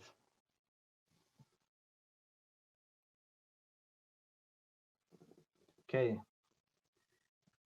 The next motion is that the board add to the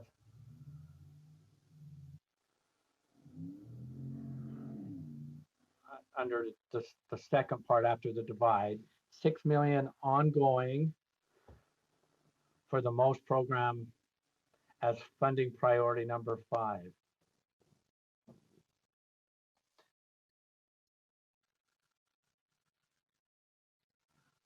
Discussion to the motion. Board Member Belknap. I think Cindy had her hand up first, but that's okay. Okay, She can, well, she's the one on the motion. Let's let her speak to the motion independently. Is that, Okay. can you hold there? Yep. Okay, Board Member Davis. Okay, I'd like to amend the motion. Okay, I'd like to amend the motion to be consistent with the business case with an ask of $7,200,000. And considering, and I'd like to move that to priority 7, and I'd like to speak to the amendment. If it's a friendly amendment, it could just be the new motion. okay. The proposed amendment moves it to 7.2 million on the ongoing and changes the funding priority to number 7. You want to speak to the motion, to the amendment, proposed amendment? Yes, I think the first one's self-explanatory. I'm just going back with the business case with what was actually allocated prior to COVID for this program. And it also included some of the new changes to the MOST program. But then the second part of the amendment, moving it back down to number 7, Chair, is just listening to you and your concerns and taking your feedback about the need to address some of our COVID issues first. And so broadband, students at risk, and re-engaged learning are all direct needs from COVID. So I am going to move MOST to number 7 after those COVID needs. And this would just formally give this a number. Okay, so the proposed motion is to change the one number to 7.2 million ongoing, and the funding priority is number 7, or as number 7. Discussion to the proposed amendment. Board Member Belknap. No? Okay. Yes? well, yes, but did we have a second and vote on the amendment yet? No. So you know what? I can't remember if we had a second. Let me go. Did we have a second? Was there a second? There was not. Okay. Is there a second? I'll second it. Lear. Board Member Lear's got the second. Okay. Thank you, Board Member Belknap, for calling me out on that. Discussion, Board Member Belknap. Did you have any further on the amendment? I want to discuss it once it's the full motion. Thank you. Okay. I'm not seeing any other discussion to the proposed amendment. So the proposed amendment before the board is to change the amount to 7.2 million ongoing for the most program as funding priority number 7. We went from 3 to 7. On the proposed amendment, board members, please vote.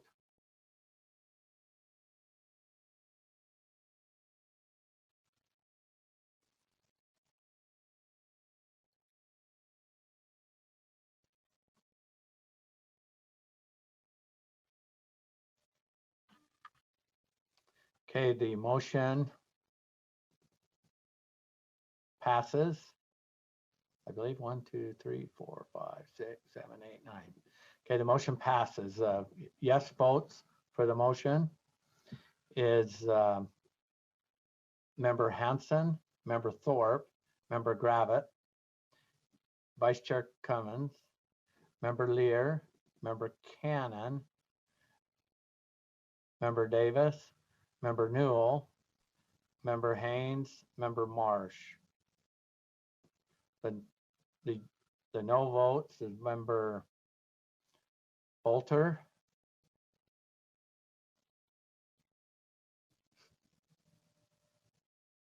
Member Nielsen, Member Belknap, Member Earl, and Member Huntsman. Okay, so the amended motion states that the board add to their funding priorities 7.2 million ongoing for the most program as funding priority number 7.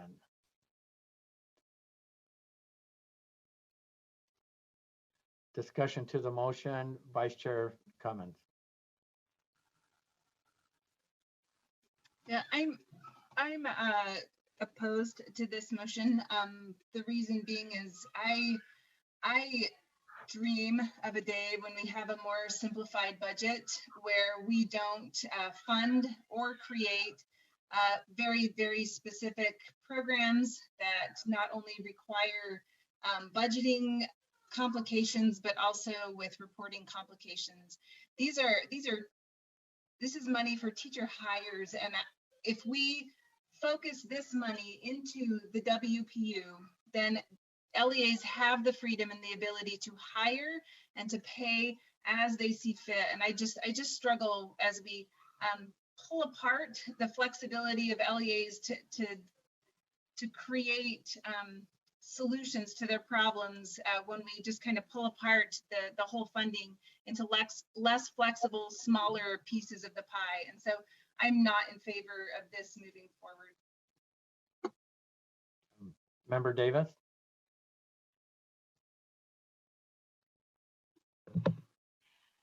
Look, I don't disagree.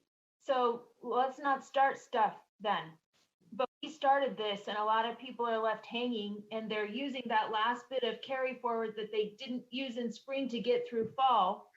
And we've heard from a ton of them, many people. So let's not start stuff if we aren't going to finish it. And I would tend to agree, but we started this and we should support it and finish it. And then really carefully consider what we're going to start in the future. Member Belknap? Yep, I tend to agree with Vice Chair Cummins on this one, that we really need to be strategic and put this in the WPU and allow our districts to use it. And so it isn't that we would be canceling the most program, it would be wrapped up in their WPU and then districts have their choice whether to use it that way or not. Member Earl? Yeah, once again, I think Cindy did articulate that well. We shouldn't start something that we could be putting in the WPU and letting the districts decide. That's kind of my, and on almost all this, we're expanding on things that we have to monitor, including some of these, some of the programs dealing with supports for at-risk students. It's districts know what they need. Let's put the funding there, let them decide instead of us having to monitor it and keep track of it and make sure it's done right. Let them do it right. They're very competent to do that.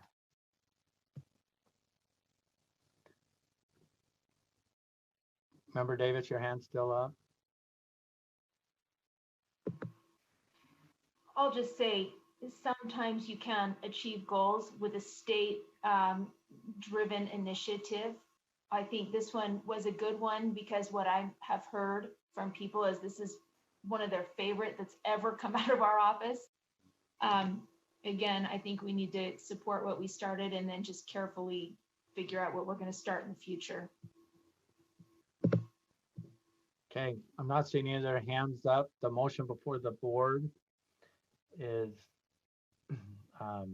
the amended motion before the board is move to our priority list, 7.2 million ongoing for the most program as funding priority number 7. That's a motion before the board.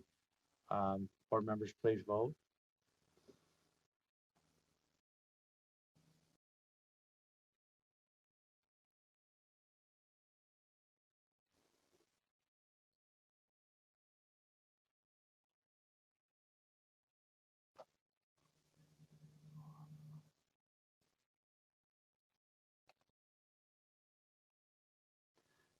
The motion doesn't pass. The yeas is Member Hanson, Member Thorpe, Member Gravitt, Member Lear, Member Cannon, Member Davis, Member Haynes. The nays, Member Bolter, Member Nielsen, Member Marsh, Member Newell, Vice Chair Cummins, Member Belknap, Member Earl, and Member Huntsman. The next item is to move, and that divided motion is number 3 here, is to prioritize, or is this how it was spelled? Is this how it was in the very beginning of the motion? Move funding priority number 1, early grades professional learning, to priority number 8. Chair, I don't think I think it's nullified at this point. I'll just withdraw the motion. It will stay at number 1. You can't, it belongs to the body. Yeah. Can I can't withdraw it? No, not that it's out and it's second. You can make a motion. I believe you can make a motion to postpone, which means it's postponed indefinitely. Okay, Is that correct, Lorraine? She could just petition the body to see if she could withdraw it. Then you could just, with objection, withdraw it. Without objections, and then we don't vote on it? Yes. Okay, well, that's a good pathway. So without any objection, we're removing number 3.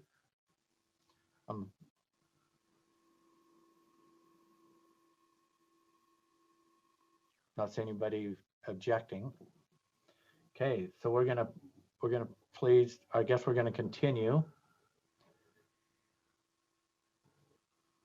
Member Davis, your hand's raised. Oh, sorry. Oh, okay. Some of you still have votes loaded on the screen.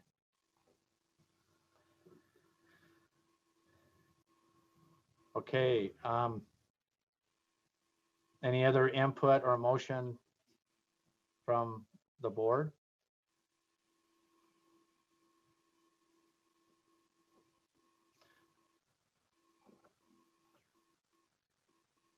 I'm seeing none. So on the funding priority list, this will keep coming back meeting after meeting. So we will, I'm not seeing, I'm just triple checking here. Member Cannon? Yes, at one point in the discussion, Angie Stallings indicated she would like to speak to that early grades professional learning. And may we just hear from her what she wanted to tell us about it?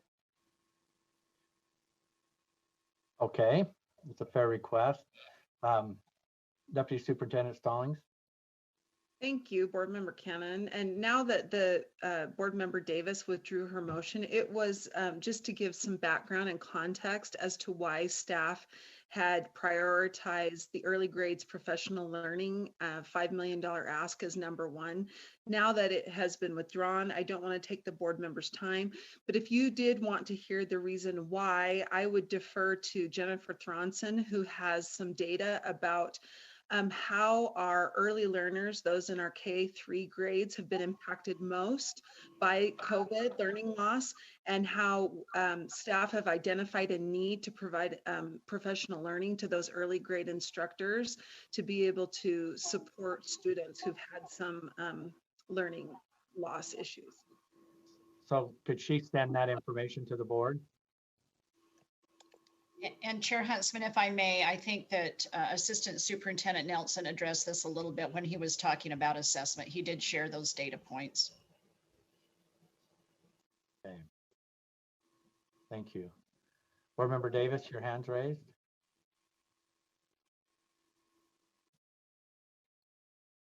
You're muted. I appreciated those reminders from those who sent that to me, and that's why I reconfigured that. And then I just want to ask a question. So our MOST program will not be in the number 7 spot of priority, but it stays on our list because we've already voted to reinstate that legislation, correct? Am I understanding that correctly? I can't speak to the previous motion. Is there somebody can speak to that, Angie, or do you know? I'd be happy to, and I don't know if Dale at this point, I could stop sharing again to show everybody the original list that you were showing. But if you look at the list that's in the backup, you'll see that there's different categories. So first you've got the WPU and enrollment growth. Then you have what was the top 5 priorities after that, which are now top 6. And then after those top 6, you'll see the beginning list of all the business cases. And yes, Board Member Davis, you're correct that one of the business cases is the MOST program. Also, just as a reminder, one of the board's statutory requests was also to ask staff to work with a legislator to open a bill file. We have done that, and in fact, we've already seen a draft of the bill to reinstate the MOST program, so that is in the works. When I spoke with the legislator about the bill, I did tell him that the amount to be prioritized would depend on this process, of course. And then as the legislative process goes, you know, as we see more funding or less funding appear, sometimes our list changes based on the amount of funding available. So I don't know if that helps. It is on our list. It's just not in the top 6. But thank you. So it did not remove it from our radar. Okay, Board Member Belknap. Thank you. So somewhere I'm wondering, the top 5 priorities were presented by the board, I mean, by our staff, but I don't believe we voted on those. I believe you're correct. Sorry, Chair Huntsman. Go ahead. There was a prepared motion to prioritize those. So if you would like, I could display the motion with now the top 6 to make that official. I thank you for that reminder. But I do have a question, Chair, and it's actually on number 1. Now I've forgotten the name of it, the early teaching. How much money is already in our early learning professional area? How much money is already set aside there? Chair, I can answer that question. Okay, I was just seeing if Scott jumped in, or you can, Dale. Yeah, so this was a new program that there were professional development dollars that were eliminated years ago. And so this was going to be a new program that was defunded. And so professional learning, so there is some money for coaches, but not money specifically to enhance coaching and some of those things with professional learning, if that answers your question. It doesn't. How much is set aside for early learning? Right now, I would say zero is set aside and dedicated for that purpose. Well, there's some for coaching, and that would be part of it. Board Member Bellman. Jennifer? Yes, it's 15 million is set aside for K-3 early literacy. As Dale was trying to suggest, that money is not dedicated towards professional learning and has been used to support coaching, with 96 to 98% of it being in salaries. Thank you. Thank you, Jennifer. So Board Member Belknap, as we're still on this item, everything what we're doing in this is driven by motion. And I'm not seeing anyone hand raised to make any motion. So with those staff recommendations, they'll probably come back next month and it will still be there. So with that, Board Member Davis. I believe your hand's raised. I move that we adopt these 6 priorities. So the recommended motion, if this is what you're wanting to say, is that the proposed motion is that the board prioritize as their top priority budget items the following business cases in their specific order, and then that would be 1 through 6. And then they would be read out so we have clarity. Would that be your motion, Board Member Davis? Yes. So we need to add number 6.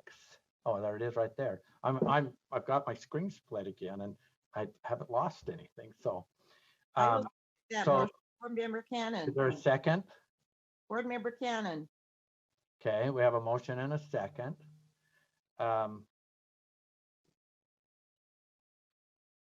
Discussion to the motion. Maybe I better state the motion. I'll do it quickly as you're preparing for discussion. The motion is that the board prioritize as other top priority budget items as the following business cases in the specific order. Number 1, early grades professional learning for 5 million ongoing. Number 2, optional enhanced kindergarten for 8,692,200 ongoing. Is that correct? Dell, am I reading that correctly? Okay. Number 3, and this was really straining my eyes, but I think I can get it out. 12 million ongoing for a 3-year extensive service pilot program. Number 4, expanded access to broadband. What's that? The 12 million is actually one time. Oh, 12 million one time. Thank you. One time for a 3-year extensive service pilot program.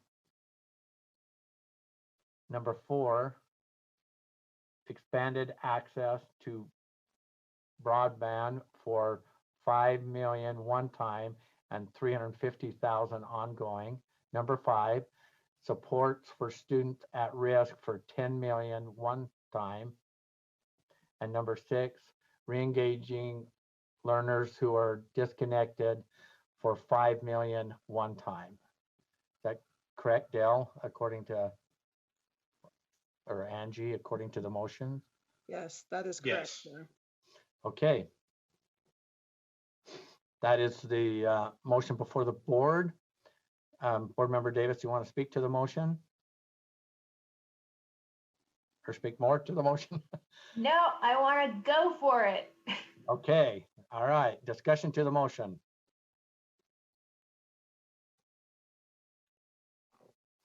I am seeing none. So I'm not going to restate the motion because I just barely read it. Board members, at this time, please vote.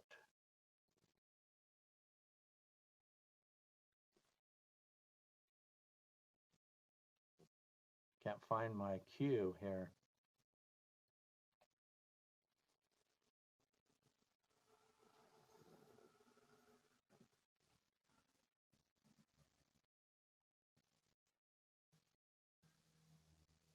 Okay, the motion passes with 2 no votes. The no votes are Board Member Earl, Board Member Bolter, and all members are still with us. So thank you for staying with us.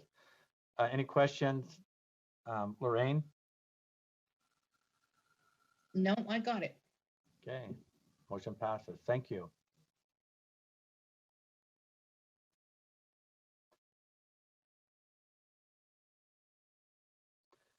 I am not seeing any other hands raised.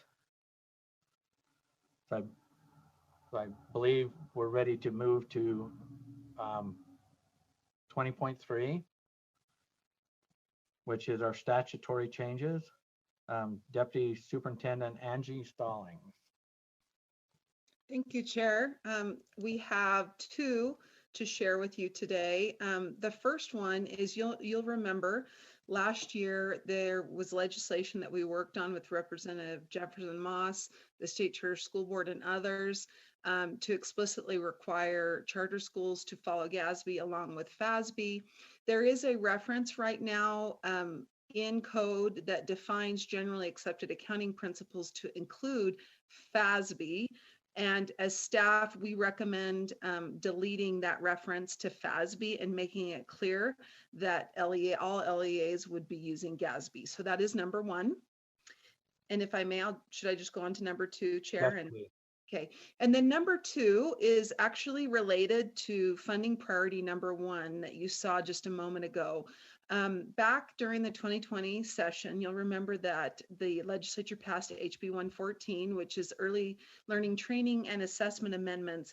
That bill was funded at $5 million last year, but a little over 1 million of it was funded for or directed to be spent on a math assessment, as well as stipends or funding to be used at the higher ed level to pay for student teachers who were receiving their pedagogical assessments or for the cost of taking that. We believed, based on funding and the priority that we just made in the last motion, that we may only be left with the professional learning portion of that bill. That bill had quite a few things in it. I would say 4 kind of chunks, including a chunk of funds that would have gone to our RESAs. And now, based on what happened in COVID, we believe that the priorities could change. So we would like to ask for a bill file to be open in order to amend last year's HB 114 accordingly, depending on the money that's ultimately prioritized by both the board and the legislature. And so we're not exactly sure at this point what portions would be removed. Although right now, based on the motion that was just made, the $5 million, if that the legislature takes that recommendation, would be focused on the professional learning and not spent on the other things that were included in that bill. So those are the 2 staff presented recommendations for or requests for approval or a green light to work with legislators to open those 2 bill files.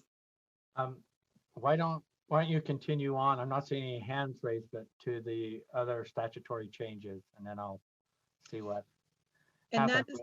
And the point is, if the board wants to package all of this the way that it is and continue forward, then I would seek a motion that the board direct staff to work with the legislators on potential amendments to Utah Code as proposed. It's not the end game, but it starts them. So if you would continue to the next 2.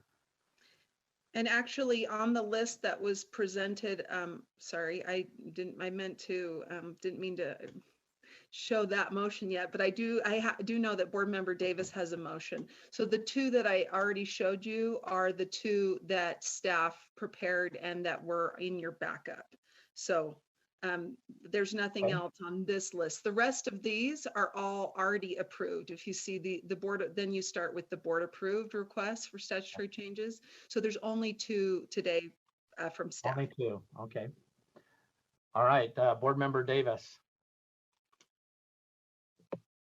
So do I move just to add this one in with these and then we vote on all of them? You can make a motion to approve.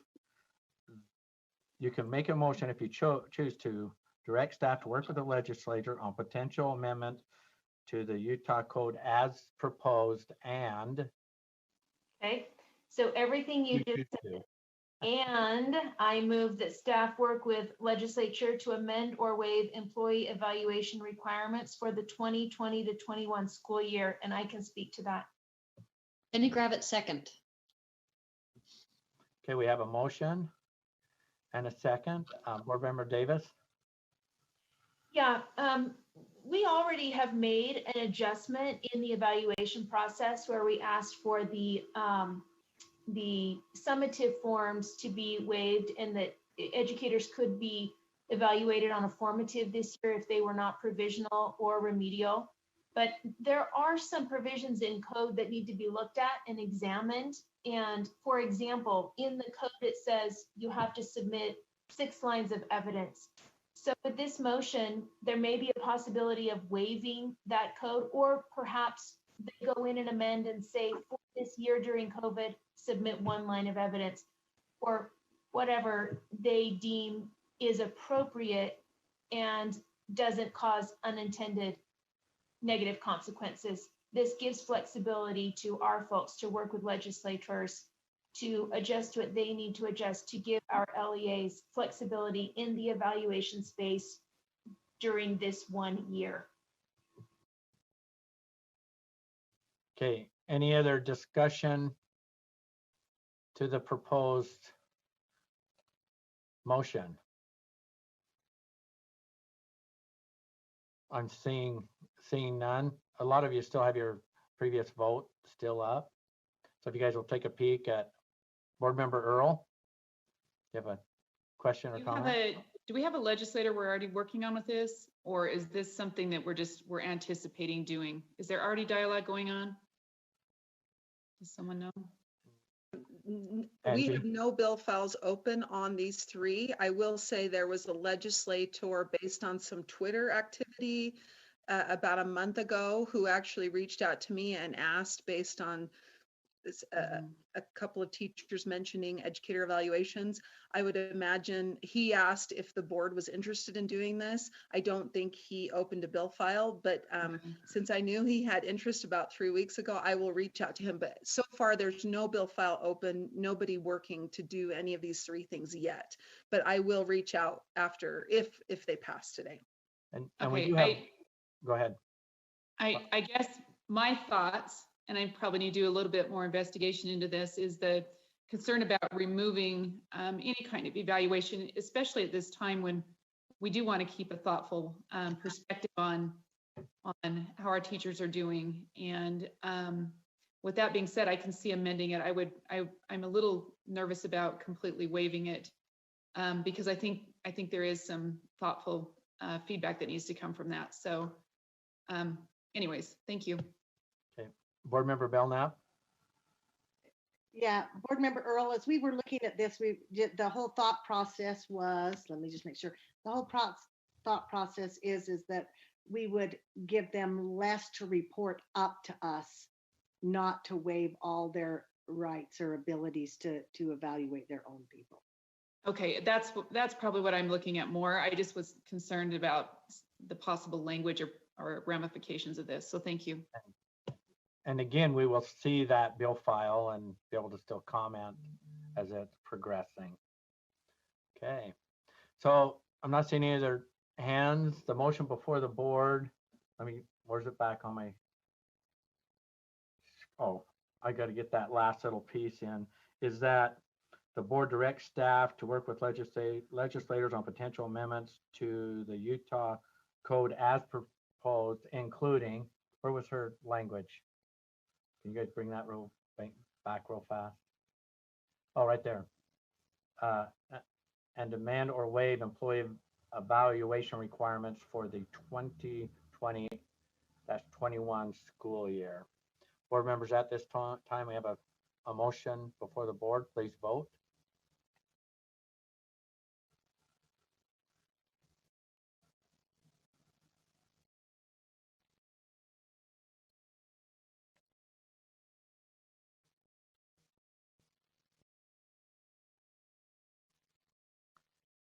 Board member Davis, we're not seeing you on here.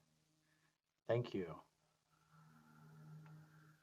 Voting is complete and the motion passes unanimously. Thank you.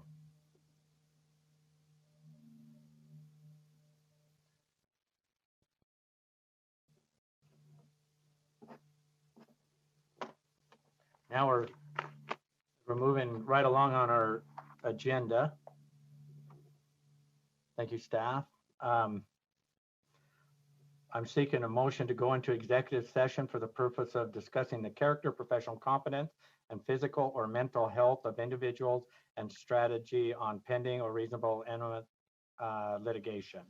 So moved. Have a second? I'll second that. Okay, we have a motion and a second. This is a roll call vote.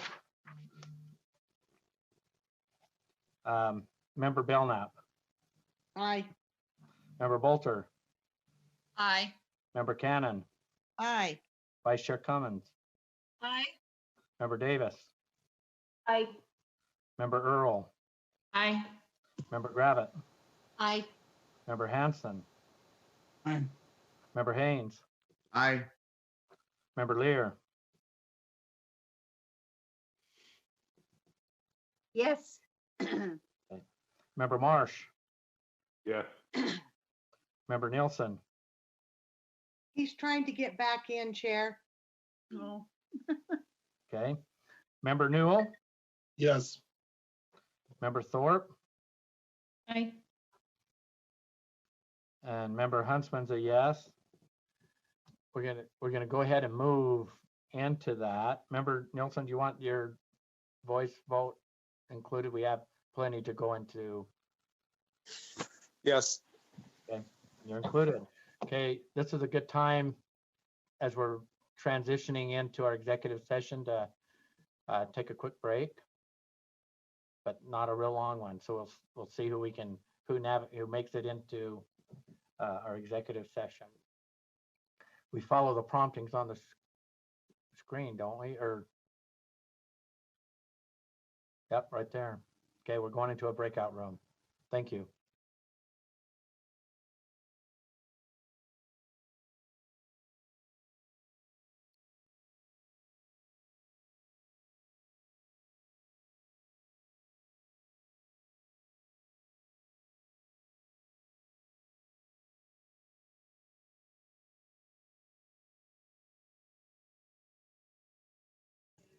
Jerry, can you get me in the breakout room? I had to, my computer rebooted due to patching.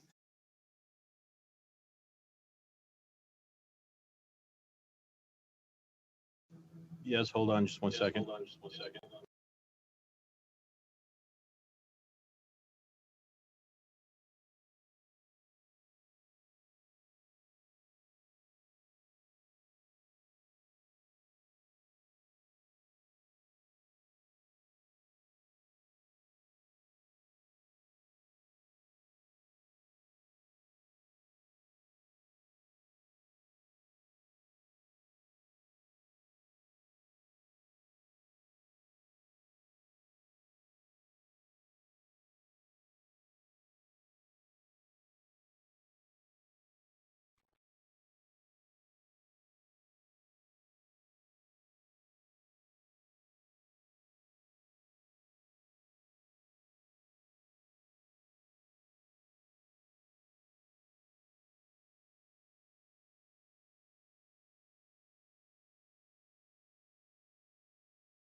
Alex, this is Lorraine. We're coming back into open session now.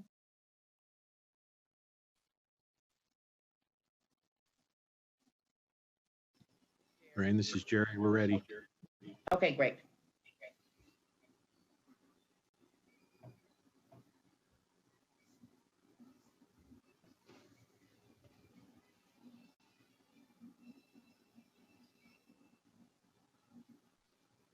So has anybody seen the icon down at the bottom that says clapping hands? When is that appropriate to use?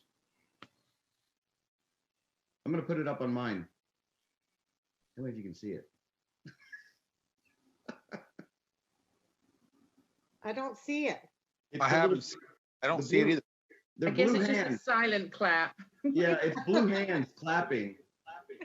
It shows up on the participants list, I believe. If you go over to the participants list, does it have it next to your name, board member? Yep. Haynes? Yeah, there it Yep. is.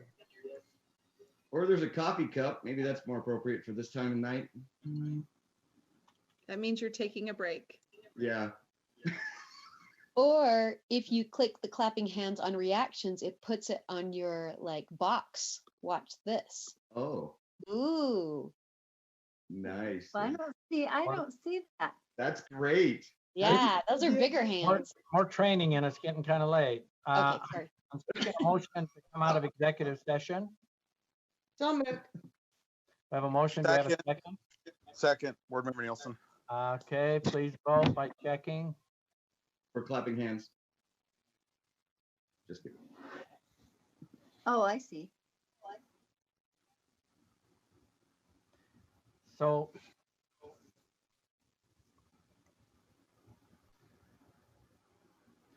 as board member Earl hasn't made it, I'm here. there we go. I don't know why it kicked me out twice.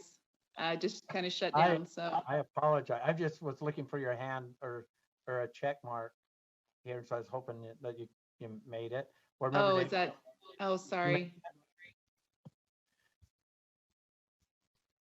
Board member Davis? Cindy and Sean are missing.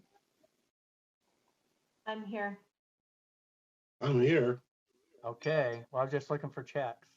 So, okay, the voting was unanimous coming out of executive session, so I'm going to take the checks off up here. Motion's coming out of executive session. Board member Belknap? Yes, thank you, Chair. On case number 18-15, I move that we accept UPAC's recommendation. I second that motion, Board Member Marsh. Okay, we have a motion and a second. The motion before the board is that on case number 18-1533 to accept UPAC's recommendations. Any discussion to the motion? Seeing none, let's vote.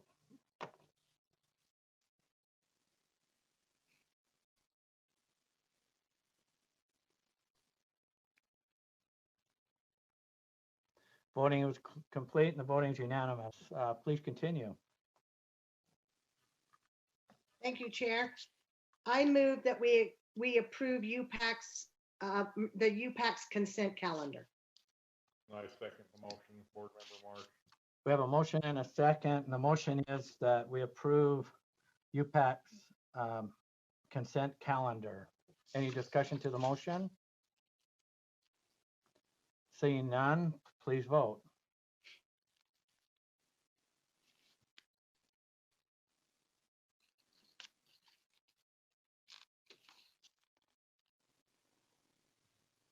The voting is complete, and the motion passes unanimously. Please continue. Thank you, Chair. I move that the board, wait just a minute. And Okay, that the will you- board, Can you pause on each name so I can make sure I have it written yes, down? I move that the board nominate Eric Olson, Shelley Okay. Giddings, Okay, what was the second? Giddings, Will you say the name again? Giddings, Shelley Giddings? Uh-huh. And Laurie Ann Thorpe nominate as candidates for the state charter school board appointments and forward the names to the governor for consideration. I second that motion, Board Member Marsh. Okay, the motion before the board is that the board nominate Eric Olson, Shelley Gidding, Lorianne Thorpe as candidates for state charter school board appointment and forward the names to the governor for consideration. The motion before the board, discussion to that motion.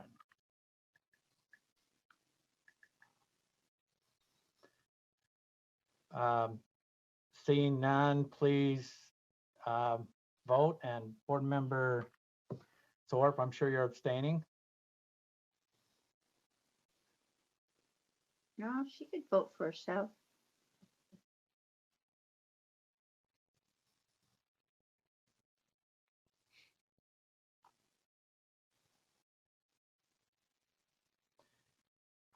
The motion carries with board member Thorpe abstaining. There's no Chair, vote. just for clarity, Lorraine, I believe that Michelle Bolter is not here after executive session. Thank you. I was going to ask that. Okay. And how many, do we have everybody still here? Is Michelle the only one? I'm counting again.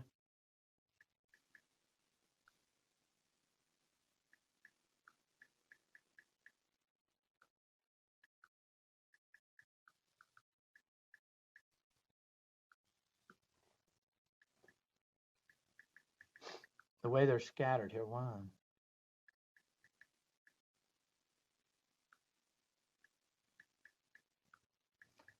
I believe. Is member Newton present? Oh, yes, I see him. Sorry. Yeah, I think it's member Bolter.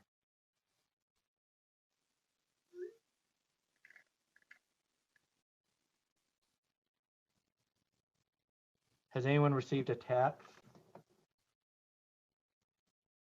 or communication? I think she left during executive, Chair. I think so too. Yeah, she had to go, and that I could find the exact time if you need it.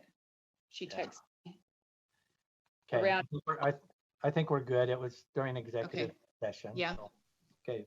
Any other questions, Lorraine? No, thank you. Okay, we're still motions from executive session.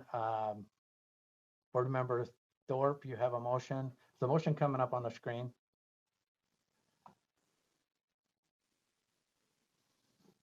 I do. I have the motion. Are you ready? No, because I can't see it. Okay. I've got to be Can able you to see it restate it. now? Got it. I Yep. can see it now. Thank you. Okay, board member Thorpe. I move that the board accepts and approves the audit of APA's use of state special education funds completed by the USBE Internal Audit Department dated November 5th, 2020. Requires reimbursement consistent with the deadlines established in the settlement agreement of $2,785,917.59, the full amount of questioned expenditures referenced in the November 5th, 2020 APA audit, which the board determines to be disallowed, and instructs the board's legal counsel to provide to APA the explanation for this decision as required in the settlement agreement. Okay, thank you. Do we have a second? I would second that. Second. Okay. Board member Marsh, that's the second. Discussion to the motion.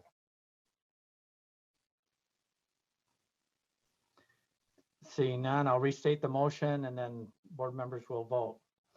The motion before the board is that the board accept and approve the audit of APA's use of state special education funds completed by the USBE Internal Audit Department dated November 5th, 2020.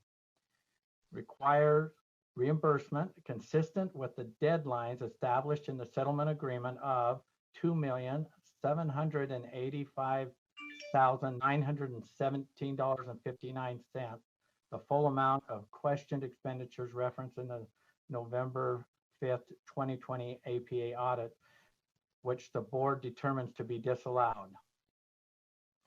And instruct the board's legal counsel to provide to APA the explanation for the decision as required in the settlement agreement. That's the motion before the board. At this time, board members, please vote.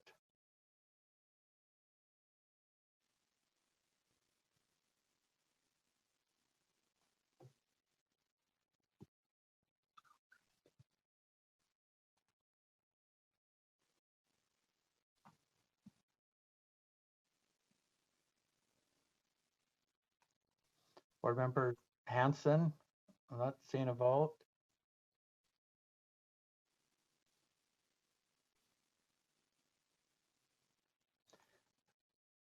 The voting is complete and the voting is unanimous, and we're short one board member who's excused. Motion carries.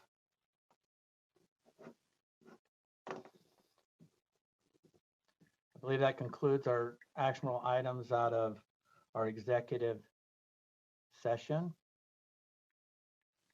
Next, we'll move to the board's chair report. I know it's late. It's not quite like midnight, but so I'm going to keep my message short. I just want to express my gratitude to the board and the work that this board has done this past year. It's been a year of first, a lot of meetings. I just want to applaud you and express my gratitude for the work and commitment that you've had to Utah's great public education system.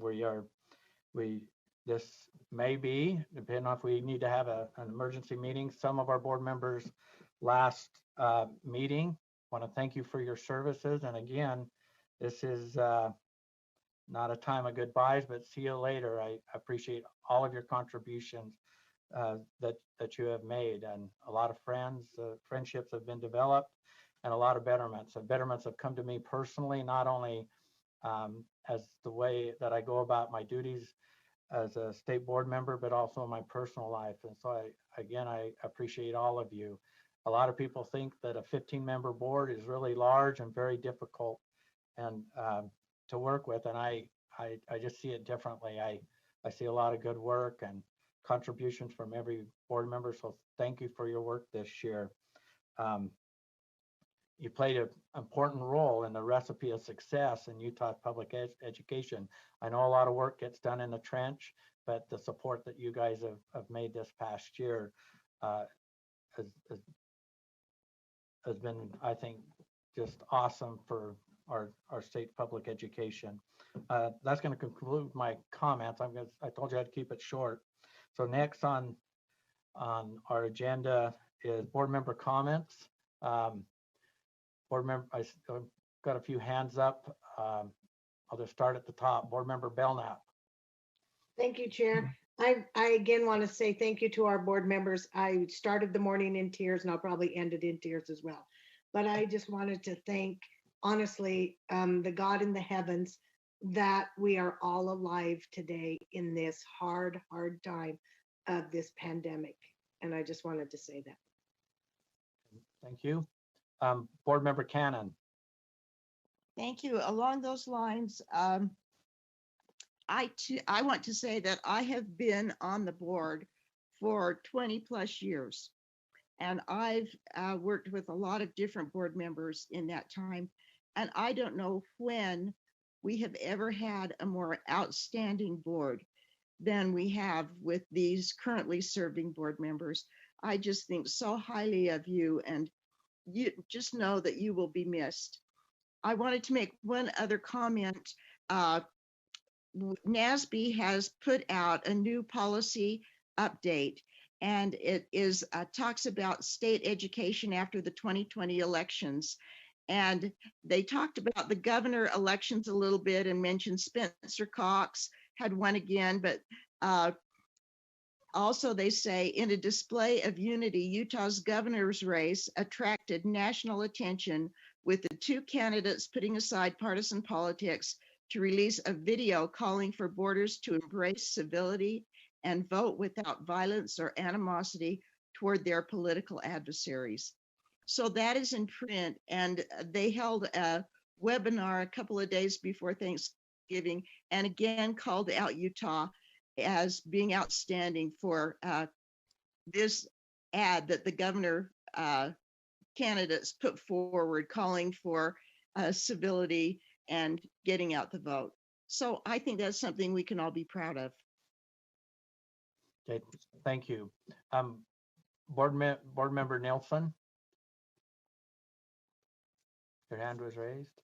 Oh, yeah, it was. I really, for each one of you, it's very bittersweet. I've enjoyed my time on the board, but I just want you to know I'm so optimistic. I really believe this is the greatest era in human history, and so the work that many of you will continue doing, I'm just proud of you. I'm proud to know you and to be associated with you, and I'm so optimistic about our future. And you'll see me around. I'll miss you dearly, but I'll still send you the occasional email. But thank you so much for being who you are and for making me a better person. I can't thank each one of you enough. Okay. This concludes, I'm not seeing any of your hand raised, so this concludes this agenda item. Before we adjourn, I think it would be appropriate to thank all of those that supported this board meeting today, staff and others that have followed along, and that we don't kick the can down the road, and we don't leave any stone unturned, and it does take a lot of work. And I still liken this like saddling up in the morning, going on the mountain and going getting our work done. And sometimes it's a late night, and you guys persevere clear to the end, and you don't rush things. And so I really want to applaud your work ethic and staff work ethic for hanging in there with our board.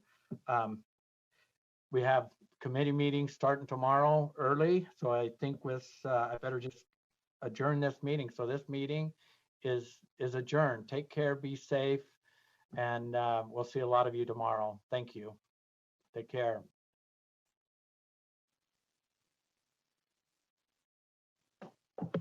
Thank you, Chair.